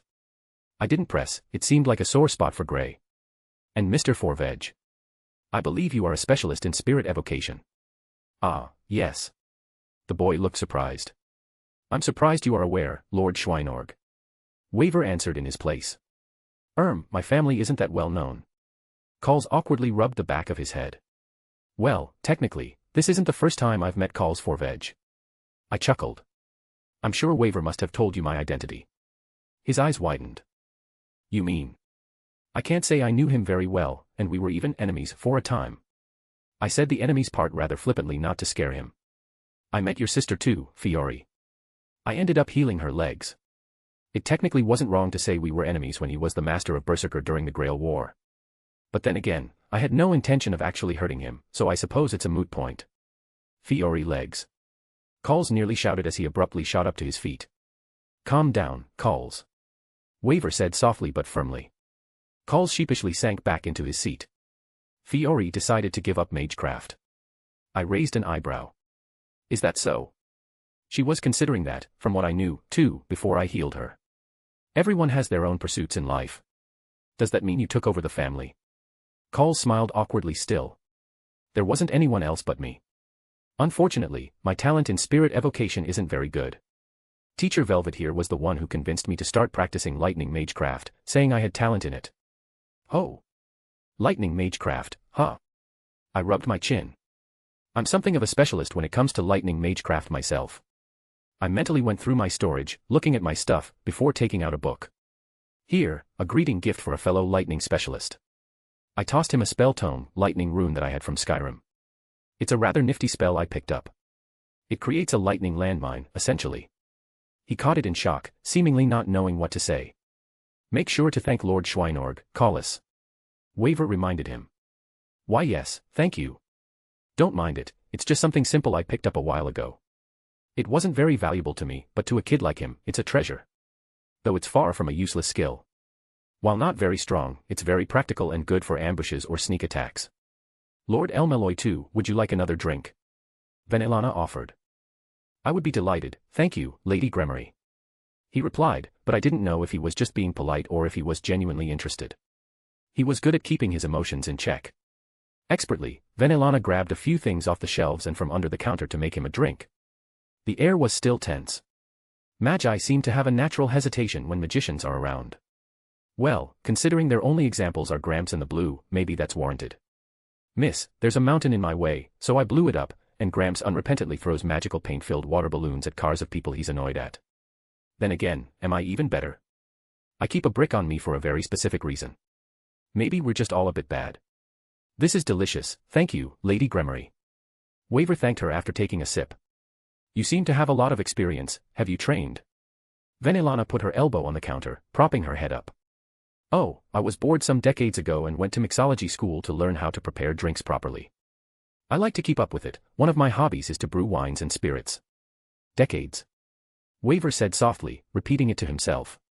You have some interesting hobbies. When you're as old as I am, you need hobbies to keep yourself entertained. She chuckled. Why, you wouldn't believe some of the things I've done. I remember when automobiles first came around, I was a professional race car driver for a few years. She puffed up proudly. Of course, that didn't amount to much back then and usually involved more crashes than anything. Waver gave her a certain look. I don't think he's used to people just showing off how old they are even when they're monsters who have lived for centuries. Wah. But you look so young still. What's your secret? Yvette, the pink-haired girl, blurted out without an ounce of decorum. Yvette. Waver hissed under his breath, looking slightly panicked. Venelana just giggled. I can't claim credit, dear. I'm not human, so it comes naturally. That made them silent, maybe even the others in the cabin who were trying their best to not look like they were listening in on what we were talking about. Don't worry, I'm not one of your vampires. She added with a wink to alleviate any rampant thoughts on the matter. Though, I'm afraid those church people would become even more aggrieved if they actually knew what I was. And then she made it worse. Waver looked utterly dreading his life right now. You know, I remember when the church first got started. Everyone treated it like an upstart. All right. I cut her off. Now you're just messing with them. Venelana covered her mouth, clearly holding back a laugh. She can be rather mischievous when she wants to be. I assume you also got an invitation to talk about the auction, Waver? I asked. He seemed to be appreciative of the change in conversation. That's right. He didn't hide it. I believed it was worth listening to, considering the volatile status of this auction. Volatile was putting it nicely. Have you seen that woman in the veil? Waver furrowed his brow. I have not. But now I believe I should pay more attention considering your tone. I shrugged, not elaborating. I don't know why she gave me a strange feeling. If I may ask, Lord Schweinorg, are you also interested in the supposed mystic eyes of Providence? I'm curious as of now, I don't have any set goals. I admitted. That may change if I see them in person, so I am prepared to put forth effort into acquiring them. Waver mulled over my response. Reasonable. I doubt many would consider fighting you for it. I let out a breath at that. I don't mind if people compete with me, to be honest. I'm not going to throw my weight around in an auction, that would just be crass. Let whoever wins, win. I waved my hand flippantly. Sore losers are the worst. If someone can outbid me, then so be it, I'll accept my defeat. I said that more for the benefit of everyone listening in or eavesdropping. I could pick out half a dozen spells designed to spy on this specific cabin as it was. There was a silence that followed because Waver seemed to follow my line of sight, and it landed on something slithering across the wall. Something invisible to the naked eye, but if you looked really close, you could just barely make out a discrepancy as it passed. It got close to Venelana. I could see Salem raise a finger up on her lap as if to do something, but I gently reached for it to stop her. She looked at me curiously but didn't voice a complaint. It warmed my heart to know that Salem was going to protect Venelana, but she didn't need it. Venelana, with a very quick speed, snatched the invisible thing from behind her, turning it visible for everyone to see. It was a snake, but not a snake. It was a familiar created through magecraft, its actual composition I would have to look at beyond eyesight to investigate. It struggled in her grip but was unable to break free. Did someone lose their pet? Venelana said casually. It's a pretty good transfiguration spell, beyond noting that it wasn't actually alive, I couldn't see anything else on the surface. I believe I know who that belongs to. Waver said darkly, but before he could say anything, the train door opened and a woman walked in. It was the Japanese woman I noticed earlier, recognizable because she was wearing a kimono. Hishiria Hino. Waver named her with a tone that spoke of an unpleasant familiarity. Waver Velvet. She smiled, as if ignoring the distaste in his tone. And you must be Lord Schweinorg. This. Excuse me, does this belong to you? Venelana held up the struggling snake. The woman slightly frowned, glancing at Venelana. She was very clearly trying to make her introduction with me. It was very obvious she had ulterior motives, especially with the snake she sent out. However, that slight frown quickly returned to a gentle smile. Ah, yes. It must have wandered off. Venelana's hand erupted with her power of destruction. The black, flame-like phenomena began to utterly consume the snake and reduce it to nothingness. In the blink of an eye it was utterly destroyed, not a shred of it remaining. You should be careful in the future, child. Having one of your little pets wander and creep around people, it may send the wrong message. Venelana returned that same gentle and carefree smile. She was silent for a moment. I will keep your advice in mind in the future. The moment was clearly gone, and she would have to be utterly obtuse to not notice the tense atmosphere she created. Rather than try and get a word in with any of us, she instead went to find an empty seat in the back and sit down. Salem tapped the counter. Transmuting fabric into a snake familiar. It was crude, but not incompetent. Shall I make her disappear? Was it fabric? I hadn't noticed. Salem was displeased, however. Oh, that's all right. Venelana casually waved it off. Some people just lack certain survival instincts. There's no point in swatting every fly that buzzes around when there are always so many. You're too kind. Salem huffed. If an insect tries to crawl on you, you step on it. It's common sense. Waver looked pale at their conversation. You know how it is, though. Squash one, and many more come running. She let out a sigh. It gets tiring after a while. I'm more than capable of continuing to squash them. Salem crossed her arms. Oh, I'm sure you are. I just find it dreadfully tiring and simply not worth my time. Venelana replied. Salem relaxed a little. I suppose you have a point. Waver cleared his throat. She's a member of the policies department. Salem and Venelana looked to me for an explanation. Despite them doing their own research, it's obvious they don't know every detail about this world. Salem focused more on the magical aspects. Venelana had just started delving into the political landscape. They're basically the internal police for the clock tower. Their primary purpose is to protect the concealment of mystery from the world. But they're also responsible for arresting anyone who breaks the association's laws, and they're usually the ones leading investigations and auditing other departments. Suffice to say, they're the least liked department, but also one with the most power. It's also filled with a lot of people who no longer concern themselves with the advancements of their crafts, those who pursue other goals. Therefore, a lot of older families often look down on them. So, basically, lots of reasons that plenty of magi hate anyone from the policies department. Bartholomew Lorelei is the head of the department, so they can only grit their teeth and obey. I suppose I can understand her arrogance now. She's probably so used to being in control that it's gone to her head. Venelana nodded in understanding. That would explain it, honestly. But I also didn't really go in depth at how the policies department actually works. There are both exaggerated and legitimate reasons why that particular department is reviled by a great many in the association. More people began to file in as I looked at the clock above the bar.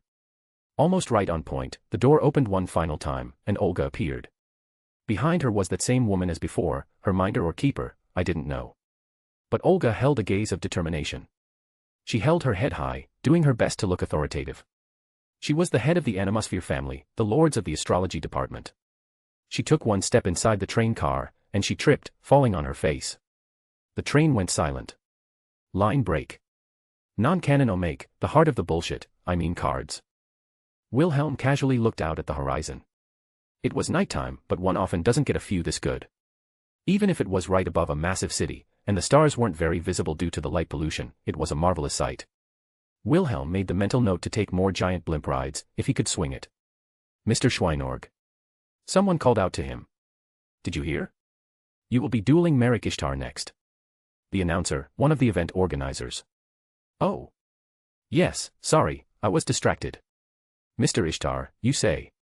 Wilhelm looked around, the ones gathered around giving him rather strange looks. Some are showing a bit of concern or pity for him. Wilhelm's eyes landed on his supposed opponent. A young man, sporting blonde hair that looked almost white. He also had a glowing Egyptian-esque eye on his forehead. And he was wearing gold, a lot of gold. He had a whole motif going. He also cackled rather diabolically once the next match was announced. Kaiba, you have to stop this duel. He put Mai and Joey both in comas. Yugi Moto, a boy with rather spectacular hair, cried out. The men he was talking to, one Sito Kaiba, just snorted. The tournament will proceed. If you want to quit, then quit, stop making a fuss about your magical mumbo-jumbo. Wilhelm ignored all that. Truth be told, he had barely been paying attention to the happenings of the tournament itself. Just when he was supposed to duel or not, he just focused on having fun. Who would have thought that there existed a world that operated off card games? This was such a wonderful vacation, Wilhelm was having a lot of fun.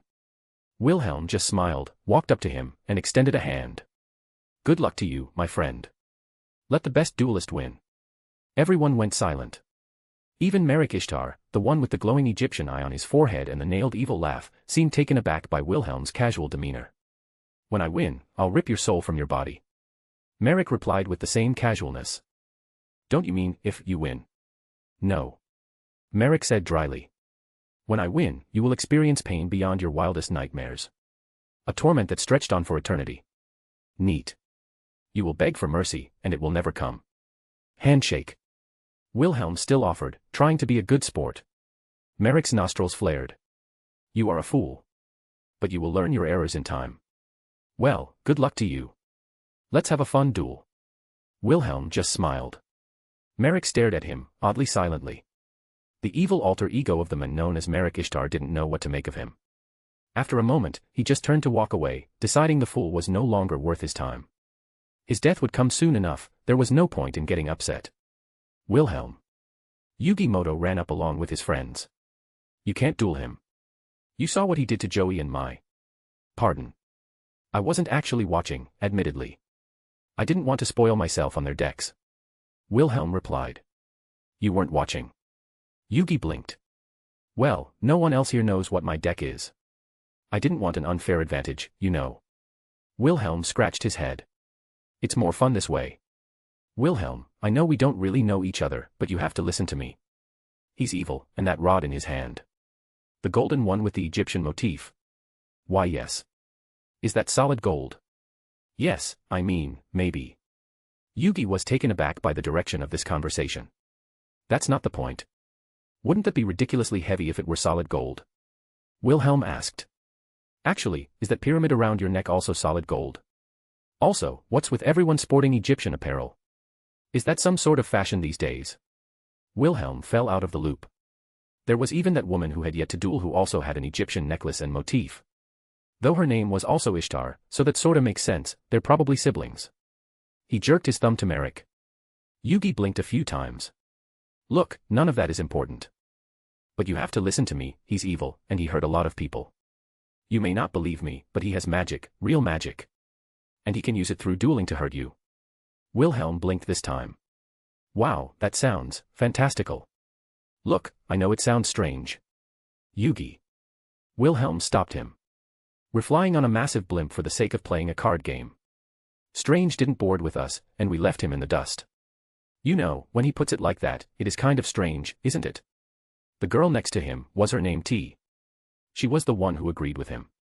Will Merrick Ishtar and Wilhelm Schweinord please step onto the dueling platform? The announcer shouted. Oh, looks like that's me. Wilhelm perked up. Wish me luck. Wilhelm, wait. Wilhelm did not wait and walked up to the dueling arena. He waved to Sito Kaiba, the guy in the impressive white trench coat and mullet. Kaiba returned a scoff and a glare. A bit chilly up here, don't you think? Wilhelm asked his opponent as he took his place on the opposite side of the dueling arena. Actually, are these handrails even safe? A little bit of turbulence and someone could go overboard. It builds character. Kaiba, from the side, snorted disdainfully. Sounds like a lawsuit waiting to happen. You idiots signed away your right to sue when you entered my tournament. I didn't sign anything. Wilhelm returned. I was just handed my duel disc and told to have fun. Wait, what? Kaiba then looked oddly surprised, and he grabbed his collar, where he had a communication device. Makuba, pull up the contracts for the participants, find everyone's name here, now. He shouted loud enough for everyone to hear. A moment later he scowled. What do you mean no one here signed the damn waivers? There seemed to be more back and forth between them that Wilhelm couldn't quite hear all of. That's it, we're taking a temporary break. This duel is suspended for now. Kaiba announced. You finally listened to reason. Yugi breathed a sigh of relief. Now we can. Until you idiots sign the damn waivers. I'm not getting sued because you idiots don't know how to stay away from the damn safety railings. He announced, and Yugi deflated as he continued to yell into his collar. Makuba, get the lawyers on the line. We needed airtight indemnity clauses yesterday. Line break. It took a surprising amount of time to get it all done. Even Merrick, who was cursing and announcing his evil intentions the entire time, reluctantly signed them just to get it over with and on to the duel. That, and he threatened to disqualify anyone who didn't sign. One could argue that it was signed under duress, but Kaiba also told them they could speak to his literal army of lawyers. Well, we're back. Wilhelm smiled, making sure his deck was in place of his duel disc. He was having fun. Merrick stared at him with a vacant but rather hostile expression. I've decided I'm going to have you jump off this blimp as your punishment for wasting my time. He hissed. It's a long way down. Wilhelm responded. I know. He hissed under his breath again, clearly getting frustrated. The golden eye on his forehead pulsed ominously. It's a lovely night for a duel, don't you think? Wilhelm said politely as he did his pre-duel shuffling of his deck. Would you like to cut mine? I heard it's polite to offer even if the dual discs auto-shuffle to prevent cheating anyways. You don't understand, do you? The shadows whisper to me, Schweinorg. They scream your name. They hunger for your soul. Merrick didn't blink as he stared, well over a minute passing. Wilhelm blinked. That's concerning. You should probably get that looked at. Merrick sneered. I will drag your spirit into the shadow realm, tear it apart piece by piece, and feed it to the void. You will know agony before the end. Wilhelm frowned slightly. Right. But before that, just so we're clear, you're using a 40-card minimum deck, right? What? The tournament rules, Wilhelm said, gesturing casually to the dual disc. Standard deck size. Don't want to win by disqualification, that'd be kind of a downer. Merrick's mouth opened. Then closed. Then opened again. Yes. Of course I follow the rules, fool. I am the harbinger of darkness, not some petty cheater. Sorry, I didn't mean to insult. It's just, had some guy do that a couple days ago, and it was kind of a letdown to win by a technicality, you know. Wilhelm smiled, sliding his deck back into his dual disc. Good luck to you. Should we roll dice to see who goes first? I'll go first. He declared, eye twitching. Well, alrighty then. Wilhelm shrugged. Be careful, Wilhelm. Yugi called out. Whatever you do, don't let him summon his winged dragon of R. Wilhelm blinked, looking at Yugi and then back at Merrick, who looked rather smug now. Winged dragon of RA, huh? I heard about that, these Egyptian gods seem to be all the rage this tournament. Wilhelm pursed his lips. Why Egyptian gods? What? What about the other gods? I mean, why are you so focused on Egyptian gods and the whole Egyptian motif? I will take far too much pleasure in ripping your soul apart. He said in a monotone response. First, I summon Gilgarth in attack mode. Gilgarth, level 4. 1800/1200. The hologram lit up as the creature took the field. Then, I place 3 cards face down. Merrick declared, and then he took out his golden rod that he was keeping behind him somewhere. Now, I'll take this duel to the shadow realm. He laughed as he held it up, and the world changed around them. It got all purply, and there were menacing eyes in the void around them. What do you say now, mortal? Do you understand the pain and torment that no one sees in you? Merrick continued to laugh maniacally. Where were you keeping that rod? Wilhelm asked, ignoring basically everything. I end my turn. He seethed. My turn, draw. Wilhelm called out, smiling lightly as he took his new card. Well, this was a wonderful opener. Play your pathetic tricks, mortal, you will rue the day all the same. The longer you take, the longer you will suffer for your arrogance.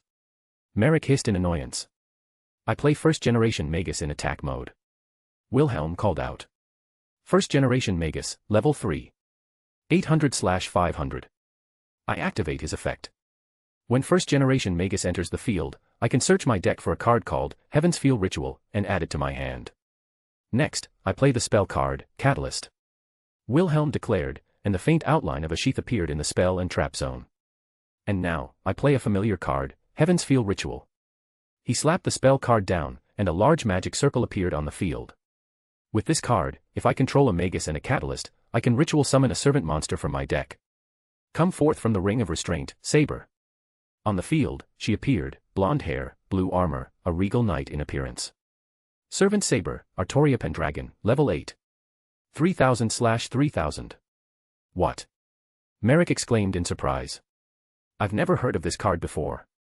There were similar remarks from the peanut gallery. Then you should thank me, it's not every day that you can stand before a king. Meet Artoria Pendragon, the king of knights. She gave a curt nod towards her opponent. That is no ordinary monster. Yugi called out, but his voice was far deeper, and he was taller. Holy shit, did you just go through puberty during my turn, Yugi? Wilhelm exclaimed. They ignored him like it was completely normal. Though Yugi stared at the servant, the image of Saber turned her head to meet his gaze, and he recoiled slightly. She gave him a little smirk, then focused back on Merrick. Though, in that small pause, Wilhelm had a different thought that made him take a small interlude. He briefly wondered if he could look up the dress of the hologram and if it captured her properly there. Something he would need to test later. Thoroughly test. Artoria, please show this monster the pecking order. I spoke. Not so fast. Merrick announced as Saber was about to attack. I activate the trap card, Mirror Force. Oh wow, so much skill. It destroys all your monsters in attack position. Yeah, no. Wilhelm responded casually. I activate Saber's special ability. Once per turn, if a spell or trap effect would destroy her, she can negate that effect. His Mirror Force was destroyed and sent to the grave. I activate my second trap. Merrick growled. Negate attack. Your monster's attack is negated. Wilhelm shrugged. I place 2 cards down and end my turn. Wilhelm replied as Saber took her position back on his side, looking a bit annoyed. Draw, Merrick shouted, doing a very exaggerated method of drawing from his deck. He then started to laugh. I admit, your monster is impressive. But a king is no match for a god. I play the spell card Pot of Greed. This allows me to draw 2 more cards. That seems pretty busted, but continue. Now, Gilgarth, attack his Magus. I activate my trap card, Command Seals. Wilhelm gestured, and the trap card on the field flipped up. If I control a servant, this card gains 3 counters. I can remove 1 counter to activate one of its effects per turn as long as I control a servant monster. I choose to activate its first effect, your attack is negated. Then I respond by activating the special effect of a monster from my hand. During the battle step, I can special summon my Jurigetto. Jurigetto, level 4. 1700/1300. When this creature is special summoned, I gain 1000 life points. Merrick Ishtar, 4000, Merrick Ishtar, 5000. Now, reveal my last face-down card. Merrick shouted, throwing his hand out. The spell card, Enemy Controller. I chain my command seal. I responded. I can change 1 non-servant creature to defense mode. I choose your Jurigetto. His monster huddled down defensively, but the damage was done. Then I take control of your Saber servant. The spell card of his forced Wilhelm Saber over to his side of the field. And since it's still in the battle step, I'll attack your Magus. Saber reluctantly followed his commands, slashing Wilhelm's nameless Magus. Wilhelm Schweinorg, 4000 LP, Wilhelm Schweinorg, 1500 LP. Wilhelm felt a strange stabbing sensation in his chest. Merrick laughed maniacally again. How does it feel to be betrayed by your own precious monster? Oof, hurt more than I was expecting, a bit out of breath here. Wilhelm said honestly. Merrick just continued to laugh. You fool, that's the shadows taking their meal, biting pieces of your soul. Every life point you lose is every piece of your soul you forfeit. Saber looked apologetic. That sounds rather unpleasant. Merrick scowled. Humph, I'm not done yet. I haven't summoned yet for my turn, and I now have 3 monsters. Oh no. Yugi called out. That means he's going to summon his Egyptian god card. Egyptian god card. They all seemed surprised and worried. That's right, you fools. Now bow down before a true god. I sacrifice all 3 monsters to summon the one and only, Winged Dragon of RA. Winged Dragon of RA, level 10. /. When RA is summoned, I can pay life points to increase its attack. I pay 4000 life points to feed the mighty god. Merrick grunted as his life points drained. Merrick Ishtar, 5000 LP, Merrick Ishtar, 1000 LP. Winged Dragon of RA, level 10. 4000/4000. What do you have to say now, mortal? That looks more like a bird than a dragon. Wilhelm said honestly. Those will be your final words. Merrick glared. You move, mortal. Take your last pathetic turn before RA obliterates your soul. Wilhelm, don't give up. Believe in the heart of the cards. Yugi called out. Heart of the what? The heart of the cards. What's that? Your belief in your deck. If you believe in it hard enough, it will return that faith, and you'll draw what you need. That sounds like some bullshit. Wilhelm replied. Or cheating. Actually, yeah, that sounds like cheating. It's not cheating. Makuba, make sure to watch Yugi and his friends closely for cheating. Kaiba spoke rather loudly into his collar. Yugi and his friends glared at Kaiba. I draw. I said quietly, looking over my options. Merrick smirked. How does it feel? Your own ace monster betrayed you, used to summon my god. Ah. Wilhelm frowned slightly. Artoria is certainly extraordinary, but she wouldn't be my ace in the same context you're using. Merrick frowned then. Humph, a last pitiful resistance in the face of annihilation. My Egyptian god card is unbeatable. Be careful, Wilhelm, his Egyptian god is powerful, and it has some hidden abilities. Yugi called out again. Wilhelm did actually have a good impression of him. Yugi seemed to constantly offer support or help when it looked like he needed it. You know, I was only half joking before. Wilhelm smiled. Joking? Merrick's eyes narrowed. About what? You all, I've been hearing this for days now, Egyptian god this, Egyptian god that. Wilhelm scoffed, and they all seemed to notice his carefree demeanor changed. Frankly, I'm not impressed. Watch your words, mortal. The gods will decide your fate soon enough. The image of Ra seemed to intensify, as if it were insulted, letting out a screech that seemed to rock the blimp. Wilhelm, however, was unfazed. You lot seem to overlook something important. And what would that be? Merrick crossed his arms, seemingly annoyed by the conversation. This is Japan, not Egypt. Wilhelm stated, slapping a card down. I activate my own pot of greed, drawing 2 cards. Then I activate the field spell card, Yomi. Rather quickly, the surroundings were replaced by a desolate landscape, an underworld. The shadow realm around them seemed to shimmer slightly, as if something was pushing it away. This didn't go unnoticed by Merrick or anyone else. What are you doing? Merrick growled, taking a defensive stance. Wilhelm just smiled. Then, I summoned Chibiki Stone. Chibiki Stone, level 1. 100/100. Now, when Chibiki Stone is on the field, I can activate the spell ability of Yomi. Wilhelm's voice carried despite the winds whipping up. I can banish Chibiki Stone and 2 monsters from my graveyard. First generation Magus and Saber, in order to special summon 1 card. Everyone had to brace themselves, the blimp began to shake violently. Merrick held an arm up in front of his face as the wind became almost too much for him to bear. Do you think Japan doesn't have its own gods? Come out, Izanami no Mikoto, goddess of death. A pillar of unholy light descended, nearly knocking everyone off their feet. Ra was also pushed back with an ear-piercing cry from it. It took a moment for everything to calm down enough for them to see. There she stood, in her glory. White robes, silver hair, and a godly presence no less than Ra's overhead. Izanami no Mikoto, goddess of death, level 10. 0 out of 0. Everyone was stunned into silence, but Merrick was the first to speak. What is this? He shouted, confused and perhaps feeling a bit of terror as the goddess glared at him. There are other gods. The world separated into 2, a profound light pulsed of Ra in the air, and a swirling darkness emanated off of Izanami on the ground. You should have stayed in Egypt. Wilhelm said sternly. Now, Izzy here gains the attack of all monsters banished to summon her. Izanami no Mikoto, goddess of death, level 10. 0/0, 3600. Merrick stilled, but then a smile crept back up. So what, it doesn't matter. Ra is unstoppable, his attack points are still higher. /. I activate my equip spell card, Amino Naboko, the heavenly jeweled spear. Wilhelm slammed down the spell card. The divine spear appeared on the field, and Izzy reached out one of her pale hands and gripped it firmly. When Izanami holds the spear, her attack is doubled. Izanami no Mikoto, goddess of death, level 10. 3600, 7200. What? Impossible. Izzy, show him who owns this land. Wilhelm called out. Izanami, gracefully, swung her spear, a casual action, but the world turned silently. It was like time and space had been sliced in half as Ra was split down the middle and dissipated. With a reverberation, the shadow realm around them was also torn away, sending a shockwave out that nearly knocked everyone off their feet. Merrick Ishtar, 1000 LP, Merrick Ishtar, 0 LP. He collapsed onto the ground, steam literally wafting off of him. And for some reason, his hair fell down into a different style. Everyone was silent as they watched.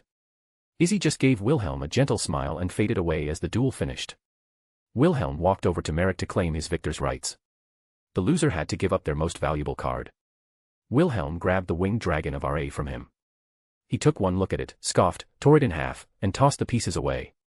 I don't need this trash. He said casually, walking away. Line break. A/N. Accidentally put the wrong omake on and had to delete it and repost, so sorry if you guys see a double update for it. For people who somehow read it in time, it was some vague idea I had about Wilhelm being in the Yu-Gi-Oh world and going through it from the start rather than just a one-off like this one. I also have a boosty if you can't use the above under the same name. Chapter 626, Non-Canon Omake, The Little Spider. Arachne furrowed her brow. She was confused, which was rare. And she was having trouble making a decision, also somewhat rare. She was the type of person to either be whimsical in her choices or to be firm and quick. Yet, now, she didn't know what to do. There were too many options for her to choose from. She stood in front of a bulletin board near the center area of camp before it opened up to where all the godly cabins were. Dionysus basically plopped her down right there, told her to do something that wouldn't start a big fight under his watch, then just disappeared. That was yesterday, and she hadn't seen the god since. She mostly just meandered around for a while, no one really wanted to interact with her, then she just slept until this morning. Now, she was standing here again, trying to decide on what to do. On the bulletin board was conveniently a map of camp that showed where you were. And in addition to that, it held a list of activities available that seemed to get updated daily. Arachne was surprised because the camp offered more than expected. Sure, there were things like archery lessons, pancration lessons, forging lessons, sword lessons, spear lessons, shield lessons, etc. And of course, she had the desire to possibly partake in all of those despite perhaps being a bit too overqualified. But what caught her attention were other things. Flower lessons, learning about the language of flowers. She almost ripped off a little piece of the paper that basically ensured her a spot in the class. Just based on the missing pieces, there were only a handful of people attending. She liked flowers, and it seemed like a good way to socialize. She shook her head and looked at others. Fishing lessons too. She nearly snatched that up, not because she needed lessons, but because it would be fun to go fishing with others her age. There was another class on herb gathering, which sounded a lot like the beginnings of alchemy that she learned in Skyrim too. Another option. And there were sewing lessons. She liked doing a little bit of sewing with her mum. Of course there were a plethora of other mundane activities, many of them had to do with the culture of the gods.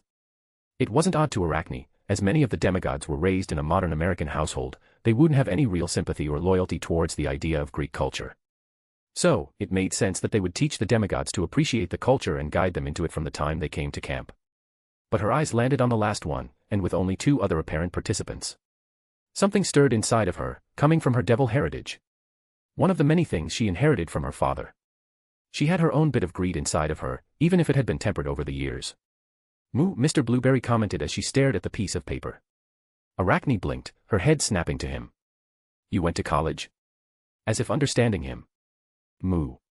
Mr. Blueberry responded and started singing the Notre Dame school anthem, with just moos, of course. Arachne didn't even bat an eye. She was used to far weirder things in her life. If her Das rabbit could be a god and the king of France, among his other titles and responsibilities, why couldn't her fish have gone to college? You think it's a good idea? She asked him. Moo. Mr. Blueberry nodded his head at her. Okay, I'll listen to your advice, Mr. Blueberry. She trusted her best friend without reservations and ripped off one of the dangling pieces of paper connected to it to secure her own spot before setting off. There were other buildings besides just the cabins.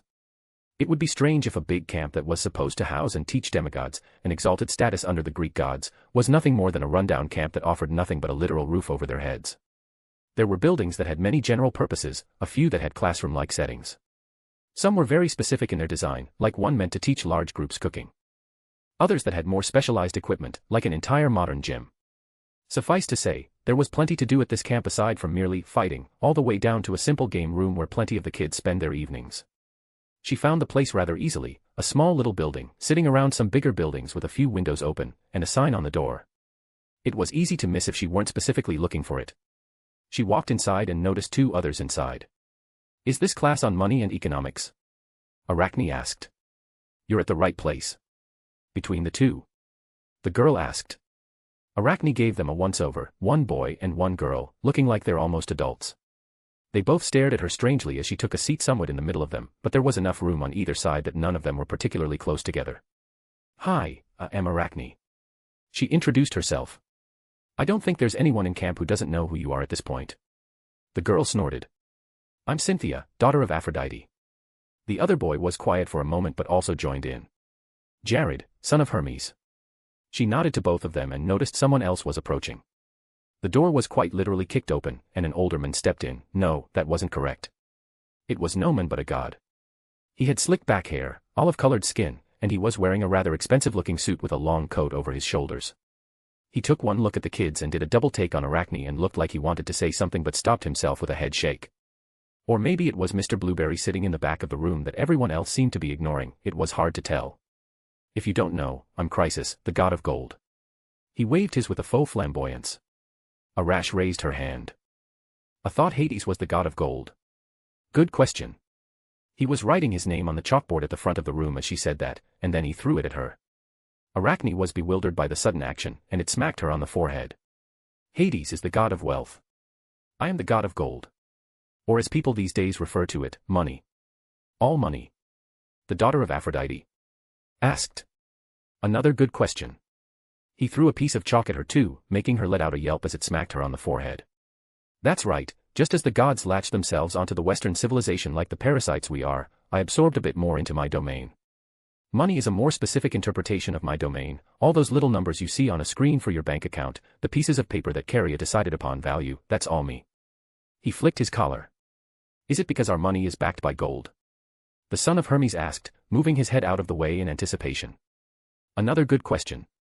The god laughed, flicking another piece of chalk. It curved around the room and still smacked him on the forehead even as he tried to avoid it. Yes and no, it's a simple extension of what I once was and what I am now. These days, most countries don't have the kind of gold reserves to actually match the paper or electronic values you see. But that's besides the point. He slapped the chalkboard. You're here for very specific reasons. You, daughter of love, why are you here? I want to start my own lipstick company. She hesitantly replied. I wanted to know how to manage my finances since I'm turning 18 this year and I had some money saved up. Starting a business, not a bad choice. He nodded. And you, the thief's son. The son of Hermes frowned. I have a large inheritance coming when I turn 18 too, I don't know what to do with it. Ah, nepotism, a favorite. He smiled brightly. Lastly, the girl that looks like she wants to stab me with her spear. Arachne thought about the question for a moment and answered honestly. I like money and want more. Truthfully, she was a greedy little devil at heart, and she liked to have a lot of money and valuable things. Maybe she would grow out of it when she grew older, but at her age, her eyes would still shine brightly if she saw gold or jewels. And there was a reason she was not allowed into the family vault. The god at the front of the room froze, and slowly a widening grin appeared. That's one of the most beautiful things I've ever heard. He sniffled, wiping away a fake tear. Well, you've all come to the right place. We're going to talk about how to manage your money, how to invest, and how to grow your funds. He said with a clap. Moo, Mr. Blueberry called out from the back of the room. Great questions, there are a lot of those today. He pointed at Mr. Blueberry. And yes, stocks are a type of money when you get down to it. It has no real value other than being pieces of paper or words on a screen that are backed by an agreed-upon value that is ascertained by the common currency of each country. Arachne looked back at Mr. Blueberry and nodded, proud of her best friend. Arachne, with genuine eagerness, took out a notebook and a pen and began to write notes as he started to lecture. One of the first times since arriving that she felt like she made a good choice when coming here. Line break.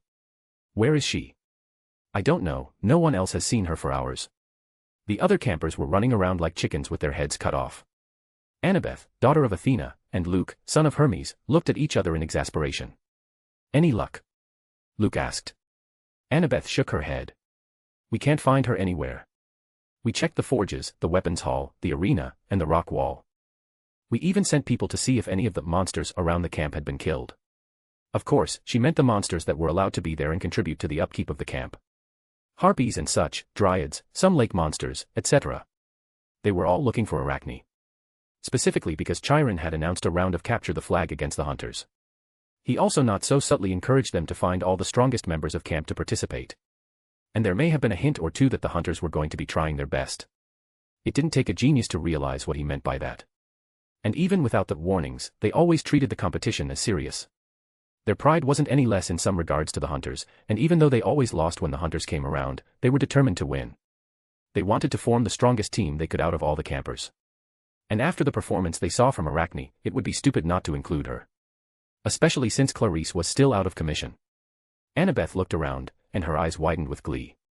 Percy, who was just walking down the side of the cabins, turned around in confusion as she came barreling towards him. What's up? Have you seen Arachne? Annabeth blurted her name out without even thinking, internally wincing and thankful that she didn't feel her mother's godly slap from wherever she was. Though, the fact that everyone else was calling her that, she assumed it was now, aloud. It still confused and frustrated her. No. Percy blinked. Haven't seen her since yesterday, why? We're about to play a game of capture the flag against the hunters, we need her. Annabeth said quickly. Do you want to participate too? Her thinking was that he was a son of the big three, he should be pretty strong, right? Swords and stuff, he asked. Of course, it's a mock battle. Percy pursed his lips and shook his head. Yeah, no thanks. I have no idea how to actually fight, and I caught sight of those girls yesterday when I was with my mom, and I'm kind of scared to go anywhere near them. Annabeth wanted to rebut, but he made an oddly logical point, so it was difficult. With a frustrated sigh, she ran off somewhere else, leaving a confused Percy still standing there. With a shake of his head, he went off somewhere else, a bit into the forest, until he found who he was looking for. Percy. Grover, his best friend, called out to him. G-man. Percy smiled. He hadn't seen his friend in over a day, actually since coming to camp. I've been looking all over for you. Grover was with a few other satyrs, and they gave him a look, a silent nod, as they trotted off to do other things, leaving him to Percy. Sorry, I've been busy. He scratched his head. I've been away from everyone for a while, and I needed to check up on some things. I heard about what's been happening, though. Your mom is okay, that's great. Yeah. Percy perked up because he was well and truly grateful that his mom wasn't dead. The feeling of depression and anxiety swiftly turning to relief had been a whirlwind for him that he was still trying to manage. It's great, she's doing good. She just left to go back home. Grover scratched his cheek. So, I never did apologize for hiding everything. Percy stopped him. Don't worry about it, I got the rundown. You did it to protect me, right? I'm kind of angry still, but it's not like I don't understand. You're my best friend, G-man. I know you wouldn't do it if you didn't have to. He playfully punched his shoulder. I'm still going to have to get used to you having goat legs. Grover let out a laugh that somewhat sounded like a goat before he corrected himself. No more crutches at least. You know how annoying those things were. Yeah, but now you can't accidentally trip people with them. Grover snorted, happy to have his friend back too. I heard you got claimed too, along with everything else that happened. Yeah, Dad's Poseidon, that's still kind of hard to think about. It's cool though, I can control water, so I've been playing with that. Percy nodded. Oh, and I met the girl who saved Mom, she's nice. She's been teaching me a bunch of things too, you should come meet her. Grover stopped, stiffening a little. You should probably stay away from her, Percy. He whispered. What? Why? She's dangerous, you haven't heard what everyone's been saying, but a lot of people are scared of her, and there are rumors that she's being very disrespectful to the gods. I wouldn't be surprised if something happens to her soon. That's stupid. He grunted, remembering some of the things she said. Percy did ask her about that too, how she was just so uncaring about her attitude towards them, and she did hint that she has some protections from her parents, so she's not scared. Come on, let's just go meet her. Though, Percy paused when he realized that he didn't have any actual idea of where she was. Hey, you wouldn't happen to know some magic that could find her, do you? He asked Grover. Magic. I only know a bit of nature magic, and I need my flute to do it. Grover shook his head. Percy hummed, thinking about what to do, then he had an idea. Hey, is there a body of water around here? There's a stream just behind those trees, I think it leads to the lake. Percy smiled, that was perfect. He ran over to it with Grover behind, and he started playing with the water. Look.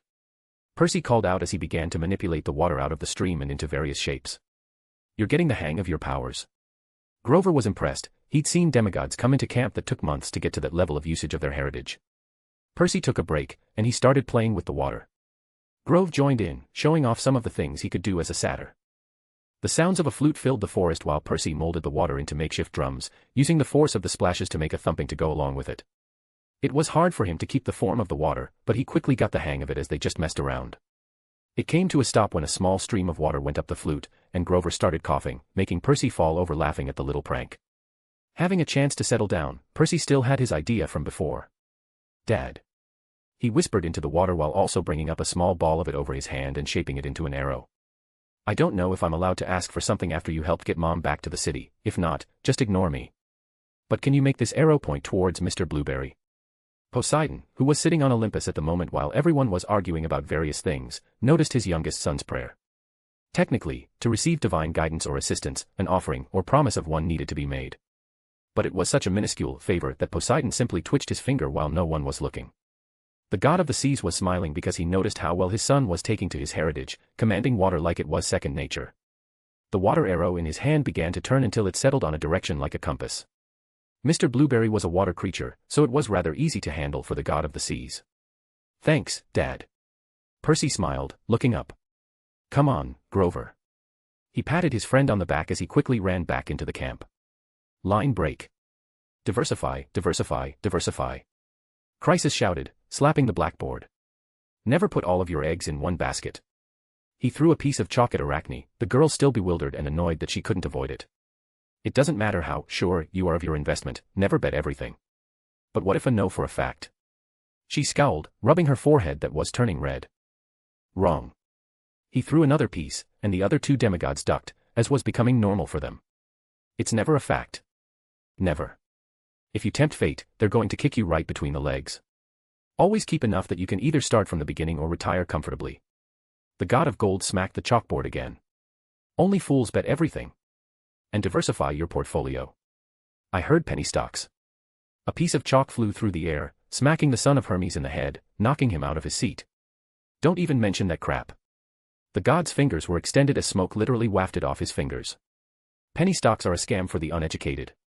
What if we hear about something on the news? Should we try investing? Cynthia asked.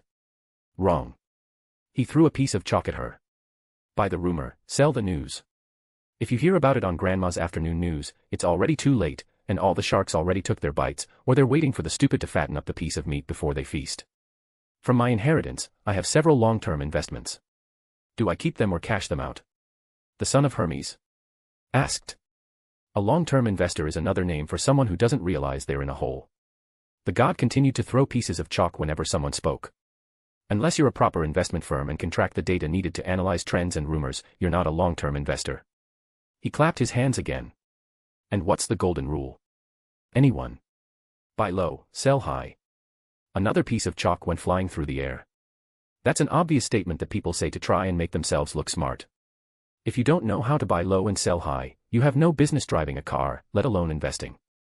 The golden rule is if an investment seems obvious to you, it's obvious to everyone else, so why in Hades' name do you think you're going to strike it rich? Mo. He snapped his finger, pointing at Mr. Blueberry. Foreign currencies are only acceptable if you have large amounts of money to play around with. And they're risky. He slammed his hands on his desk. Why have none of you said the most obvious investment? What's the safest and most ideal investment for any newcomer? The daughter of Aphrodite, hiding under her desk, shakily raised her hand. Our real estate. You're goddamn right. He pointed at her with a growl, flipping his own desk over. Land is one of the safest and potentially most lucrative investments you can make with a moderate investment on your part. People need places to live, businesses need offices, and land is always valuable. Arachne had been taking a lot of notes. She never actually received any financial advice at this point in her life. Truthfully, from the perspective of everyone else, there was never really any point or thought towards it. From her parents' side, she was filthy, stinking rich. But Arachne wanted her own money. The god cleared his throat, fixing his tie and snapping his fingers, fixing the many desks that had been flipped over during his lecture. That's all for today. I'll hold another class next week to go into various economically sensible investment opportunities for the average person. He casually walked out the door like nothing had happened before disappearing. All three of them were confused at what happened, yet at the same time, they were somehow coming out of this class knowing a lot more about how to handle investments than they did before. Arachne carefully put her notes away before noticing that Percy was outside, coming to see her. She grabbed Mr. Blueberry to go meet them. Percy. She found herself smiling. Hey, Arachne, this is Grover. Percy was quick to introduce the satyr at his side. Arachne gave him a scrutinizing gaze, and the satyr hid behind Percy rather frightfully. Why are you hiding like that? Heard you don't like satyrs. Grover said in a panic. Arachne blinked. Who said something like that? I ain't never hated satyrs. She harumphed. I've only met one before, and he was a creep. She quickly fixed her scowl. Am Arachne Yuthith Schweinorg. Grover. He introduced himself as well. See. Nothing bad. Percy poked Grover's side before turning back to Arachne. Why aren't you playing the game with the others? I heard they're looking for you. Game. Arachne tilted her head. You didn't know. Percy scratched his own head. Something about capture the flag. It's supposed to have a lot of fighting and stuff. Arachne pursed her lips and then shrugged. I don't care, it sounds boring. There wasn't anyone here that she genuinely wanted to fight. A would rather do something fun. Though now that Percy mentioned it, Arash couldn't see very many people that normally were walking around in the open. Percy shrugged too. Grover told me that they have a bunch of fishing poles over by the boathouse. Do you want to go fishing? Arachne's eyes lit up. You're asking me to go fishing with you? Ah, yeah.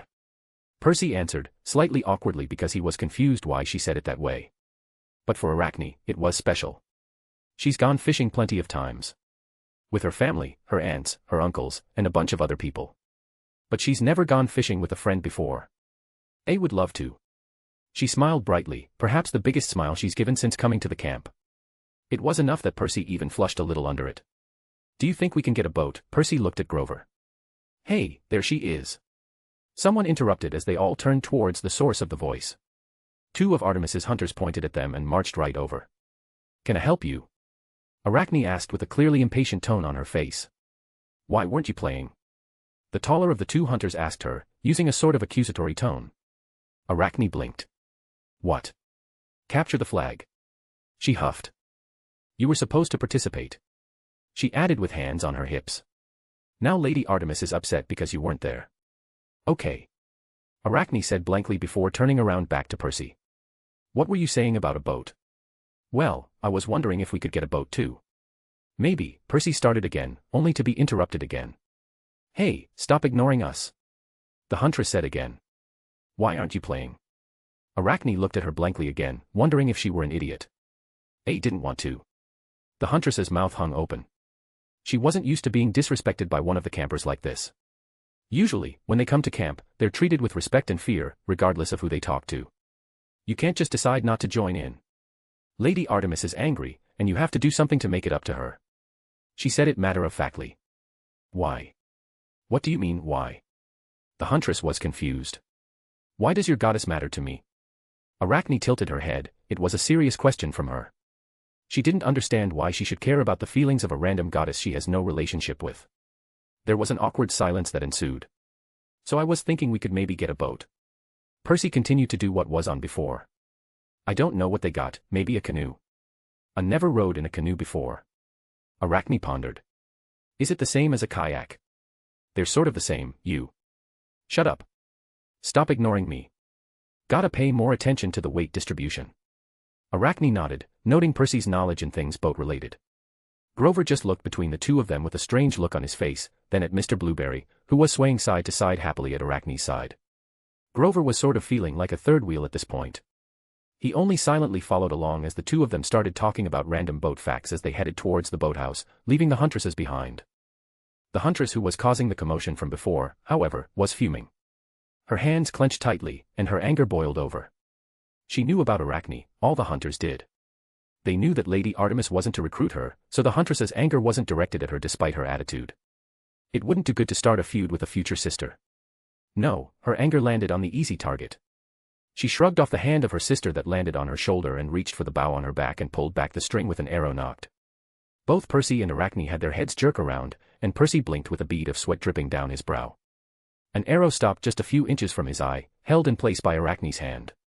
She had caught the arrow in time, if only barely, because she didn't expect the stupid girl to actually fire an arrow at them.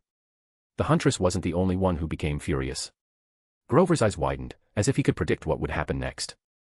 His hand reached out, but the words couldn't even leave his lips before Arachne flipped the arrow around and threw it back at the shooter. What quickly followed was a loud scream and blood. The huntress fell to the ground, clutching her eye that now had an arrow sticking out of it. And rather quickly, many more people came running over. Line break. A/N. This website is behind on the OMAC, so I'm just posting it in addition to what I already added. I don't normally make it a separate post, but I want to catch up. I also have a boosty if you can't use the above under the same name. Chapter 627, Chapter. I've always said that I wasn't someone quick to anger. With how much shit I give other people, it would be ridiculous if I couldn't take it myself. I can handle being insulted, talked down to, and dismissed. Will I retaliate in equal measure? Sure. But I don't lose my temper and lash out. There are very few times when I drop any semblance of politeness and go straight for the proverbial throat. This is one of those times. Olga didn't trip because of her own clumsiness. I would have to be blind to not see the spell so blatantly cast on her from behind. Behind, in that it came from the other train car that she just walked out of, or even further behind. Olga quickly got back up, clearly embarrassed and looking like she wanted to hide in a corner. In a private setting, I would have teased her happily. But little Olga was doing her best to put up a brave front and not show any openings in front of other magi. And now, that whole act had been shattered. She was probably around 10 years old. She was right around Kunu's age. She was someone whom I knew, relatively speaking. She did an admirable job of holding it in, but she was just too young to keep her real emotions from flashing across her face. Frankly, she looked like she wanted to cry. But she still held her head high as she walked past, doing her best not to meet anyone's eyes. I looked at Venelana, who had a polite smile on her face, and then at Salem, who raised an eyebrow. I don't think I needed to say anything outright, and I silently excused myself without making a scene. That is, most in the cabin were still watching Olga rather intently. I nearly stopped when I heard some laughter coming from behind me. People inside this train car were laughing. Happy thoughts. I left the train car, moving through the cabin car, as no one was there. And then I made my way back into the original car we entered from, the one with all the seats and also having a bar. The lounge car, I started calling it in my head. And there were not a small number of people present. Particularly, there was the woman in the veil sitting in the same seat she was before, but on the opposite side, so she saw me come in. I met her gaze, furrowing my brow. It wasn't her. Call it instinct, but I don't think she would do something like that. But I could already guess who was responsible. My eyes turned towards the group of church people sitting together. They silently looked at me as I entered, evaluating me. They were obviously on guard, as to be expected within enemy territory. I didn't see Seal around either. My first thought was that they don't particularly get along well. Even among executors, a lot of what they do is considered sinful. They have permission to utilize things like magecraft in their works, but it's not any less of a sin in the greater eyes of their people. A lot of them are very much, I'll gladly burn in hell for using magecraft as long as I can take some heretics with me. That's why I don't reveal my devil heritage so easily here. Not because I'm scared, but because of the sheer annoyance and inconvenience it would bring. How many idiots would try to martyr themselves in an attempt to kill me? Far too many, in my opinion. I looked over each and every one of them. I scanned them for any signs of who was responsible. And to my annoyance, I couldn't immediately point a finger. Should I just hold them all responsible? Frankly, I was a hair's breadth away from doing just that due to their earlier actions. Oddly, I had a different thought finally pop into my head and turned back to the veiled women. Which one was it? I asked her simply. There was a tense pause in the cabin. I don't think anyone expected me to just be so blunt about it. It wasn't hard to guess why I was there at this particular moment. But situations like these are usually handled more delicately. Lots of offhand insults or vague threats, that sort of thing. I come in, posture for a bit. They do it back to me, then I can go back and feel like I did something and tell everyone that I handled it while they feel like they won. Lots of bullshit like that. The woman stared at me more intently for that moment before she slowly raised her hand and pointed at one of the church executors. He looked almost grandfatherly. Brown hair that was half gray, glasses, and a gentle smile. In another setting, he may have been the very epitome of a priest that would lead a congregation. I was surprised. Not by his looks or his air of gentleness. I was surprised that the woman actually pointed him out. Again, strangely, I felt like she wasn't lying. Like, I don't think she would stoop to lying about something so petty. I didn't know who she was, what she was. But I could tell she wasn't weak. The pride of the strong, I should say. If someone in that weight class was going to scheme, it would be something more grandiose, not pointing me at the wrong person when some idiot thought it was appropriate to smack a child. But that one gesture was enough to open the floodgates. I think they realized I was being serious, I wasn't just throwing my weight around. In that, they knew I wasn't going to just let it go. I saw black keys pulled out, sliding out of sleeves. One clenched a Bible tightly that glowed ethereally. Another took out an old Western revolver that had Holy Scripture carved all throughout. They all had their own means. I gave you a choice before. Either behave, or get off the train. Now, I'm making the choice for you. I told them. Maybe that was the wrong thing to say, because a couple of them threw black keys at me. They were like bullets, and it wasn't because of magical ability. I vaguely recalled a martial art that emphasized throwing them through steel. They penetrated the magically reinforced train car like it was made of paper, opening up holes for wind to start whipping around and pushing inside the train car. I sidestepped as a bullet whizzed past my head, carrying with it the distinct sound of hymns condemning heretics. A golem made of paper, of literal scripture, swirled into being, and its fist, carrying much more weight than its paper body would suggest, came at my head. At a casual glance, I could see it was specifically created around the concept of hellish punishment. That is, if I was caught, I would face the presumed punishments of hell invoked through biblical belief. As interesting as that was, frankly, I was too annoyed to care for now. With a burst of shumenpa, I moved past all of it, and my hand reached out for the neck of the one who was petty enough to trip a child for a lark. Credit where it was due, as soon as I reappeared in their perception, I felt blades coming down at me from all angles. However, my own swords flashed out of my storage, deflecting them away before pressing against their necks while I grabbed the neck of my target. And just as quickly as it started, it ended, with a tense silence retaking the train car. My attention drifted to the woman again.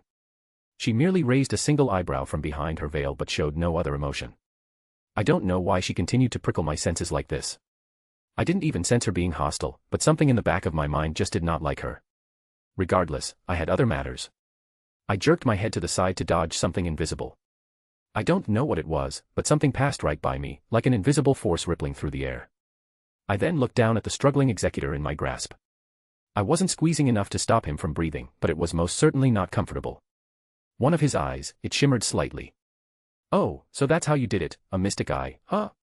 I analyzed it briefly, and based on what he just did, I could make a few guesses. Some kind of force propulsion, if I'm not mistaken. Perhaps the lowest level of mystic eye, but oddly practical. Basically, it operated similarly to the first spell in the Hado series of Keto that I learned, Show. Essentially shooting out a ripple of force or pressure that could be mistaken for air. Even his glasses weren't normal glasses. They were a mystic code used to amplify his vision, meaning that he can use his mystic eyes from a long distance. Impressive. Regardless, I squeezed a bit tighter to stop him from doing anything stupid again. He grabbed at my hand, trying to claw at it, but it did no good. His friends, colleagues, weren't helping. Blades at the throat would make someone think twice. I walked with him in my hand, all but dragging him across the room. I grabbed the train car door. It was locked, but with a frown, I ripped it open. The intense winds invaded the train car in earnest now. The train itself was moving over 100 miles an hour easily. Maybe even more, but it wasn't like I was calculating that or anything. Off you go. I casually tossed him out the door before shutting the door and wiping my hands clean. Don't know what happened to him, don't care. Seal didn't make an appearance, the veiled woman didn't make a move. I gave them one last look and recalled my swords before walking away. Line break. Vanillana POV. Wilhelm is going to give someone a very stern talking to. I recognized that look to know at this point. Well, it was deserved, in all honesty. I may be no magician, but by his reaction, I'm able to guess that someone did something rather cruel to that poor girl. Despite not being magically inclined, I wasn't oblivious to all the subtle political moves happening all around me. A rose by any other name smells just as sweet, and all that. Magic or not, I was more than versed in these kinds of maneuvers and situations. The poor dear was doing her absolute best not to make a scene and not to make herself look like a fool to those more than twice her age. My motherly instincts were acting up. I just wanted to smother her and tell her that it was okay. She scraped her knee too, I noticed it when she got up. It must be stinging right now, but she didn't want to draw any more attention to herself. Oh my, there was a giggling coming from the corner of the room. I've certainly heard how talented the lord of the astrology department is. I'm happy I could see it firsthand. It was that woman from before, the one with the snake. She shamelessly took a jab at the young girl. How droll. A glance at the young lady, and she flushed in embarrassment and didn't dare utter a retort. Salem looked at me silently, but I shook my head. She didn't need to do anything, I would take care of it. I had a more gentle touch in these matters. I walked out from behind the bar, my heels tapping across the ground. People were most assuredly staring at me as I walked across the room. The same woman from before stopped laughing and looked at me cautiously as I approached. Perhaps even a hint of amusement, like she was happily waiting for a second round to start. I've seen her type, she feels confident in whatever position she has. No doubt, she was anticipating anything I had to say. Mentally forming her responses to regain her momentum from earlier with how thoroughly she was silenced. It was better that I handled this instead of Salem. I knew how to do it delicately. I knew how to handle these types without causing problems. How to force their mouths shut in ways that they couldn't recover from. Salem would simply tear them apart, not in a metaphorical way. Hello, do you need? I punched her in the face. A lot of people have plans and schemes until someone punches them in the face. A lot of people act like getting punched in the face isn't even a consideration. They're usually the ones that most need to be on the receiving end. And it's oh so easy to pick out amateurishness in social circles. Because the ones who had been doing this for a while, the talented ones, the really scheming and politically savvy people, they all know very well the most important rule. To know when you can and cannot simply punch someone in the face and get away with it. It's honestly all about momentum in these circles. You could just be saying nonsense, but if someone couldn't get a word in, if they couldn't immediately retort or point out flaws, you could just drown them in your own momentum. So the easiest solution was just the most brutish. Don't even let someone have the chance to speak. And she most certainly had no response. She clutched her nose that was now bleeding, the shock and confusion evident on her face. It was plain to see she never once considered the possibility that I would simply walk over and punch her without saying a word. And that's why she's just a child playing small games. I turned around and walked away from her, not even concerned that she might retaliate. "Hello, dear, can I sit with you?" I approached the young lady that Wilhelm looked concerned about. Despite being around 10 years old, the older woman next to her was a servant. Though, the way they sat, it denoted intimacy, a bond, but a servant held a servant's position, so I addressed the young lady. Interestingly, the servant sat next to her on the same side of the table. That would be a big no-no socially in most situations. But here, she did her job properly, shielding the young lady from a good portion of eyes by sitting this way. The girl stiffened immediately, her back straightening like a rod had been shoved up it. "Yes," she replied, polite, clipped, not quite looking at me. Permission given, I sat gracefully, folding my hands in my lap and taking a moment to glance over the room, showing her that I wasn't hovering. That this wasn't an ambush. Body language was always important. Her posture was impeccable. Stiff, but admirable. Chin lifted just so. Hands folded just a little too tight in her lap. She was mimicking an adult's poise so precisely, it would have been charming if it was handled differently. So cute. I let the silence sit for a moment. "You're holding your hands too tight," I said softly, not unkindly. She blinked and instinctively loosened her grip, only to frown and squeeze again as if she'd been caught. I didn't comment further. It was enough that she noticed. "I'm Venelana Gremery," I offered politely. "Olga Marie Animosphère," she said, with all the pride and rigidity of a child taught to say her full name at attention. How familiar this is. It's like I was stepping right back into the political theater back home in the underworld. She was clearly and meticulously trained since a young age. "You're a very brave young lady." I spoke up. She blinked, surprised by my words. She didn't expect me to be, well, I don't know what word would be appropriate. Sympathetic. She most assuredly saw me punch that other woman, perhaps she was intimidated. Pardon. You should have seen my son during his debut. Where I'm from, it's a bit of an old custom. On their 10th birthday, they debut for the first time. High society parties, if handled gently for the youngsters. He walks into the room, all attention is on him, and he trips and falls within his first couple steps. She twitched slightly. He ran to me crying while everyone was watching. It's honestly one of my fondest memories. I still tease him about it every now and then. I put my hand on the table, hiding a band-aid as I stealthily pushed it across. The woman next to Olga here didn't say a word this entire time. She didn't interject or introduce herself. I respected her adherence to proper etiquette and didn't ask either, as many servants have their own pride in acting within their station. However, she gently snatched it from the table with a small but thankful smile. "And then there's my daughter." I continued my stories. "Can you guess what happened on her debut?" "Did she trip?" Olga asked. "She stepped on her own dress, fell forward, ripping it." I explained. Rather unfortunately, her best friend had convinced her that since it was her debut, she should wear mature undergarments. Olga let out a sound, like an almost laugh, but she quickly pushed it down and blushed, looking away. "And most recently, there was my grandson. He's right about your age." Though I didn't actually know her exact age, I could more or less guess the approximation. Olga's lips twitched, there was a hint of amusement there, but she was keeping to her strict, stoic, and emotionless demeanor. "Did he also have an accident?"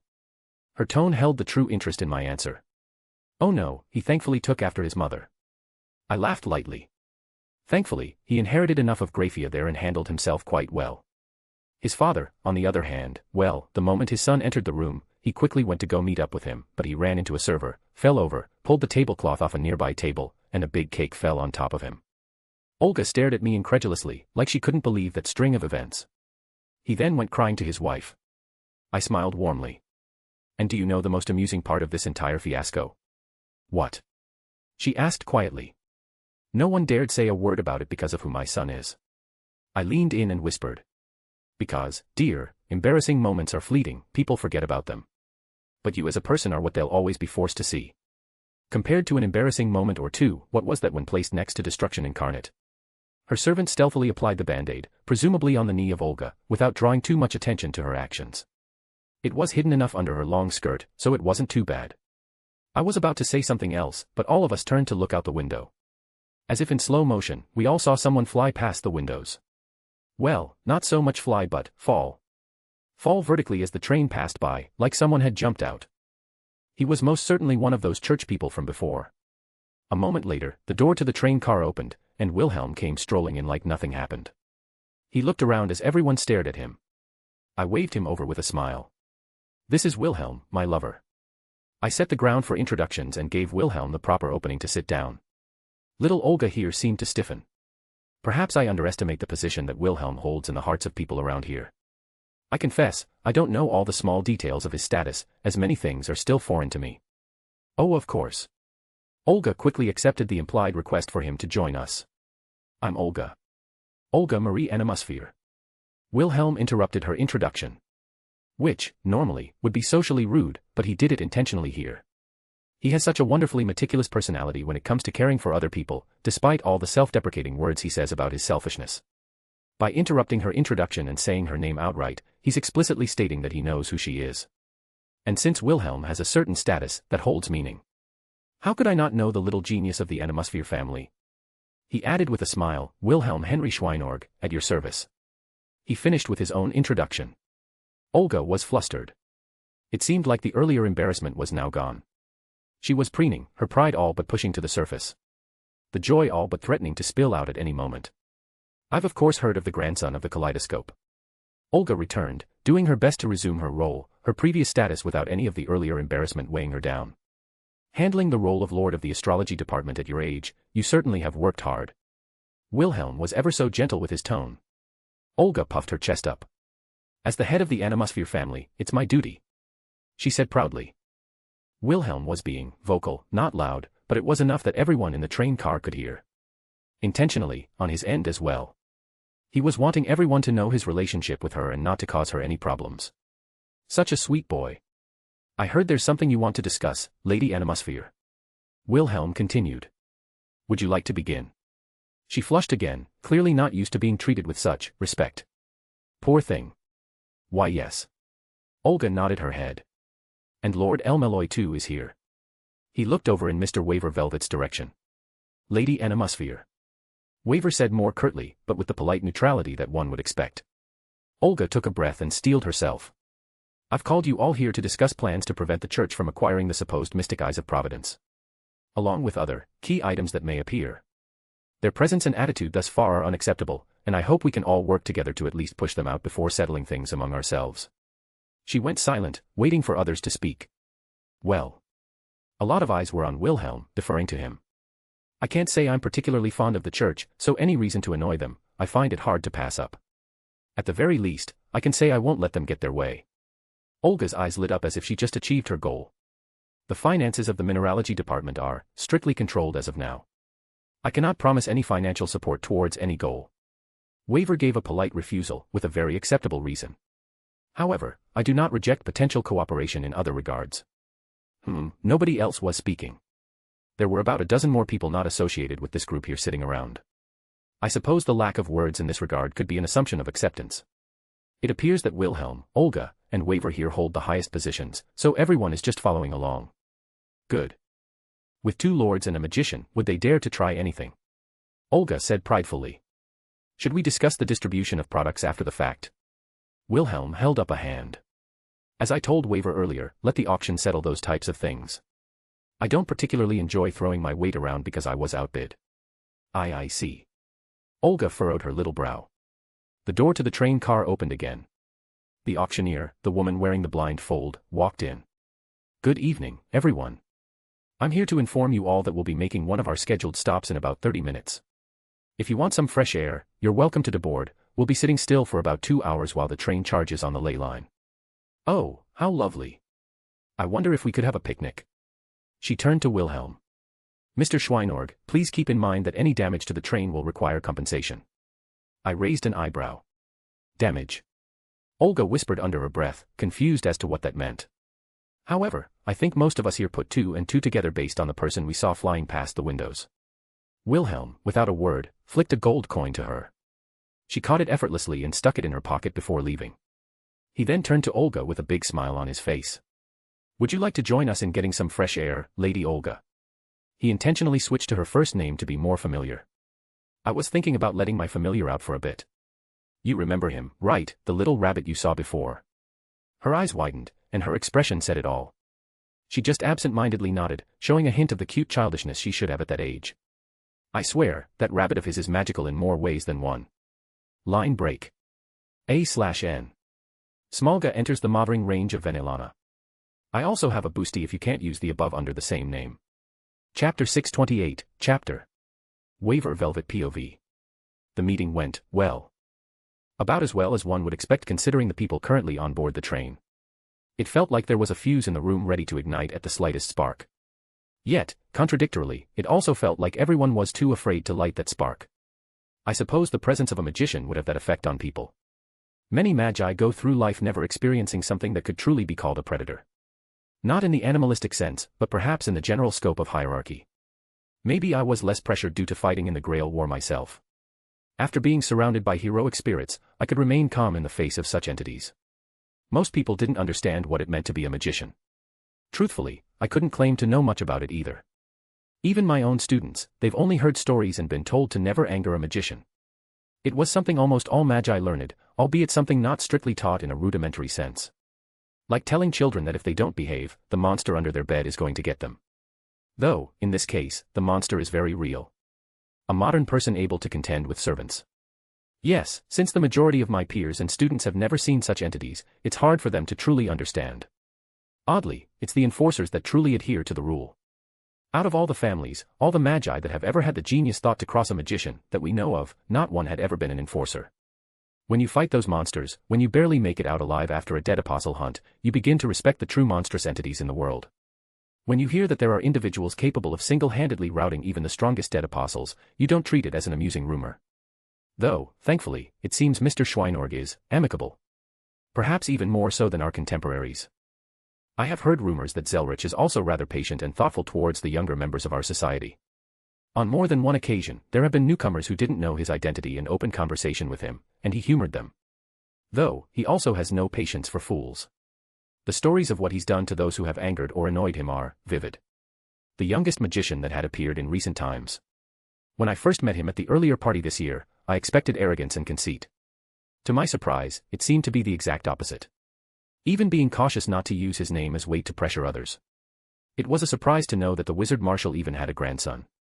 And from what I've heard around, I wasn't the only one surprised by that revelation.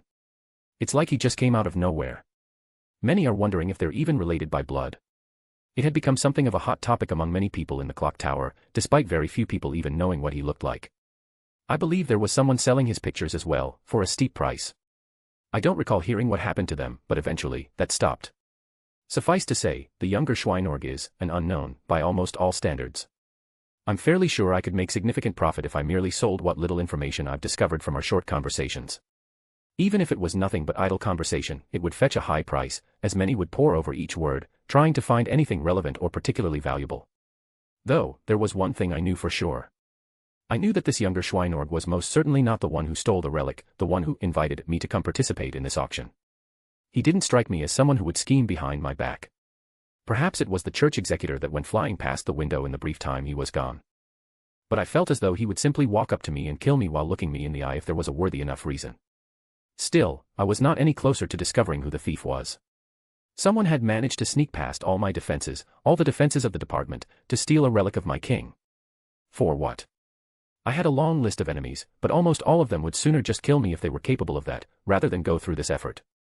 Rhaenys, thankfully, was willing to help. Perhaps because she, by association, was insulted by this thief, considering it was her family's bounded fields and defenses that were so easily penetrated. Even if I'm acting lord of the El Meloy family until Rhaenys comes of age, she handles all these pressing matters. His two companions, I believe I could cross them out as well. They seemed almost entirely uninterested in almost everything going on bar-specific things. The one named Salem, it wasn't my first time meeting her. Human. I couldn't tell at a glance, but that was my first guess considering she accompanied him to the party earlier this year. And the head of the Bartholomew family showed no hostility with her legendary bloodline hatred for non-humans. And the other one, she very plainly admitted to not being human. Not to mention the name she introduced herself with. Who doesn't know the names of the Ars Goetia, especially when the Kabbalah is a predominant path of magecraft in this era? I chose not to think about it. Whatever the reasoning, it was beyond my pay grade. But just as well, she did not strike me as the thief. There was absolutely no motivation, nor did I even know of her existence until now. That leaves a few familiar faces. There was Hishiria Dashino, a known member of the policies department. Her lack of care towards family ties or factions was volatile to my investigation. People often say that policies holds the true bastards of the clock tower, but after meeting her, I understood. It's not that they're particularly bad compared to the average magi, but that their desires are often counterproductive to what most families pursue. That is to say, a good portion of the policies department cares not for furthering their crafts or achieving the ultimate goal. Despite the splendor and arrogance that the lords and ladies swagger around with, they would all trade it in a heartbeat for even a minuscule step forward with their chosen crafts. For many in the policies department, their goal is the authority and prestige, rather than achieving merit through research. This, of course, causes quite a bit of strife and tension, as a great many old families look down on such behavior and thoughts. However, she had been put in her place twice now. I did not want to be arrogant, but I had a hard time correlating the thief, someone able to sneak into our department and overcome all our defenses, and this woman who was nursing her bloodied nose. No, our interactions before, in the previous incident and investigation regarding the fairy eyes, she was very explicit about wanting to know of the Rail Zeppelin, so her presence here isn't anything strange. So far, there are too many unknowns, and I simply didn't have anything to go off of thus far. I would continue to observe for now. The train taking a small stop would be a good time to collect information on the passengers without drawing unwanted attention to myself. I made sure to watch most of the people leave before us. Lady Olga Animosphere was quick to depart with her companion.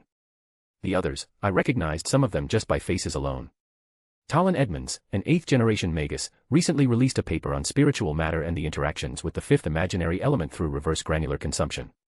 Marvin Erntoll, a second cousin of a son-in-law of the current Lord of the Lore Department. Isabel Ketteridge, thaumaturgical historian.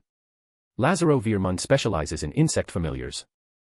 Phineas de Rouvel, the heir to a moderate mystic code crafting family. Several others, some bigger names, some smaller names, but all of whom I've never had any real interaction with. Mr. Waver, why are we stopping in the middle of nowhere? Gray asked, looking out the window. Truly, we were in the middle of nowhere.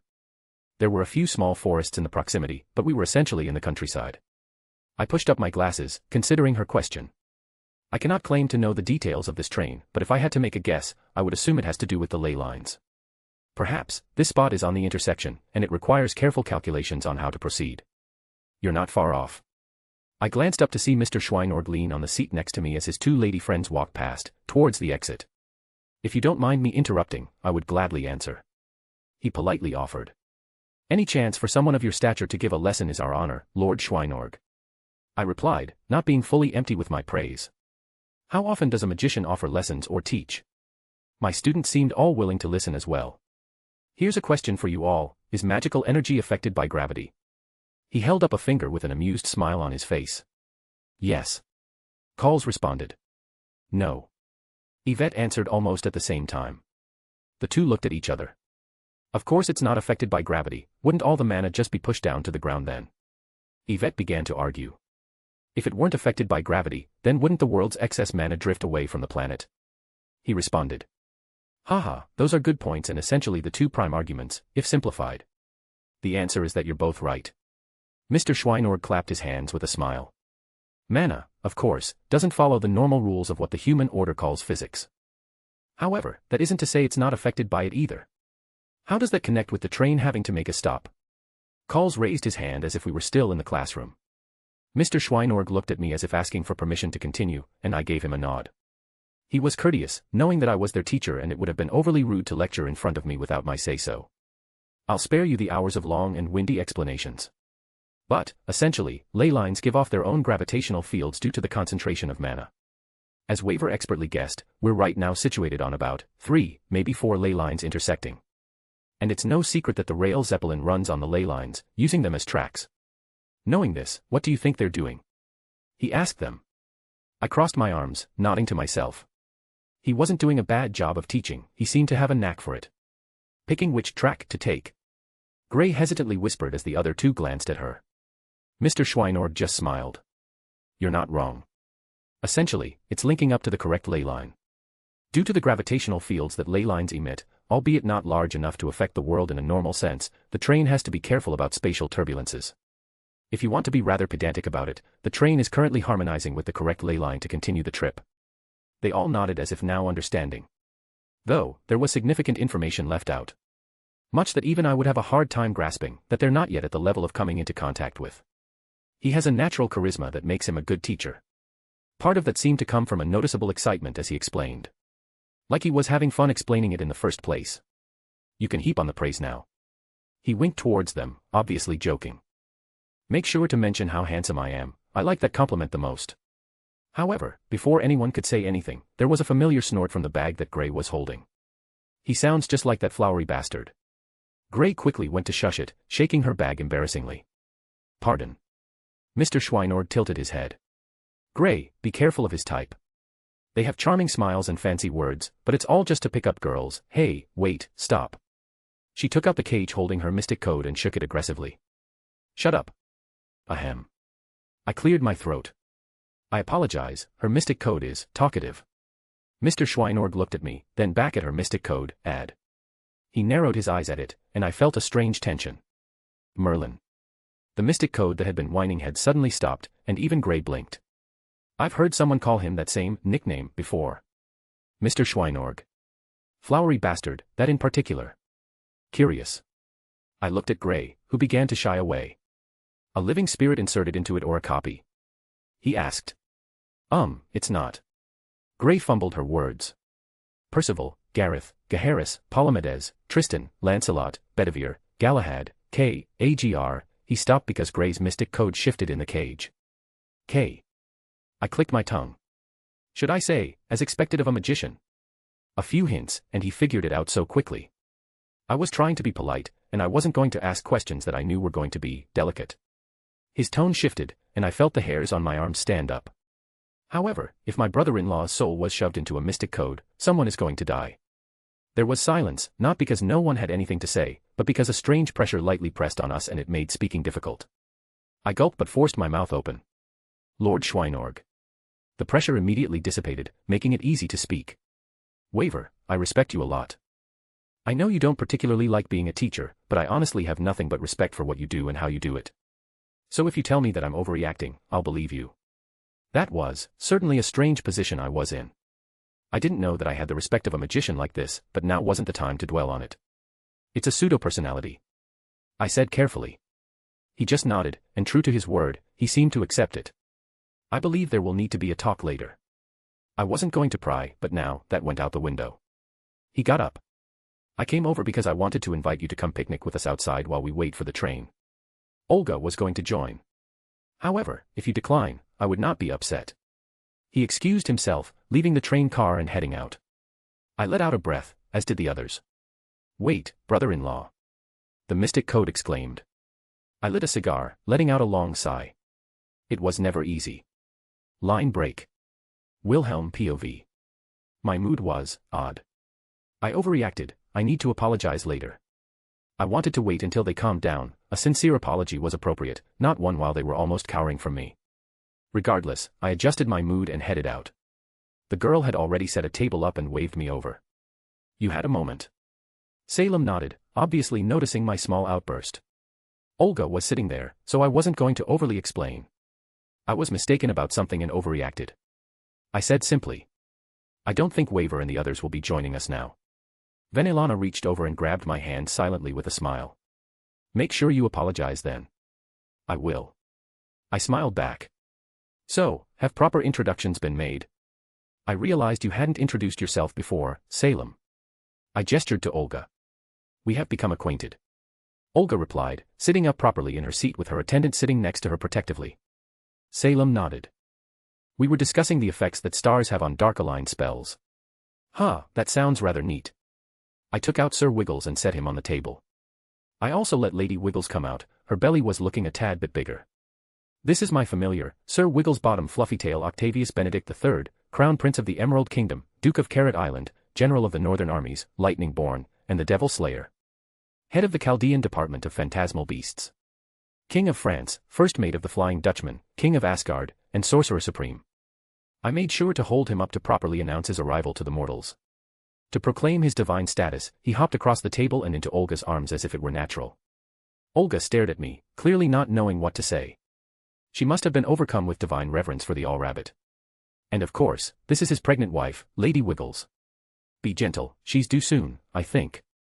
I gently rubbed her, and much to Olga's astonishment, she floated through the air into Olga's arms right next to Sir Wiggles. It was slow, but she slowly shifted from stoic to excited as she held the two rabbits. I think she was warring with herself with how much enthusiasm she showed. Are they both phantasmal beasts? Olga asked in a whisper. I'll tell you a secret. I leaned in, and she seemed to unconsciously mimic me. Sir Wiggles is actually a divine spirit. She blinked, and the expression she made gave off the impression she didn't believe me. I didn't care, I wasn't going to try and convince her. Getting her to stop acting all uptight around me was more than enough. You know, Lady Wiggles is due soon, as I said. If any of the kids takes a liking to you, I don't think either of them would be opposed to letting their kid follow you thereafter. I said casually. Her eyes widened. You're offering me a familiar? Sir Wiggles is more like family, I'll never treat his kids like a commodity to give away. However, eventually, the kids have to leave the proverbial nest. At that point in time, I don't think they'd be against it. Through my link with Sir Wiggles, I knew he wasn't against my remarks. In fact, he particularly liked Olga. Though, that was mostly the other Olga. But to Sir Wiggles, Olga was Olga, so it was irrelevant. Slowly, but surely, she pressed her face into the fur of Sir Wiggles. I think that answered that question. Even her attendant was looking at the scene warmly. Though, I never actually got her name. I hope I'm not being presumptuous, but I don't believe I was introduced to your companion. I know some families are very keen on the help not speaking or interrupting. I wasn't 100% familiar with how her family handled things. Olga perked up, and funny enough, she looked happy that I asked. Proud even. This is Trisha Fellows, she's a member of the Fellows family, the most prominent branch family of the Anismopheres. Olga stated. Given the opening, Trisha smiled politely. I'm Trisha Fellow, it's my honor to meet your acquaintance, Lord Schweinorg. In addition to the duties of attending to Lady Olga, I'm also her tutor. It's because of Trisha that we attended this auction. Olga continued. Before the reveal and rumors spreading of those mystic eyes of Providence, Trisha, she paused, looking surprised and sheepish. She glanced at Trisha, who kept her expression neutral. Olga cleared her throat. I suppose it's not a problem to reveal this information to someone of your status since we're cooperating. Trisha possesses mystic eyes of precognition. She foresaw the presence of rainbow-ranked mystic eyes being auctioned. Before the mystic eyes of Providence were revealed. Future sight? Vanillana asked. That's peculiar. I'm skeptical. Salem added. Olga frowned. It's easily provable. No, I believe she possesses such eyes. Salem pursed her lips and looked at me. You explain. To be perfectly honest, none of us really trust the ability to see the future in such a broad sense. For example, now that you revealed this information, what if I stopped the auction? Olga looked at me for a moment and then genuinely seemed to consider my words. Then it wouldn't be true. I nodded. The moment you acquired this information, it was no longer reliable. And there are other discrepancies. For one, you wouldn't be able to scry me with your eyes. My grandfather either, for that matter. Due to the nature of our magic. It was obvious she hadn't considered that aspect of both of them. Other people, unless your eyes were at the rank of rainbow as well, some people can shrug off that kind of thing and go unnoticed. I'm sure you've looked into the church people that arrived. The burial agency member is Seal. You won't be able to precog her unless you push your eyes beyond your limits. Lastly, and I'm not pointing this out to be mean, unless your eyes are also rainbow level, why are your eyes able to foresee a direct hierarchical mystic eye? I posed as my final statement. Actually, I wasn't 100% sure on that last one. Mystic eyes was not my area of expertise, but I believe the question was worth proposing.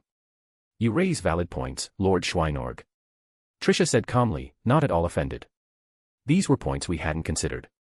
Dear, I'm a little confused. I'm not familiar with your terminology, can you explain the rainbow when describing the eyes? Vanillana tugged on my sleeve. I believe Olga here would be able to explain better. Admittedly, mystic eyes aren't my forte. She looked a little crestfallen after my words, so I wanted to let her regain her confidence. It irked me that her confidence was so easy to rattle.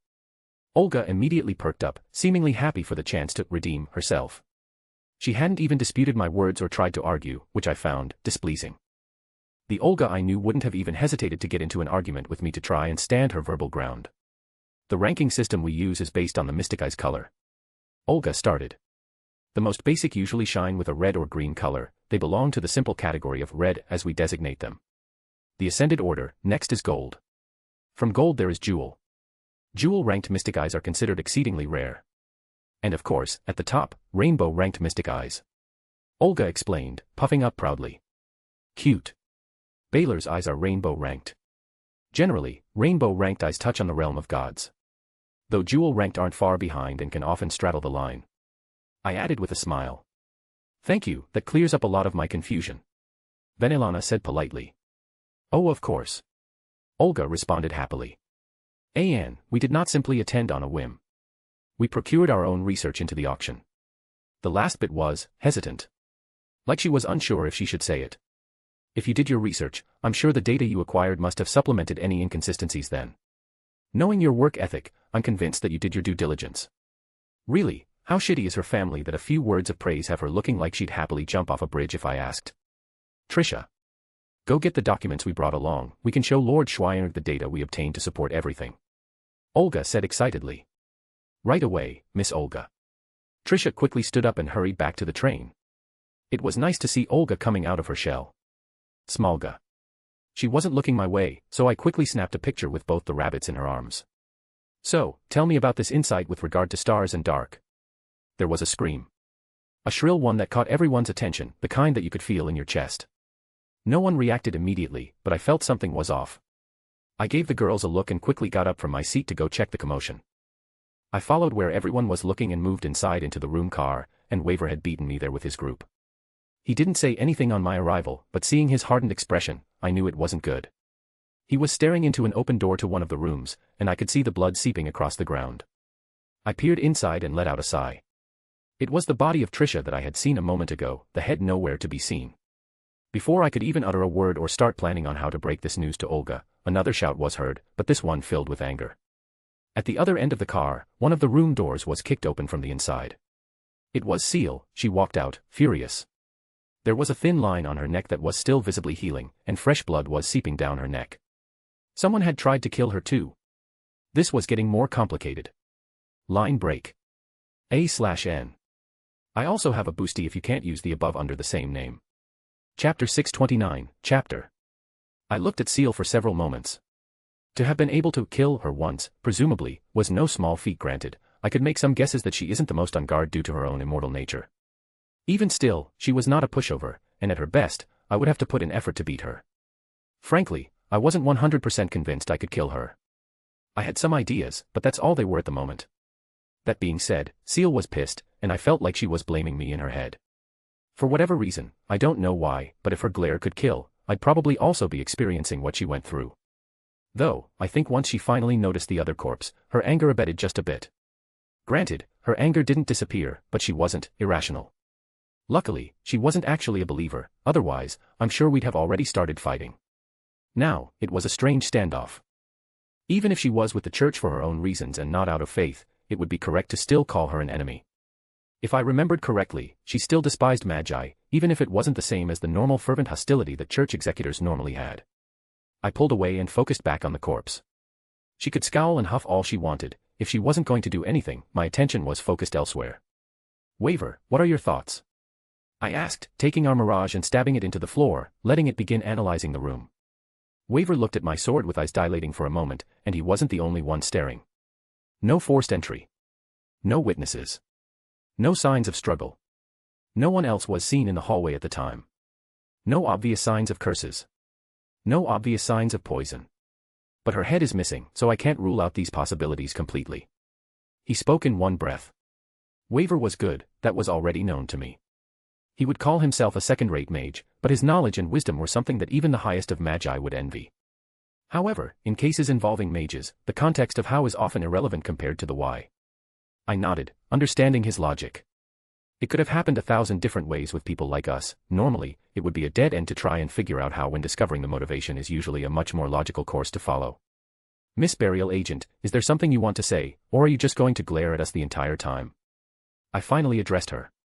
Waver, wisely, took a few steps behind me. And out of the corner of my eye, I also noticed most other people taking steps back almost unconsciously. Burial agency, that was one of those phrases that made Magi weary and cautious. I don't want to toot my own horn, but if I wasn't on the train, the moment they found out that she was here, I imagine a great many of them would have taken the first chance to leave. She narrowed her eyes at me. I will take over investigating the one responsible.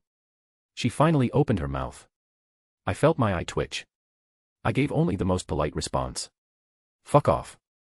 I don't think she expected that from me, judging from her expression. Fuck off. She repeated, stomping towards me, her face inches from mine. You fuck off. She growled. We're taking over, you magi can stand to the side. Oh, so you want to stress test your ability to respawn, huh? Alright, I'm feeling confident, let's see if I can kill you for good. I didn't back down in front of her. She didn't seem to take my threat at face value, maybe she's heard that a bunch of times at this point. I wasn't taken aback by her being completely unreasonable, it was probably the smart thing to do in her position. She was on a train with what she could call enemies, being unreasonable was a means of survival, or not, in her immortal case. If she showed weakness in a group like this, it would not only look bad, but it could also cause her problems with her higher-ups in the future. Ahem. A polite throat-clearing grabbed both of our attention. I recognized the man approaching, clad in a priest's garb, but he was distinctly keeping a distance from the other church members that had boarded the train. Perhaps we can reach an agreement. I would not mind acting as a neutral party. The priest stated. I raised an eyebrow. The church member wants to be a neutral party in a matter involving the church. Yes, it sounds odd when pointed out like that. He admitted. But Lady Seal can confirm that I was not part of the contingent of executors that followed her on board. I'm here for my own selfish goals. I believe I can act as a mediator, considering I retired not long ago. I glanced at Seal, who seemed to lose a lot of her fighting spirit. She just gave a curt nod, not even bothering to speak a word. In that case, why are you on board? I questioned, curious about this man at this point. I'm afraid that's a long story. To make it simple, I wished for the owner of the train to extract my mystic eyes. He said, a genuinely warm smile. Ironically, they would be rather valuable in this situation. I can use them to glean some potentially valuable information from the victim. I didn't demand to know what his mystic eyes did, I'm pretty sure I wouldn't get much of an answer. That's the sort of thing that you keep close to your chest regardless of the circumstances. However, I didn't get much of a chance to answer because another heartbreaking scream echoed through the corridor. Olga stood there, peeking out from behind Vanillana, seeing the corpse of Trisha. Immediately, tears welled up, and she ran to the corpse, letting out pained sobs. It was the sounds I most didn't want to hear, but I knew they were going to be coming eventually. I just at least wanted to get some groundwork done so I could give her some hope before she saw. The old priest looked down solemnly. The longer we wait, the higher the chance that any clues will disappear. He said quietly as Olga clutched the corpse of her close companion. I didn't know what relationship she had with Trisha, but it looked close. A mentor, a sister, or a parent of some variety, only Olga could answer that question, and even she may not know. But she cried all the same. The old priest seemed to take my silence as agreement, and he moved to smack her on the back of the neck. I snatched his hand before he could hit her, giving him a glare. However, his eyes dilated, and they flashed a rainbow hue. That's when I felt it. Drake opened his eyes. Musu Tengai opened his eyes as well. The spear inside my ring vibrated. How marvelous. Musu Tengai spoke up. There are still so many wonderful and interesting things in the world. Drake snorted in annoyance. You know, I looked down on these whole mystic eyes and didn't even care about them. Yeah, sure, you got Baylor's eyes, can't talk much shit about them. But I'm finding it really hard to stay disdainful. They felt it and understood what was happening just as I did. Maybe if it were someone else, they may not have understood what was happening. But due to Musu Tengai and Drake, and the fact that I was so attuned with my soul, I could understand. No wonder he had so much confidence in his eyes. He was able to peer into my past, I could feel it because when touching me, he used my soul as a springboard to do so. That's how his eyes operated, they essentially read the memories of my soul in relation to the world. It was a feat because I wasn't from this world. At the very least, his eyes are jewel rank, but I wouldn't dismiss them being rainbow rank. Particularly, the spear in my ring was acting up, like it had been poked. I wouldn't say he saw every minute of my life, but he saw a lot of the broad details. I don't like when people peek into my personal space, but at the same time, it wasn't actually his fault. Have you seen enough? I frowned, shoving his hand to the side. Benelana. I gently called out. She arrived quickly, and just as fast, her arms were wrapped around Olga. Let it all out, dear. She began to whisper soothing words to Olga, who just mindlessly accepted the hug without any resistance or complaint. The priest looked up at me, many emotions flashing across his face. I looked at something I wasn't supposed to look at. He muttered under his breath, looking very worried. It's fine, he doesn't mind, now get in the room. I pushed him into the cabin. He looked into me, and he inadvertently looked at Big G.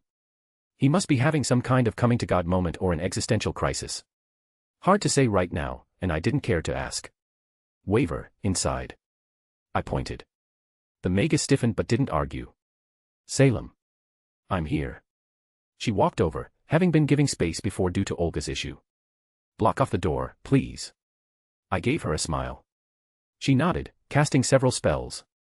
Hey, what? Seal's voice was cut off behind me via magical means. The room now became quiet with no onlookers.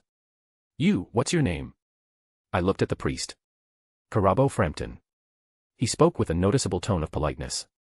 All right, Karabo, work your magic, tell me what you see. I gestured for him. No, don't touch her. Olga all but threw herself in front of Trisha's body protectively. I sighed. I wasn't frustrated, I understood what she was feeling. I was never good at helping other people through their grief. I didn't know how to help her here except to find the one responsible.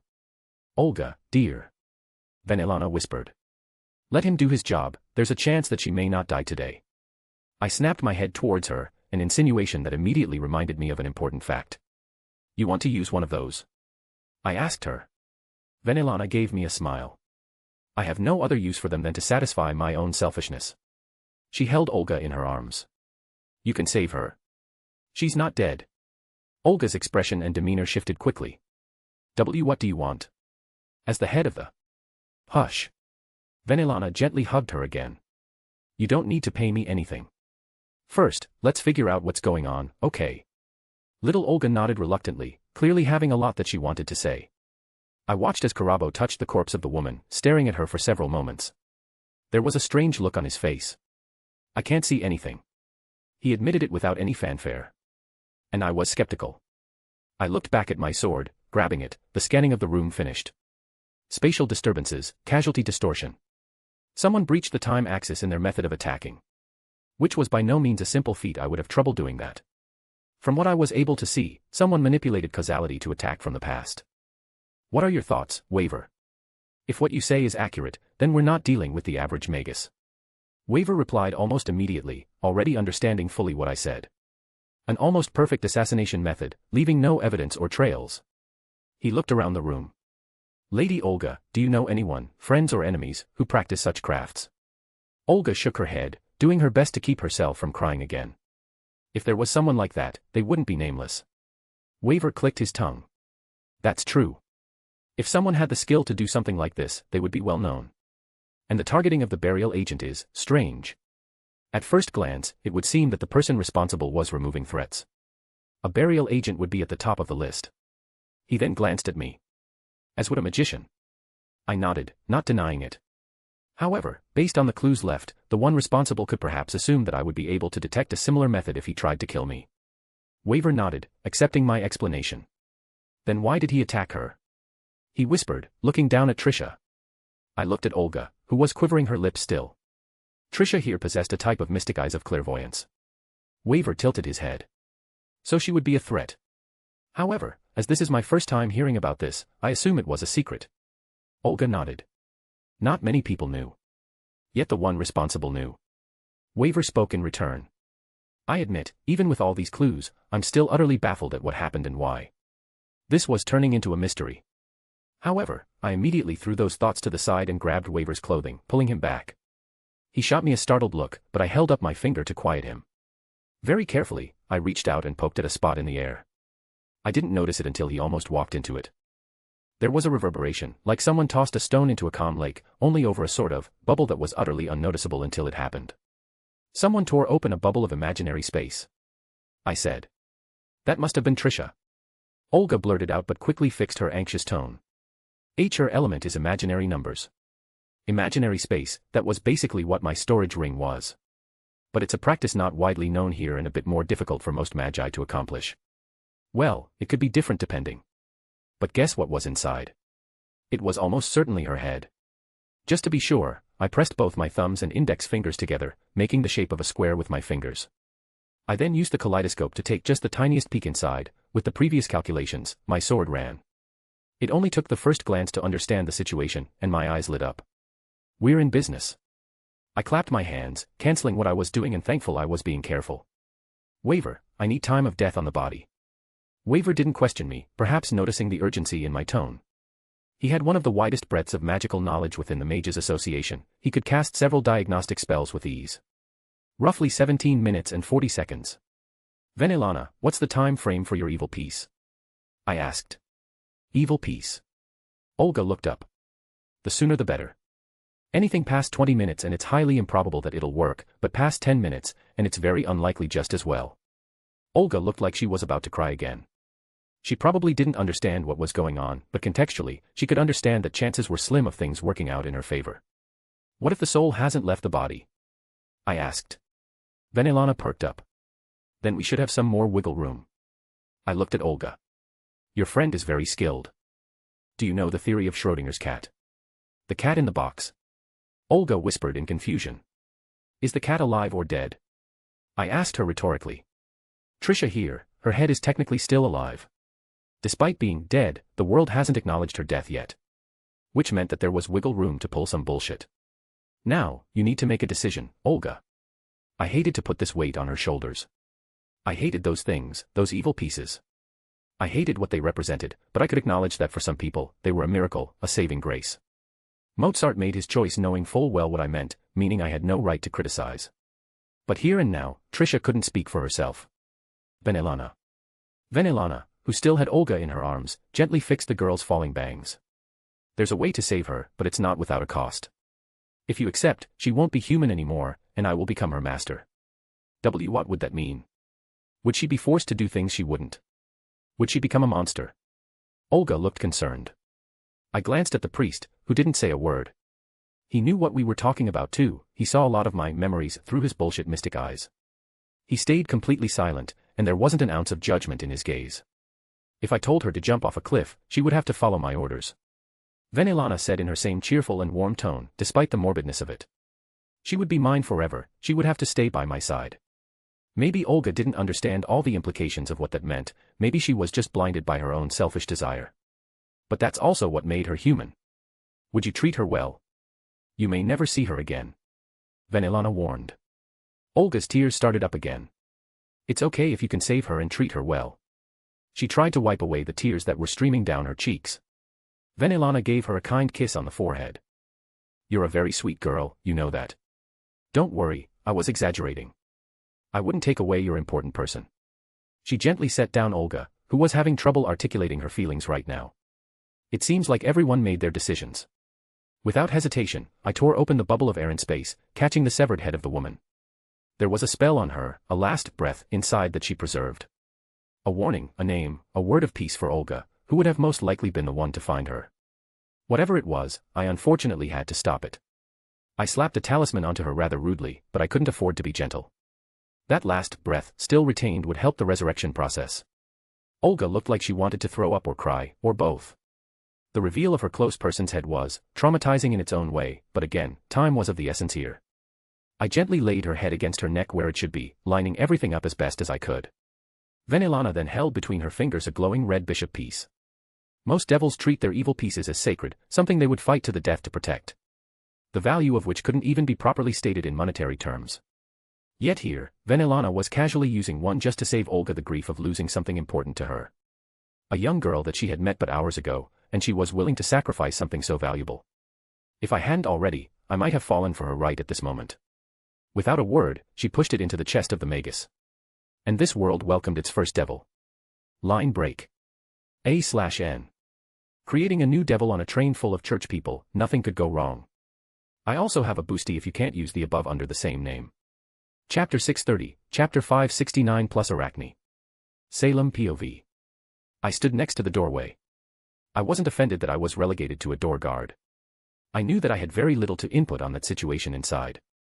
I was good at killing and magic, not placating grief or bringing back others from the dead. Perhaps it was the trust given that made my mood not sour at doing this thankless duty. It was a strange but not unwelcome feeling to have others put trust into me. Move. The blue-haired girl commanded. I cast her one look and ignored her, not moving. That seemed to upset her even more. Her nostrils flared, and it looked like she was suppressing her anger from boiling over. Wilhelm did say that this bunch weren't the reasonable types. I had already seen for myself, so I already knew what to expect. I said move. She spoke more firmly. I demand to know what's going on in there. She had seemingly been attacked as well, eliciting the tiniest smidgen of sympathy. I knew, from experience, that resurrecting was not a pleasant sensation. However, all of that disappeared when I thought about how she spoke to Wilhelm. In response to her demand, I increased the wardings over the door further, in a very obvious manner. At my age, I thought my pettiness had all but been ground away by the waters of time. But somehow, I seemed to pick up these bad habits from that lecherous man. I knew that she had magical prowess, so I knew she could see what I did. You. I circled a finger in the air in front of me and cut off all sound. It only took a moment for her to realize that none of her words reached me, and that just infuriated her further. However, instead of verbally raging, not that I would hear it, she instead reeled back and threw a punch. I admit, it was rather strong, shattering a great many of my haphazard spells that I had placed. But it stopped before me, merely blowing my hair back. I looked nonchalantly at her fist in front of my face. Child, stop while my patience remains intact. I was not usually this merciful, but it has been new experiences for many months now since meeting Wilhelm. I believe I could allow myself this much without getting angry. I know Wilhelm would not like me to destroy this train. He seemed particularly fond of it, even excited when talking about how it works. It was rather cute to see him so. Truthfully, I mostly just didn't care to swat a gnat while I was doing something more important. She furrowed her brow. I don't think she was used to people being so dismissive of her. Do you think I can't tear down your spells? Yes. I said dismissively. I really was doing this on purpose, wasn't I? I can freely admit that I would often taunt my foes in these pointless quests, knowing that they were doomed to fail. But well and truly, this was just out of pettiness from me. Looking me in the eye, she reached up as if to grab at the door. I slapped her hand away. She slammed her hand onto the side of the train. Characters I didn't recognize crawled up every corner. I raised an eyebrow, and the shadow under me stretched out and scaled upwards around the corridor as well, devouring it. She flicked her hand, producing one of those strange bladed weapons.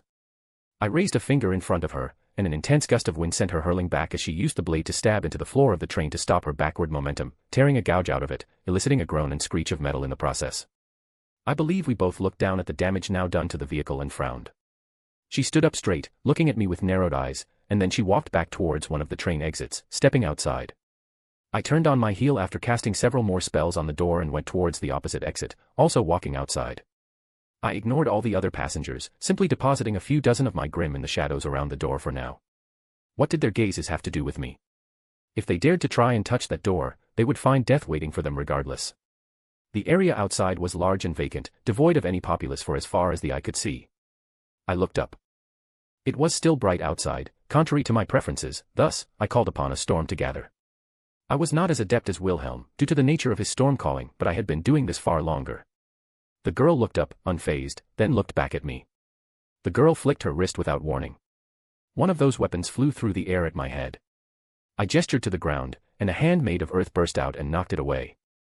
A bolt of lightning dropped from the sky, and the girl casually threw up another of those weapons, blocking it with ease. How amusing. When was the last time I had a fight with someone by magical means? A real fight with someone who uses magic and wanted to kill me. Not simply stepping on some bugs that were too arrogant for their own good. My musing had me distracted. One of her weapons sneakily bypassed my defense. It had penetrated me, or rather the look on her face thought it had for a brief moment. My body burst into mist, and moments later, I walked several steps to the side out of the mist cloud that had abruptly come into being before dispersing. The girl broke into a sprint, throwing more and more of those weapons. I floated up into the air and cast dozens of minor spells at each. Very quickly, this field was turned into a battlefield of clashing magics. Annoyed, she continued to use those swords, but they started turning and moving in other ways midair. However, I was more than experienced with such things with all the times Wilhelm and I have played around. Lightning fell from the sky. Fire rolled across the ground. Ice froze the air. And the earth squealed with each of my gestures. Wilhelm was accurate in his earliest assessments. The elements were second nature to cast to those of us that hailed from Remnant. He once said that when it comes to elemental manipulation, we could put out twice the scale and scope with half the effort in comparison to him. I ran a finger across the air.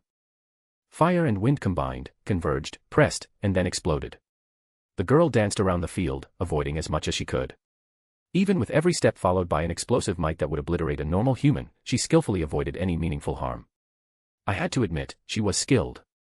I followed along with her form with a finger, a black ball growing at the tip before it reached its precipice and shot out. It hit the girl head-on, enlarging before suddenly disappearing, eating away everything that it had touched, leaving not even earth behind. However, I narrowed my eyes. Out of the earlier dust that had been kicked up, I saw a silhouette jump out, launching at me. Very narrowly, I moved my head out of the way, a blade flashed by, and the wet feeling of blood started to flow down my cheek.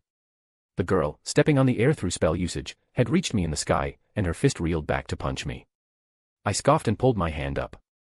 The earlier earthen hand shuddered and burst out of the ground, fully forming into a golem, growing bigger and bigger until it towered over both of us. Before she could reach me, it slapped her out of the sky and back onto the earth. The girl skipped across the ground a couple times before flipping onto her feet. She ripped off her long sleeves, and across her arms, different tattoos appeared.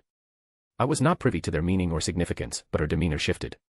She shot forward much quicker than before, and dozens of her swords flew through the air. I held my hand up, conjuring a shield to block, noting how they pushed through the spell, almost reaching me. The girl had run up the golem's arm when it tried to smash her into the ground.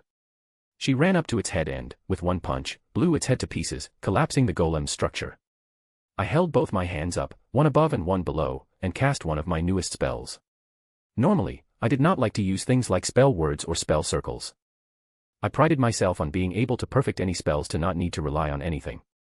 However, the more I branched from the magic I knew, the more I had to lean into such things. If even the spirit of knowledge, now goddess, used such things, then why should I be ashamed? Marionette. 2 ethereal hands appeared in the air, one above her and one below her. From the fingers, ethereal strings stretched out and latched onto her, taking hold of her movements completely. Despite her struggling, she couldn't break free, but she was certainly putting up a fight. Layering 12 different curses together, it seems simple on the surface, but it's quite the difficult spell to break. The strings began to tighten, and I started to pull her limbs in every which direction. The tattoos on her arms glowed, and through gritted teeth and a pained groan, she shouted. Excarnation right. The many discarded weapons on the ground bulged and distorted, crows pushed out of them, the blades disappearing as what appeared to have been made of holy texts then turned to crows. I scoffed, and a black, inky-like substance dripped down from me until it became a waterfall. My shadow connected to the ground and spread outwards. Hundreds of red eyes blinked inside of it before shooting out. My Nevermorse launched out and attacked all those birds. Her skin began to rip at the joints as she fought against me, suspended in the air. Origin. She shouted, and the remaining discarded blades on the ground jumped up, impaling themselves into the earth. They then began to move in lines, gouging out symbols and moving in a meticulous way until an 8-pointed star spell circle had been carved into the ground below. Mandate. The spell circle on the ground glowed, and above us in the sky, a copy of it appeared. Law. Calling. Verdict. Wheel. Purify. Judgment. Both the spell circles were linked in invisible ways and glowed brightly before it began to rain blades from above and below. From below, those same weapons shot upwards, from above, they rained down in a torrent. She smiled smugly at me, despite it being a suicidal spell. There was nowhere to run, nowhere to hide from it. The first one slammed right into her shoulder, the next broke my spell, and the third went through my hand. And quickly hundreds, thousands more continued up and down. I pulled my shawl around me as the barrage came. It was impossible to count how many, just as you couldn't count the raindrops in a storm. They continued to pour in both directions, and I felt the scathing edge as they pierced my flesh, delivering their holy wrath upon my body.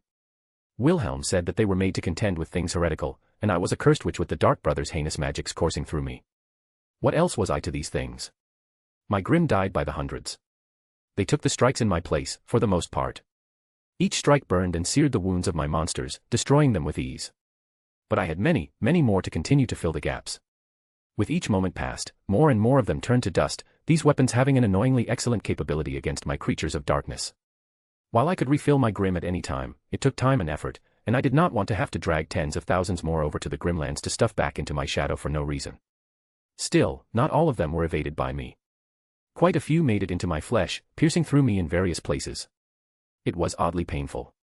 If I were not immortal, this would have been enough to kill me many times over. Go. I commanded, and the shadows wrapped around me quaked. The pattering of rain, steel, ceased because something much larger had emerged.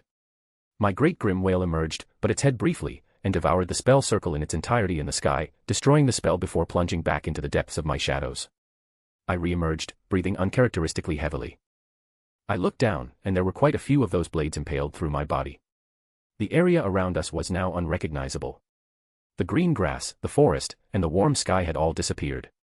That annoying girl re-emerged as well.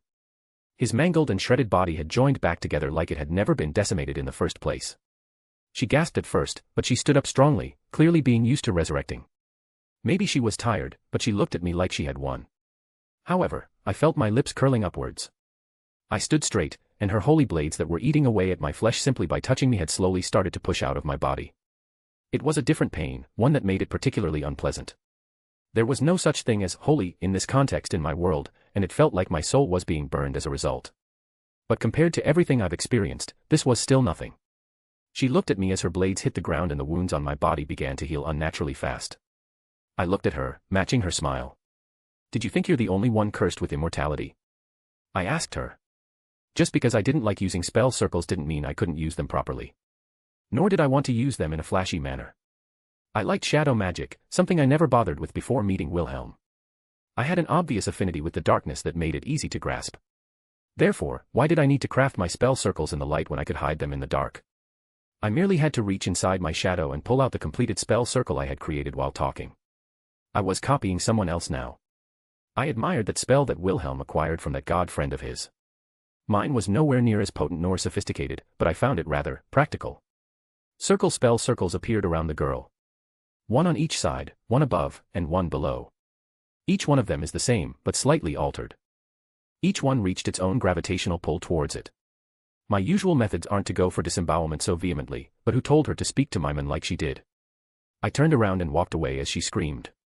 Line break. Wilhelm POV. Contrary to popular belief, reincarnation via evil peace wasn't some extraordinary affair. The flesh was malleable. A severed head. Reconnecting it was extremely easy. But connecting everything, mind, body, and spirit. Now, that's what made these things beautiful pieces of magic. Not to say I like them, I absolutely despised these things. But as a magus, I could not say a bad word about the beauty in their design. Even Odin couldn't help but praise the design, despite his disgust for them as well. It's unfortunate that I don't have any real means to save the woman. Once someone is dead, I have no way to bring them back like this. Hell, if it weren't for her being quick and talented herself and casting a spell at the moment of her death to preserve her own head, this may not have even worked. Waver was standing in the corner with a vacant look on his face. Karabo wasn't far away, closer to the door, also with a vacant look on his face. I think two people might be having a coming to God moment, rather than one. Trisha was lying on the bed, eyes closed. She was alive. For lack of a better word. When will she wake up? Olga asked softly, holding her hand. Olga was sitting in Venelana's lap of her own free will. Or, maybe she was just so preoccupied with other thoughts that she didn't even register it. But regardless, Venelana held her in her lap, which seemed to be helping soothe the poor girl. Of course, in a normal situation, Olga would be protesting with all her might, but it was still cute. It shouldn't be more than 2 days, but most likely she'll be up in about a day. Venelana gently told her. The train shook a few times, startling everyone. I looked over my shoulder towards the direction of the source, frowning. Seems like Salem is fighting someone. I could take a guess at who. Do you need to go help? Venelana asked. I shook my head. I have a feeling that she's able to handle it. I was keeping my senses sharp, though, if I had any inkling that something actually went wrong, I would be out the door at my fastest speed. And Salem was no pushover. There wasn't anything around here that could genuinely harm her enough that I needed to burst out of the room that she also couldn't put up a fight against. And she wouldn't like if I stepped in unless she seriously couldn't handle something. Regardless, I took out some supplies. Talisman writing supplies, and I began to grind up ink while also taking out a tiny vial of blood, dripping a single drop into it. My calligraphy skills weren't the best, but they were passable. There was silence for a few minutes, and I could see their eyes on me, wondering what I was doing. Even Olga, once she knew Trisha was safe, had been rather quiet and contemplative. This whole thing must have been very mentally exhausting for her. It took me a bit of effort. This wasn't like the normal talismans I draw. Hold on to this. I handed it to Olga, giving her a sneaky pat on the head, much to her chagrin. What is it? She looked at it, back to front. You practice on my OG, Lord Schweinorg. Waver perked up. I dabble a bit. I smiled. He looked at it and then at Olga. You can think of it as a mystic code, a one-time use spell, in most cases. In the East, there's a division of spellcasters that practice this method of spellcraft that differs from our magical foundations of magecraft. He really was just a teacher, wasn't he? If that attack comes again, that should block it. I said simply. At least, I was fairly sure it would. Considering I used a drop of Izzy's blood, that thing should ward off death one time unless a god interferes. Thank you. Olga said quietly, clutching the talisman tight in her arms. Father Karabo, you look like you want to be anywhere but here right now. I finally addressed the priest, who looked very out of place. He shot me a strained look, as if he was still trying to figure out if I was real or not. With a curt nod, he turned and went for the door, though as soon as he touched it, he stopped, looked at me, then looked at Venelana. If I may ask, why were you willing to do this? His question wasn't directed at me, it was towards Venelana. However, Venelana looked at him in confusion, then looked to me as if wanting help. His mystic eyes let him look at my past. He knows a few things. I told her, not bothering to hide that. The fact is, he knows that Venelana is a devil, he knows that I'm a half-devil. Beyond that, I couldn't really guess his thoughts. The tension might have stayed tense if the train didn't shake again and we could hear the sounds of explosions and rumbling coming from outside. There's no real reason. Venelana answered. I did it simply because I wanted to, that's all. She continued to smile warmly, hugging Olga in her arms. My reasons were selfish. Maybe he was having trouble reconciling the idea of demons and hell in his head with what he now knew and the woman sitting over there helping a grieving child she barely knew. He seemed to take that at face value and willingly left the room. With the door open, Sir Wiggles and Lady Wiggles came running inside, hopping up to Olga. She was startled but quickly accepting of the two furballs. The faint phantom of a smile forming at her lips. Waver, why don't you go collect your thoughts? I'll meet you at your room in a little bit, we have the other matter to discuss. I told him. Waver didn't look happy but resigned. It was something that needed to be cleared up at this point. He gave me a nod, heading out. Do you want some time? I asked Venelana. If you don't mind. She replied good-naturedly. It was my turn to be kicked out. That is, Venelana needed to have a long and personal talk with Olga about everything. She is still almost completely in the dark about what's happened, and she needs to know the details. Olga would probably not want to be overly pressured or intimidated by having other people around, especially with how vulnerable she is right now. So, I left the room and closed the door behind me. I looked out the window and saw what had actually been happening while we were inside. That looks about right. I said to myself, noting that the scenery went from a green landscape to basically a barren wasteland. I was a little sad I missed it, but Salem came walking back over, entering the train like nothing happened.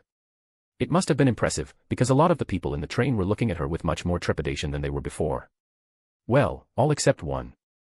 The veiled woman was sitting nearby, looking completely unfazed. Salem looked, pleased with herself. Did you have fun? I asked. She pursed her lips at my question but had a rare smile despite it. Yes, it was fun. She admitted. Did you fight Seal?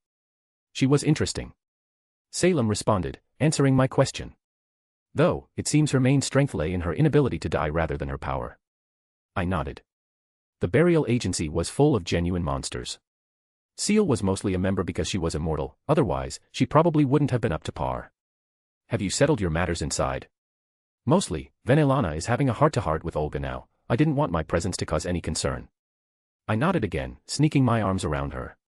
Want to go question Waver with me to see why his little assistant looks so familiar? Salem raised an eyebrow. I have been curious. I was about to turn around with her on my arm and go find Waver's room, but something caught my eye that I hadn't noticed before. My eyes fell on the veiled woman, she looked my way as well. That wasn't abnormal, we had been eyeing each other plenty of times so far. But what I noticed was that, ever so slightly, the bottom of her veil was lopsided. Like, it had been cut. Something I only would have noticed because I had committed her image to memory multiple times now. At the location, that would have been right where her neck was. This assassination mystery is just getting more and more interesting. Line break. Non-canon Omake, The Little Spider, Chapter. Artemis was pleased as the event was being set up. Normally, she cared very little about this capture the flag game they played. She would admit that it wasn't a particularly poor method of training and teamwork coordination, but she had little time for dalliances like this for her hunters. Of course, it was also a good morale boost when she did bring her hunters around so they could stomp the campers here. But this time was important because it wasn't just inflating the egos of her own hunters. She was going to show that girl that she knew very little about the world. To show her that her hunters weren't pushovers and that she still had a lot to learn. Artemis knew that under her guidance, she could make the girl a worthy hunter, perhaps the best she ever had. She was also considering what she would ask in return for turning over the girl's pet to Olympus. It was rare that she had a nearly blank check to ask from Zeus. Lady Artemis. Chiron trotted over to where Artemis was watching. Chiron, how are your campers? Prepared, I hope. As they could be. Chiron said simply. You treat them too softly, Chiron. In ages past, you would not have allowed such weakness and softness for the heroes you train. Artemis, while she didn't particularly care for the majority of the great heroes that Chiron trained in the past, could freely admit that they were truly excellent. Compared to the demigods that had come from the camp in recent years, it was like night and day. It's a different time, Lady Artemis. The old methods wouldn't work well. He smiled wryly. Artemis merely rolled her eyes, it wasn't her place, nor did she care to argue the point. Let's hope they can at least put up a showing and keep my hunters entertained. Chiron's lips twitched. He wanted to retort and say something like, most of your hunters have decades on all my campers, but he wisely kept his mouth shut. We had new campers this year, I was sure to inform them of the rules properly. Chiron stated. Artemis wasn't oblivious to what he was implying. She knew he didn't want to just come out and ask her if she told her hunters not to be heavy-handed, as it would sound somewhat insulting to her. Don't worry, Chiron, I told them no maiming or killing. Though she felt a little bit of maiming might be good for some of them, from what she could see at the camp. Both Goddess and Centaur watched as the game began. Annabeth took the lead on tactics, and Luke took the lead at the front. 3 teams had formed. One for defense that stayed back to defend the flag, one with Annabeth that took to the trees, and Luke's final group that did a direct charge and drew the most attention as they crossed the middle boundary of the field and arrows began to fly. Artemis's lips curled up as a dozen or so campers were immediately taken out in the foolish charge. Though, she frowned when she noticed a few of her hunters fall to the daughter of Athena's tactics in the forest, laying ambushes and tricking a few of her younger hunters. Artemis noted that she would make a good hunter too. However, the ensuing fights went about as both of them expected. While Artemis wouldn't say it out loud, she thought that the campers put up a better fight than she would have thought. Certainly an improvement from the last time she was here, but still her face showed only contempt. However, those thoughts were pushed to the side as she started looking around for the target of her current annoyance. She watched her lieutenant approach the opponent's flag from the forests, her sisters with her as they silently stood behind trees, out of view at the boundary. Artemis watched in anticipation, waiting for the girl to appear. Perhaps she laid some sort of trap. She showed some knowledge in magic. Did she conceal herself somewhere out of view, waiting to ambush? There were many methods that Artemis could think of that Zoe would need to prepare for. But, slowly, Artemis's pensive expression shifted into an ever-growing frown. With every step her hunters took towards the flag, with every camper that was downed and taken out of the battle, her fists clenched tighter in her palms. Chiron. Artemis gritted as Zoe lifted up the flag of the camp, signaling their win. Yes, Lady Artemis. Where is the girl? She hissed out. I don't know. Chiron admitted. Why isn't she participating? It's not a mandatory camp activity. Chiron informed her. It took significant restraint for Artemis to not lash out. It had been a very long time since someone so openly snubbed her. Despite Arachne having absolutely no knowledge of what was happening, Artemis felt insulted. Artemis hissed under her breath, her words echoing into the ears of every one of her huntresses. Find the girl and bring her to me. Line break. The wailing of the hunter echoed throughout the camp. The arrow sticking out of her eye, well, Arachne thought it would be painful and didn't fault the girl for crying out. Though she did fault the girl for being stupid enough to fire the arrow in the first place. Arachne didn't have any sympathy. Though her wails attracted a lot of eyes, many people ran over. Particularly, several more hunters arrived to see their crying, bloody, and distressed fellow hunter. Sister. Arachne recognized Zoe at first glance. Who has done this to you? Amidst the cries of pain, she lifted up her hand, pointing at Arachne. There was a beat of silence as their eyes landed on her. Yeah. I did it, the dumb cunt had it coming. Arachne crossed her arms. I don't think that's helping. Percy whispered behind her. You. Zoe's eyes widened, and then anger overcame her. How dare you? Do you know what you have done? I've got eyes. Arachne deadpanned. Unlike someone. Arachne's lips curled up.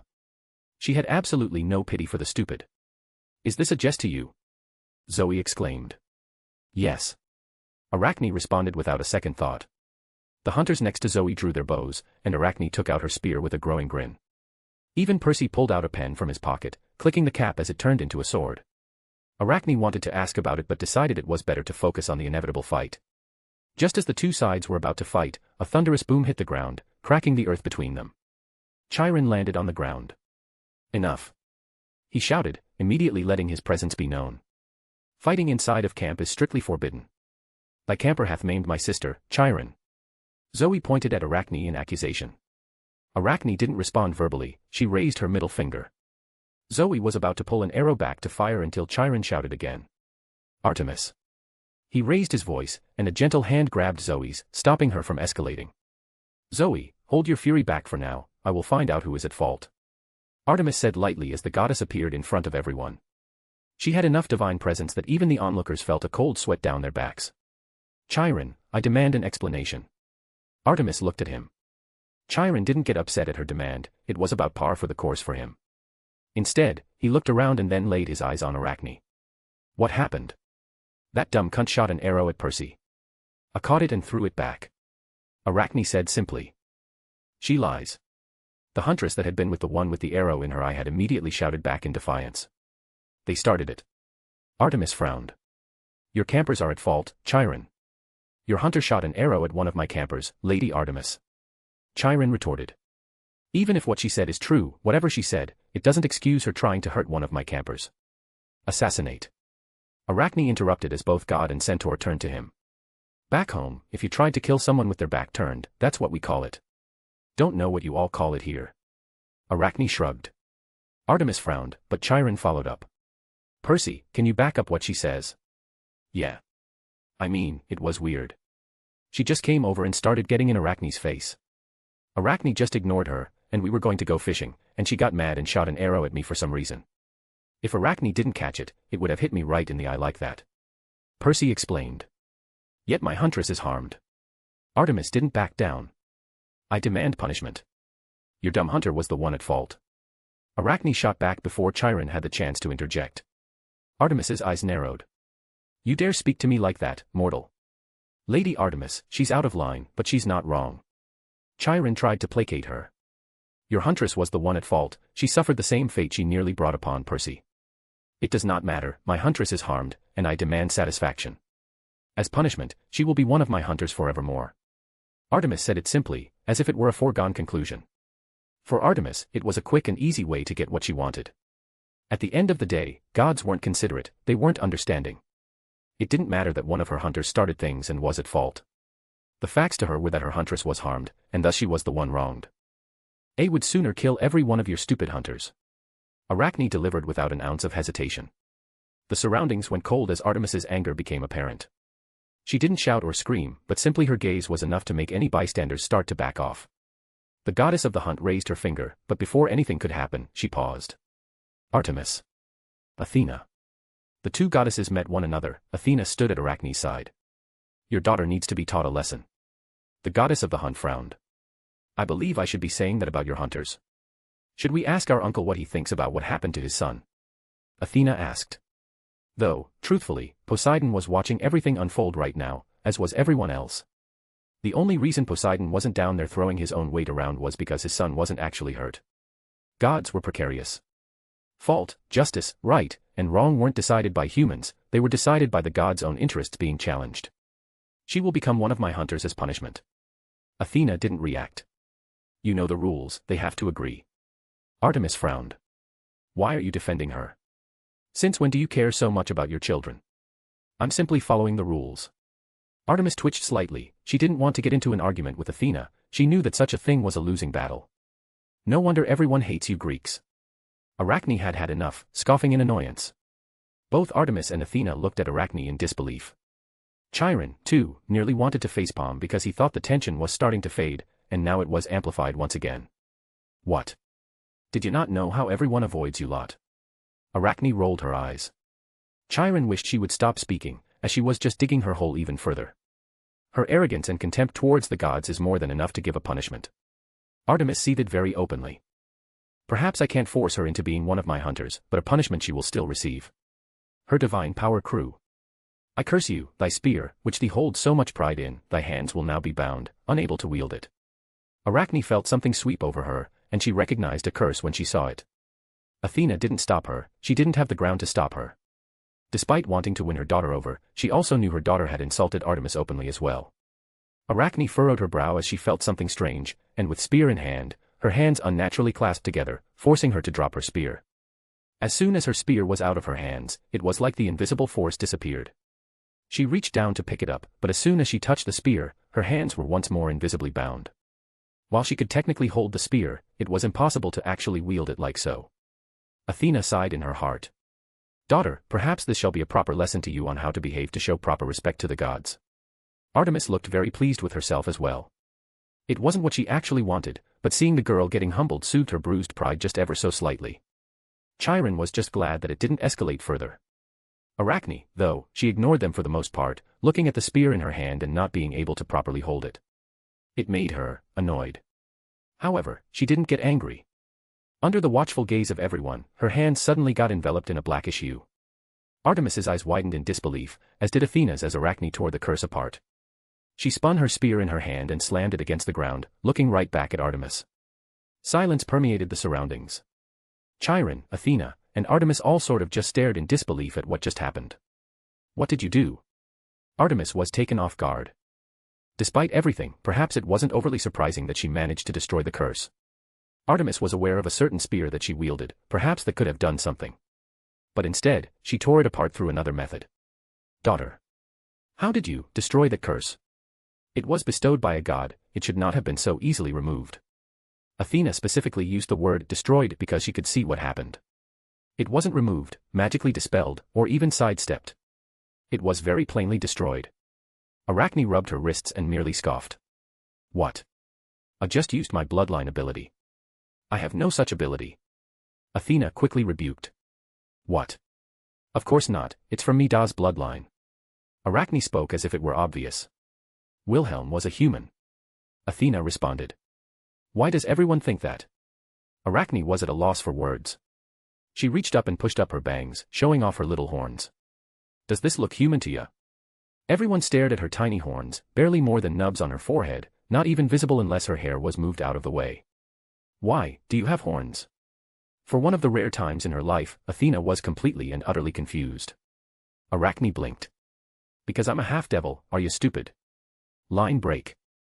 A/N. The veiled woman was also a victim of the assassination attempt, if that wasn't clear. Seal despises magi only a bit less than dead apostles. She's not faithful to the church at all, she uses magecraft blatantly when needed.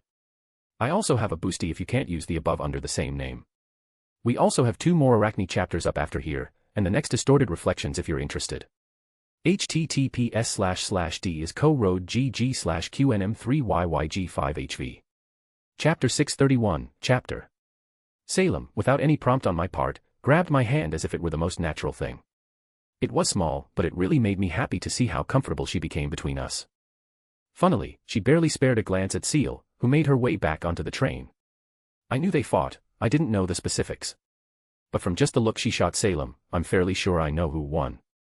But between 2 immortals, is there really winning? I can imagine that Seal has never had to fight another genuine immortal before. From what I recall, her status as a burial agent was almost completely reliant on her not being able to die.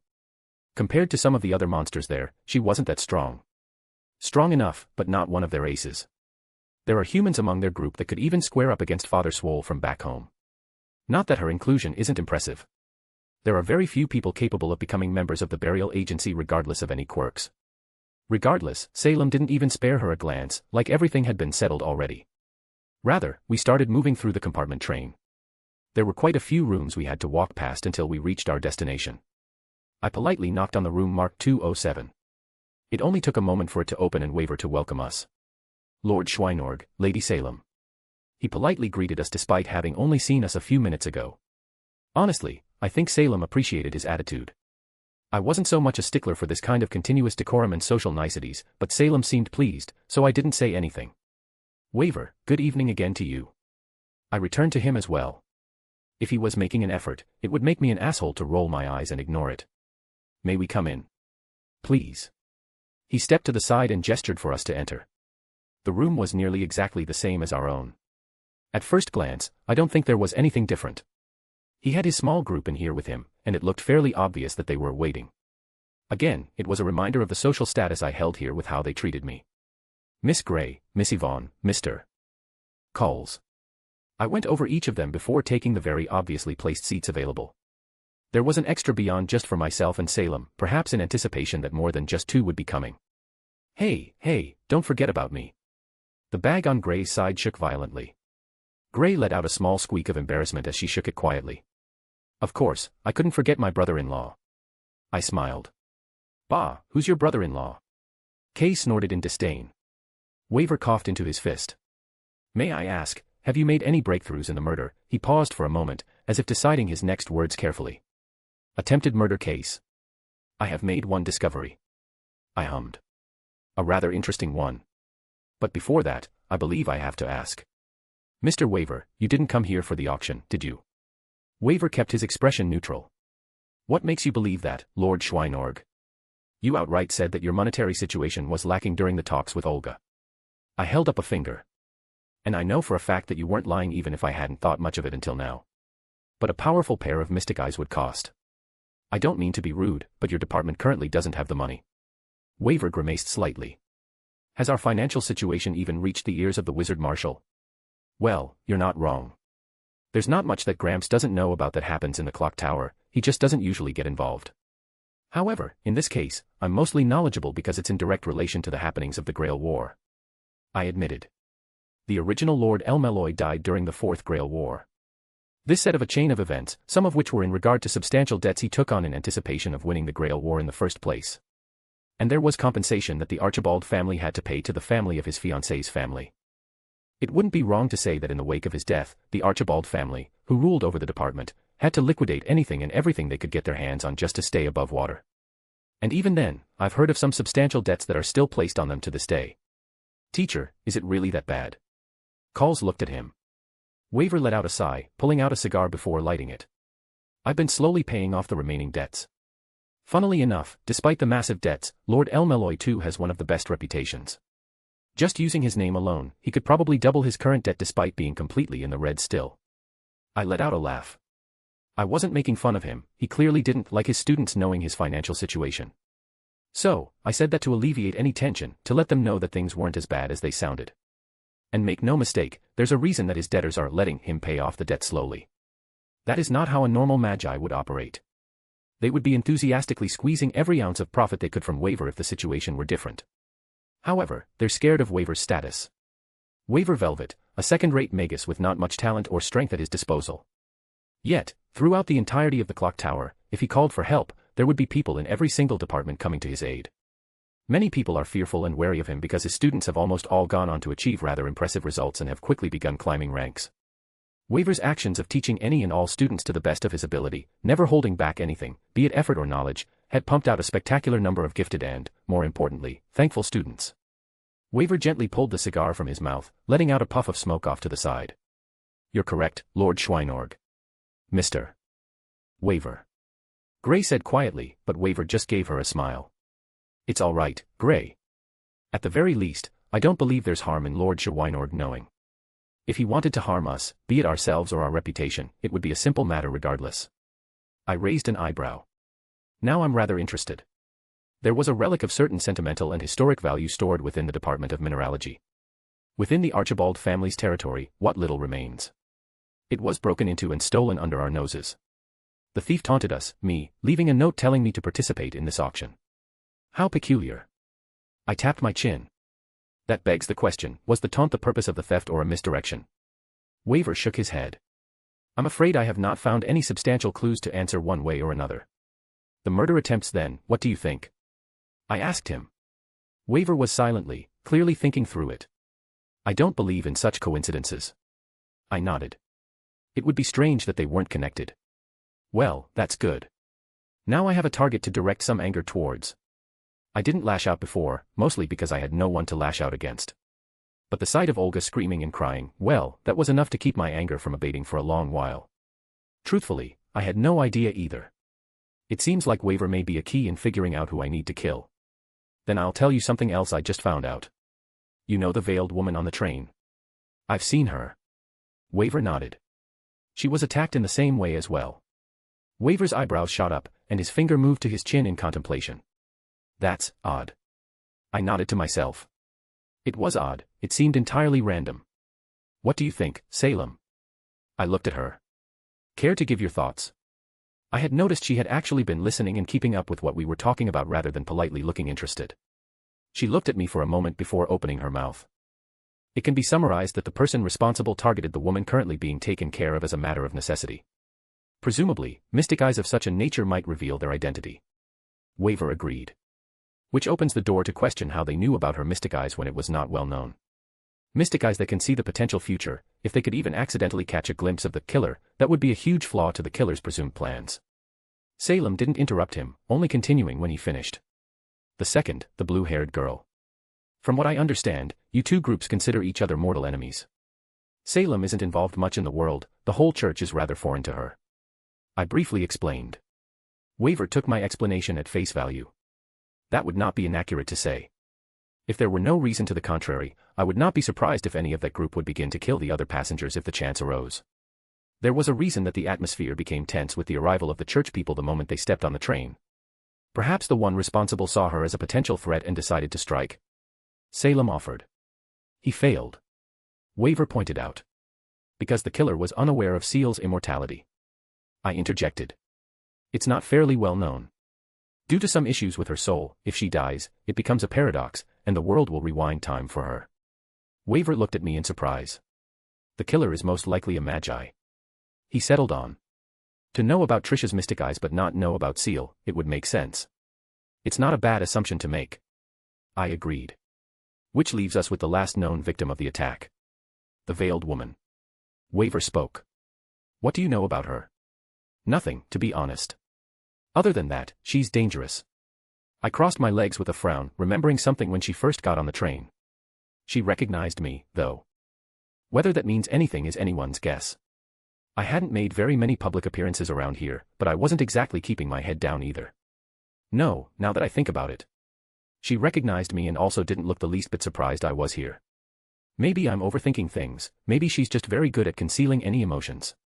But that little thought in the back of my head wouldn't go away. The first was a direct threat. The second was a potential threat and a potential happenstance. Which means the third would theoretically have to follow the same vein and be believed by the killer to be a threat. Salem spoke again. Therefore, there is something about that woman that the killer perceives as threatening to his plans. Though, that brings up the question of why I wasn't targeted. If the killer was a magi and went through all this trouble, I want to believe he knew who I was at a glance. But likewise, perhaps he was afraid that by targeting me, he would fail and I would then get involved. Did they believe that I would be ambivalent to what's happening if I wasn't directly attacked? Lots of uncertainties here. Regardless, the veiled woman continues to be an enigma that requires investigation. Your observations are astute. Waver responded to her.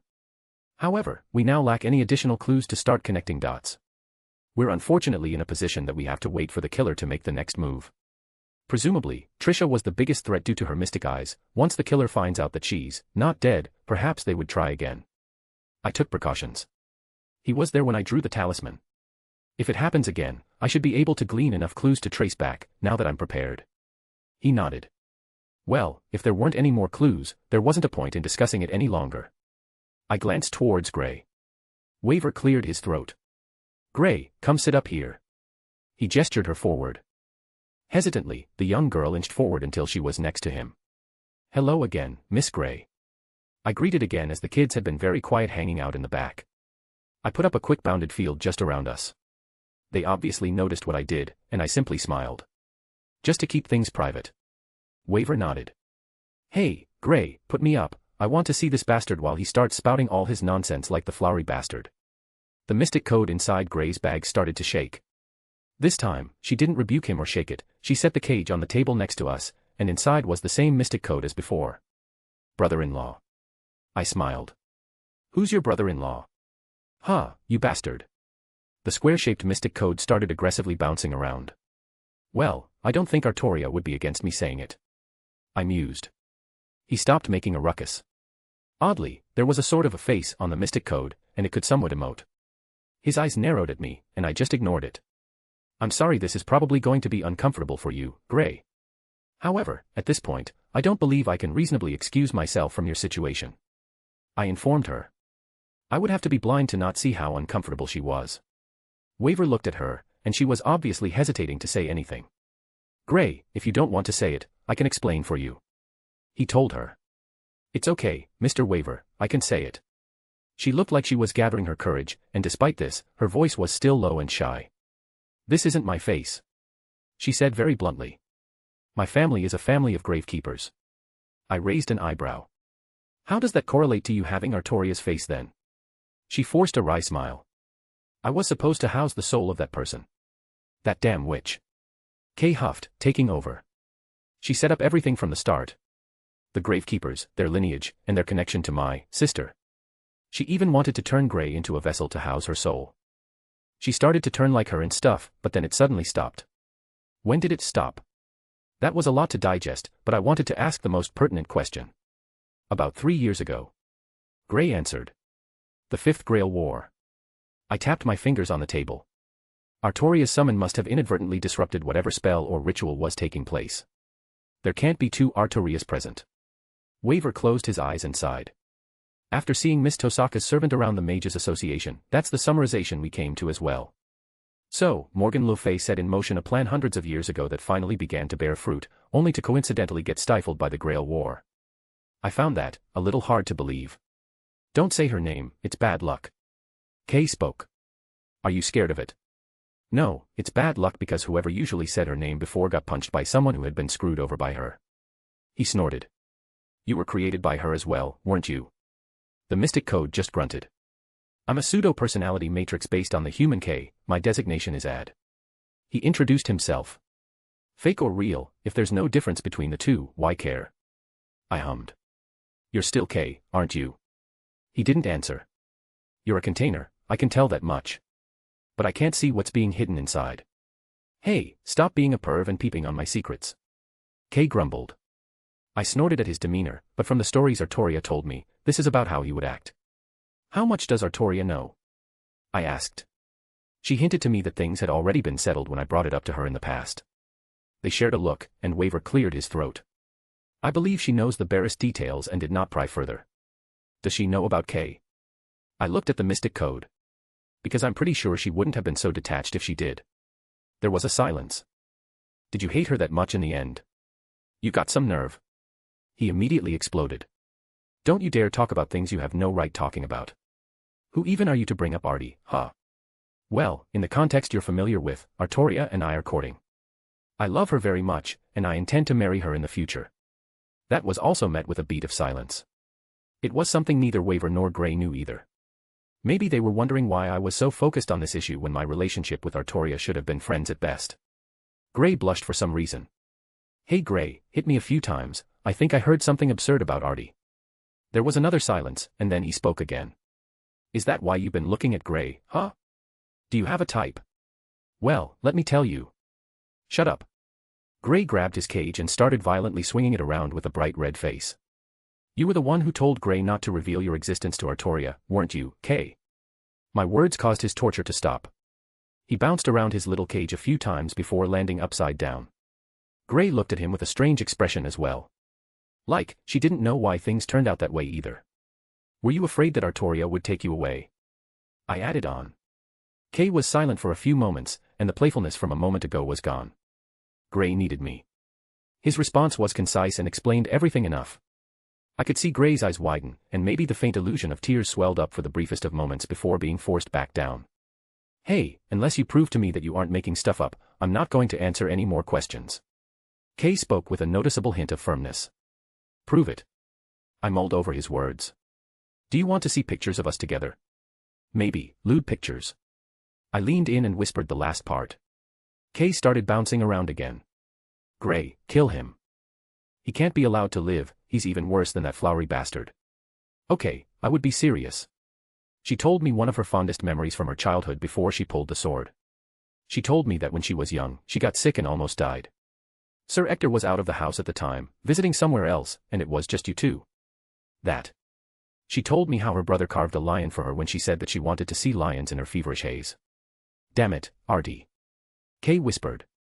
But that doesn't prove. She also told me that it looked absolutely nothing like a lion. It looked exactly like a lion. Kay immediately defended. My sculpting skills were the best. Like your dueling skills. She said you were the biggest sore loser and would make up all sorts of shameless rules when you lost to turn it around on her so that you actually won. That's bullshit. I'm undefeated, undefeated. Kay shouted. Right. Kay looked like he sighed. Stupid Artie, couldn't you have picked someone better? He whispered. He's just like the flowery bastard. I smiled because I knew at this point, he accepted my claims. She doesn't go around calling herself Arthur anymore, does she? Kay had clear disdain in his voice. No, she prefers to live as a woman. I responded. Aren't you going to say something, though? Maybe about the woman I have at my side despite her claiming to also be with your sister. Kay took a look at Salem and then back at me. If I met a woman with that kind of dump truck, I'd probably be bold enough to swing both as well. Everyone stared at him. Even Salem looked utterly surprised by what he just said, and she's used to me groping her whenever the desire pops into my head. What? Gray lets me play on the internet when we're at home and I'm bored. It keeps him quiet. Gray looked away in embarrassment. I knew we were brothers-in-law. I said proudly. Brother. Kay exclaimed. Salem pulled on my cheek, and Gray swung Kay around violently. If you want a serious answer from me. Do you think after everything that you would escape being castrated if she found out you were double-timing her? And believe me, she would find out. Especially with how blatant you are about it. Kay said rather casually. Fair. She's a big girl, she can take care of herself. I'll be there to kick you while you're down after she pummels the shit out of you when you mess up somewhere, though. Also fair. She said that you two didn't part on good terms at the last battle. Don't. Kay responded. I can't get drunk enough to even come close to talking about that. Just, Artie is still my stupid little sister, that's all you need to know. I nodded, decidedly not bringing it up again. It's not just Artoria. Mordred is back home too. They're getting along very well. Kay seemed kind of unperturbed about that. I didn't really hate Mordred, not like the others. I wasn't blind to all the times Artie messed up, you know. And Merlin told me some things, I was one of the few people he could genuinely confide in. Even if he never admitted it, he would ask me for advice sometimes. He had a lot of trouble acting human at certain times. He said that I was the most human out of all of the knights. I'm of the mind that if I ever see Merlin, I should kick him square in the balls. That's a good thought to have. Kay said happily. Regardless of if you have a good reason at the time, he deserves it. He didn't ask for clarification on Mordred. There's clearly still some distance that developed between him and Artoria at the end. Did you really mean it before when you said you loved her? With all my heart. Was it sappy? Of course, but it also expressed how I felt. She can be really stubborn. It took me a long time to convince her that she's beautiful. I chuckled. She has a surprising temper. I've seen it. She is very competitive. I've experienced that too. She doesn't really know how to act like a girl either. Pops was, well, he cared, but he also did his best to raise her as a boy. She has people to lean on. She's also an idiot. He stated. I'm pretty sure I'm the bigger idiot. She has a stupid appetite. Pops would always complain about the portions she would scarf down when he wasn't looking.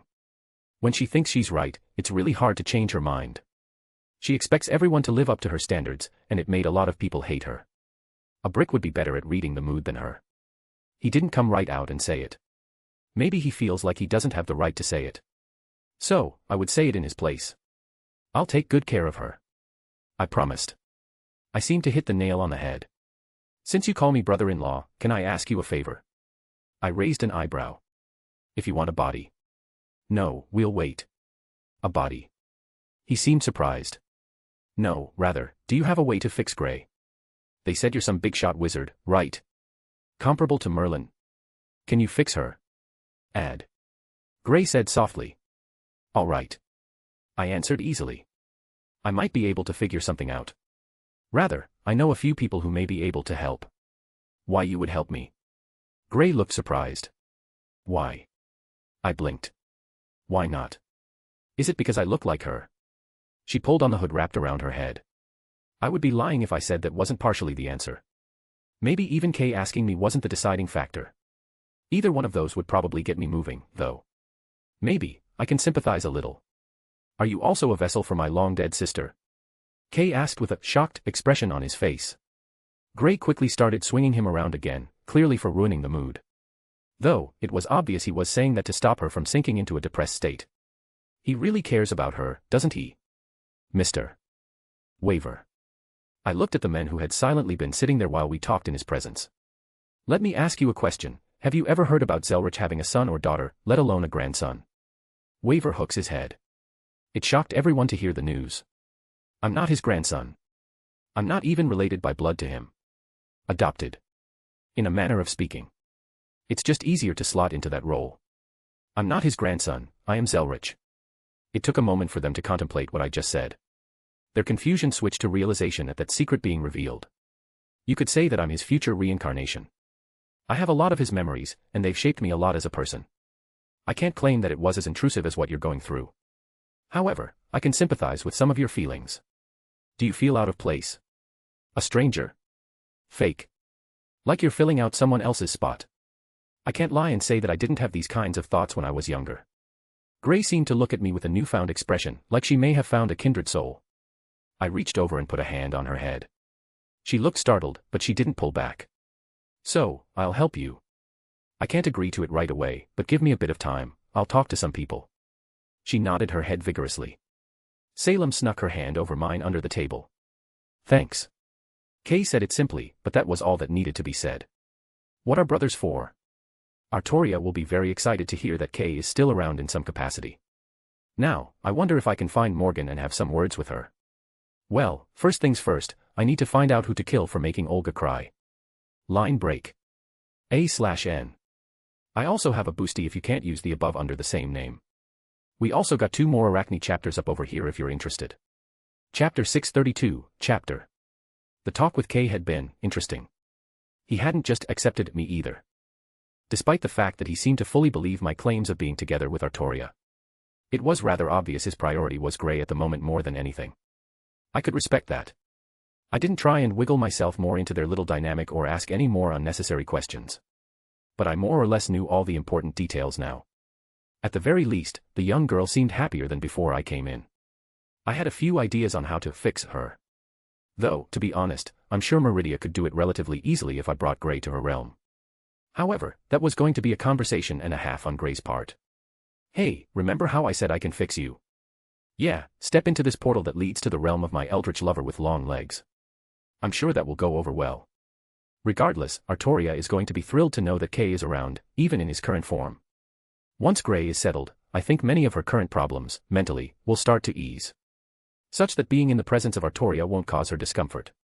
However, that's not really something I can dictate. As Artoria's boyfriend and most likely future husband, I feel like I can get involved in her past and things involving her to a certain extent. But there are still certain lines that I shouldn't overstep. Trying to force her and Kay together would be one of them. Just like with Mordred, let both of them know what's going on and let them handle it in their own way. But Kay seemed much easier compared to the situation with Mordred. But then again, there are complexities there that I don't understand either. Artoria lived a difficult life. As much as I love her, I can't deny that she fucked up a lot of things and ruined a lot of relationships around her. But that's my job, isn't it? To help alleviate any burdens, to help her anywhere I can. But I also really wanted to punch someone right now. Someone who deserved it, obviously. Someone who very much deserved it. Unfortunately, I had no idea who this person was. I was by no means omnipotent, I couldn't just divine the culprit out of thin air, and it made me rather annoyed. It was enough that I couldn't even enjoy watching Salem's ass bounce with each step she took. Sure, I might have been staring rather blatantly, there was no one else around in the corridor as we walked back to Vanillana, but if it were another time or place, I would have buried my face there rather than just look. Truly, it's unfortunate. I knocked politely on the door into the room Vanillana was in. Though, it was Olga's room, I suppose. Come in. A quiet reply came, and I quietly opened it for Salem, gesturing for her to go ahead before I followed. Vanillana was sitting on the bed, Olga had her head in her lap, clearly asleep. Trisha was on the other bed, still resting as well. Vanillana looked up at us with a gentle smile, running a hand through Olga's hair. Don't worry, I helped her along. The poor dear really needed a good rest after everything she went through. It's moments like these that I can say for certain that this woman is going to be the future mother of my children. How did things go? I settled behind Salem, wrapping my arms around her waist. She seemed content to squeeze my hands and settle there with me. Well, she certainly has a bastard of a father. Vanillana didn't hold back. No mother in the picture. And nearly every relationship in her life has been evaluated on what someone could get out of her or use her for. Sounds about right for a Magus family. I responded, partly sarcastic, partly serious.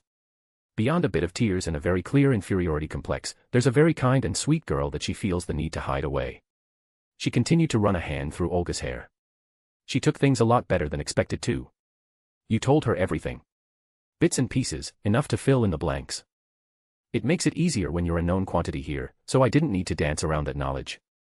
But she didn't quite understand, or perhaps she didn't believe me when I said I was a devil. She chuckled softly. I'm sure we'll be talking more when she's well rested. Yeah, that must have been a fun conversation. By the way, I'm a devil, the mother of Lucifer, that's who your mother/aunt/tutor/friend was sold to. Maybe I'm being pessimistic. A Magi general can be objective in looking at gains and losses. I think she wouldn't freak out at the very least and listen to everything she was told. I assumed there weren't any new attacks. I already knew, but I figured I'd ask. Vanillana shook her head. It was rather uneventful. How about you? Nothing interesting on your end? How about that girl that looked like Artoria? I lowered my forehead onto Salem's shoulder, letting out a small groan. Oh man, is that a mess? Courtesy of her sister. You know the one.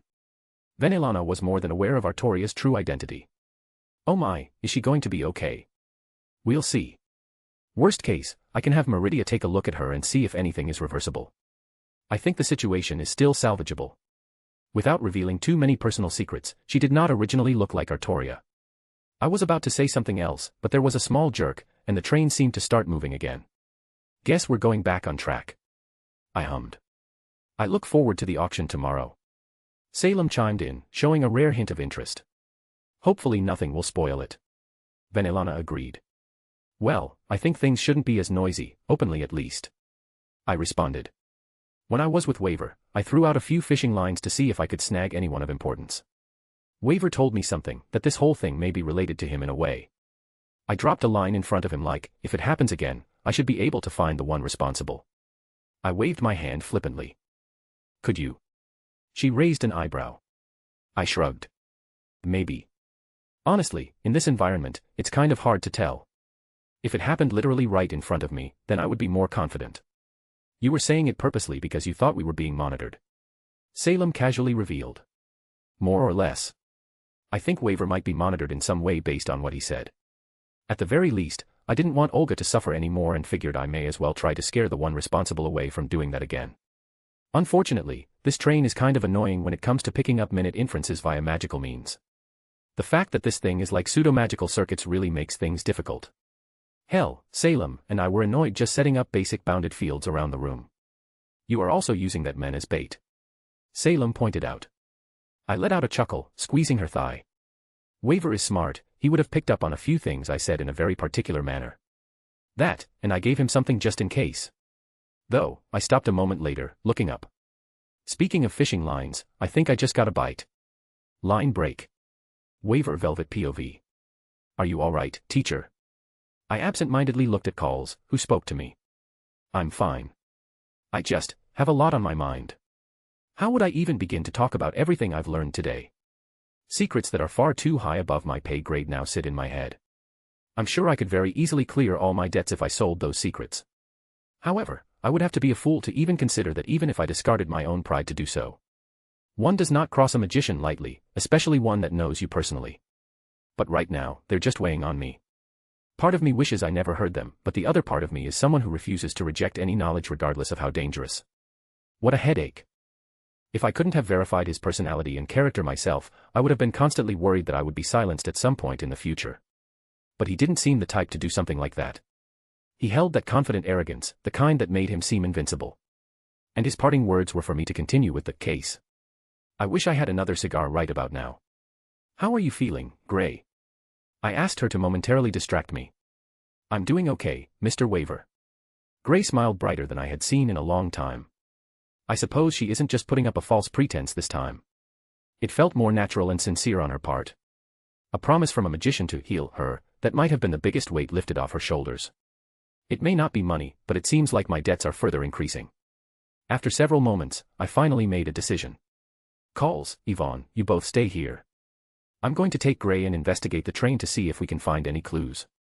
Lord Schweinorg left a method to defend against the attacker inside the room, so it should be fine for them to stay here. Yes, teacher. Calls nodded. Yvonne pouted, but she knew not to argue when she saw my expression. It wasn't time for playing. Hey, old man, why are you suddenly so gung-ho on investigating? Ad from inside Gray's bag shifted around. You're older than me. I scowled. Don't bother with the details. He grunted in return. What's got your panties in a bunch? I put up a quick bounded field, similar to the one that Lord Schweinorg created. The fact that he revealed so many secrets under it meant that it was relatively safe. Through the talks we had with Lord Schweinorg, I was able to deduce a few more clues. 1. The culprit is on the train. 2. I am most likely being monitored. I replied. Huh? When did he say something like that? Remember to read between the lines, Gray. I ignored her mystic code and addressed her directly as she also looked confused. Let me ask you this, why would Lord Schweinorg reveal so openly that he could track the culprit if they attacked in the same method again? Because he trusts us? Gray tilted her head. Perhaps. I accepted that as an answer as well. Lord Schweinord was, oddly amicable towards us. But I believe he revealed it intentionally before he put up a bounded field. That implies that he meant it to be heard. Was he trying to scare the culprit? Gray asked. Maybe. I couldn't guess all his thoughts. It's possible that he would have rathered the culprit not attack again and decided to tip his hand early. But from a logical standpoint, if he were trying to find the one responsible for a grudge, and considering the gentleness he showed towards Lady Animosphere, there is most certainly a developed grudge now, he would not let the culprit know that he could be tracked. Thereby, once it's revealed that Trisha is not dead, the culprit would attack again, or make another attempt, in which Lord Schweinord could track him. Maybe he's just an arrogant idiot. Ad spoke up. I shook my head. He did not appear a fool to my eyes. Thus, we're left with two probable answers among many. That he couldn't find the culprit and he was bluffing. Gray asked. I nodded. That's one. Do you know what the other is? Though, I doubt he was bluffing. But if I put myself in the shoes of our target, then I wouldn't dare take that risk when dealing with a magician. I don't know, sir. Gray lowered her head. Think about it for now. I put a hand on her head. The answer may come sooner than expected. I took down the bounded field because we had a guest. Lady Edelfelt, I had not seen you since you boarded the train. Luvigelita Edelfelt, one of two heirs to the Edelfelt family. Lord Elmeloy too. She curtsied towards me. And Gray. She said with a smile. I've heard that you're investigating the recent murder that happened. I gave a curt nod. Word travels fast, it seems. This train is only so large, gossip is perhaps the only form of entertainment many of the bastards on this train have at their disposal. She flipped one of her long strands of hair behind her. To what do I owe the pleasure, Lady Edelfelt? I decided to get right to the point. She looked nervous. I merely wish to clear my name, so to speak. I raised an eyebrow. Do you believe me to suspect you? Her arms crossed. I am aware of my own actions. I boarded the train and held myself up in my room the entire time. I must look suspicious to a seasoned investigator like Lord Elmeloy too. I admit, the behavior is suspicious. Lady Edelfelt is a known social butterfly. I didn't disagree with her notion. She let out a small laugh. I appreciate the polite label when it's usually something much more sinister coming from our peers' mouths. Lord, no, Mr. Waver. She changed her tone. Would it alleviate any suspicion towards my person if I told you why I had been keeping to myself? I believe I can guess, Lady Edelfelt. Your relationship with Lord Schweinord upon your first meeting was not exactly subtle. She winced, and I knew I hit the nail on the head. My family has punished me severely for my actions. I saw him the moment I boarded, and I was frightened enough that I didn't want to leave my room. The only reason I haven't been grounded upon my family estate for the next several decades is that he seemed to not hold a grudge from our brief encounter at the party before. I nodded. Did you also come to acquire the rumored mystic eyes? She hesitantly nodded as well. It's no secret. Many families have hired intermediaries or have hidden personages on the train right now to investigate the rumors of the mystic eyes and purchase them if needed. I would expect as much. You need not worry, Lady Edelfelt, I have not suspected you. I finally revealed. She looked a little more relaxed. Miss Luvia is a good person. Gray also smiled lightly. Mr. Waver wouldn't think she murdered anyone. She perked up a little bit at Gray's words. Of course. She put her hands on her hips. As if the heiress to the Edelfelt family would stoop so low. If that's all, Lady Edelfelt. I have something. She spoke up again. I heard that Lord Schweinord was invested as well. I heard he appeared close to the young girl from the Animosphere family. That's correct. I suppose it wasn't a secret. She let out a long breath. I believe that Lord Elmeloy too is a man that wouldn't speak about secrets he shouldn't, so I will say something that I hope will not be repeated. As heiress, I'm given certain protections. I had in my possession a jewel with over 200 years of history. Had. I picked up on her particular verbiage. Had. She nodded. I used it to observe my room when I arrived, to make sure it was safe. I noticed that someone was using the train as a vector to draw in magical energy from the ley lines, a not insubstantial amount. The moment I discovered this, my jewel broke. It was a prized relic of my family, and I'm afraid I'll now be quite heavily punished when I return again. She let out a self-deprecating laugh. To draw energy from the ley lines, that isn't something any ordinary magus could do. I put my hand on my chin. Luvia nodded. I believe this information should show my sincerity, Lord Elmeloy too. It was valuable information. I can put in a good word with Lord Schweinord on your behalf. Perhaps any punishment would be lightened. Her darkened eyes lit up briefly. In which case, I sincerely thank you, Lord Elmeloy too. I will be returning to my room. At this point, I feel the train is unsafe to wander about until the auction is held. She turned on her heels and left in a hurry. What does it mean, Mr. Waver? Gray looked up at me. I don't know, Gray. I answered honestly. We have many clues so far, but the picture is still far too vague.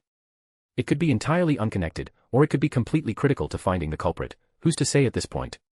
Let's go, we're going to the back of the train since it started moving again. I felt the train jerk and start its press forward while walking with Lady Edelfelt. I want to verify a few things. She nodded and followed along. There aren't many people out and about right now. Either they were in the lounge areas, or they were in their rooms due to the recent noise.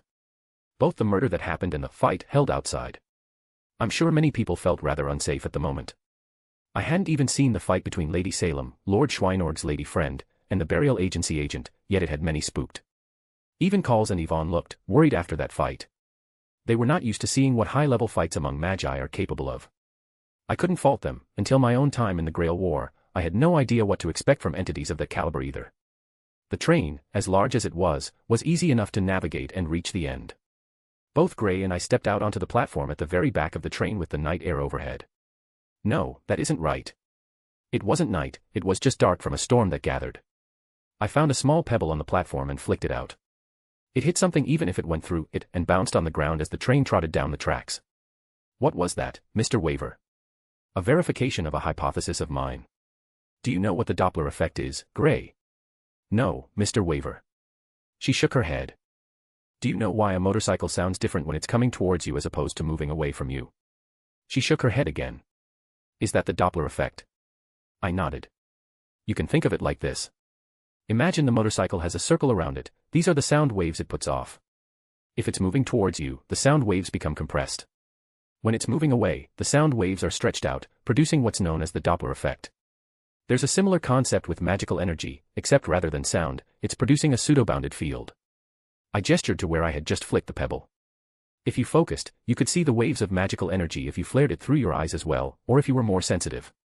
The method by which this train travels essentially kicks up an exorbitant amount of mana around it, and the waves of magical energy compress, creating a sort of natural barrier. Which is why the train doesn't actually need to hide itself through other means. That is to say, entering and leaving the train while it's moving is nearly impossible for a regular person without causing a commotion. I moved my hands around in my pockets and found a packet of cigarettes. Is that what you wanted to verify, Mr. Waver? I nodded, finding my lighter as well and lighting it up. I wanted to verify that the culprit was in fact on the train. Otherwise, they wouldn't be able to act with such impunity as they already have. Ah, Mr. Waver. Gray tugged on my sleeve, pointing up. I followed her gesture, and I saw a flash of red lightning dance above. It crackled a few times, bouncing around the clouds.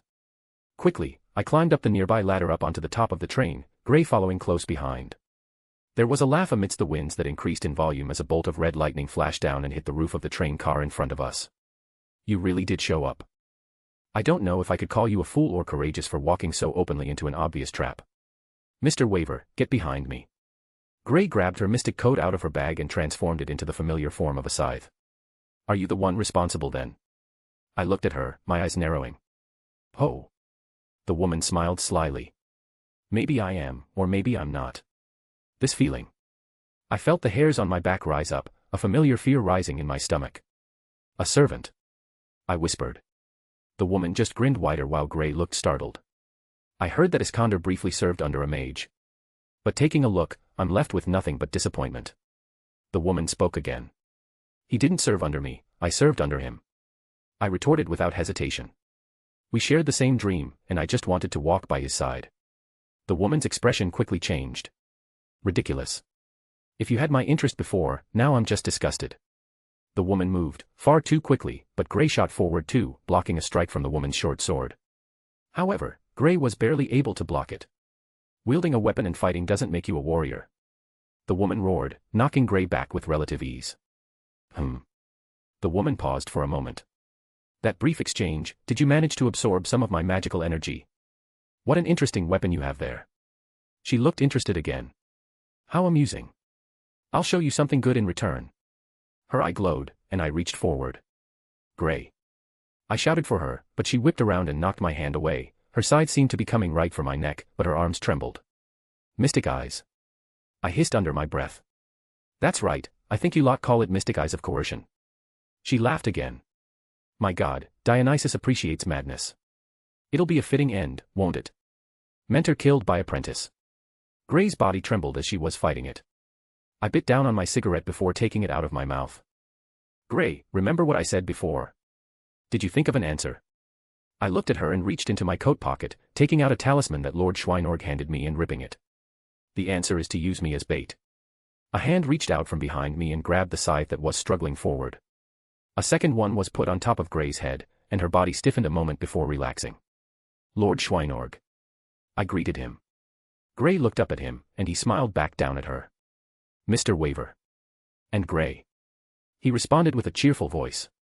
It looks like you found yourself in trouble a bit quicker than I anticipated. The woman across from us frowned. And who's this? He asked. Is she the one responsible? I'm not sure, she suddenly attacked us and seems to have a particular hatred of me. I told him. She's a servant.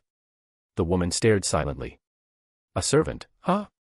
He said it casually, but there was a certain edge to his voice. Well, it's been a while since I've killed a servant. Line break. A/N. I also have a boosty if you can't use the above under the same name. Chapter 633, Chapter. I looked at the servant curiously. How was a servant summoned? I wouldn't say it's an impossibility without the Grail, but it's very hard. Truthfully, I could probably manage it with some effort, but I have utterly ridiculous amounts of magical energy to throw at the problem. Even if a magus tapped into a ley line, it's not a simple matter. It's like having the batteries available, but lacking a remote and still trying to change the channel on a TV. There was a lot that went into the ritual to summon a servant that most had no concept for.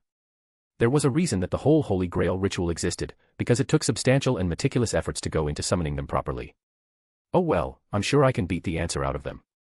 That being said, I pat Gray on the head again, giving her a smile. You were smart, a few seconds and you would have properly flushed out the outside magical energy from your circuits and regained control. I didn't need to interfere there, Gray would have been able to free herself before she harmed Waver. She's quite talented despite not being a magus. I only gave her a little push to help out. Despite the situation, she seemed to preen at the praise. A huge difference than when I first met her, and she seemed to recoil at even a glance from me. As shitty as it sounds, she's probably very talented since she was chosen to presumably be a vessel for Artoria's resurrection. I'll ask her later if she has any desire to further herself in these kinds of things. I think that maybe Scathack would enjoy teaching her a bit. Ironically, her teachings would help Gray quite a bit. It wasn't only martial and magical prowess that she beat into her students. She helped them develop into their own person. The woman stared at me silently, clutching her weapon. So, Waver. What have you got for me, I said rather casually, despite the harsh winds whipping about up on top of the train. You said she didn't like you for some reason. She emphasized my relationship with the servant I fought alongside during the Grail War. There seemed to be a negative perception from this towards me. Waver responded. Ah. I nodded. So she's related to Iskander in some way. Which is surprising. Why so? Waver asked. Because Artoria spoke well of Iskander. I'm surprised that such trash is related to him. That got a twitch and growing scowl from her. I gently pulled Gray's hood, forcing her back several feet as the air in front of me distorted from pressure. The servant attacked, her weapon stabbing right at my perceived opening. Sparks flew as her blade slid against my mirage. Her eyes widened at my blocking her attack. The surprise turned to shock when I twisted my hand and flicked my sword up, causing her arm to fling backwards. I gathered aura on my opposite hand and slammed my palm against her chest. Her body bent forward, her feet raised off the ground, and she went flying back, bouncing against the top of the train several times before coming to a stop. Truthfully, I was now a bit more pissed off. She climbed to her feet easily, spitting out a mouthful of blood, but not looking worse for wear. Arrogant trash. I snorted in disdain. She didn't even put in her full effort there. Her attack was half-hearted at best. Did she look down on me because she was a servant and I was a living person? Did you attack me with that kind of resolve when I said I had killed servants before? Do you think I was just spouting nonsense when I said that? I scowled. Try your best, bring out all your tricks, because I want you to understand how thoroughly you fucked up when I finally lop your head off. Was it my dragon or devil side rearing its head right now? Frankly, I didn't know, but I didn't really much care. I was pissed off and I finally had a good target to focus it on. I took a better look at her, her outfit, her weapon, her stance. The fact that Waver said she probably has relation to Iskander in some way, I could believe it. The stance she took even had some faint resemblance to Pancration that I'm somewhat familiar with. I could see her getting angry, but credit where it was due, she didn't just go into a blind fury and charge at me again. I would have lost even more respect for this servant if she did that. My posture relaxed as I stabbed my sword into the top of the train, learning on it. All right, I'll give you a chance to make me care about who you are and what your goals are. I was being very generous here. I did genuinely have quite a few questions. Her stance shifted slightly, and she seemed less on guard at first glance, adopting something more natural, but no less ready to fight. Oh, there still seem to be some people in this era worth acknowledging. There are plenty of worthwhile people in this era still. They just don't walk in the same circles as trash like you or whoever your master is. I casually responded. Ah, she didn't like that. I saw her eye twitch a little. She pretended not to take my insults to heart, but I could see she was annoyed. I'm Hephaestion. I raised an eyebrow because I didn't think she would name herself so easily. No, you're not. Waver immediately interjected. I've seen Hephaestion, you are not him. Oh, how riveting. I chuckled. Care to try again? I looked at her, waiting for her next response. Her brow furrowed, clearly caught off guard at being called out. Eventually, she just clicked her tongue. Annoying. Without another word, she stabbed her sword into the top of the train. Nu eta rho eta delta epsilon. Water exploded out from the tip, covering several train cars before pulling up into a dozen mirror-like constructions, all reflecting the servant. Then, they all stepped out, looking exactly like her in every way. Honestly, at first glance, I couldn't even tell them apart. They seemed to even exude the same aura as the servant. Such a large spell with a single-line incantation. Waver was stunned. The servants, rather all of them, laughed at Waver. Little mage from this era, you have no idea what. High-speed divine words. I interrupted her. My ancient Greek is rusty, but that was Nereides, if I'm not mistaken. Yes, invoking the authority of divine spirits through single-action words. So, you are in fact a Greek servant. Her laughing stopped and she seemed to clench her jaw with another look of anger. Don't pretend to understand my magic. It's something far beyond your modern spellcasting. I'm friends with Medea. But I digress, you want to compare ancient branches of magecraft. Very well. I swiped my finger through the air as her clones charged at us. I wrote runes at quick speeds until I formed the spell I wanted. Freezing winds of Jotunheim. I made sure that Grey and Waver weren't caught up in it as the intense cold winds erupted outwards, freezing her water spell everywhere it passed by. Conceptually, despite her spell being derived from the authority of a divine spirit as high-speed divine words are, it has a severe weakness against my spell that doesn't lose out in mystery of origin. Almost all of her clones were frozen immediately by my cold spell before she could respond. Alpha Epsilon Lambda Lambda Omega. All her clones chanted at the same time. And multiple forceful punches of air shot out from their hands, piercing through my Jotunheim spell, dispersing the cold air. The remaining handful of clones shot at me once my spell was dispelled. One of them swung at my neck from above. Another came from the other side, swinging up under my arm. The last one came from behind trying to stab me through the back. I didn't move as their blades entered my body. But where blood should have flowed, a few sparks of lightning danced down their metal blades. I heard Grey gasp, but very quickly, they all seemed to realize that something wasn't quite right. My semblance activated, making their attacks pass through me harmlessly as those parts of my body had turned to lightning. I grabbed the one immediately in front of me and threw it off the side of the train. I pulled my sword out of the ground and slashed through the one on my right. The one behind me tried to attack again, but my finger was all right in front of her face as she tried to stab forward. Heido number 4, by Akurai. A bolt of pale lightning erupted from my finger, destroying the last clone. Phi Alpha Iota Sigma Tau Omicron. I heard shouted behind me, spinning around to block a blade swung down at me. Presumably the real one this time, because there was a lot more weight behind her blow. Her sword was glowing an orange, almost flame-like, in appearance, and it carried with it a noticeable increase of weight. Using servant vernacular, it's like her strength parameter had been increased by 1 rank.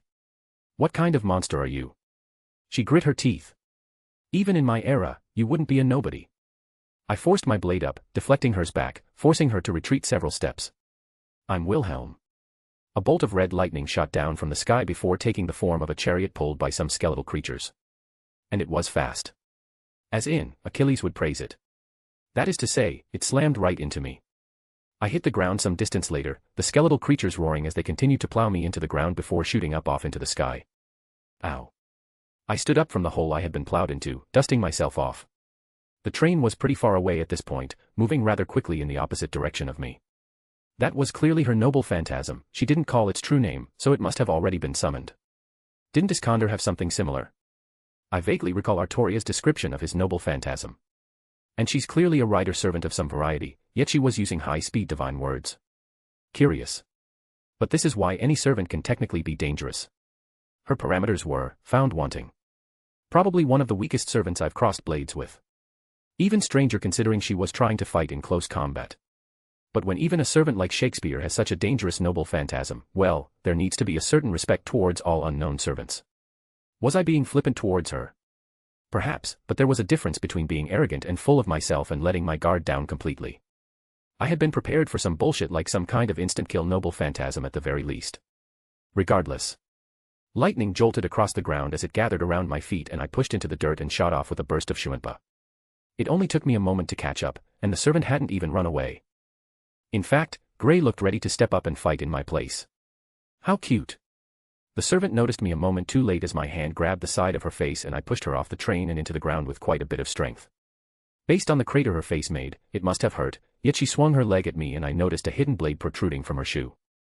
I grabbed her leg before it could hit me and I swung her entire body, throwing her again as she hit the train, bouncing off of it a fair distance ahead. The chariot from before came back down at me, but now I knew what I was working with and I could make it easily. My own lightning surged, and I sidestepped it, still admiring how fast it was. However, unfortunately for her, it had to turn to do another full pass. It couldn't maneuver as easily as I could. That, and I had fought Achilles and his stupid chariot that honestly put this one to shame. I felt something pass by my head, and I saw the outline of her sword. Did she throw it at me? No, I saw a string connected to it as she pulled it back. I deflected another swing of it with Mirage, and she was now trying to keep me at a distance. You sure have a lot of tricks. I stomped on the ground, kicked up a small pillar as her blade shot at me, it impaled itself into the stone and I shot forward at her before she could pull her blade back. She made the immediate decision to abandon it, not something I would have expected from a genuine swordswoman. She took a more traditional Pancration stance and threw her elbow at my eye. I caught her elbow, throwing it back and threw my own punch at her face. She grabbed it, immediately decided she couldn't block it and threw her entire body on it to grapple me. She tried to twist my arm, but I used my semblance to turn it completely into lightning and shocked her. She let out a scream as I grabbed her and slammed her back into the ground again. Tau Lambda Alpha. She chanted and an invisible weight descended on me, startling me for a moment, but I recognized this spell from Medea as well.